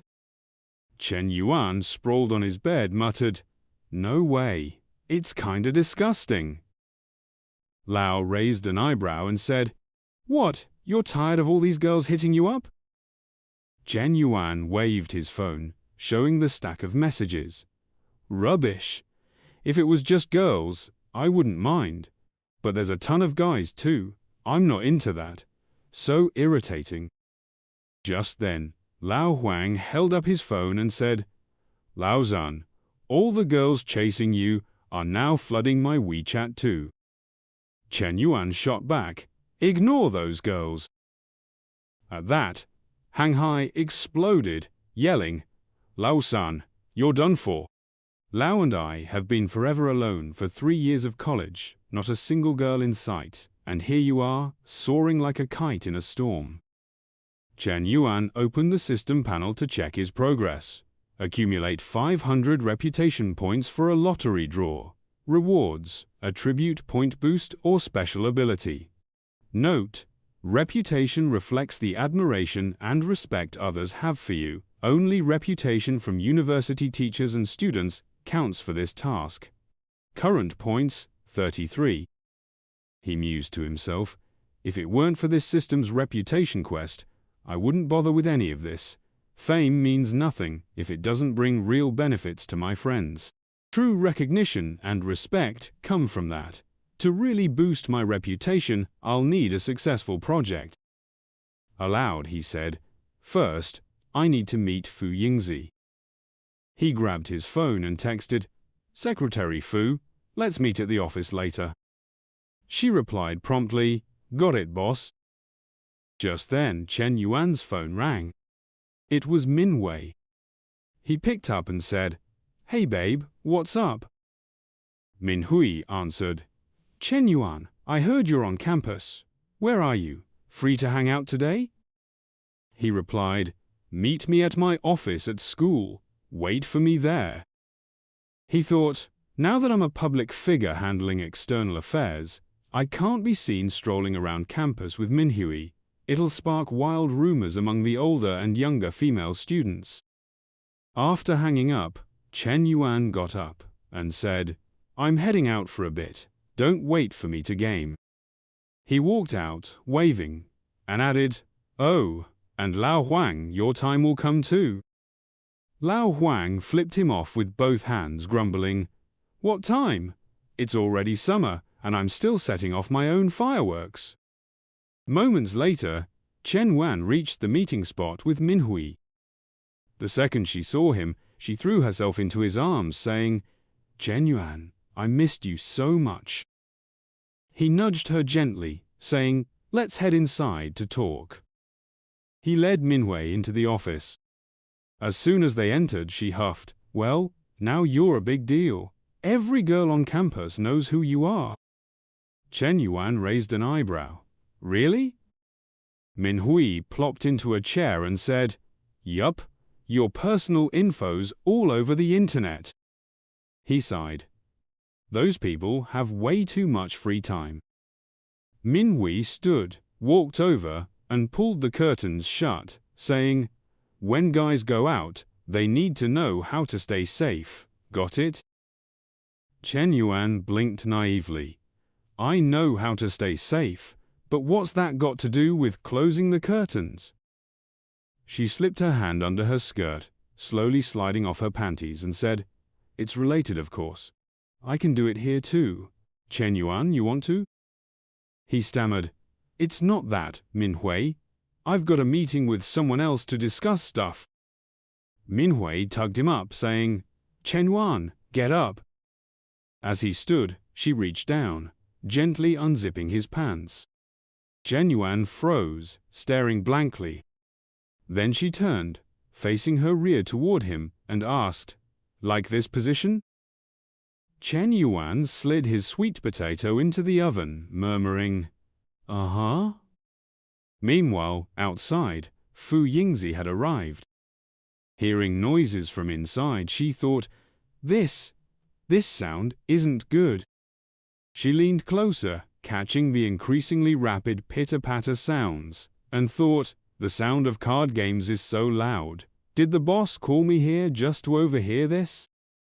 After listening for a bit, Yingzi's face flushed crimson, and she scurried to the side, telling herself, My boss is definitely powerful, but not exactly proper. At a time like this, a secretary's job is to stand guard and make sure no one overhears the boss. This continued until a class period ended, by which time Yingzi's legs were aching terribly. She bent forward, musing, Is the boss still not finished? He's really something else. My legs are totally numb. Just as this crossed her mind, the office door swung open. Minhui stepped out. Spotting Yingzi, she cleared her throat with 2 sharp coughs. Cuckoo! Then she strode toward Yingzi, a smug grin on her face. You overheard everything just now, didn't you? If you did, you should know Chen Yuan belongs to me. Stop fantasizing about foolish things. After Minhui walked away, Yingzi entered the room. She asked, Boss, what did you need me for? Chen Yuan responded, You've performed admirably these past few days, generating quite a stir. Hearing this, she modestly replied, It's mostly thanks to your outstanding guidance, boss. Without it, I wouldn't have come up with those ideas. Chen Yuan nodded and said, With this kind of buzz, we'll likely see a flood of applications for the startup zone. When those come in, please help me pre-screen them. It'll make it simpler to pick projects that can launch quickly. Yingzi hesitated before asking, "Who should I filter out? What's the criteria?" Chen Yuan smiled and answered, "Choose the exceptional ones. Select those who can reflect our school's fresh image. Though our school is a second-tier private institution, and our teaching quality and student results don't match top universities, we have a significant edge." Curious, Yingzi pressed, "What edge? Could you explain, boss?" Chen Yuan replied, "The female students at our school are strikingly beautiful." At these words, Yingzi's eyes widened in shock, thinking, "My goodness, is the boss spending all this money just to back beautiful, charming university students? But openly recruiting consorts right here at school is too bold, and I've basically become a pro at picking consorts." With this in mind, she cautiously asked, "Boss, is this really all right?" Noticing her concern, Chen Yuan quickly clarified, "We're offering startup opportunities for the school students. This is a fantastic chance to transform their futures and destinies. With so many applicants already and more to come, why not pick a few who are more pleasing to the eye?" Yingzi responded, "Got it, boss. I'll screen them first and send them to you." Inwardly, she thought, the boss is really the boss, talking about picking consorts while sounding so noble. Chen Yuan then asked, "Have you finished the set of re-examination questions I asked you to prepare earlier?" Yingzi replied, "Yes, it's nearly complete." Only then did she grasp his intent, telling herself, the boss plans so far ahead. He asked for re-examination tests as a way to justify eliminating those not selected, keeping them from stirring trouble at the school or with higher-ups. With this realization, Yingzi leaned closer and asked, "When the time comes, for those in the know, can we quietly leak the exam answers to the ones you want, so they score high?" Impressed by her quick thinking, Chen Yuan praised her with satisfaction. Yingzi's heart was in turmoil at that moment. One part of her said, "Fu Yingzi, isn't what you're doing just like those corrupt officials in ancient times offering beauties to the emperor? Are you worthy of the education you've received?" The other part countered, "If those girls end up with other guys, would their fate be any better than with Chen Yuan? It's a two-way street. If they don't apply, they'd never land in the boss's radar anyway." Her internal conflict reached this point, and she quietly thought, "Besides, the boss pays me 10,000 yuan. So thinking for him and easing his burdens is only natural. If that's the case, let's start by presenting the boss with the first beauty." With that, she spoke up, "Boss, I have a younger sister at the same school. She'd love to meet you." Chen Yuan immediately asked, "How old is your younger sister?" Yingzi pointed to her chest and said, "Just like me." Hearing this, Chen Yuan sighed helplessly. "Secretary Fu, what are you talking about? I mean her age." Embarrassed, Yingzi quickly swiped open her phone and said, "Oh, my apologies." She handed the phone to him and introduced, "Boss, she's a second-year student, 19 years old, and her nickname at school is Little Dragon Maiden." The moment Chen Yuan saw the photo on the screen, his gaze locked. He thought to himself, there's even a chance to play the Dragon Knight. Then he said, "You can add this girl first." Abruptly, his phone pinged with a text from Lin Yu Chong. "Chen Yuan, you free tonight? How about a drink?" After scanning the message, Chen Yuan mused silently. She mentioned continuing next time. Didn't realize it's been days already. He grinned to himself. It's probably just about grabbing a drink, right? He swiftly replied, 9 p.m. Noticing the instant response, Yu Chong was taken aback. This Chen Yuan actually texted back so fast, she thought, delighted. I never imagined that just having drinks with Chen Yuan twice would spark this. It's like rediscovering that high school romance vibe with him. Reflecting on this, she reclined, brushing her hand over her body, eagerly thinking, I wish time would speed up to 9 p.m. already. Meanwhile, after wrapping up with Fu Ying Z, Chen Yuan exited the school office. Reaching his G63, he found the car windows plastered with love letters and various notes. He picked up one marked with red lipstick and read, Can we be friends? My bra size is 36E, contact info blurred. Chen Yuan was at a loss for words, feeling exasperated. Just then, two girls approached, waving. Hi, Chen Yuan. My sister and I are going shopping. Can you give us a lift? Chen Yuan opened the car door, slid inside, and said, Sorry, I'm picking someone up later. No room left.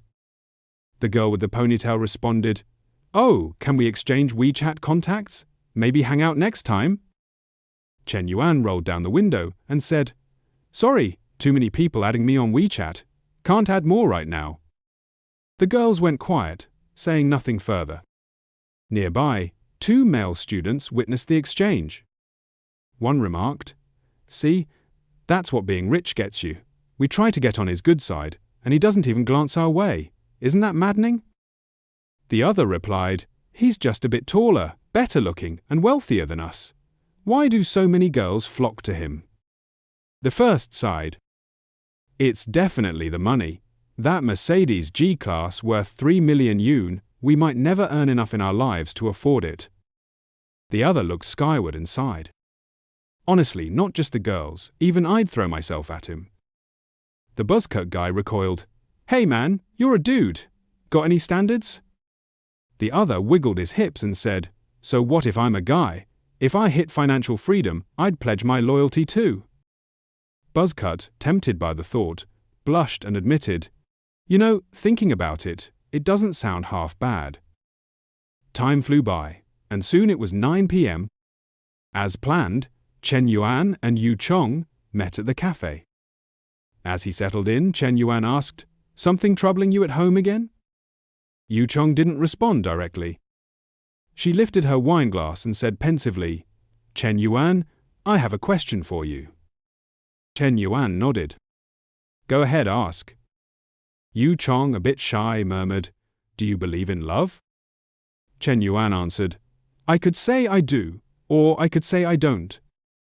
He recalled a high school romance. I truly believed in love back then. The thrill of being with that first person was pure love. Then he thought of Wan Ting, Minhui, Chen Na, and Manglu, muttering to himself, After the breakup, I couldn't recapture that feeling with Xiaoan Ting. Even with Nulu or Hui Hui, something always felt off. Hearing his vague response, Yu Chong said, slightly frustrated, Chen Yuan, that's too ambiguous. Just then, her phone rang. Answering it, Yu Chong said, Yes, I need someone to fix my air conditioner. The person on the line asked, When are you available? We'll send someone over. Yu Chong replied, Tomorrow morning or afternoon works. The voice confirmed, All right, the repairman will call you tomorrow. Yu Chong said, Great, thanks, and hung up. Chen Yuan then asked, Air conditioner at home broken? Yu Chong smiled. It's been out for days. I've been sleeping with a fan lately. Chen Yuan grinned.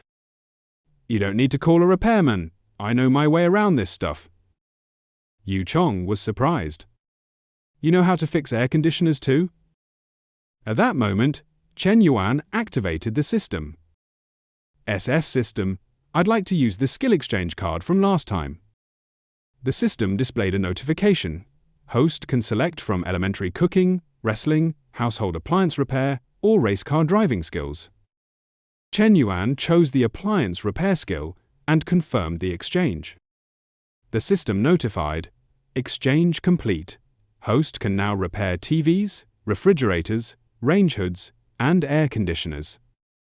After the notification, Chen Yuan glanced at his hands, murmuring, My fingers feel nimbler all of a sudden. Must be the skill with screwdrivers, wire strippers, and tools. He turned to Yu Chong and said, Of course I can fix it. I've got the know-how. He asked, Is your husband home? Yu Chong replied, Number Y. Moments later, Chen Yuan followed Yu Chong to her place and got to work on the air conditioner. Watching him, Yu Chong thought, Zhang Shan Yang said he wouldn't be home tonight, and our kid's with his grandparents in the countryside. Bringing Chen Yuan here, even if it's just to fix the air conditioner, feels thrilling. As she pondered, Chen Yuan turned and said, It's just dusty from not being cleaned in a while. Needs a good dusting and filter wash. He resumed working. Seeing his focus, Yu Chong questioned her own allure. She'd worried he might try something, but maybe she was overthinking. A man and a woman alone, and he's genuinely just fixing the air conditioner. She stepped out, saying, Chen Yuan, I've put you to enough trouble. I'm going to shower first. She thought, my head's all over the place. A shower will help me think straight. 15 minutes later, Yu Chong returned in loungewear, feeling the room's temperature. Her eyes widened in amazement. Chen Yuan smiled. All fixed. Feel that cold air? Yu Chong exclaimed, It's really working. You've worked so hard, Chen Yuan. I don't know how to thank you. Seizing the moment, Chen Yuan took her hand, pulled her close, and said, Want to thank me? Come here. He sat on the bed, and Yu Chong, alarmed, thought about Zhang Shan Yang returning. She firmly said, Number. Without hesitation, Chen Yuan gently pushed her onto the bed, laying her back, and said, Why not? He tugged down her shorts, adding, From now on, if anything breaks at your place, I'll fix it. Your heart and body, leave those to me too. Without another word, Chen Yuan drew his Rui staff and began to move. Yu Chong blushed, letting out soft moans. Chen Yuan, oh Chen Yuan, she gripped the bedsheet, thinking, This is payment for the air conditioner fix. It's not like he hasn't before. As his Rui staff worked, Yu Chong melted, her eyes glazing over. So this is what total immersion feels like. She wrapped her arms around Chen Yuan's back, thinking, compared to this, being with Zhang Shan Yang was such a waste. She closed her eyes, savoring the sensation, silently cursing Zhang Xian. He's just too weak. At that moment, outside, the elevator doors opened. Zhang Xian loosened his tie, grumbling, Damn, I can't even breathe. He muttered about drinks and people playing hard to get, rejecting extra money. As he reached the apartment door, he stretched to open it. Hearing the noise, Yu Chong's eyes froze. Oh no, that's the door. Both froze, and she looked toward the door in panic. Zhang Xian was really back. Hearing a noise, Du Chang swiftly placed a hand over her mouth, silencing him. Deep inside, she felt anxious. If Zhang Xian truly discovers this, my leverage for splitting our assets in the divorce will vanish. I could even be ruined, my reputation and career in tatters. With this in mind, Chen Yuan slipped out of bed, approached the door, and said, I'll secure the lock. Noticing the young man's composure, Dushang couldn't help but gaze in astonishment. She wondered, how can he be so fearless? Just as Chen Yuan finished locking the door, Zhang Zanyang staggered in. He muttered, Huh? Nobody's home.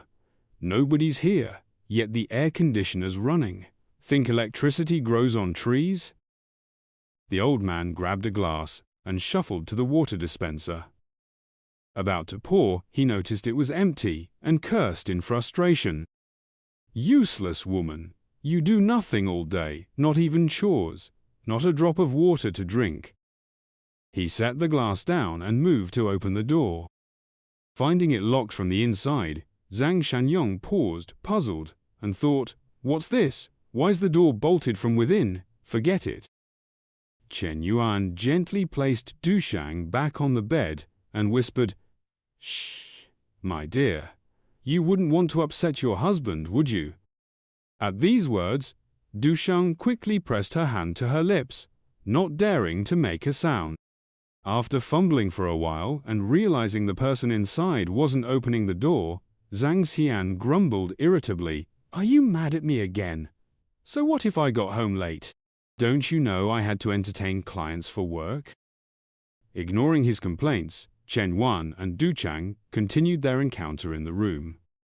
Her body quivering, she clamped her hand tightly over her mouth, stifling any noise. Meanwhile, Zhang Xian had moved to the next room. He pushed open the door, stepped inside, and muttered, "If you won't let me in, fine. At least I don't have to do my work. This is nice. I can play bullets more tomorrow." With that, he collapsed onto the bed, still mumbling, the bar. Moments later, Zhang Shenyong was out cold, snoring softly, HRR, HRR. In the adjacent room, Chen Wan and Du Chang had shifted to the lizard against the wall position. She whispered, "Chen Yuan, be gentle. My husband's right on the other side of the wall." Smirking, the young man replied as he moved his hips, "He's asleep. He won't suspect a thing. Relax. This is what makes it thrilling." On the other side, Zhang Shanyong was drooling in his sleep, his snores growing louder. HRR him. HRR him. HRR him. Seeing this, Chen Yuan flashed a sly grin and said, "He's snoring so loudly, my body's moving to the rhythm." At these words, Dushang's entire body shook intensely. She fought to stay silent, thinking, "Chen Yuan's playing with fire. I can't let him get to me. I absolutely cannot make a noise. Absolutely not." But soon, Dushang couldn't hold back. Her face glowed with bliss, and she let out a faint moan. "Ah," she thought to herself, "Chen Yuan was right. This feeling is irresistible." Things carried on until the next morning. Chen Yuan had slipped away at some point. Zhang Xian, groggy, rose, clutching his head and thinking, "My head's pounding. That bar must have served me fake liquor last night." Outside, Dushang was up, bustling about preparing breakfast. Zhang Shanyang emerged, and seeing this, he was taken aback, thinking, "What's this? She hasn't made breakfast in 2 years. What's gotten into her? But having a caring wife at home feels great. This is how life should be." He then asked, "Hey, you locked the door to sleep again last night, didn't you? How was it? Sleep well?" Dushang turned and replied brightly, "I slept wonderfully." Her expression made Zhang Xian suspicious. He thought, "Hold on, something's off. She's suddenly being so kind to me. Is she hiding something?" With that, Zhang Xian stormed angrily into the bedroom, thinking, "Don't tell me you dared to betray me." The old man scoured the bed, meticulously searching, flipping over blankets and pillows. Not a single strand of male hair was found, nor any trace of unusual fluid. After checking the bed, he went outside to rummage through the trash can, muttering to himself. No tissues were in the bin, and no sign of condoms either. Frustrated by his fruitless search, Zheng Zanyong hobbled back to the kitchen. He settled at the table, allowing his mind to drift, and murmured to himself, "Looks like I was overanalyzing everything." Just then, Du Chong set breakfast on the table and announced, "Time to eat." He grabbed a sandwich and inquired, "Last night, while I was asleep, I thought I heard something banging against the wall. Did you notice anything?" Dushang, calmly opening a milk carton, responded, "No, you probably imagined it. I was fast asleep and didn't hear a thing." Upon hearing this, Zhang Xian remarked, "Guess I was mistaken. Didn't you mention the air conditioner was broken? It seems to be working fine now." Du Chang, acting as if nothing was amiss, replied smoothly, "I had someone come repair it." As she spoke, she poured a glass of milk, smiling inwardly. That noise was indeed from fixing the air conditioner. He not only repaired the unit, but also healed my heart. Meanwhile, at a cafe in Xinjiang, a freckle-faced girl entered, asking with concern, wanting, "What's going on? Why haven't you slept in 2 days? Did something happen? This was Li Ying, Chu Waning's closest friend. Exhausted and with dark circles under her eyes, Wan Ting replied wearily, Ying Ying, did you know my ex-boyfriend is now filthy rich? I'm so frustrated. Li Ying sat beside her and asked, which ex-boyfriend? Waning answered, Chen Yuan, obviously. It's not like I have a ton of exes. Ling Ying, visibly shocked, said, Chen Yuan's doing well now? Wasn't his family so broke they had to sell their car? Wan Ting, bitterness in her voice, replied, You have no idea. After we split, he skyrocketed. He dropped 3 million yuan on a house for some woman and bought a Porsche 911 for a fitness trainer over 2 million yuan. Ling Ying, stunned, asked, He's flaunting it like that? Over 5 million yuan spent just like that? How do you even know this? Are you making it up? Wan Ting pulled out her phone, showing a message, and said, That woman is my personal fitness trainer. She told me herself, and even posted about the car on her Moments. After showing the phone to Lei Ying, Wan Ting continued to vent. She quit her job the moment she hooked up with Chen Yuan. Ying, Ying, why am I so unlucky? That could have been me. As she spoke, she wrung her hands, thinking, I must have lost my mind back then. I dumped Chen Yuan for that useless guy. Now that Chen Yuan's thriving, I'm so mad I can't sleep. Seeing her distress, Lei Ying patted her shoulder, saying, Let the past go. Just find someone new. With your looks and charm, it's not hard to meet a great guy. Plus, you work at an airline and meet plenty of wealthy people. You could easily find someone with millions. Wan Ting gave a bitter smile and said, Millions? I'd scoff at tens of millions now, let alone pocket change like that. Hearing this, Li Ying fell silent, unsure of what to say. Suddenly, Waning stood up, her eyes blazing with resolve, and declared, Ying, I have to win Chen Yuan back. Then, her voice dropped in despair, But he's blocked my messages and phone number. I can't even run into him at school. How can he be so cruel? Li Ying tried to reason with her. It's pointless to dwell on this now. Focus on yourself and maybe lower your expectations a bit. At this, Wan Ting spun around, her voice sharp. Ying, you're my best friend. You know me. I can't let this go. I just can't. Every time I think of Chen Yuan splashing cash on those gold diggers, my heart hurts. All of that should have been mine. As she said this, she grabbed Ling Ying's hand, pulling her along, and insisted, No, Ying Ying, you're coming with me. We're going to find him right now. Seeing this, Lei Ying quickly pulled out her phone and sent a message without glancing at it. As Wan Ting dragged her out the door, Li Ying posted to her Moments, Jiang Duo, what's the number for the Xingchang Mental Hospital? Everyone in the group, please send it to me. Hurry, my friend's losing it. If the doctor doesn't get here soon, I'm worried. As Li Ying was pulled away by Zhu Wan, elsewhere in room 521 of the Juni Hotel, Manglu stood near the window, the very spot where she and Chen Yuan had first shared an intimate moment, staring out with a far-off expression. Chen Yuan emerged from the bathroom and, noticing her in a daze, inquired, What's Coach Lu up to? Gazing at the river and lost in thought, Manglu didn't respond immediately. She turned, offering a smile, and said, It's odd. My training regimen and nutrition plan are meticulously designed, yet your progress has surpassed my predictions. You've gained weight and muscle far quicker than expected. Chen Yuan grinned at her words and replied, Well, I'm not your average person. He then accessed the system panel to review his stats.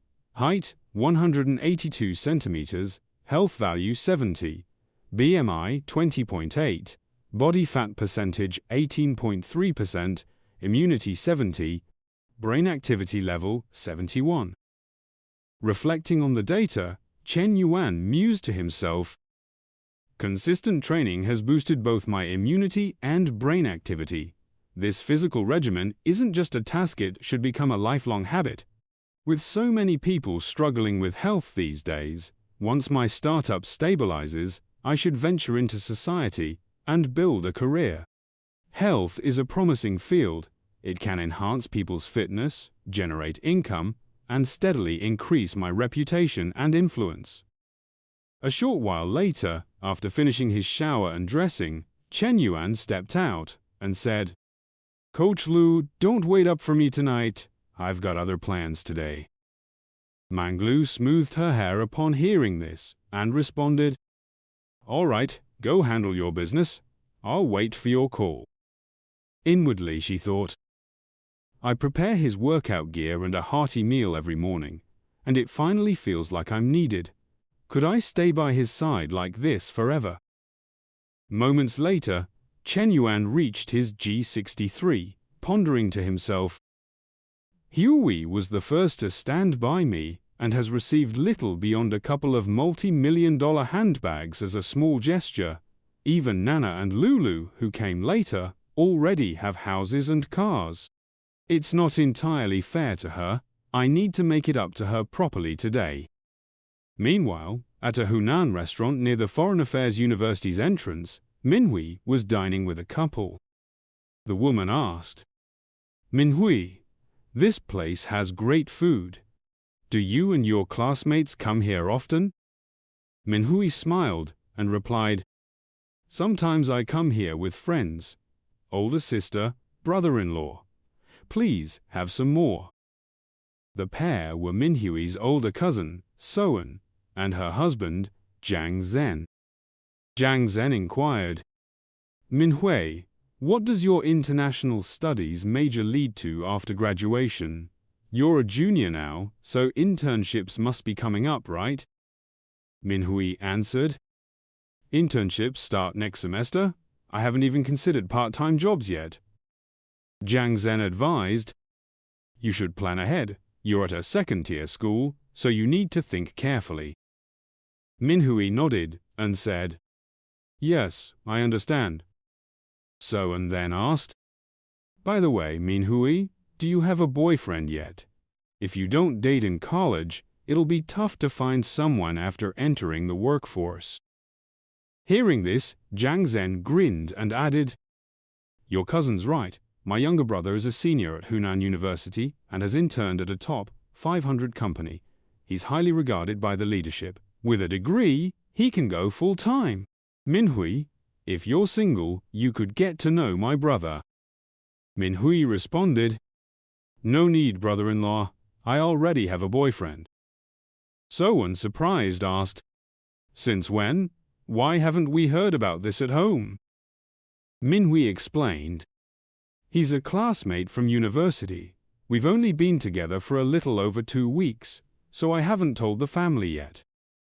Jiang Zhen, adopting a serious tone, said, "Dating isn't a game. Your school is second tier, with few standout students and many average ones. If you settle for someone like that, life after graduation will be tough." Minhui replied, "Thank you for the advice, brother-in-law, but I'm confident about my future." Jiang Zhen adjusted his glasses, assuming an experienced air, and said, "Minhui, you haven't worked yet, so your perspective is limited. I'm just saying college relationships often lead to jobs at small firms with modest salaries. You and your boyfriend will struggle. How will you save for a house or marriage? My cousin, on the other hand, graduated from Hunan University and works at a top 500 company." Soen interjected, "All right, Minhui has her own plans." Jiang Zhen, undeterred, said, "I'm just concerned her boyfriend's circumstances might make her suffer." Minhui laughed and said, "Older sister, brother-in-law, you really don't need to worry about me." She thought to herself, "Hunan University? Top 500? Those mean nothing compared to my Chen Yuan. I'm worried telling brother-in-law about Chen Yuan's situation would crush him. Standing up, Manhwa said, Older sister, I need to go now. Soan asked, surprised. Got plans this afternoon? Manhwa smiled and replied, My boyfriend is taking me to buy a house. Both Jiang Zhen and Soan were stunned. Buy a house? Jiang Zhen, sweating, said, That's no joke. What kind of background does he have to buy you a house? Even in Xinjiang, where prices aren't as high as in top-tier cities, a house costs 1 or 2 million. His family wouldn't agree to buying a house before marriage unless they're foolish, right? Manhwa pointed outside and said, It's no joke. I don't know his family's situation, but he's quite wealthy himself. Look, he's here. Soan and Jiang Zhen followed her gaze. Just then, Chen Yuan stepped out of his G63. He entered the restaurant, approached Manhwa, and said, Bao Bei, ready to go? Manhwa introduced them, saying, Chen Yuan, this is my older cousin and brother-in-law. Chen Yuan turned, bowed politely, and said, Sorry, I have an appointment with Hui to buy a house, so I can't stay today. I'll treat you both to dinner next time. This meal's on me. Soan replied, You two go handle your business, no worries. We'll be family soon enough, and there'll be plenty of chances to meet. After exchanging greetings, Chen Yuan and Manhwa left. Jiang Zhen, still in disbelief, muttered, Really?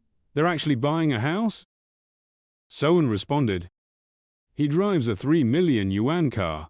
Buying a house wouldn't be a stretch. And here you were, flaunting your superiority and trying to set Manhwa up with your cousin. Covering her face in embarrassment, she added, Today was utterly humiliating, disgraceful to our ancestors, Jiang Zhen. Jiang Zhen blushed deeply but stayed silent. After some time, Chen Yuan and Hui completed the house purchase. He handed her the red property certificate, saying, Here you go, Hui. This 166 square meter apartment is fully furnished with high-end decor and includes 2 parking spaces. The total cost of 3.02 million has been paid in full. You're a homeowner now. Manhwa's cheeks flushed as she took the certificate, saying, Chen Yuan, I'm at a loss for words. Chen Yuan looked at her thinking, This purchase netted 64 million. After accounting for the properties Tong X gave me, my liquid cash flow is now 3.179 million. Leaning close to her ear, he whispered, Don't know what to say? Later, I'll pick a Japanese film for you. You're so clever, you'll master it in no time. Manhwa blushed and said, You're terrible. Her favorability score rose to 93. Seeing this, Chen Yuan chuckled to himself, thinking, Manhwa's favorability went from 91 to 93. It'll take more time and effort to reach 100. Tonight, I'll have my little brother step up and aim for another point or 2. Elsewhere, in the women's dormitory, Jing Han sprawled on her bed, sending a string of messages. Hello, Senior Chen. What are you up to, Senior? I'd love your advice on starting a business. After waiting ages without a reply, she wondered, Chen Yuan added me as a friend, but he doesn't respond to my messages. What's going on? She told herself, no matter how busy he is, he should have time to reply. Someone who always despised sycophants like me has become the kind of person I can't stand. Her roommates were gossiping about Chen Yuan too.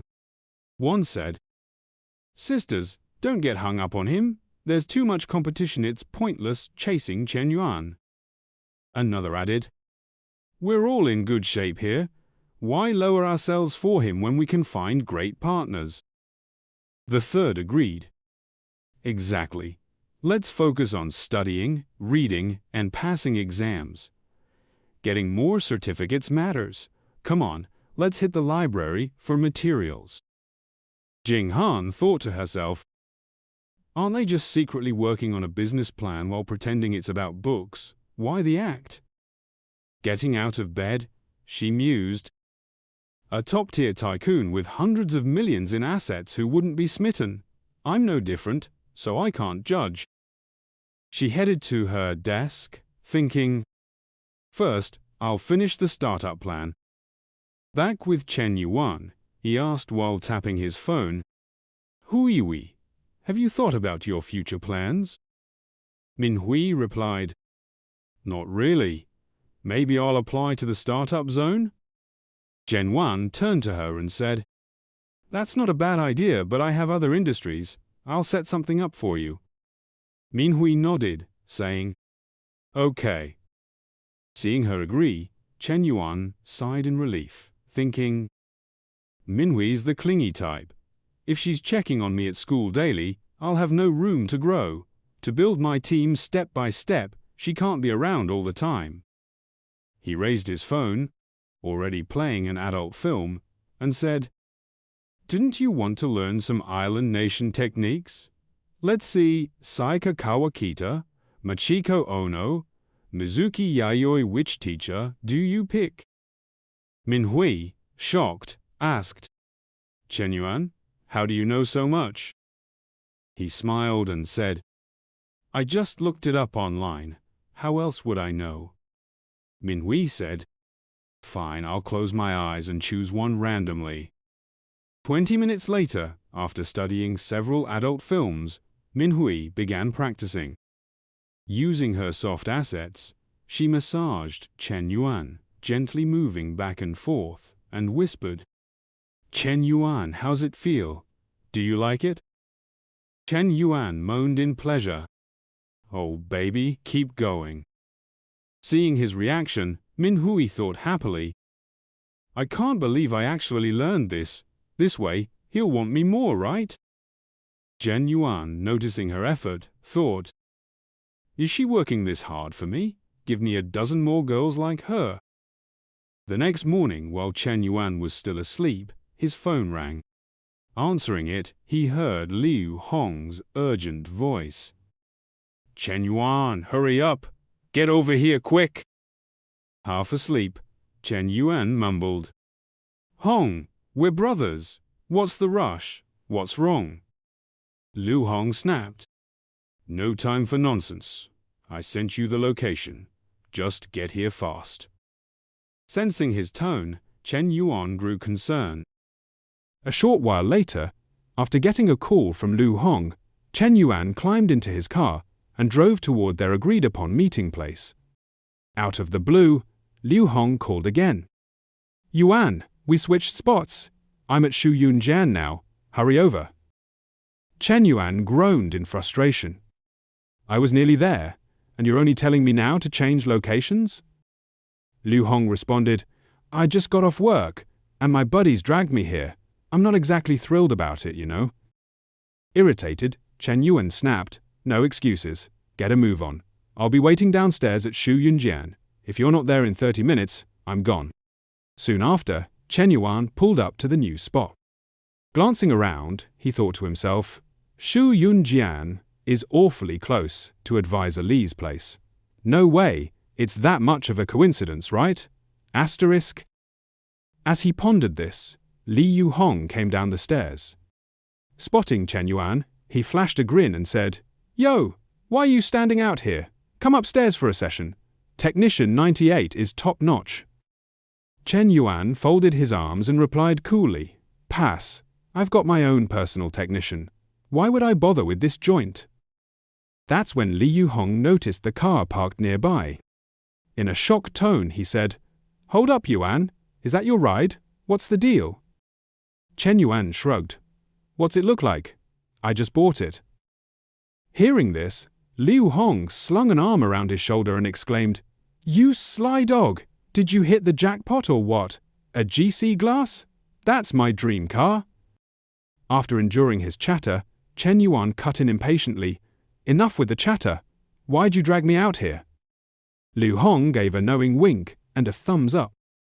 Come on, you're a shareholder, man. You really want to stay a glorified errand boy? The interior's getting finished in 2 days. Let's head up. We can talk while getting a session. Technician 98 will blow your mind, guaranteed. Right then, 2 familiar figures appeared behind him. Just as Chen Yuan feared something might go wrong, it did. It was Li Xiao and Li Mang.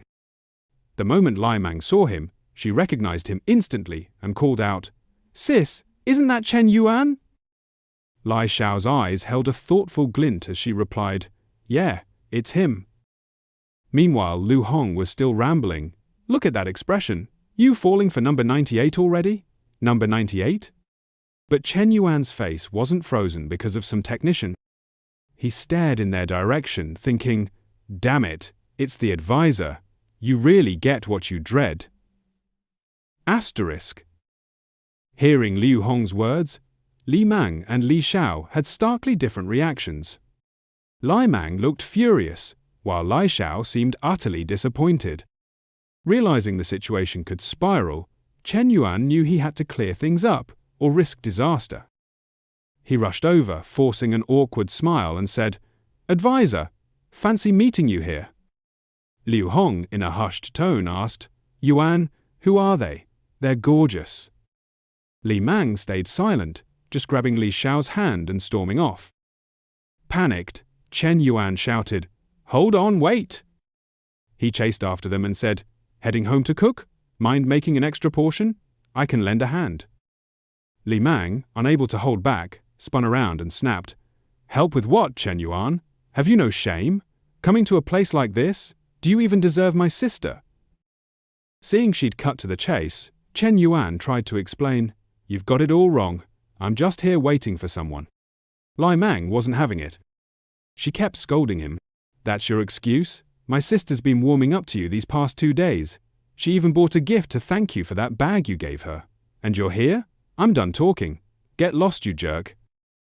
With that, she tugged Li Xiao's hand and marched off, not before throwing one last jab. "Go to hell, you filthy scumbag. Go find your number 98. As they left, the favorability points above Li Xiao's head plummeted 69, 68, 67. Watching them disappear, Chen Yuan's face fell. What just happened? Everything was fine. And now, this massive misunderstanding. Asterisk. Liu Hong, realizing he'd caused a mess, tiptoed over and asked, "Yuan, is that your new girlfriend? Want me to clear things up?" Chen Yuan, dejected, replied, "Forget it. She's pissed, and your explanation wouldn't help much." He thought to himself, "This time, I've really hurt Advisor Li's feelings." Asterisk. Liu Hong didn't push further. Glancing at the sisters, he said, "Yuan, I'm sorry, man. I didn't see this coming." Then, curiously, he added, "Who is she anyway? Never seen her before." Chen Yuan turned to him and said, "She's my advisor and my business English teacher." Liu Hong gasped, stunned. "Damn, you've got the nerve to go after a teacher too? What else don't I know about you? Spill it all so I can die in peace." Chen Yuan, too fed up to argue, pointed at his car and said, "I'll find a chance to smooth things over with her later. Let's go. We'll find somewhere to sit and talk." A bit later, at Chen Na's coffee shop, the moment she saw Chen Yuan walk in, she beamed and said, "Chen Yuan, you made it." He gestured toward Liu Hong and said, "Brought a friend for some of your famous Nana coffee. Can you whip up an iced Americano and a vanilla latte?"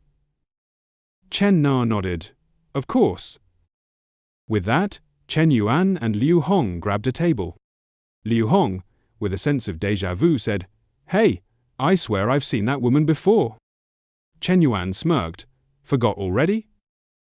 Liu Hong, puzzled, asked, "Who?" Chen Yuan explained, "That day at Nanjing restaurant, she was the girlfriend my cousin Ling Guangyao brought." Liu Hong's eyes widened. "The saleswoman from the 4S shop? Why's she here? No way did you go after someone else's girl again?" Chen Yuan gave a dry laugh. "Go after? That's not it. It's mutual attraction." Liu Hong's face went blank. "Unbelievable. You're chasing a teacher and stealing someone's girlfriend. Yuan, you're a legend." Chen Yuan cut him off. Enough nonsense, let's get serious. I'm stepping back from now on. You handle things. Liu Hong, surprised, said, What's with the sudden change? Without a mastermind like you, I'm not sure I can handle the pressure solo. Chen Yuan, after hearing his complaints, said firmly, I trust you.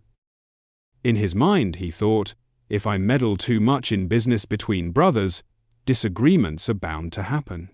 I can't let that ruin our friendship. Asterisk. Liu Hong determined replied, I won't let you down. Just then, Chen Na brought their drinks.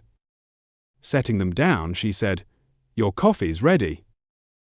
Liu Hong quickly chimed in, Thanks, sis-in-law. At the term, Chen Na's face lit up, blushing as she murmured, Suddenly, she pointed at Chen Yuan's shoulder. Why's your shirt so creased? Surprised, Chen Yuan asked, Where? Chen Na reached out, smoothed his shirt, and said, There, fixed. Watching this, Liu Hong felt a pang of envy, thinking, This is too mushy. Why's life feel so different around my friends today? Asterisk. Later, after discussing the bar's upcoming opening, Liu Hong left. Chen Yuan drove Chen Na home. As they stepped inside, Chen Na said, Jiayu's finishing her university entrance exam next week. She wants to work during summer break. I was thinking she could help at the coffee shop. What do you think? Chen Yuan nodded. Sounds good. No issues here. Chen Na smiled. All right, I'm gonna shower. It was hectic today, and I'm all sweaty. Once she left, Chen Yuan pulled out his phone, muttering, Maybe I should call the advisor and clear things up. He dialed Li Xiao's number. No answer, just endless beeping. Worried, he thought. Asterisk. She's not picking up or replying on WeChat. I wonder how she's doing. Asterisk. Meanwhile, at Li Xiao's place, she sat curled up by her phone. Seeing the incoming call, Lai Mang huffed. So annoying. How does he even dare call? She added, Sis, block that guy's number so he stops bothering you. Lai Xiao stayed quiet, staring at the vibrating phone. Lai Mang sat beside her, wrapping an arm around her for comfort. Sis, Chen Yuan's no good. He's not worth your tears. You saw his true colors today. In a way, it's a blessing. Li Xiao finally spoke, turning to ask, Why do guys go to places like that? Lai Mang replied, Isn't it obvious? 9 out of 10 guys are driven by lust. They go for physical kicks. Li Xiao pressed, Why do they get so blinded? Lai Mang, with a knowing look, said, They've got needs. If they're not met, they chase thrills. I hear women in those places are pros at pleasing men. Lai Xiao's mind drifted to past moments, with Chen Yuan, his hugs, his kisses, her pushing him away. She blamed herself, saying, Maybe I made him hold back too much. He went there to fulfill his needs. Curling up tighter, she whispered, It's my fault. All because of me. Alarmed by her sister's thoughts, Lai Mang cut in, Sis, what are you saying? Why would you think that? That's such a warped idea. Pang Mang quickly offered her older sister some heartfelt advice. Sis, look at me, and think about how I ended up when I was head over heels in love, without thinking. After a brief pause, Leah responded softly, Yeah. In her mind, she reflected, Pang Mang's got a point. I can't let myself fall blindly in love. I need to hold back, keep it together. Meanwhile, on Chen Yuan's end, a flurry of messages popped up on his phone. Yi Jinyang texted, Chen Yuan, is your project looking promising? Gao Hongwei sent, Yuan Ji, let's hit up a barbecue spot. I've invited some girls from other schools to talk about the project. Leo Mingda wrote, Handsome, got you a gas card tonight. Meet us at the cafeteria. Another message read, Friends, let's grab a bite. Xiaolong NV sent a photo. Staring at the flood of notifications, Chen Yuan rubbed his jaw and mused, These are all from old classmates who rarely reach out. They're trying to get me to pull some strings. No need to dig into these. Huh, didn't expect Xiaolong NV to message me this much. With that, Chen Yuan opened Long Jinghan's messages. Hi, senior. The weather's amazing today, isn't it? You must be super busy, right? Don't forget to eat on time. Good morning, senior. Another day full of energy. It was so windy last night, tons of leaves scattered around the schoolyard. She also included a flirty selfie. Eyeing the photo's assets, Chen Yuan quietly evaluated. Definitely white and soft, but it's edited. Need to see her in person to judge if this junior's got potential as a backup. I'll keep an eye on her for now. With a grin, Chen Yuan replied, Pretty busy. Let's chat when I've got time. In his head, he thought, this junior's still messaging consistently, even after days of no response. Short and sweet replies work best. It keeps her guessing, but hopeful. Just then, Chen Na appeared, calling out warmly, Chen Yuan. She stepped out in a sharp business outfit, black stockings paired with a half-unbuttoned vest, revealing a lively chest without restraint. She asked softly, Like what you see? Chen Yuan quickly slipped his phone into his pocket, stood up and said, Nah, you're messing with my inner peace today. With that, he reached out and ripped the stockings on Chen Na's shapely thighs. She wrapped her arms around his shoulders, murmuring, Shall we head inside? Chen Yuan caressed her thighs and replied, Can't wait another moment. Nah, you're incredible today. As soon as the words left his mouth, he leaned in to breathe in the scent of her neck deeply. Chen Na hesitated, saying, Chen Yuan, you feel different somehow. Chen Yuan asked, Different how? She replied, You seem stronger. Then she added, Have you been working out? Chen Yuan nodded, You bet. He leaned back on the bed and asked, Nah, ever tried horseback riding? She paused and said, Number. At that, Chen Yuan took her hand, saying, Come here, I'll be your free gear. Next time we'll go riding for real. Chen Na caught on and said, Horseback riding and what you're doing now aren't the same. Chen Yuan grinned. It's close enough, don't believe me? Hop on and see. Chen Na climbed on obediently. He started with a playful pace, praising her endlessly. Amazing! Na's a natural-born knight. The scene shifts to the next day at the Youth League office. As soon as the door swung open, a crowd of students poured in. Teacher, I'm here to submit my application and business plan. Teacher, where do I put this? Teacher, I was here first, take mine. Staring at the stack of plans shoved in her face, the elderly teacher thought irritably, entrepreneurship applications used to be rare. Why are so many female students showing up out of nowhere? Did something happen with Jiang Ming over the weekend that I missed? At the same time, in the gym at the Junyu Hotel, Chen Yuan was jogging when his phone rang, the screen flashing, Secretary Manglu. Manglu raised her eyebrows and asked, Who's that calling? Chen Yuan didn't respond right away and picked up the call. On the other end, Yingzi's voice came through.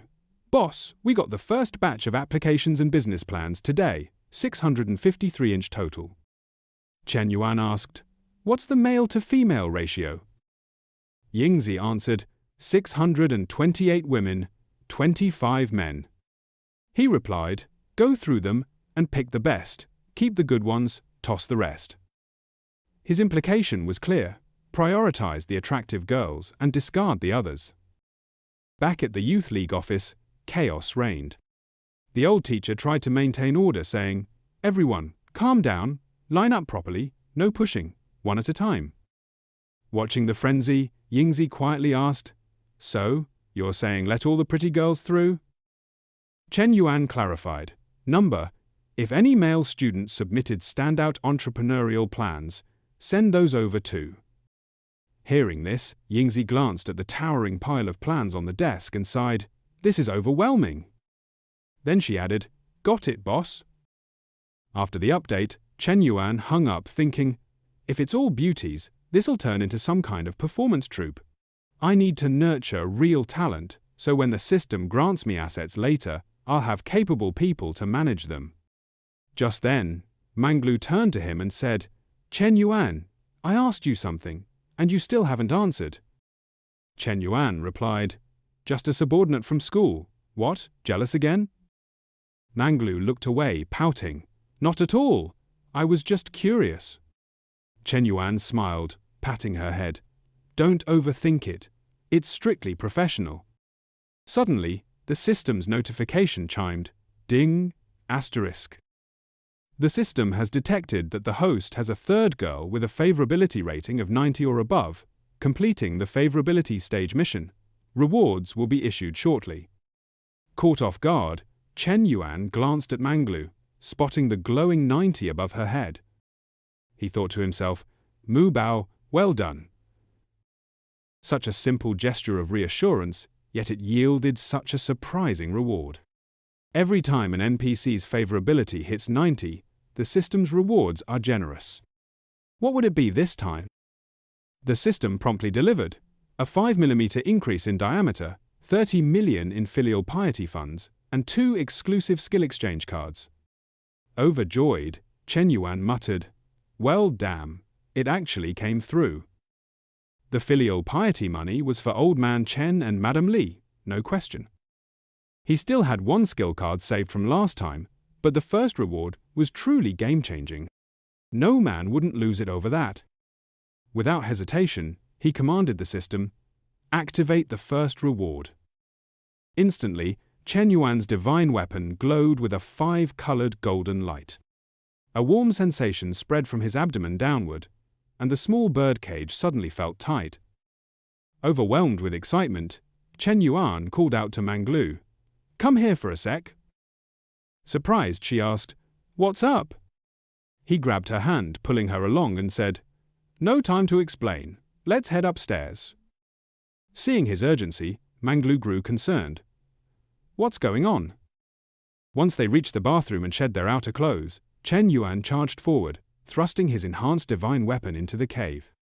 Feeling the entrance stretch, Manglu gasped in alarm. Wait, Chen Yuan, something's off. Smirking, Chen Yuan asked, What's off? Her eyes wide with shock, Manglu said, You feel different. Am I imagining this? Did the gym do this? Chen Yuan laughed casually. Maybe you're the one who's changed. Manglu replied, Is that it? Just go easier next time. I can't handle this. Chen Yuan pulled her close, saying gently, All right, my dear, I'll warm up properly next time. Inwardly, he thought, the upgrade's effect is undeniable. This is it. After 99,981 rounds of intense action, Chen Yuan caressed Manglu's blissful face and said, Coach Liu, you rest. I've got things to handle, so I'm heading out. He got up and left, thinking, this new weapon won't just take Liu Bei time to adjust to Nebo, and Huibo will need to adapt too. Gotta take it slow next time. Stepping out of the car later, Chen Yuan thought of Li Xiao, muttering, A day's passed regarding Lucia, the teacher's not picking up or replying to messages. At this rate, the misunderstanding will only grow. How do I prove I didn't do it? She needs to give me a chance to explain. Best to meet her in person. She's free this afternoon, so she's probably home. Moments later, outside Leah's house, a knock echoed. She hurried to the door and called, Who's there? A voice answered, I'm from downstairs. Your bathroom's leaking into my place. Hearing this, Leah opened the door. Seeing who it was, she froze. You tricked me again. It's you, Chen Yuan. Holding the door firmly, Chen Yuan said seriously, Let me inside. Leah asked sharply, What do you want? After being cornered by Li Xiao, Chen Yuan spoke with genuine sincerity. I think we should clear the air. You must have gotten the wrong idea about today. Li Xiao furrowed her brow and responded, Wrong idea? You were at that place, weren't you? Don't tell me you didn't do anything. Chen Yuan insisted, I swear, I didn't do anything. At this, Leah turned her head away and said, I don't trust you, and I don't want to hear your excuses. Just go home. Chen Yuan quickly explained the situation. Yesterday, that person texted me first, asking to meet up to talk. When I was almost there, they changed the meeting spot to that club. It was pure chance that I bumped into you and Lai Mang. I've been trying to explain all day, calling you non-stop, but you didn't pick up. Hearing this, Li Xiao spun around and questioned, Then how can you prove you were just waiting for someone there? Right here, Chen Yuan said, swiftly pulling out the messages Lu Hong sent him the previous day to show her. See, these are our texts. He first gave me the restaurant as the location, then switched it to the club. After reading the messages, Li Hao stood there, stunned. Chen Yuan added, I even told him to hurry downstairs when I arrived. If you still doubt me, we can go to Shu Yunjian and check the security footage. At this, Liao felt the tension in her chest ease. She let out a sigh, thinking, Chen Yuan's explanation is solid. His reasoning and proof are airtight. She stayed silent. Chen Yuan pressed on, Ju Wen, why would I go to a place like that to mess around? You've got me all wrong. Li Xiao finally spoke. Chen Yuan, I'm sorry. I really didn't think it was like this. Her affection toward him instantly rose from 60 to 73 points. Chen Yuan was thrilled, thinking, I can't believe Gwen's favorability bounced back to 73, 4 points above the original 69. Smiling warmly, he gestured inside. As long as we've sorted it out, it's all good. I'm parched, though. Mind if I grab a glass of water inside? Leah, sensing his motives, quickly blocked him, saying, Chen Yuan, not this again. Are you trying to pull the same stunt as last time? Chen Yuan placed a hand on his chest, feigning innocence, and replied, I'm genuinely thirsty. I rushed over here right after lunch, and my throat's dry as a desert. Just one sip, and I'll be on my way. Leah eyed him warily. For real? Chen Yuan flashed a grin and said, Absolutely. At that, Leah replied, Fine, stay there. She then shut the door firmly in Chen Yuan's face. A few moments later, she returned with a bottle of water, saying, Here, drink this. Chen Yuan stared at the bottle, feeling exasperated, thinking, Why so distrustful? Is there no faith left in me? Is this really how Ju Wen sees me now? After handing him the water, Li Xiao turned and slammed the door shut again. Just then, an older woman passing by, who had seen the whole exchange, chuckled and said, Young man, don't rush things. Patience is key. Chen Yuan responded, Auntie, you've got to move fast to get the good stuff, or you're left with scraps. The woman glanced at Chen Yuan, smiling to herself, thinking, Kids these days are so sharp-tongued. But this guy's got the looks and build. A fine catch like him is hard to come by. Maybe I'll call my friends and hit the club later to book some male models. Later, unable to make further progress with Li Xiao, Chen Yuan reluctantly headed back to his car. As soon as he got there, Li Hao sent him a text. Chen Yuan, let's hang out this weekend. After reading the letter, he felt a surge of joy. This journey hadn't been for nothing after all. Not only had he resolved the misunderstanding, but their rapport had grown stronger. Moreover, Juan seemed open to taking things further with him. As soon as he settled into the car, Su Shui reached out via a video call. Chen Yuan picked up immediately. On the other side, Shui said, Chen Zong, the plumbing and wiring are finished, and it's ready for inspection. When can you come by to check it? Hearing this, Chen Yuan responded, I'm free now. Hold on, I'll head over shortly. Time passed quickly, and 30 minutes later, Zhu was seated, plucking leaves from the moss-covered stone steps outside the villa. Chen Yuan stepped out of the vehicle, noticed her, and approached, asking, Have you been here long? Shui quickly stood and answered, Not at all. Noticing her unease, Chen Yuan teased, Why so nervous? I'm not going to bite. He gestured toward the villa and said, Show me inside. At that, Shu Wei turned and led the way, saying, Of course, Mr. Chen, please follow me. I'll go over everything step by step. Chen Yuan smiled to himself, thinking, When she's in her element, she's completely composed. That's true professionalism. Asterisk. Shui guided him inside, explaining, the waterproofing and basic utilities are all set. Mr. Chen, you can select the flooring tiles next. Then she took him to the backyard, adding, the garden has been designed to your specifications. Chen Yuan trailed behind, nodding in approval. Looks good. After the inspection wrapped up, Chen Yuan said gently, with you overseeing things, I feel confident. I'm not worried about moving in anymore. How about I treat you to dinner tonight? Shua replied hesitantly, I'm sorry, Mr. Chen, I have plans to head home tonight. He glanced back and asked, what plans? Shui lowered her gaze and said, to cook for my mum and little brother. At that, Chen Yuan paused abruptly. Turning around, Shui, caught off guard, bumped into his solid chest, the soft curves of her figure pressing against him. Chen Yuan's eyes widened in surprise. Well, this girl's got some charm, doesn't she? Asterisk. At that moment, Shui's face turned as red as a ripe apple. She looked up, stuttering, Mr. Chen, you…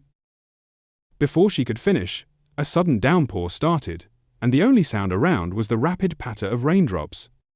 Seeing this, Chen Yuan grinned and said, it's pouring. Let's get inside quick. Shui's eyes widened with shock. She glanced up, thinking to herself, asterisk, I've never been this close to a guy before. My whole body feels tingly. Part of me wants to push him away, but he's Mr. Huan's important client. If I upset him, asterisk. Just then Chen Yuan spoke again. Why do you keep staring? Is it because I'm good looking? Hearing this, Jue thought, is Mr. Chen being vain, or just teasing? Ugh, how do I even respond? They never taught me how to handle this in school, asterisk. Meanwhile, Chen Yuan, observing her expression, chuckled to himself, thinking, asterisk. She's so innocent, so easy to tease, asterisk. He pictured holding Shui close in his arms, her cheeks still flushed. Even as she tried to convince herself otherwise, he thought, she doesn't seem to mind my teasing. Looks like there's plenty of room to take this further, asterisk. 30 minutes later, the sun started to dip below the horizon, painting the sky with a vibrant crimson hue following the recent downpour. Chen Yuan extended his hand to catch the fading light, glanced upward and remarked, the rain stopped. Come on, I'll drive you home. Zui softly murmured, Chenzong, could you kindly remove your hand from me? It's been half an hour already. Upon hearing this, Chen Yuan swiftly pulled his hand back, feigning indifference, and said, oh, haha, my apologies. I was just worried you'd feel chilly. Time passed quickly, and after 40 minutes, darkness was nearly complete. Chen Yuan's G63 came to a halt outside a residential complex. Shui stepped out and said, Chenzong, this is my place. Thanks for the lift. Sorry for the inconvenience. Chen Yuan, observing her, responded, mind if I come up for a bit? Carrying a few items, he trailed Shui into the complex. Surveying the surroundings, Chen Yuan couldn't help but sigh inwardly. I had a feeling her situation wasn't great, but I didn't realize it was this dire. This place looks like a crumbling structure ready to fall apart, doesn't it? Noticing his determination to follow, Shua Wei finally turned and said, all right, you can come up, but I need to help my family prepare dinner, so I won't have time to host you. Chen Yuan replied, go do what you need. I'll just sit for a while and leave. As they walked by, the human-powered camera crew immediately zoomed in on Chen Yuan's G63, murmuring among themselves. One auntie inquired, what kind of vehicle is that? It doesn't look inexpensive. The uncle beside her took a drag on his cigarette, acting knowledgeable, and said, that's a glass car, probably costs at least 3 million yuan. Another auntie, overhearing, broke into a cold sweat at the price. That costly? Is that young man Shui's boyfriend? The auntie next to her laughed heartily and replied, he's brought gifts to meet the parents at her house. I'd say it's 8 or 9 parts certain. Auntie Dai, fanning herself, smiled in agreement. This Shui has finally caught a break. She won't have to struggle anymore. But her expression quickly darkened, And she added ominously, maybe not. Rich folks care about social standing. Why would they choose a family like hers? Another auntie nodded in agreement. I think so too. Those wealthy types just toy around. Plenty of sweet, innocent girls out there. Why pick one with a deceased father, a disabled mother, and a burden to boot? The uncle nearby, overhearing their gossip, stormed off, spitting on the ground and muttering, "Tch, you two should mind your tongues and speak with some respect." Back at Chen Yuan's side, as they neared an apartment, a young boy joyfully dashed out upon seeing Shui and shouted, "Sister, you're home!" She knelt down, ruffled his hair gently, and asked, "Xiaoji, are you hungry? I'll start dinner soon." Chen Yuan, observing, asked, "Is this your little brother, Shua?" She turned and said, "Xiaoji, this is my friend. Say hi to him." "This is Su Jing, my biological younger brother." The boy, spotting a stranger, hid shyly behind his sister. Shua smiled apologetically and said, "Sorry, my brother's a bit shy." Just then, a woman with a labored gait approached, leaning on a cane. Shui hurried to support her, saying, "Mum, why are you out here?" The woman gave a warm smile and replied, "It's fine, just stretching my legs a bit." Then she asked, "Shui, who's this young man?" Shua introduced, "This is my friend Chen Yuan." Chen Yuan spoke up, "Hello, auntie." Shua's mother eyed him suspiciously, thinking, Shui's never brought a boyfriend home before. Could he be? Then she said, "Xiao Chen, you've brought so many things. You shouldn't have spent so much. Come in, sit down." Chen Yuan replied politely, "Thank you, auntie." They all entered the apartment. Shui headed to the small kitchen, saying, "Chen Yuan, make yourself comfortable. I'm going to cook dinner." Her mother turned to her son and said, "Xiaoji, go pour your brother some water." 30 minutes later, after chatting about everything from Thailand's conflicts with Cambodia to Russia's invasion of Ukraine, Shui emerged from the kitchen with several dishes and announced, "Dinner's ready, everyone. Let's eat." The food was soon spread out on the table. Xiaoji beamed at his sister and said, "Yay, your cooking's the best." Shui's mother turned to Chen Yuan with a kind smile and said, "It's just simple home-cooked food. Next time you come, Xiao Chen, I'll prepare properly and treat you to a feast." Chen Yuan smiled back and said, "You're too generous, auntie. I'm thrilled to taste your cooking." Shui's mother replied, "Really? Then eat plenty." Observing the family's circumstances, Chen Yuan felt a pang of sympathy for Shua. No wonder she's so resilient. So young, yet already the family's backbone. She's had to become strong. After dinner, Chen Yuan didn't linger. He bid farewell to the family and turned to leave, a touch of melancholy in his heart. At the door, Shui chased after him, calling, "Chen Zong, hold on. You bought all those things, let me pay you back." As she raised her phone to scan a QR code, Chen Yuan gently took it from her hand, saying, "Let me use your phone for a second." Shua looked puzzled. "Huh?" After a few quick actions, he handed it back, waved and said, "I'm heading out. Goodbye. See you next time." Shui then noticed a notification on her phone. ICBC, your account ending in 30 received 50.0 yuan at 1940, 2 on May 13. Stunned, she thought, he transferred 50.0 yuan to me. After a moment of shock, she leaned out the window and shouted, "Chen Yuan, wait!" Ignoring her, Chen Yuan acted as if he hadn't heard and walked to the main road. Stopping by his car, he thought, 50.0 yuan means little to me, but it could ease Shu's family's struggles for a while.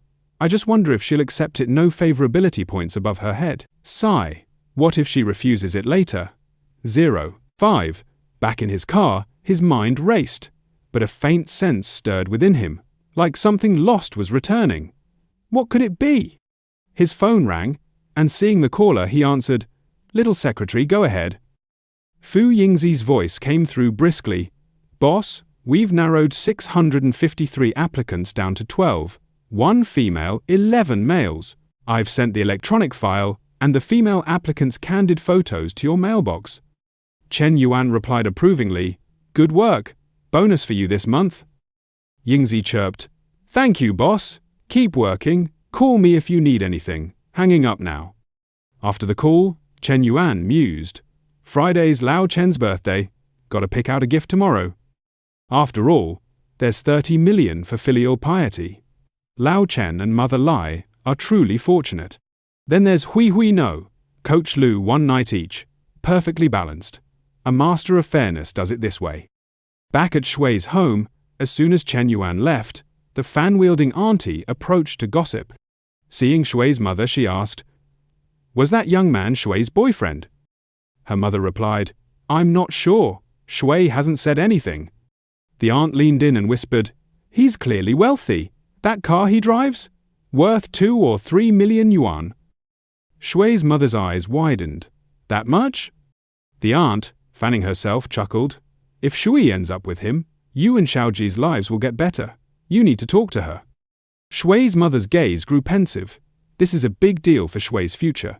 I don't want to burden her, forcing her to marry someone she doesn't love. She should choose for herself. The aunt added, I don't know what Shui thinks, but that young man's got feelings for her. Coming to her house like that, even if she's not interested, you should give her some advice.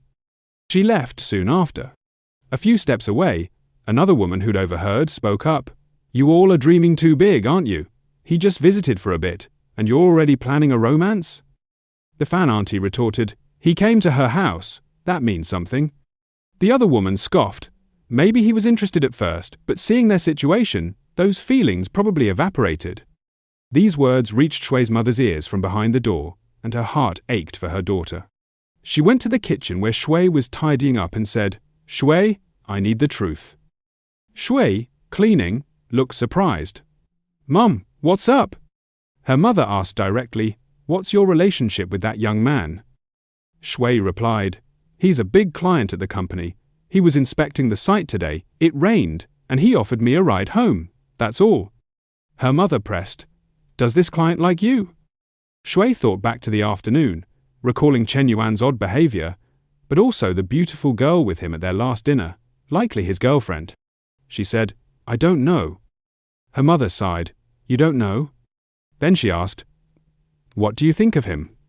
Shui, a bit annoyed, said, Mom, what are you talking about? He's just a client. Her mother softened, All right, I understand. You heard Aunt Zhang's gossip, right? Don't take it to heart. Your father's gone, and you've carried this family alone. Xiaoji and I owe you so much. I just want you to be happy. Don't ever feel you have to marry into wealth for our sake, okay? Shui hugged her mother gently and said, Mom, I know, don't worry.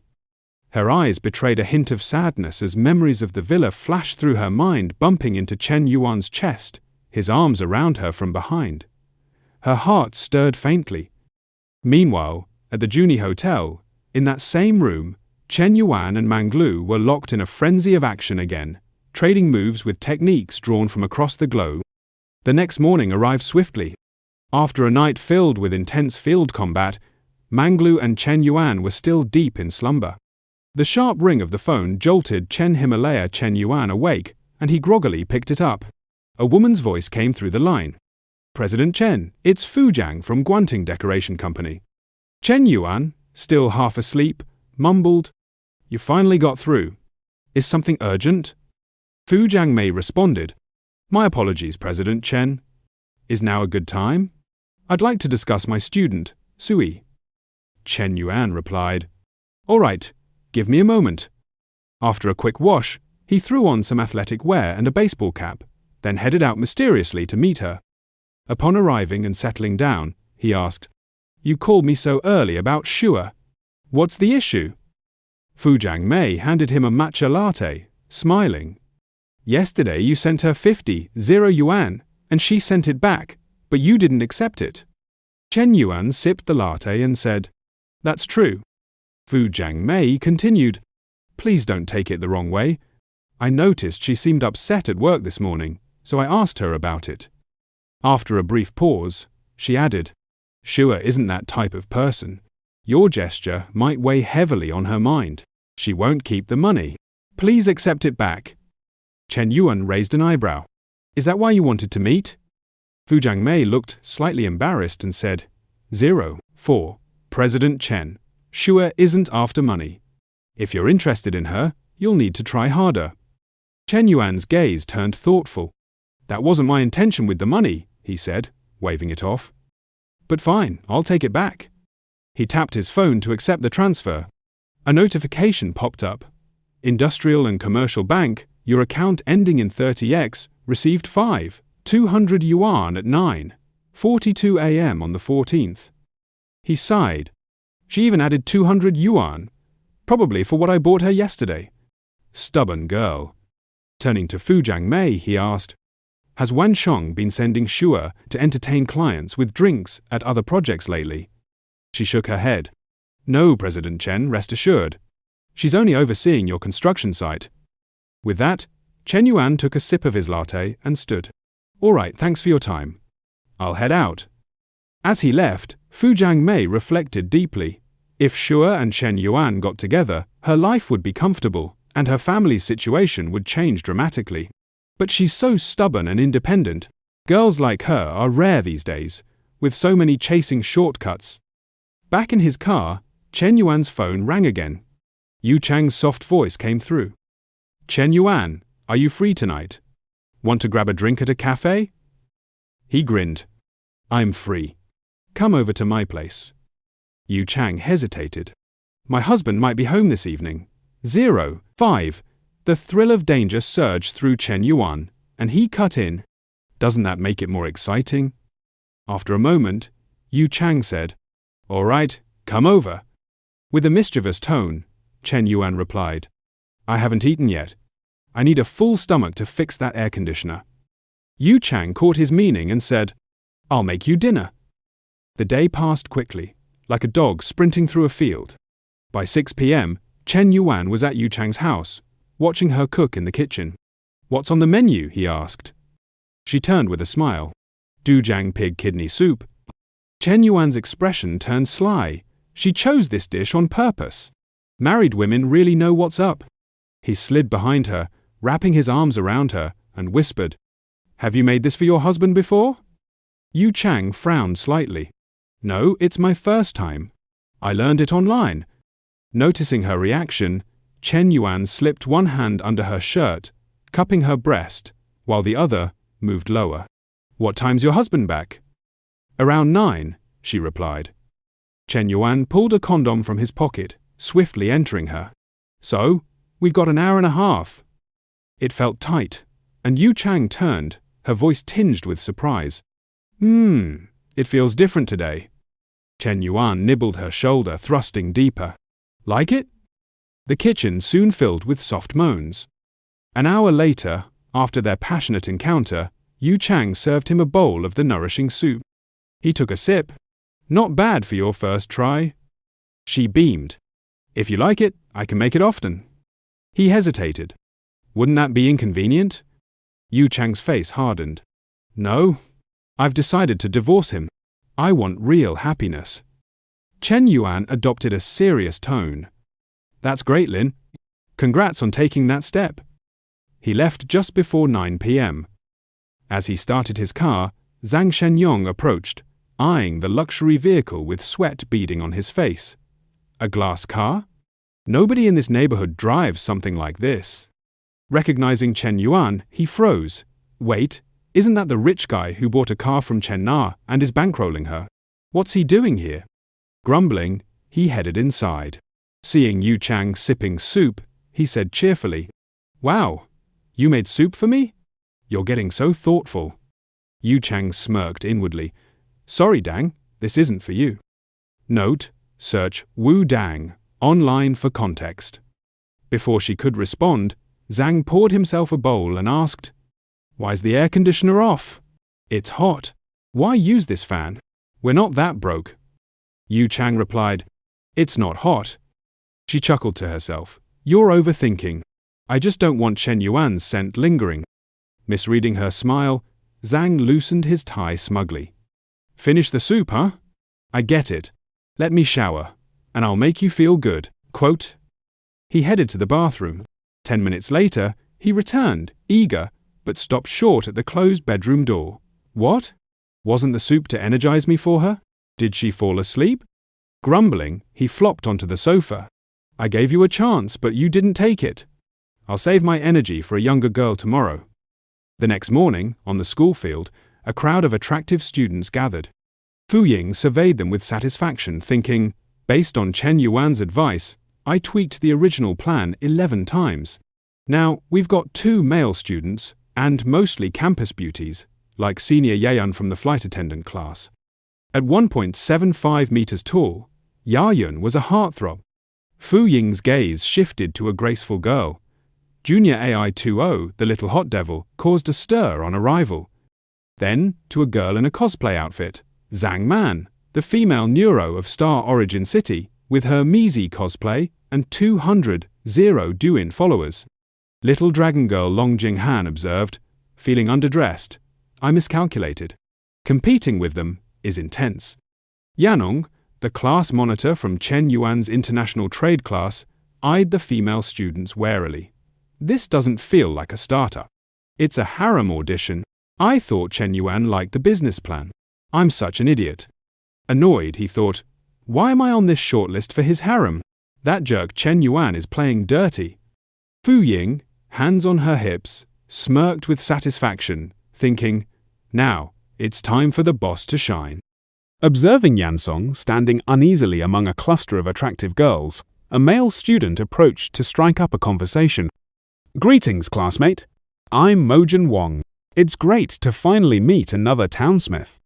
Just then, Chen Yuan strolled over and, spotting Yansong, immediately remarked, Class monitor, I didn't think you'd need to launch a business too.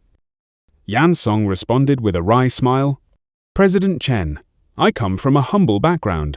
Naturally, I must grab every chance to climb up right now. The girls noticed Chen Yuan, their faces glowing with admiration.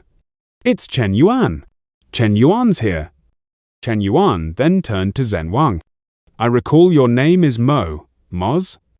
Eagerly, Zhen Wang corrected, Boss, it's Mo Zhen Wang. Chen Yuan went on, you two made it through the initial round because your startup ideas are grounded, not lofty or unrealistic. After all, starting a business and opening a shop on campus requires aligning with students' needs for food, clothing, shelter, and transport.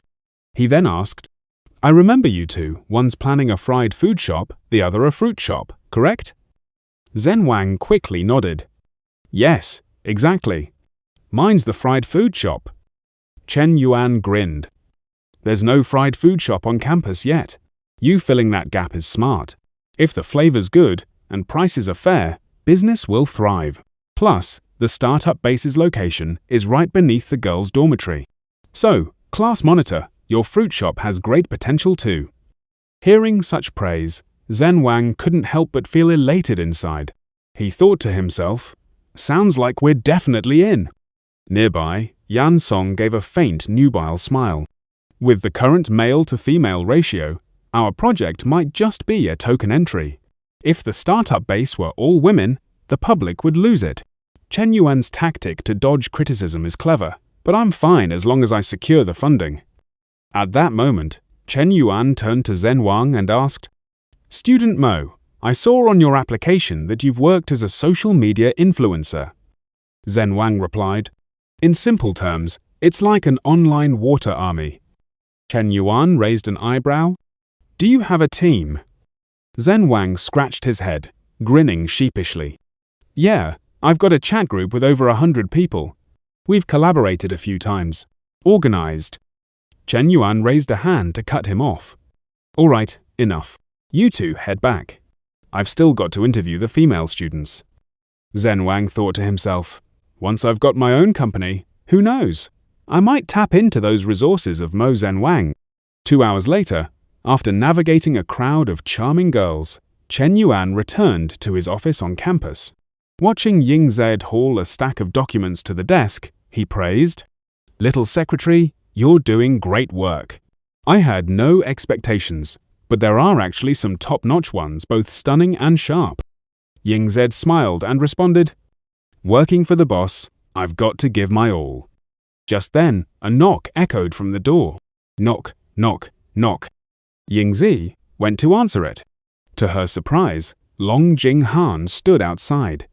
"Junior, the interviews are done. Is there something else?" she asked. Jing-han replied softly, "Senior, I need to speak privately with President Chen." Ying-zi hesitated, glancing at Chen Yuan and whispering, "Boss, what do we do?"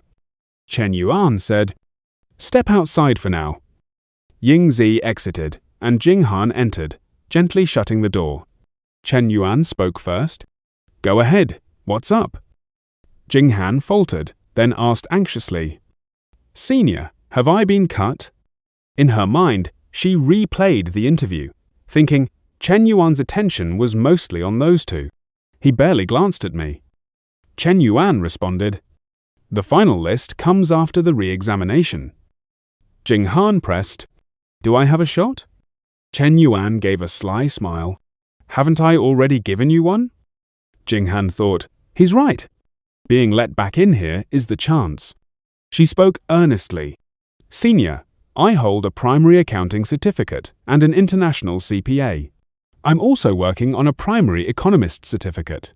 I lack real-world experience, but tasks like cashier duties, financial reporting, organizing transaction data, and calculating costs for the startup base are well within my ability." Chen Yuan replied, "Wouldn't an experienced accountant handle those better?"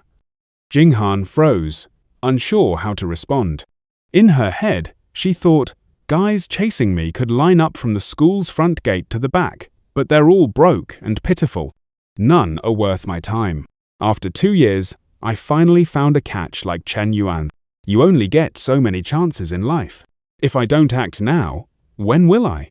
I, Long Jing-han, will make him mine.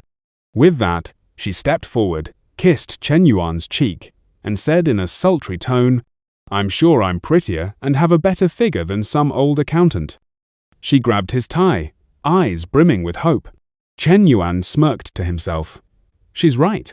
Accountants are a dime a dozen, but one who's gorgeous and has a killer figure? Rare. Seeing no reaction, Jing-han played her final move, unbuttoning her shirt to reveal her generous cleavage and asking, "Senior, what do you think?" Chen Yuan grinned smugly. "You make a compelling point." As she finished speaking, Jing-han pulled his hand to her, whispering softly, "Chen Yuan." They lunged into a fiery, passionate kiss. In the cramped office, a heated encounter unfolded, with only stifled moans and frantic cries audible outside. Whatever happened, 40 minutes later, a pile of crumpled tissues sat in the trash can. The contest was over. Chen Yuan looked at Jing-han, who was fixing her clothes, and said, 0-4, be mine, and I'll make sure you're never wronged. He thought secretly, can't believe this little dragon girl was still a virgin. Then he added, let's go shopping this weekend. Jing-han turned, smiling, and said, yes. She thought, I've carved a place in Chen Yuan's heart. It's small, but it's something. Her favorability points above her head read 61. Chen Yuan thought happily, the little dragon girl's starting to fall for me. Perfect. 10 minutes later, Jing-han, sore from the ordeal, limped out of the office, murmuring, ow, it hurts so much. Ying-Z rushed to support her, saying, Jing-han, why put yourself through this? Jing-han, with a content expression, replied, Senior sister, I'm fine. I've never felt this truly happy. Back in the office, after Jing-han left, Chen Yuan pulled out his phone, scrolling and muttering, tomorrow's Friday, Dad's birthday. Let's check the gift I pre-ordered for him. How's that car coming along? Can't play favorites. The gold jewelry Mom loves needs to be sorted too. Tomorrow, I'll make sure they both have a blast. Time skipped to the next day. The Chen family stood gathered outside a car showroom. Chen Yuan's younger sister, Xuan, saw the car her brother gifted their dad and ran over, looping her arm around his, pouting, Dad's car is so cool. I want one too. I can take my driving test over summer break. What do you say, big brother? Chen Yuan smiled. No problem. His mother overheard and griped, Son, don't spoil your sister too much. She just finished her college entrance exams. Already slacking. She's got a long road ahead. Chen Yuan chuckled. Mom, Xuan just wants a car. It's no big deal. He urged. Come on, Dad. Our aunts and uncles are probably wondering where we are. His father hopped into the car, saying, Right. Let's head to the hotel. Chen Yuan slid into the back seat, sulking slightly. Mum, you don't love me at all. Good thing I've got Big Brother. Her mother replied, Heavens, a girl should act like one. This isn't home. Let's get in the car. Meanwhile, in the hotel restaurant's dining room, Chen Yuan's aunts and uncles had gathered. Noticing the Chen family was late, a short-haired aunt vented her frustration. Why aren't they here? They invited us to dinner. What kind of logic is it to keep guests waiting? Another agreed. Exactly. If something came up, they should have told us, but they had us arrive early and aren't even here. She thought bitterly. Sure, my Yaodi's family borrowed money from them before, but we paid it back ages ago. When they owed us, we only asked a few times. But when they repaid us, they were so smug, even looking down on Yaodi. Another aunt chimed in. 4. My fault. Yesterday, Hongwang called and asked me to pass on a message, but I forgot. Old Chen Yao's wife snapped. That just proves they didn't plan properly. Why call only your family and not ours? Another added, Yeah, why should our family business be announced through others? Hearing their tone, the man in glasses grew irritated, thinking, every person here whose family hasn't benefited from mine? Now that we're bankrupt, they all jump out to criticize. What a pack of ungrateful wolves. The man smoking a cigarette spoke up. Second brother's family has fallen this low, yet they still act superior. His birthday banquet today probably won't be joyful. Old Chen Yao's wife added, Third uncle, we'll see how the eldest brother performs later. Chen Yao heard his wife and let out a sleazy chuckle. Heh, just look at the state of our family's brotherhood. The man in glasses sighed inwardly. Dimly lit banquet room, the air thick with tension and the clink of wine glasses. Old Yao Dai leans toward Ayang, his eyes glinting as he spots the man's shiny new car key.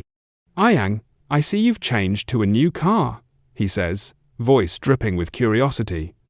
Business at the factory must be booming these days. Ayang plays it cool, waving a hand. Just making a bit of pocket money. When discussing business, you need a fancy car to save face. Otherwise, I'd really miss my old one. Old Yao's not letting that slide. He slides closer, pouring a glass of wine with a grin. You have to maintain the new car. Well, come by my place and get a membership card. I'll give you a 30% discount on everything. Car washes, ceramic coating, polishing, waxing, and window tinting. Ayang doesn't bite. Instead, he turns to the eldest uncle, dodging the sales pitch. Big brother, why don't you call and ask second brother when he's arriving? I think the kids are starving. The entire Sheiyu family has gone bankrupt, yet they still put on airs. It's really too much. The uncle's face tightens. Old grudges bubble up. Ayang's wife and Chen Yuan's mother never got along, and Chen Yuan's academic success always stung their pride. Now, with Chen Yuan's family supposedly down and out, Ayang's got no filter. Old Yao piles on, his voice sharp. Is something wrong with their family that they're making us wait this long? 5. The uncle tries to keep the peace. Let's wait a bit longer. It's your second brother's birthday today, and the main character is the most important. The two. Just then, the door swings open. The Chen Yuan family rushes in, old Chen raising a hand with an apologetic smile.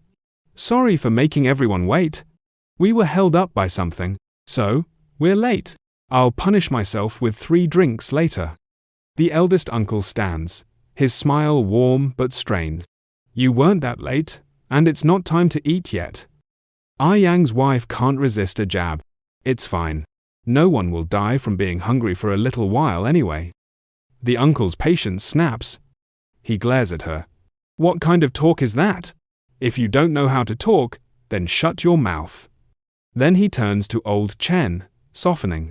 Second brother, you really are something. If you're ever busy and can't manage, just let us come pick you up. In his head, he's smirking. Second brother's family doesn't have a car anymore, huh? After being suppressed by him for so many years, it's finally my turn to shine. Chen Yuan, standing nearby, flashes a polite smile. Third uncle, then we'll have to trouble you. I hope you'll come as soon as you're called. Old Chen, not one for drama, waves it off. All right, everyone come and sit down. Let's get ready to eat. But Yang's not done. He reaches into his pocket, thinking, this kid isn't showing me any respect at all, so I'll have to put on a show. As old Chen pours himself 3 glasses of wine for his punishment, Yang makes his move. He stands, holding up a hand. Hey, second brother, are you really punishing yourself? Take it easy, drinking. Oh, no one here blames you anyway. As he speaks, his car key accidentally slips from his hand, landing with a deliberate clatter on the floor. No one reacts. Yang's eyes dart to old Yao, fuming inside. Oh, damn it, Chen Yao Day. Didn't you see the car key fall? Shouldn't you be picking it up for me? Do you still want me to get a membership at your place? Old Yao catches the act and sneers. Damn it. You didn't agree to get a car just now, and now you want me to be your free backdrop? Dream on. Then, someone moves. It's Chen Yuan. He picks up the key, barely hiding a smirk as he hands it back. Oh, third uncle, you changed to a new car. Yang grabs the key, puffing up. That old VV was too old. I wanted to change it a long time ago. Chen Yuan leans in, playing along. What model is it? Yang's grin widens. X7, not expensive. Chen Yuan lays it on thick. It costs at least 1 million yuan to get it on the road. And you say it's not expensive. Third uncle, you're too modest. Yang's ego swells. I only bought the mid-range version, so it only costs about 1.1 million yuan to get it on the road. Zhao Yuan, don't you know? 3. I advised your dad before. It is better to do business in the manufacturing industry. The tourism industry is too risky and unreliable. Chen Yuan keeps up the flattery. Third uncle is really a pro. Yang's practically glowing, though he tries to play it off. No, just making a bit. His wife shoots him a look, thinking, that idiot is still pretending to be someone important. Ming does know how to show off, but there is lack of plot, and the face is a little uninteresting. Yang catches her glare and mutters, what do you understand? Stop at the right time. If they open their mouths to borrow money later, you will bear to take the hard-earned savings. Chen Yuan turns to his dad, a sly smile creeping across his face. Old Chen, Dad's third younger brother, has already bought an X7. How long are you planning to hide your Maybach? In his head, he's thinking, the mattress has already been laid for Dad, so he can show off comfortably. Old Chen chuckles awkwardly. It's just a car, nothing to talk about. The room freezes. Maybach? Everyone's minds race. The cheapest Maybach costs nearly 1.7 million yuan. Isn't their family bankrupt? How'd they afford that? The eldest uncle stares at old Chen. Did you buy a Maybach? Old Chen pats Chen Yuan's shoulder, smiling. Thanks to my son for buying a nice car. Jaws drop. Chen Yuan? The wasteful college kid? The uncle's mind spins. Second brother's always been so composed. Is punishing himself with 3 glasses a bit too much? Yang can't hold back. Second brother, what kind of joke is this? Did Chen Yuan buy it for you? Chen Yuan leans in, whispering, Old Chen, Dad, you really have incredible patience. Third uncle was already like that, and you still won't retaliate. Old Chen sighs, then places his car key on the table with a deliberate clack. Actually, I also advised that boy Chen Yuan not to buy such a fancy car for me, but he absolutely refused to listen. What can't 3 million be used for? I really don't know why he'd buy such an expensive car. The room goes dead silent. 3 million? Everyone's staring, shell-shocked. The women whisper, how much? 3 million? That expensive? The men's eyes are wide, thinking, a 3 million yuan car? Just bought on a whim? Where did that boy Chen Yuan get all that money? A restaurant staff member steps in, breaking the tension. Sir, may I ask if the silver glass belongs to you? My apologies, but it's blocking another guest's car. Would you mind moving it a little? Chen Yuan nods casually. Oh, then I'll go move it. The relatives are beyond stunned. Not just a Maybach, but a glass too? That's over 6 million combined.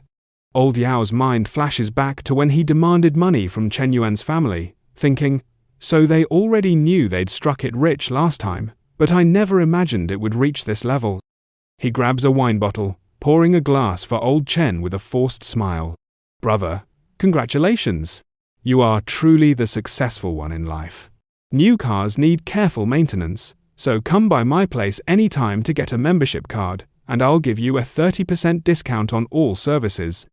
Chen Yuan's mother scoffs inwardly. How does Chen Yao Dai still have the nerve to say such words? Before, he'd hounded them for money, and now he's groveling for business. Ayang's eyes are glued to the Maybach key, his earlier bravado crumbling. Second brother didn't even flaunt it. Compared to them, I'm nothing. The party stumbles on, awkward and heavy. Those who came to flex are silenced, their plans in tatters. After it wraps, Chen Yuan waits for his sister, Chen Yuan. She bounds up, eyes sparkling. Brother, you were so cool today. He smirks.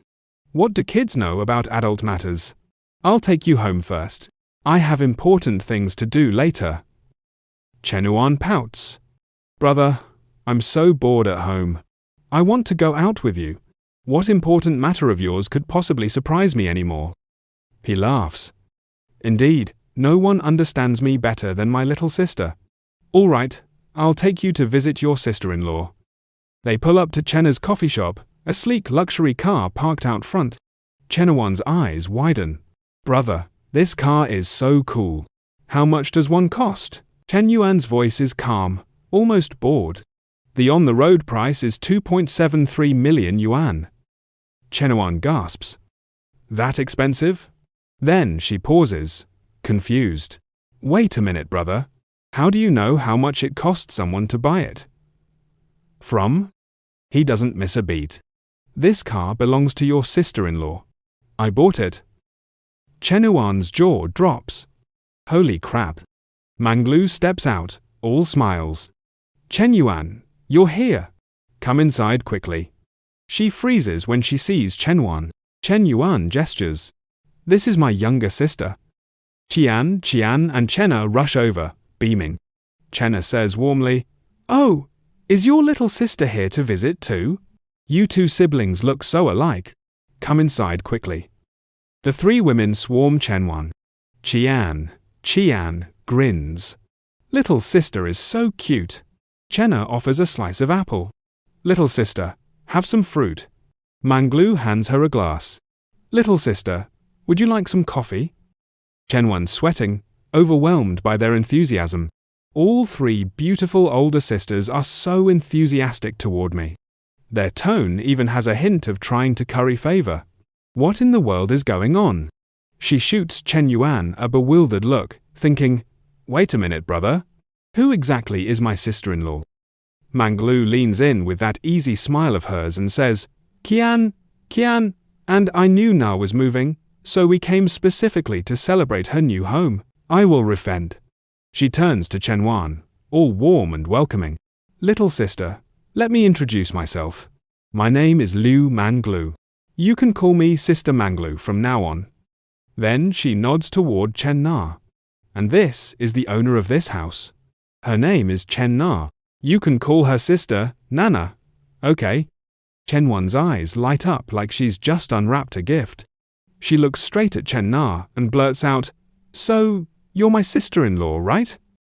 It hits Chen Na like a curveball, her face flushes, and she stumbles for words, glancing at Chen Yuan with a soft, Chen Yuan.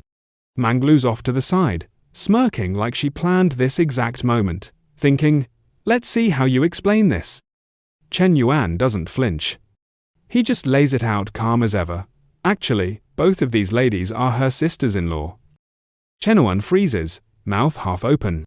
Huh, both of them are my sisters-in-law. Her mind's racing. Is this really my brother? This is so messed up, and they can actually get along in the same house like this. The three women catch her look, each reacting their own way. Manglu's grin stretches wider, pure smug. Chen Na's blushing hard, shy as hell. Qian's eyes flicker with that quiet helplessness. Chenuan still can't wrap her head around it, eyes bouncing between them. She hesitates, then asks, "Is what my brother said true?" Manglu and Chen Na nod together, voices syncing up. "That's right, little sister." That seals it.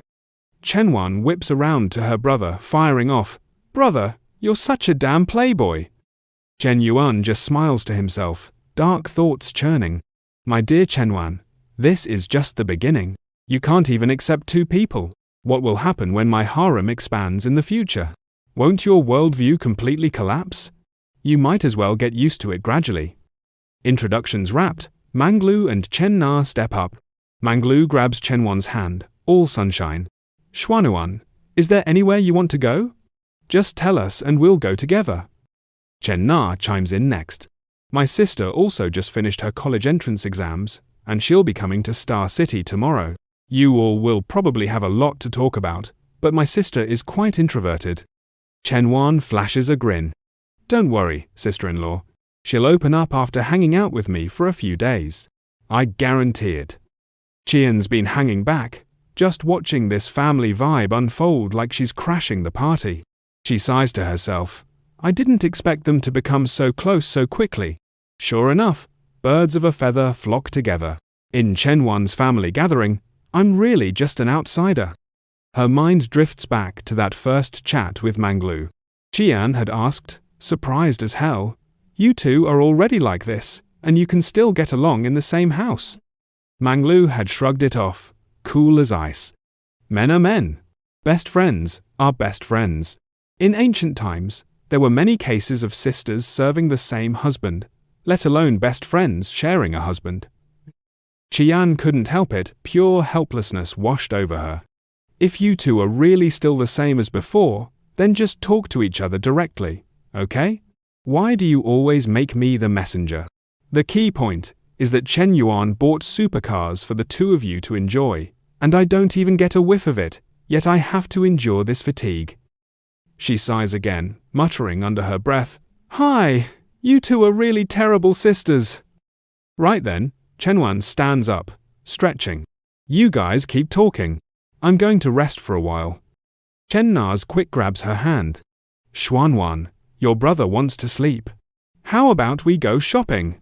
Buy you some clothes, shoes, and bags. What do you think?" Chenuan hesitates, glancing down at herself.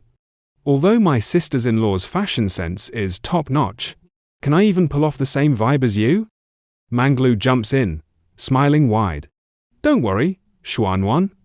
I'll teach you all my styling secrets." Chenuan's eyes spark. "Wow, that's great." And just like that, the four of them head down to the garage. But then Manglu spins toward Qian. "I forgot my bag upstairs, Qian. Can you wait for me a moment?" Qian nods. "Oh, okay." Manglu slips back inside. 10 minutes drag by 15. Then her phone buzzes. Qian, just take a taxi ahead. We're a bit busy." And there's a red envelope tossed in for good measure. Qian stares at it, irritation bubbling up. What important business could you be doing at Na's house? She's going shopping with her husband's sister, and you're taking the opportunity to sneak around for some secret rendezvous. Unbelievable. You get to go have fun alone, and you leave the explanation to Na, to me. The most important thing is to think of some excuse which is really tiring. Upstairs, meanwhile, Chen Yuan's just drifted off when the bed dips. Manglu's there, sliding on top of him, slow and quiet. Her tongue flicks wicked against his ear. He snaps awake, heart pounding.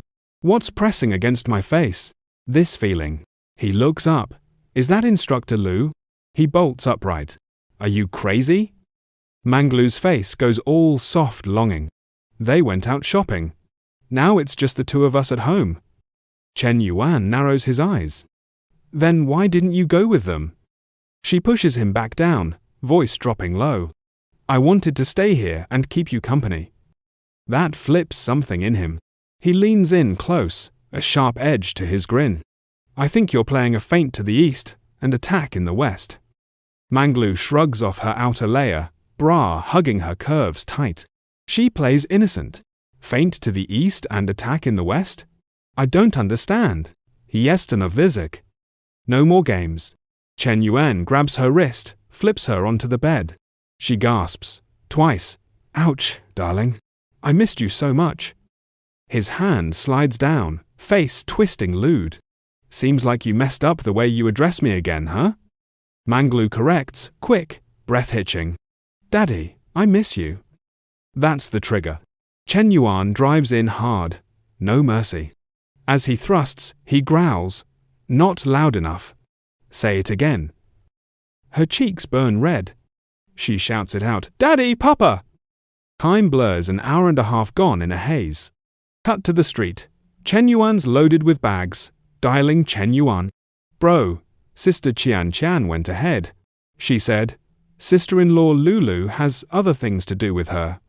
Na and I are almost done shopping too. When will you arrive? He's pulling up now. G63, rumbling to a stop outside the store. Wait for me. I'll be right there. The clerk inside spots the beast of a car, whistles low in his head. What a fancy car! Then the door opens, Chen Yuan steps out. The clerk's eyes lock. Wait a minute. I'm impressed with that boy. Memory clicks. Let me think back. In his memory, the image of Chen Yuan quickly appeared. The time he bought a bag for Li Hao. I remember now. It's that kid who came to me 3 months ago to withdraw cash. He drained all the money from Huabei, credit cards, and stuff, then ran to the Guojin shopping center to buy a bag, and even thanked me profusely when he left. Clerk's mind spins wild. That guy hasn't even met for a month, and he's already driving a G-Class. How did he make money so fast?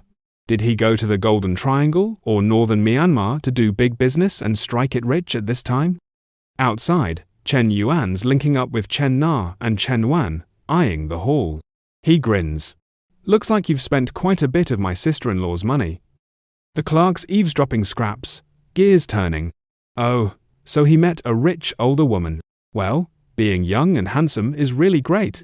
His brain dives into the dirt visions of Chen Yuan on his knees, Chen Na's high heel tipping his chin up, him turning full dog, lapping at her thick soul. Find an older sugar mama, serve her well, and you'll have. Seeing the pile of things the two sisters brought out, Chen Wan asked, beads of sweat forming on his forehead.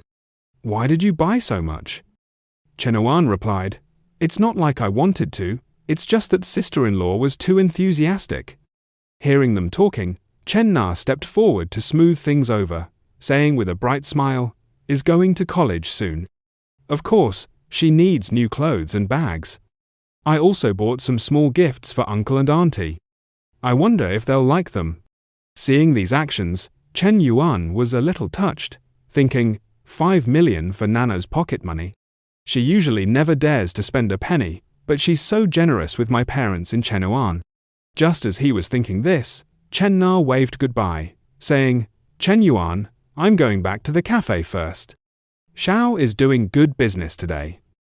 She's a bit busy.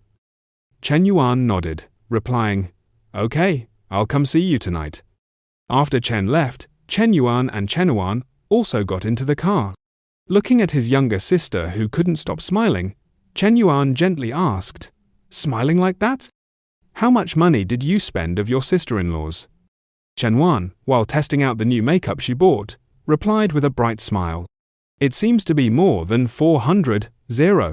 Hearing this, Chen Yuan said, Anyway, you're the Tong family's precious princess. Smiling like that over a few 100,000. What kind of behavior is that? Chen Yuan leaned on her brother's shoulder, laughing happily.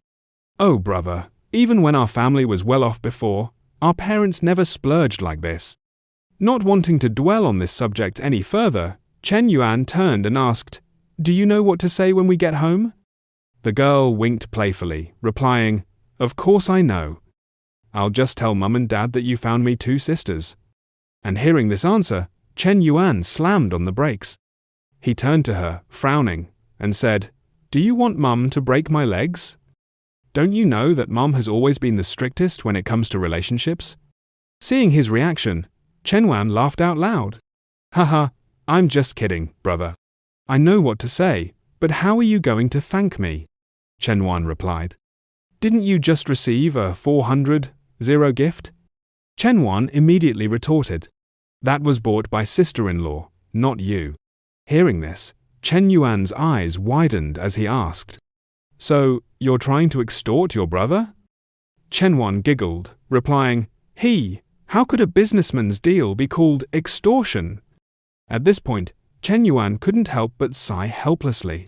"All right, just tell me what you want next time." Hearing this, the girl cheered excitedly. "Hooray!" A moment later, Chen Yuan and Chen Yuan arrived home. Seeing the pile of things they brought back, Chen Yuan's parents couldn't help but widen their eyes. In surprise, his mother asked, "Didn't you say you were just going out for a walk? Why did you buy so much stuff?" 5. Chen Yuan quickly spoke up, replying with a smile. "Mom, this is a gift that I and sister-in-law bought for you and Dad." Hearing his daughter's words, Chen Yuan's father turned to him, asking in surprise, "Sister-in-law, son, when did you get a girlfriend?" In contrast to his worried expression, Chen Yuan's mother smiled brightly and eagerly asked, "What's her personality like? Why didn't you bring her home since you bought so much stuff?" Chen Yuan replied with a smile, "We've been dating for a while. I didn't say anything before because I didn't feel like the time was right." Chen Yuan quickly added, "Mom, sister-in-law has a great personality. She's gentle, considerate, and virtuous." Hearing this, Mr. and Mrs. Chen pulled Chen Yuan aside, asking her all sorts of questions about their daughter-in-law. The girl also happily recounted everything.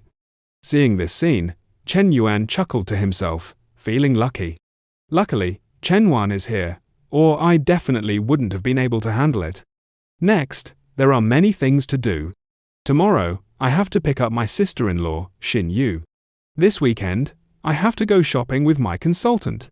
And I also have to take my junior classmate, Xiaolong Yu, to get a consumer rebate. Next week, the re-evaluation exam will begin at the entrepreneurship base. Once the project is approved, I can receive Tongdaji's mysterious reward. I'm really looking forward to it. Time flew by quickly to 10 p.m. Chen Yuan had now arrived at Chen Na's new home. As soon as she opened the door, he said, "Na, I have to pick up Xinyu tomorrow. Can I sleep here tonight?" The girl agreed, replying, "Okay, I just learned a few new things. I've always wanted to try them out with you." Saying this, she took Chen Yuan's hand and led him inside. Seeing this, he asked enthusiastically, "What new things?" "Na, tell me, I'll wake up immediately." Chen Na smiled, replying, "Wait for me a moment." Saying this, she went to the refrigerator, taking out a glass of ice water and a glass of hot water, placing them on the bedside table. Seeing this, Chen Yuan's eyes widened as he asked, "Ice water and hot water? Na, are you planning on not letting me sleep tonight?" The girl didn't reply, drawing herself in, kneeling on the ground. Seeing her next actions, Chen Yuan was even more shocked. "Wait, this island?" Chen Na looked up and asked, "Can you feel it?" Chen Yuan replied, "Na, how could I just feel it? I almost couldn't control myself." Hearing this, Chen Na didn't say anything more. She raised both hands, opening her mouth wide, focusing on what she was enjoying. As for Chen Yuan, he could only close his eyes tightly, enjoying the experience. And so, another night of guerrilla warfare passed. The next morning, the two had arrived at Chen Na's house to pick up Xin Yu.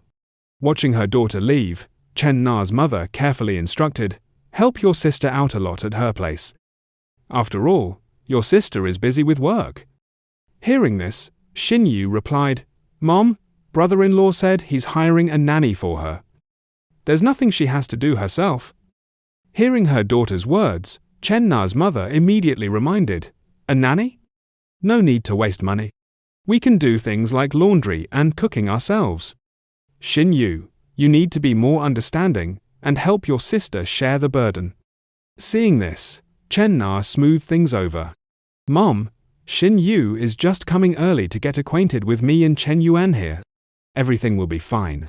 Chen Yuan, who had been standing outside for a while, finally spoke up. Auntie, don't worry. We will definitely take good care of Shin Yu. After a while, the farewell scene finally ended. Chen Yuan, Chen Na, and Shin Yu got into the car and left. At this time, an auntie approached Chen Na's mother and exclaimed, "Oh my, her son-in-law has changed cars again. That one looks like a G-Class. It must cost 2 to 3 million yuan." Chen's mother replied, "Actually, we don't understand these things. As long as Nana and Xiao Chen like it, that's what she said." But in her heart, another worry arose. Last time Xiao Chen came to the house, Shin Yu especially admired him. I don't know if this is a good thing or a bad thing. Back with Chen Yuan and the others, he looked in the rearview mirror and asked, "Shin Yu, you did well on the college entrance exam, right? 05. Which school did you apply to?" Shin Yu replied, "Right here, in Jingcheng." Chen Yuan nodded and said, "That's good. Being in Jingcheng means there's someone to take care of you. Your sister has already prepared a room for you." Hearing this, the image of her sister and Chen Yuan playing charades flashed in Shin Yu's mind. "A room at my sister's house. Then I can." Her face flushed, and she shyly replied, "No, that's not right, brother-in-law." "Sister, I'm afraid of bothering you, too." Chen Yuan said, "What's the bother? Your sister gets lonely at home alone. You should come and stay with her." Chen Na added, "That's right. Your brother-in-law isn't home often." At this time, Shin Yu was intently looking at Chen Yuan, her eyes filled with infatuation, as she thought, "Brother-in-law isn't that much older than me. He speaks to me so gently, and my parents are respected by the neighbors because of him. The family has completely changed, but why do I feel my heart racing when I see brother-in-law today?" Along with that, a number 60 began to appear above her head, indicating her favorability.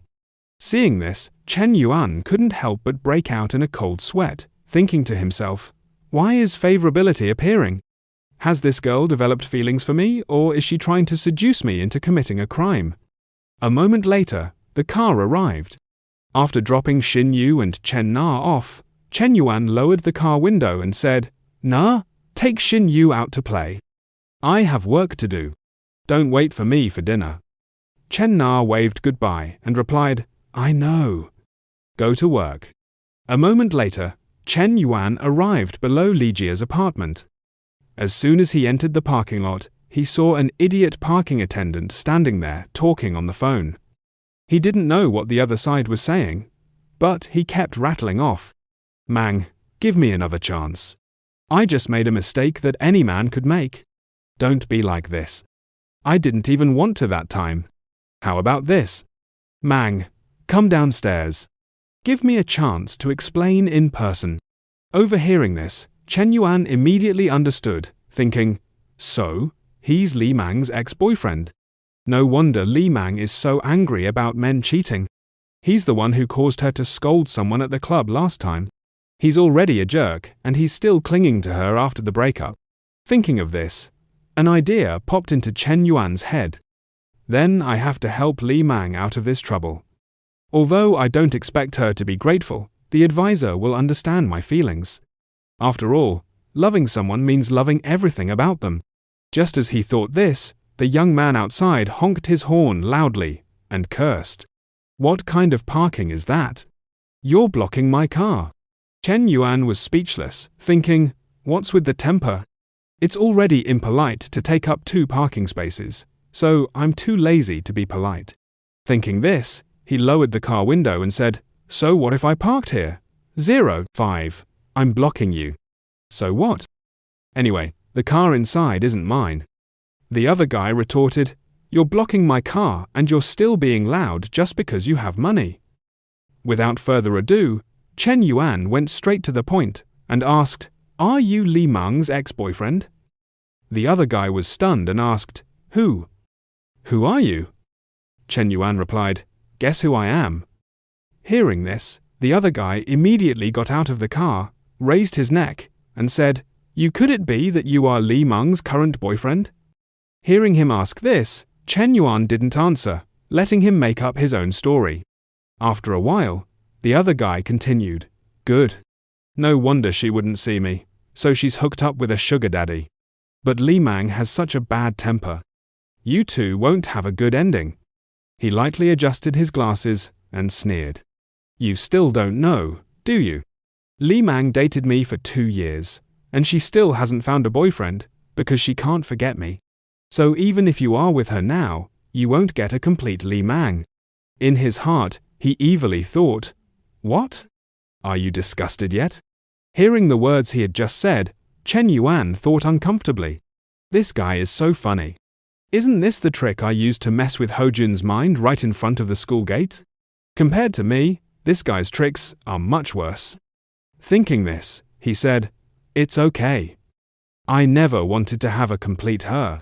I'm very content. Having her body is enough. He attacked the opponent, but was attacked in return. Hearing these words, Li Meng's ex-boyfriend immediately imagined the two of them making love, his face stunned on the spot. What? She and you already? As Chen Yuan heard his ex-girlfriend Li Meng's words, he nudged his glasses up and quipped, Well, isn't that as clear as day? His casual tone only fueled Yuban's bitterness. Yuban's mind churned with memories of his college days, pining for Li Meng for 2 whole years, only to lose her to this guy. He'd hoped she was single because she still thought of him. Man, she's colder than a stray pup in the rain, he thought sourly. Just then, Chen Yuan waved enthusiastically, shouting, Counselor, over here. Yo, this way. Lai Xiao approached, her face tight with annoyance. Hold your horses, she snapped before striding over to Yuban. In a firm voice, she said, Luban, let's make this clear, stay away. My sister's done with you for good. Without missing a beat, she turned to Chen Yuan. Come on, Chen Yuan, let's roll. Yuban stood there, jaw dropped. Wait, what? Aren't you Li Meng's boyfriend? Why's it vibe like you're cozy with her sister instead? Chen Yuan spun around, flashing a cheeky grin. Don't poke your nose into rich folks' drama. Ever heard the saying, a good meal can charm even the ghosts of the past? Catch you later, small-town champ. As Chen Yuan and Lai Xiao hopped into a car, Yuban was left reeling. Seriously? This is nuts. He thought, fuming. Money lets you play by your own rules, doing what others can only dream of. The ultimate flex? One guy, 2 sisters. Wild. Back with Chen Yuan, Lai Xiao spun around, eyes narrowed. Chen Yuan, what's with that 2 sisters, 1 husband nonsense? He scratched his head, chuckling awkwardly. Counselor, I was just making sure that loser leaves your sister alone. If he's bugging your sister-in-law, doesn't that mess with your vibe too? Lai Meng's cheeks turned pink. Quit spouting gibberish. Who's your sister-in-law? I haven't signed up for anything with you yet. But, honestly, after that stunt, he'll probably steer clear of me for good. Without him, I'll shake off the gloom in no time. Chen Yuan grinned. Alright, let's drop that buzzkill. Counselor, how about we hit Guijin for some shopping, then grab dinner and catch a flick? Lai Xiao frowned, hesitant. Guijin's too pricey. I can't swing that. Dean's more my speed. Chen Yuan waved off her concern. Pricey, cheap, what's the difference? I've got it covered. Lai Meng shook her head quickly. No way. I'm not spending your cash. You already got me that fancy bag. Not missing a beat, Chen Yuan cooked up an excuse. Actually, my sister's birthday is coming up. I want to surprise her, so I need your help picking a gift at Guijin. Lai Xiao raised an eyebrow, surprised. For real? Yup, Chen Yuan said, smirking. Totally. She nodded, setting a boundary. Fine, but if you try to sneak a gift for me, I'm not taking it. Chen Yuan chuckled. Deal. Yeah, right, he thought slyly. Once we're there, I'll find a way to make you take it. Time zipped by, and soon Chen Yuan and Lai Xiao were browsing a chic boutique at Guijin. As Lai Mang eyed the displays, the saleswoman beamed. Hey, if something catches your eye, try it on. Chen Yuan jumped in, all enthusiasm. Yeah, go for it. If you like it, slip it on. Lai Xiao didn't hesitate.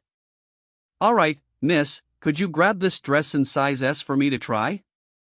The saleswoman, eyeing Lai Xiao's curves, thought, size S? With that chest? M might even be a stretch. She returned with a dress, saying, here you go, give this a whirl. She guided Lai Xiao to the fitting room, adding, if you need me, just holler.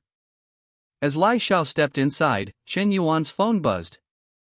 He picked up, surprised. Counselor, what's up? Her voice came through, flustered. Chen Yuan, the zipper's stuck on this dress, and the saleswoman's not around. Can you get her? Chen Yuan stood, grinning. No need to bug her. I've got this. Hang tight. He strolled into the fitting area. Turn around, I'll fix it. Lai Xiao's eyes widened, and she clutched her chest. Whoa, stay back. Chen Yuan sighed dramatically. Relax, I'm just zipping you up, not stealing your snacks. She turned reluctantly. Fine, make it quick. As he tugged the zipper, Chen Yuan couldn't help but admire her bare back. Counselor, your back's so stunning it could star in its own movie. Lai Xiao huffed. Chen Yuan, zip it, literally. He pulled the zipper, sneaking a playful graze along her back. Patience, counselor. Rush this, and we'll owe the store a new dress. Can't afford to snap it like a bad joke. Lai Xiao gasped. Chen Yuan, knock it off. There are people outside. He leaned closer, whispering, quick question, you prefer teacher or counselor when I'm being charming? Her face flushed. Don't call me either. Just use my name when we're, hanging out. Before she could finish, Chen Yuan playfully snapped her bra strap, making her jump. Chen Yuan.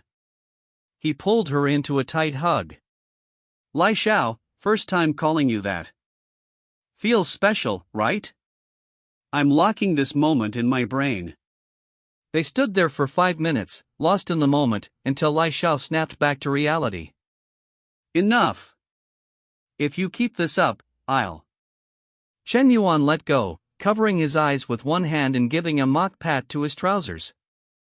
All right. Playing with fire's getting me burned. It's, tense down there, and I can't exactly fix it in a fitting room. Lai Xiao turned away, exasperated. Just zip me up and get out. He coughed, stifling a laugh. Got it. But as he tried the zipper, he hit a snag. Lai Xiao, your curves are too much for this size M. It's not budging. Her face went red. So that's what you were doing?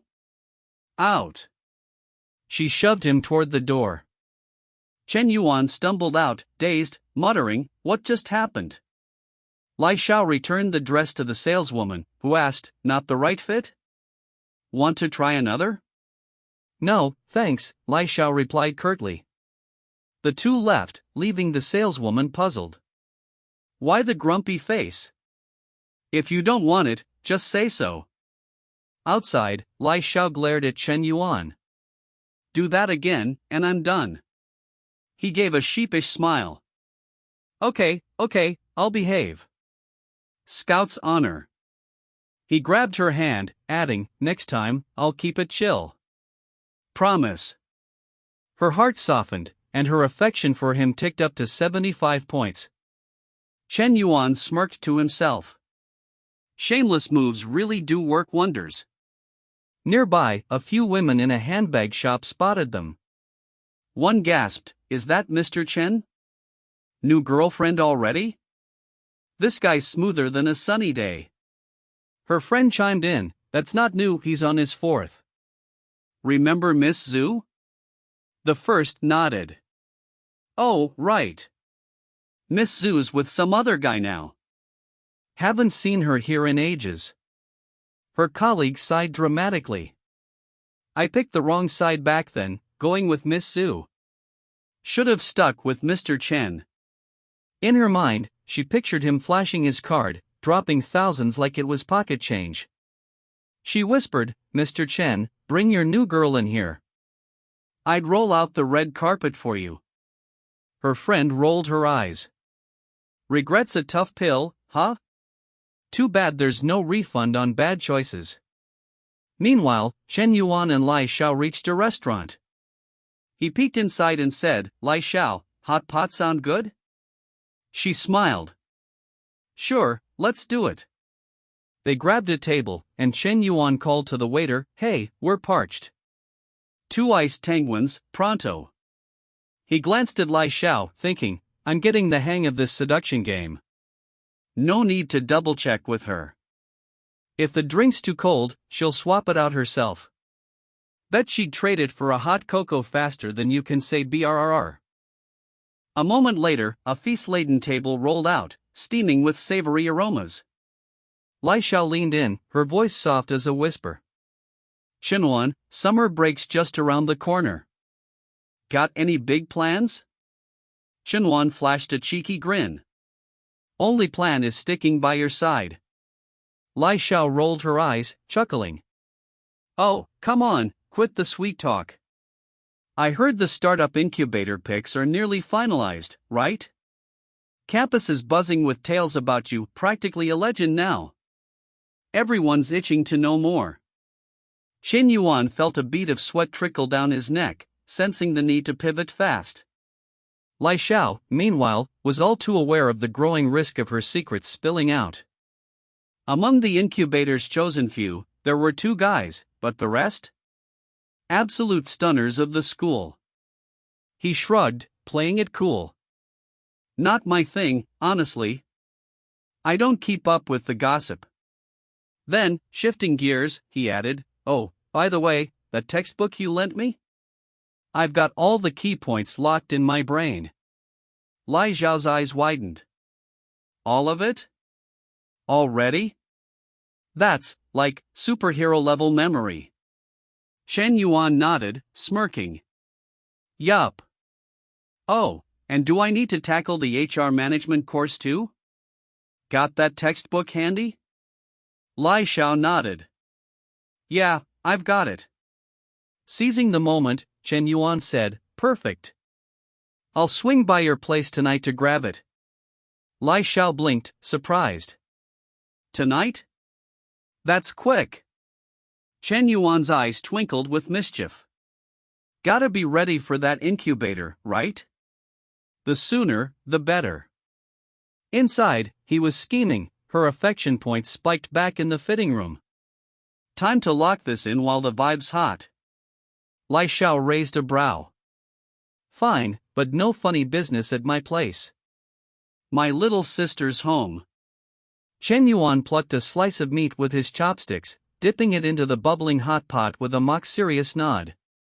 "You know I'm a perfect gentleman." Lai Xiao's cheeks flushed as memories of his past antics flickered through her mind. "That line again?" "Your trouble," she teased. Just then, the waiter swooped in with their drinks, setting them down with a cheerful, "Here you go, sir, madam." Spotting her glass of water, Lai Xiao turned to the waiter. "Is this cold?" "I can't do cold, could you swap it for hot water, please?" The waiter beamed. "Of course, madam." Chen Yuan sighed inwardly, thinking, "Guess tonight's not the night. Oh well, time to charm some other NPCs." His mind drifted to his roster of wives. Na's off with her sister-in-law, Huey's in her beard-shedding phase. Yikes, bad timing. Instructor Lu's affection points were soaring past 90, but Sister Lin and Dragon Girl needed some attention too. Speak of the dragon, his phone pinged. A message from LJ Jinghan. Hey, what are you up to? I miss you. Chen Yuan grinned, muttering to himself, Kauka's back in play. Made her cry last time, so I owe her some moves. He typed back, grabbing dinner now. I'll pick you up later. Jinghan replied, sweet. Where should I wait? Chen Yuan shot back, codename Cafe. I'll send the time soon. Smirking, he thought, smart girl, keeping it low-key. Knows to pick a spot where no one's snooping. Lai Xiao noticed him glued to his phone. Chen Yuan, you good? The food's getting soggy, eat first, text later. Chen Yuan looked up, apologetic. Got something urgent. I'll drop you home after this, and I'll grab the textbook another day. Lai Xiao nodded. Sure, handle your business. Priorities first. An hour zipped by. Jinghan was already at the codename cafe, waiting.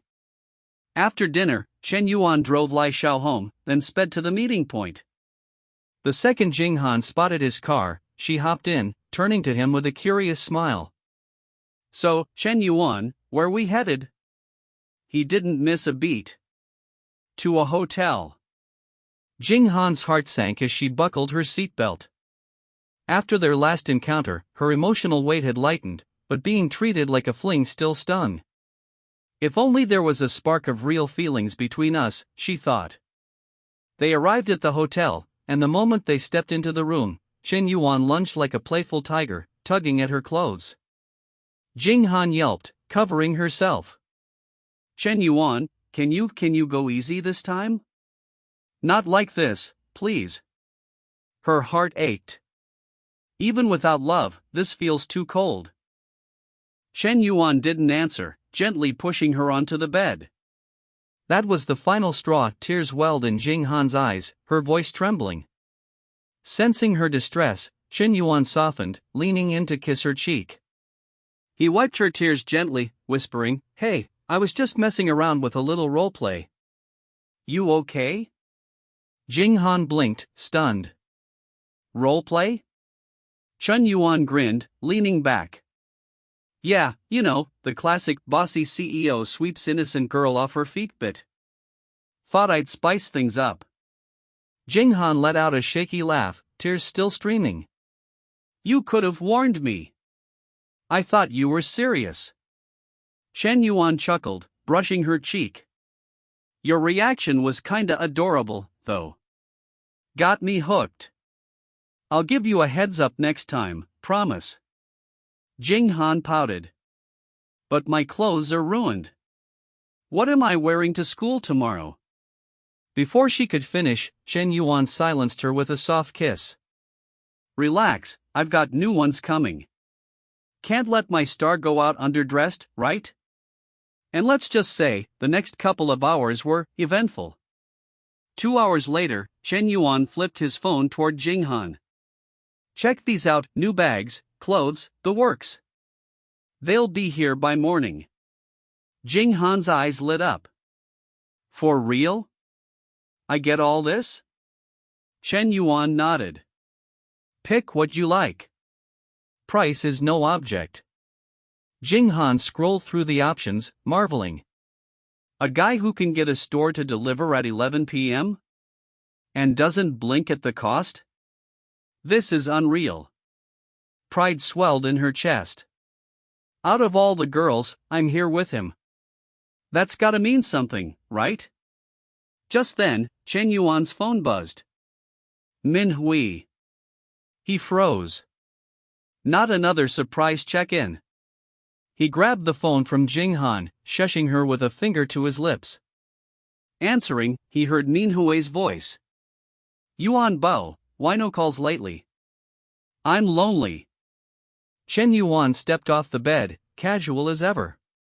Been swamped, you know how it is.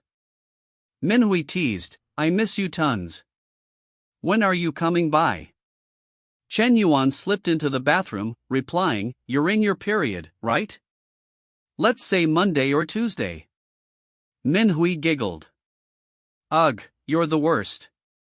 Making me wait? Be good, okay? Chen Yuan smirked. Always am. Behind him, Jinghan sat quietly, her mood dimming. He's so smooth with her. Will he ever talk to me like that? Chen Yuan's voice broke her thoughts, calling from the bathroom. Hey, come help me out. Jinghan grabbed her robe, slipping it on as she hurried in. Chen Yuan spotted her and grinned. A robe? Really? Lose it, this is round 2 of our roleplay. Jinghan blushed, stammering, "Don't be so intense." Chen Yuan laughed. It's just acting. Forgot your lines already? And with that, they dove into another playful round. Morning came. Chen Yuan had left to meet Coach Lu Taiying. 2 store staff arrived at the hotel, arms full of bags. Miss Long, are these to your liking? We can swap anything you're not happy with, they said eagerly. Jinghan, poker-faced, replied, "No, they're perfect." Thanks. She caught her reflection in the mirror, the hall worth 112,000 sprawled around her. Is this my dream life? She wondered. But now, it's not just the stuff, it's Chen Yuan's feelings. Does he even care about me? Will he always be this gentle? Her emotions tangled. Meanwhile, Chen Yuan's phone chimed with a system alert, ding. LJ Jinghan's affection points surged unexpectedly, triggering a 4x critical hit. Earn 448,000. He smirked. Long Jr.'s got some serious potential. Gotta step up the game with her, maybe try a new roleplay. Pirate and mermaid next? Moments after stepping out of the hotel, Chen Yuan was already sweating it out at the military training gym. Noticing his intense workout, Mangla handed him a water bottle with a concerned frown. It's just a bit of tardiness, isn't it? No need to go all out like this. Here, hydrate. Chen Yuan grabbed the bottle, gulping water while eyeing his stats. Weight, 73.2 kilograms, health score, 71, BMI, 28, body fat, 17.5%, immunity, 71, brain activity, 72. He sighed inwardly, all that effort, and my stats are practically napping. Body fat dropped a measly 0.2%, and my weight stuck. Only 2 weeks left on this celebrity experience card, I've got to crank up the pace. Turning to Manglu, he said, starting tomorrow, we're ramping up the training and tweaking the diet. This weight gain's moving slower than a turtle in flip-flops. She nodded, got it, boss. Chen Yuan added, all right, let's head upstairs for a shower. Soon after, back in their room, Mangla gazed at Chen Yuan, her eyes sparkling. Wow, you're looking more dashing every day, like a movie star. Chen Yuan, toweling his hair, chuckled. You little charmer, what's with the sudden poetry? Spill it, what's the plan? Mangla sidled closer, tugging his shirt playfully, her eyes gleaming. Oh, nothing, just starving. She reached for a sausage, and Chen Yuan, stroking his chin, grinned. That deserves a prize. Put on a little show for me, superstar. And so, Chen Yuan stood by the window, eyes half shut in contentment, as time zipped by like a puppy chasing its tail. Before they knew it, morning had arrived. The next day, Chen Yuan stood at the investment signing ceremony for a startup project in a cozy auditorium. Dressed in a crisp shirt and tie on the podium, he caught Li Hao's eye, who thought, first time seeing him so polished, way different from his usual vibe. Nothing like those pot-bellied big shots. Suddenly, an older woman nearby leaned in and whispered, Miss Li Hao, your student's quite the catch, isn't he? Rich, handsome, and I hear plenty of girls at school have their eyes on him. Got a girlfriend yet? Caught off guard, Li Hao flushed, stammering, probably not. I think. The woman raised an eyebrow, smirking. Hold on, why's your face redder than a tomato? Li Hao grew even more flustered, mumbling, "And no reason." At that moment, all eyes turned back to the podium, where Chen Yuan was signing a hefty check for the school. The older woman glanced at Li Hao again, teasing, "Still single, huh? Don't tell me you're crushing on your student." Li Hao shot back, "Absolutely not. Stop making things up." But the woman wasn't done. "Oh, come on, the way you were staring at him? Your eyes were practically glued. You two would be a perfect pair. Teacher-student romance, what's the harm?" On stage, Chen Yuan presented a symbolic 10 million renminbi check to the school, cameras flashing like a light show. The old headmaster, beaming, turned to him. "Student Chen, thank you for your generous support." Chen Yuan smiled politely. "Headmaster Shu, you're too kind. I grew up at this school, it's the least I can do." After the presentation, Headmaster Shu shook Chen Yuan's hand warmly. "Beyond this project, we've got more in the pipeline. If anything catches your eye, I hope you'll keep working with us." Chen Yuan nodded. "If it's a good fit, I'll definitely consider it." Shu turned to the reporters, "Friends from the press, get some great shots of Chen Yuan and write glowing pieces about him. Make him a shining star of our foreign affairs school." The crowd chimed, "Yes, Headmaster Shu." Chen Yuan waved at the cameras, thinking, Shu's already laying the groundwork for the future. But am I that easy to play? If it weren't for the system's prestige mission and all the lovely ladies at this school, I wouldn't be sinking cash into the startup zone. Backstage, Headmaster Shu asked a teacher, "Does Chen Yuan have any other roles right now?" The teacher replied, "Nope, just overseeing the startup zone." Shu nodded, "Good. Let's make him a role model. Approve him for this year's 3 Good Student title and add him to the school's top 10 outstanding students list." The teacher hesitated, but his grades are, well, awful. He skipped most classes this semester and will probably fail. Shu smiled, "Not an issue. These titles aren't just about grades, ability matters too. A student like him boosts our school's influence and gives us an edge in university competitions." The teacher bowed deeply. "Your vision is spot on, Headmaster. I'll get it done." After his speech and the check presentation, Chen Yuan stepped off the stage. A female reporter hurried after him, calling, "Student Chen, hold up." She flashed a card. "I'm Shihan Iae, a trainee reporter from Xinjiang TV. We're doing a feature on outstanding university students this month and would love to have you. Interested?" Chen Yuan pulled out his phone, replying coolly, "Leave your contact info. I'll think about it." They added each other on WeChat. Glancing at the auditorium's far end, he thought, "My academic advisor's heading this way. If she thinks I'm cozying up to this reporter, I'm toast. Gotta keep my distance to avoid any drama." He said, "Let's sort out the details on WeChat. I've gotta run." Shihan asked, "Won't you join us for dinner?" Chen Yuan shook his head, "Nah, I've got plans tonight. Catch you later." Shihan felt a pang of disappointment, while Li Hao, catching his glance, felt a shiver. The older woman nudged her, "Miss Li Hao, your student's a bit of a heartbreaker, huh? Turning down a dinner with a gorgeous reporter like that." Li Hao didn't respond, just gave a subtle, pleased smile. Later, back at his school office, Chen Yuan was handed a stack of documents. Jing Han, now an accountant, was there too. Ingzi reported, "Boss, after yesterday's review, here's the final list for the entrepreneurship zone. 2 guys, Yensong and Majin Wang, and 5 ladies, Tanzi Nani, Japanese Studies Major Lu Xinyu, ethnic dance troupe Xuan Baiyun, flight attendant Major Auo from Xinjiang, and cosplay enthusiast Yahello." She glanced at Jing Han, who continued, "We've outlined a 3-stage share allocation. First, you, as the investor, take 70%, and the entrepreneurs get 30%. Second, once the investment's recovered, 20% of shares go back to the students at the project's valuation. Third, when your profit hits 5 times the investment, another 20% transfers to them, leaving a final split of 70% for students, 30% for you.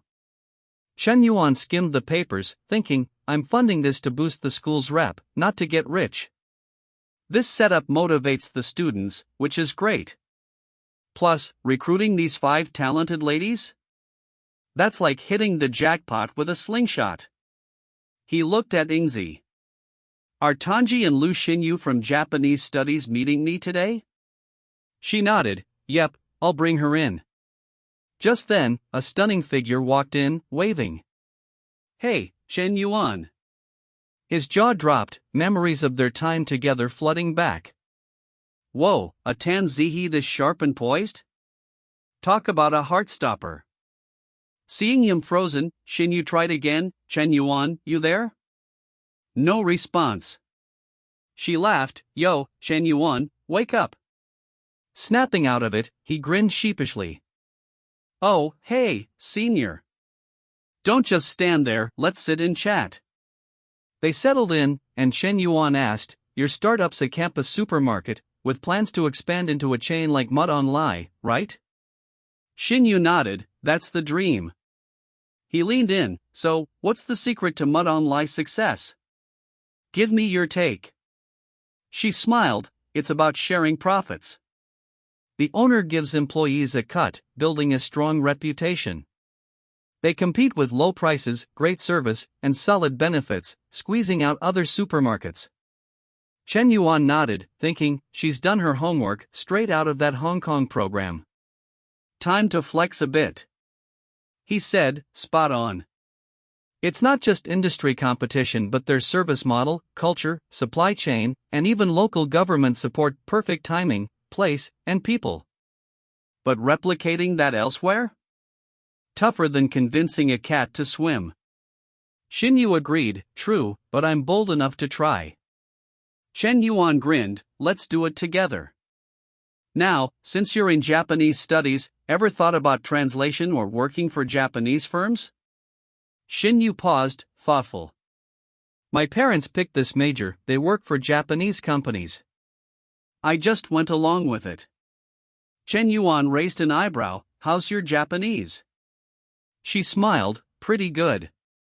I've got the JLPT certificate, passed the JTST, and aced the Japanese Major Level 8 exam. He pressed, so, you can chat with Japanese folks no problem? She nodded, daily stuff? Easy.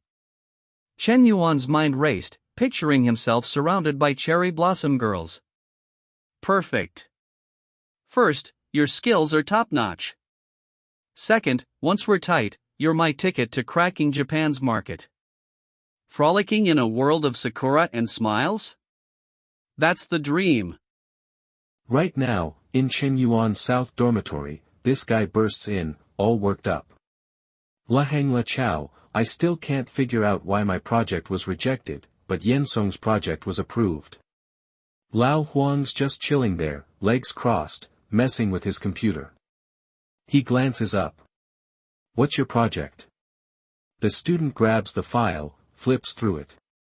A sexy lingerie shop. There are so many couples involving foreigners. The market is huge. Lao Huang spins around fast, looking pissed. Is there something wrong with your head? Opening a sexy lingerie shop in school. Let me ask you if there really was such a shop. Who would dare to go in?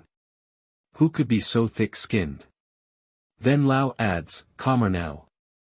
Actually, it doesn't have much to do with your project. To get into Lao Tam's startup incubator, it's about gender. The student's confused. But if Chinwan only chooses females, why were Yenong and another male student selected?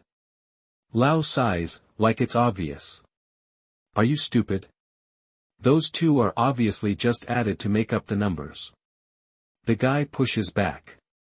If that's the case, why couldn't I be the one added to make up the numbers? Hang Hai jumps in, done with it. I'm speechless. You're hopeless. You have no self-awareness at all. I and Lauka haven't even gotten in. And you think it's your turn? What an idiot. Suddenly, Luchao waves his phone, excited. Look at this. The school's news site is talking about Lao Tam signing a contract with the principal. He pauses, smirking.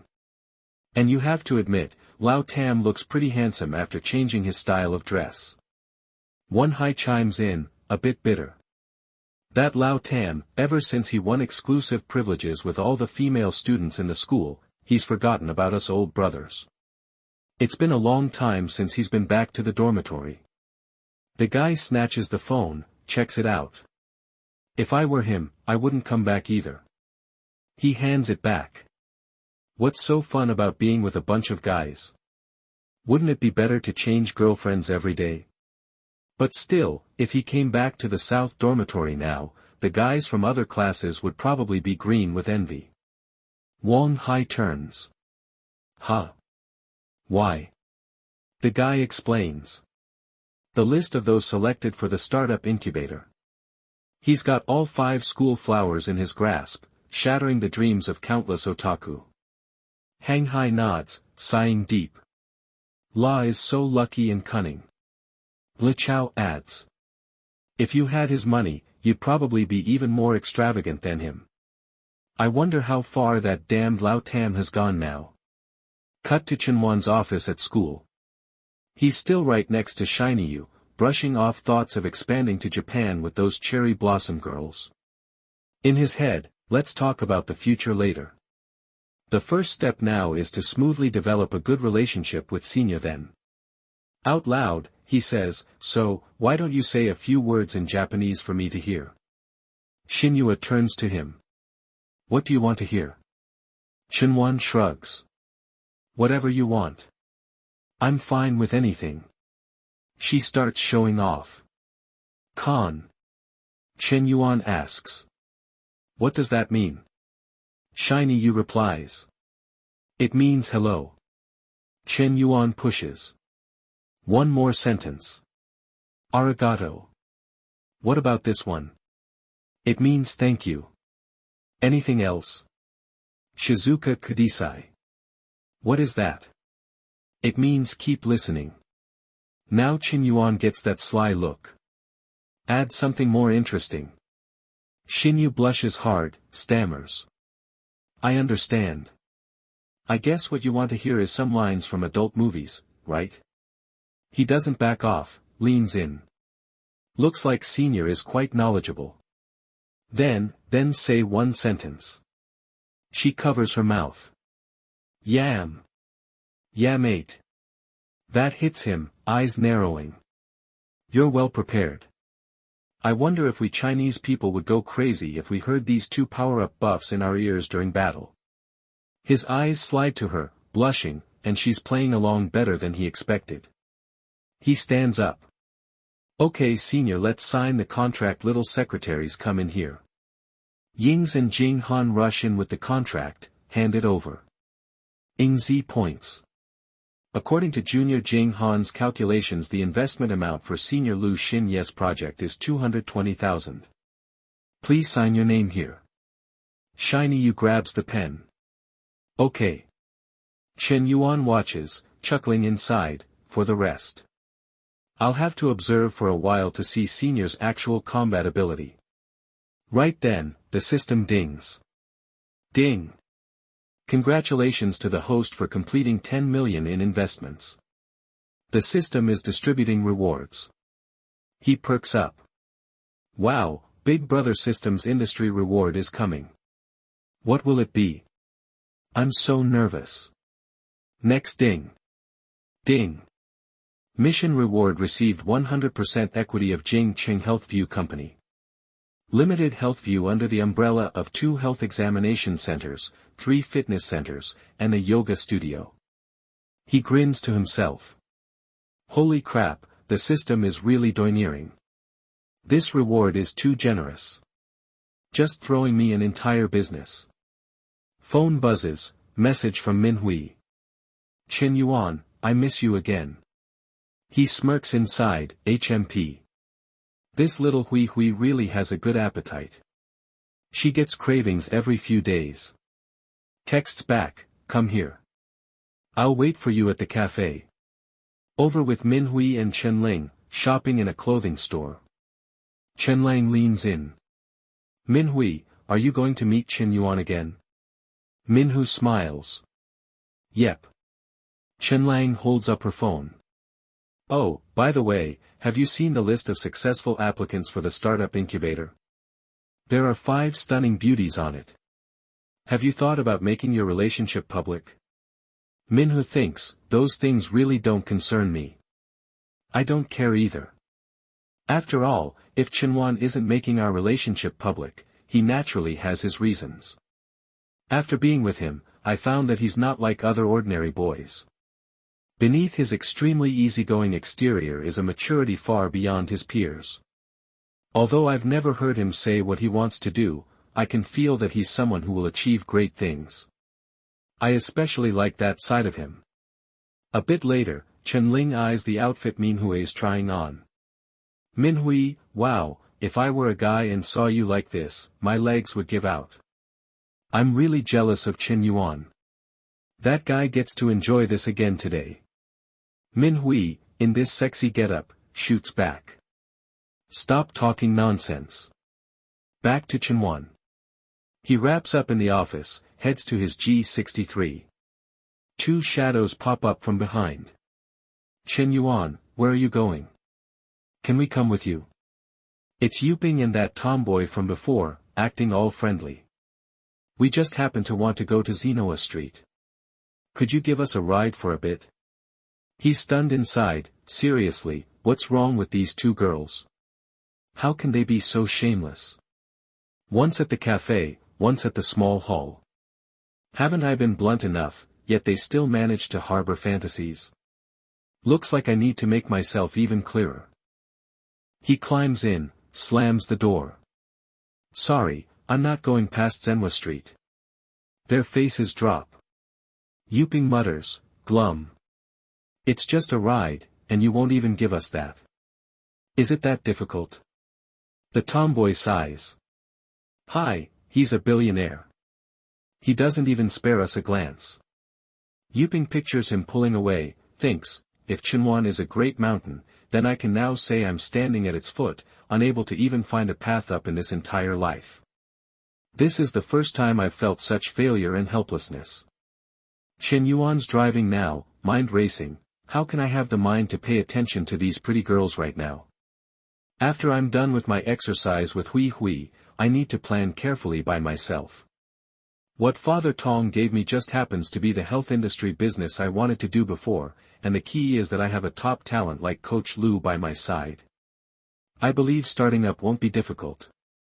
He flashes back to signing with the principal. Currently, my influence and reputation within the school have been established, and I've also started receiving interview invitations from Jink Television. It feels like my career is blossoming everywhere. But that's still far from enough. With a foundation of good health and fortune to navigate the commercial seas and greatly expand my grand enterprise in the future, that's what a true god-tier tycoon should do.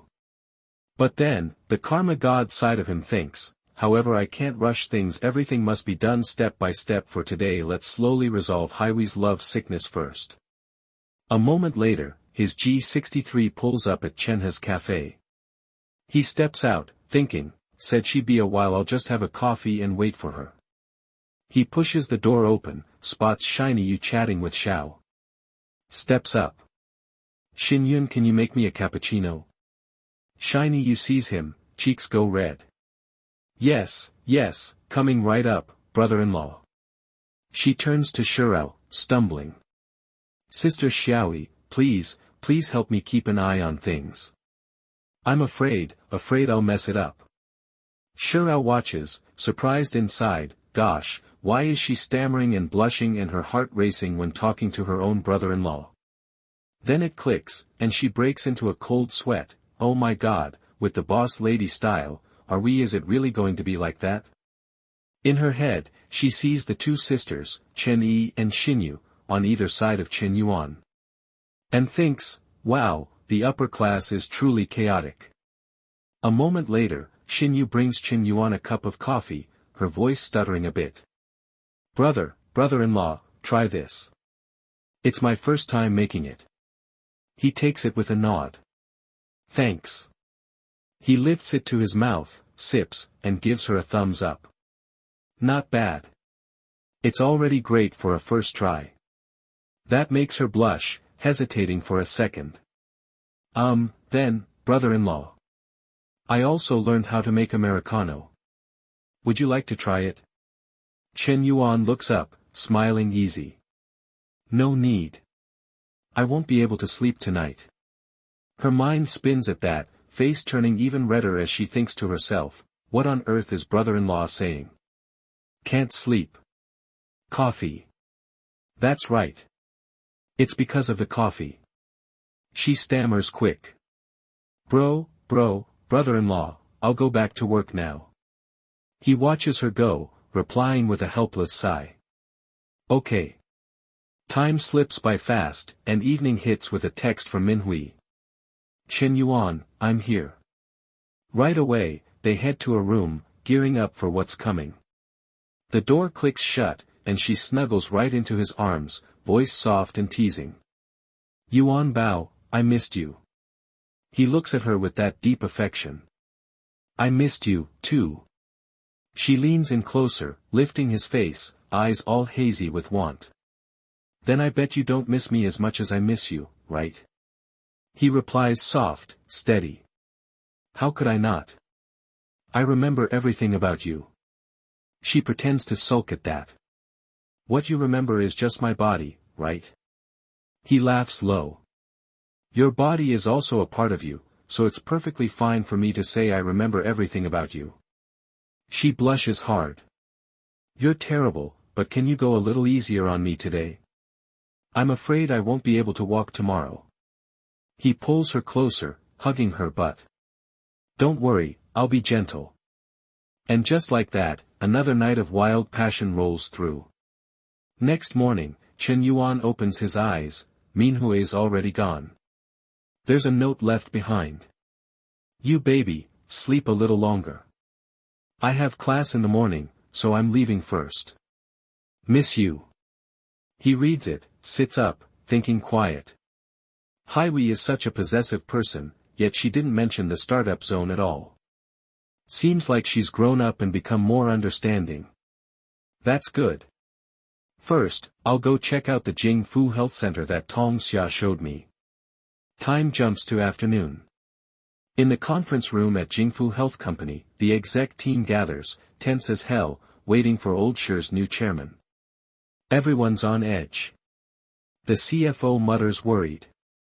2 days ago, old boss Shuren Quan sold his shares and withdrew. The new boss is about to bring in his own team. People like us might have to pack up and leave at any time. The CEO's thinking the same dark thoughts. I wonder who the new boss will make an example of first. Right then, someone leads Chen Yuan in.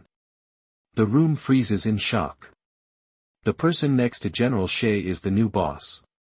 So young, he looks like he's only in his 20s. He directly bought such a big company just like that. Shiwang Quan steps up, introducing with a raised hand. Ladies and gentlemen, everyone has received the notice. I'm about to leave this big Jingfu family.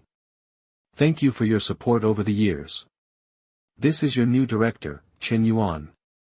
I hope you will continue to work hard under his leadership in the future. I believe that Jingfu will definitely have a better tomorrow. Now, Chinzhong will have a meeting with everyone. I still have some things to do, so I'll take my leave first. He exits, leaving Chen Yuan solo. He starts calm. Nice to meet everyone. My name is Chen Yuan.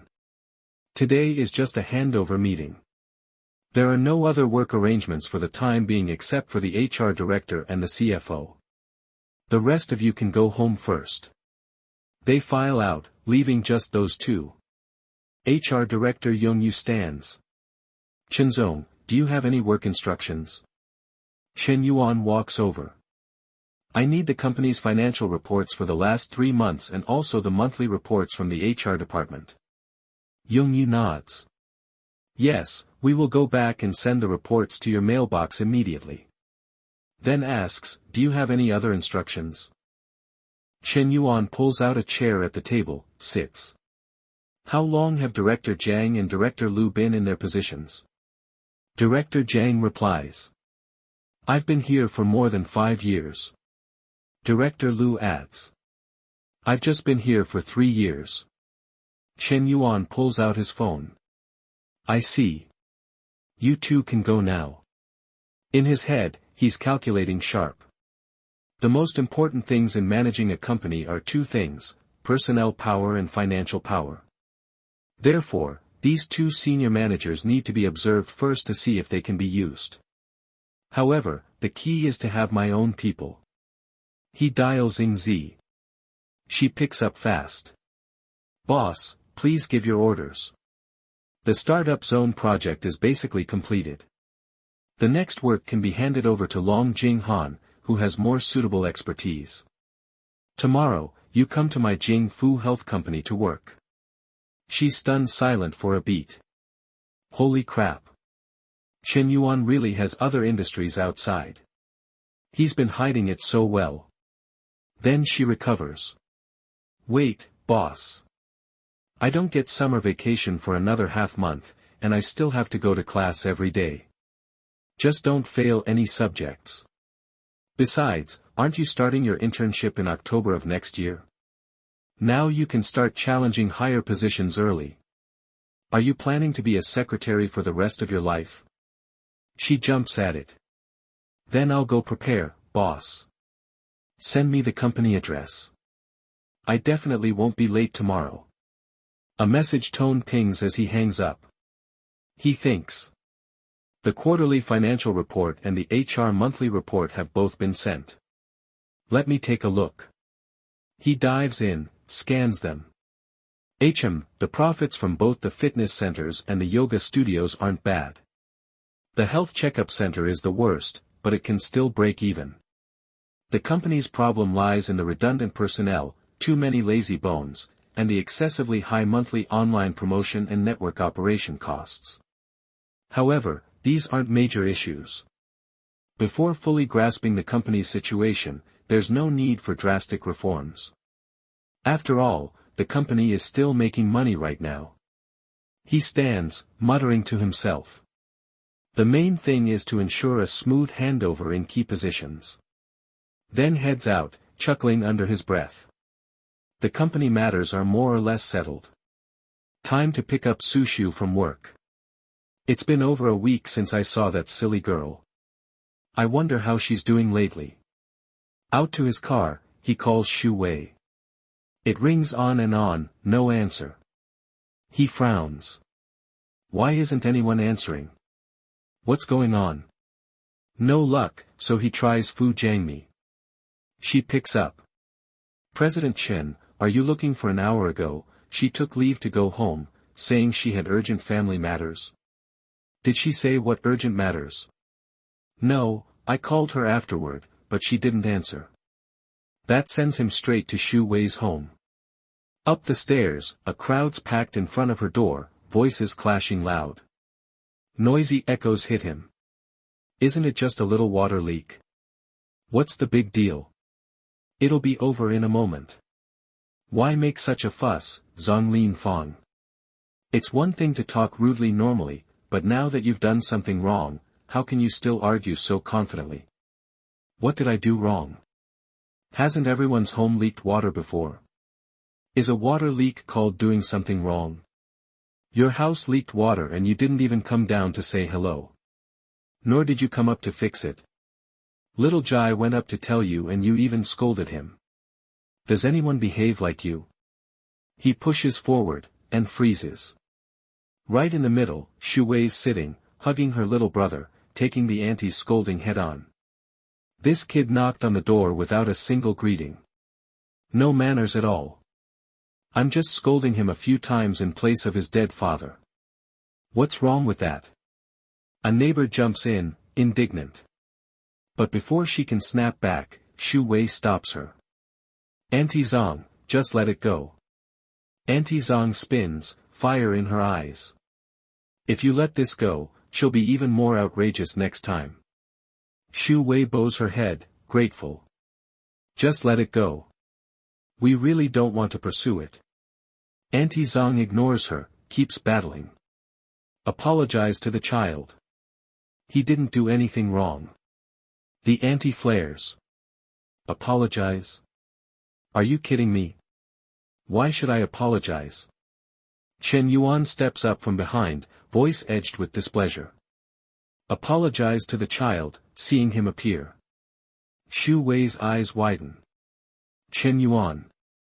The auntie lifts her chin defiant. I definitely won't apologize. So what? You haven't even married her yet, and you're already enthusiastically helping her like this. Could it be that you two have been husband and wife in reality for a long time?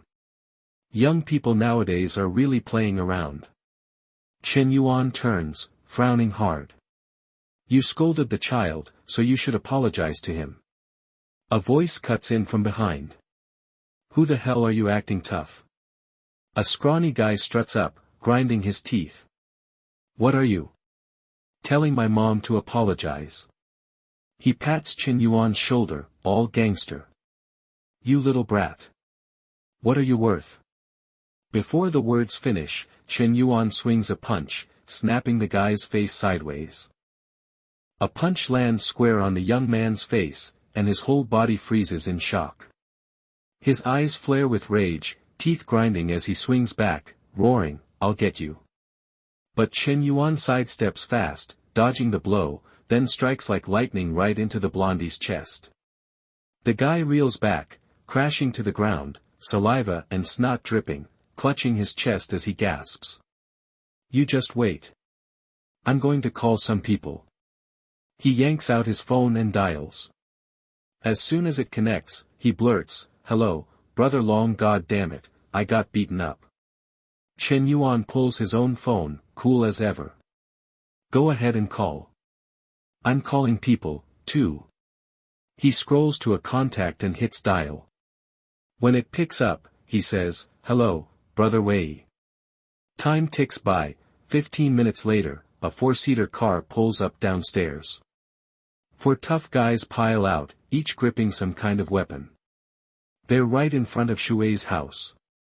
One strides up to the blondie, growling in that gangster drawl, Ali Yang, who the hell beat you up? The blondie looks up, startled, then lights up. Brother Long, brother Long. He jabs a finger at Chen Yuan. It's him. Over here, Shui Wei turns to Chen Yuan, worried. Chen Yuan, should we call the police? Aunt Zong nods beside her. That's right. Fighting won't solve anything. This kind of dispute should be handled by the police. Brother Long steps forward, puffing his cigarette, sneering. Hey, you're the one who beat up my boy. Chen Yuan glances over, face blank, and says evenly, Don't rush. The people I called are almost here. Right then, police sirens wail from below. One of Brother Long's guys spins back. Boss, the cops are here. Brother Long panics, whirling on Ali Yang. Damn it, Ali Yang. You called the cops and still called me here for what? Ali Yang looks lost. I don't know. He said he was calling people, too.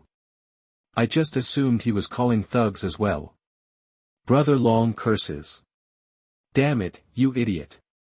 A cop climbs the stairs, spots the thugs, and snaps, Luno Long, why are you everywhere? What are you doing here again? This is the deputy captain of the Quania police station's public order team, Chen Yuan's cousin. Brother Long turns sheepish, flashing a fake smile. Officer Chen, I didn't do anything. I just came to watch the fun. Chen Wei eyes him. Watching the fun? You brought so many people just to watch the fun. You stand right there. I'll get to you after I understand the situation. He pulls Chen Yuan aside, whispering, Little bro, what exactly happened? Chen Yuan lays it all out from the start. Meanwhile, Li Wenlong glares at Ali Yang, furious. These two look so alike. They're obviously brothers. You told me to come join the fun. God damn it. Are you brain dead? Ali Yang stammers, face dropping. Sorry, Brother Long.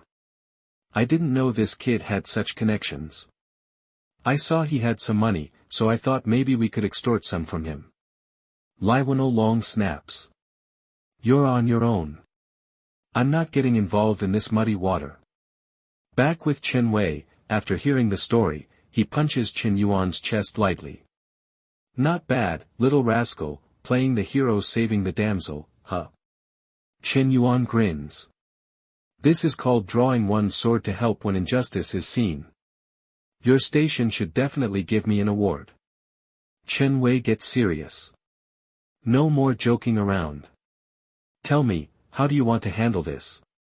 Do you want to take all these people back to the station for questioning? Chen Yuan smiles. Can we simplify things a bit? If that woman is willing to apologize to the child and fix the leaking roof properly, we can let this matter go. Chen Wei nods. All right, I'll handle it. He steps in, mediating, warning Li Wenlong and his crew. They all bob their heads like puppets, silent. The loud-mouthed hag, once so bold, now bows low. I'm so sorry, Xiaoai. I spoke out of turn earlier. Please don't take it to heart. I apologize. Xiao Ji ducks behind his sister, scared. Chen Yuan waves her off. All right, just go back and deal with the leak. Aliang bolts upstairs, saluting. Yes, team leader Chen. The hag scurries after. I'm going.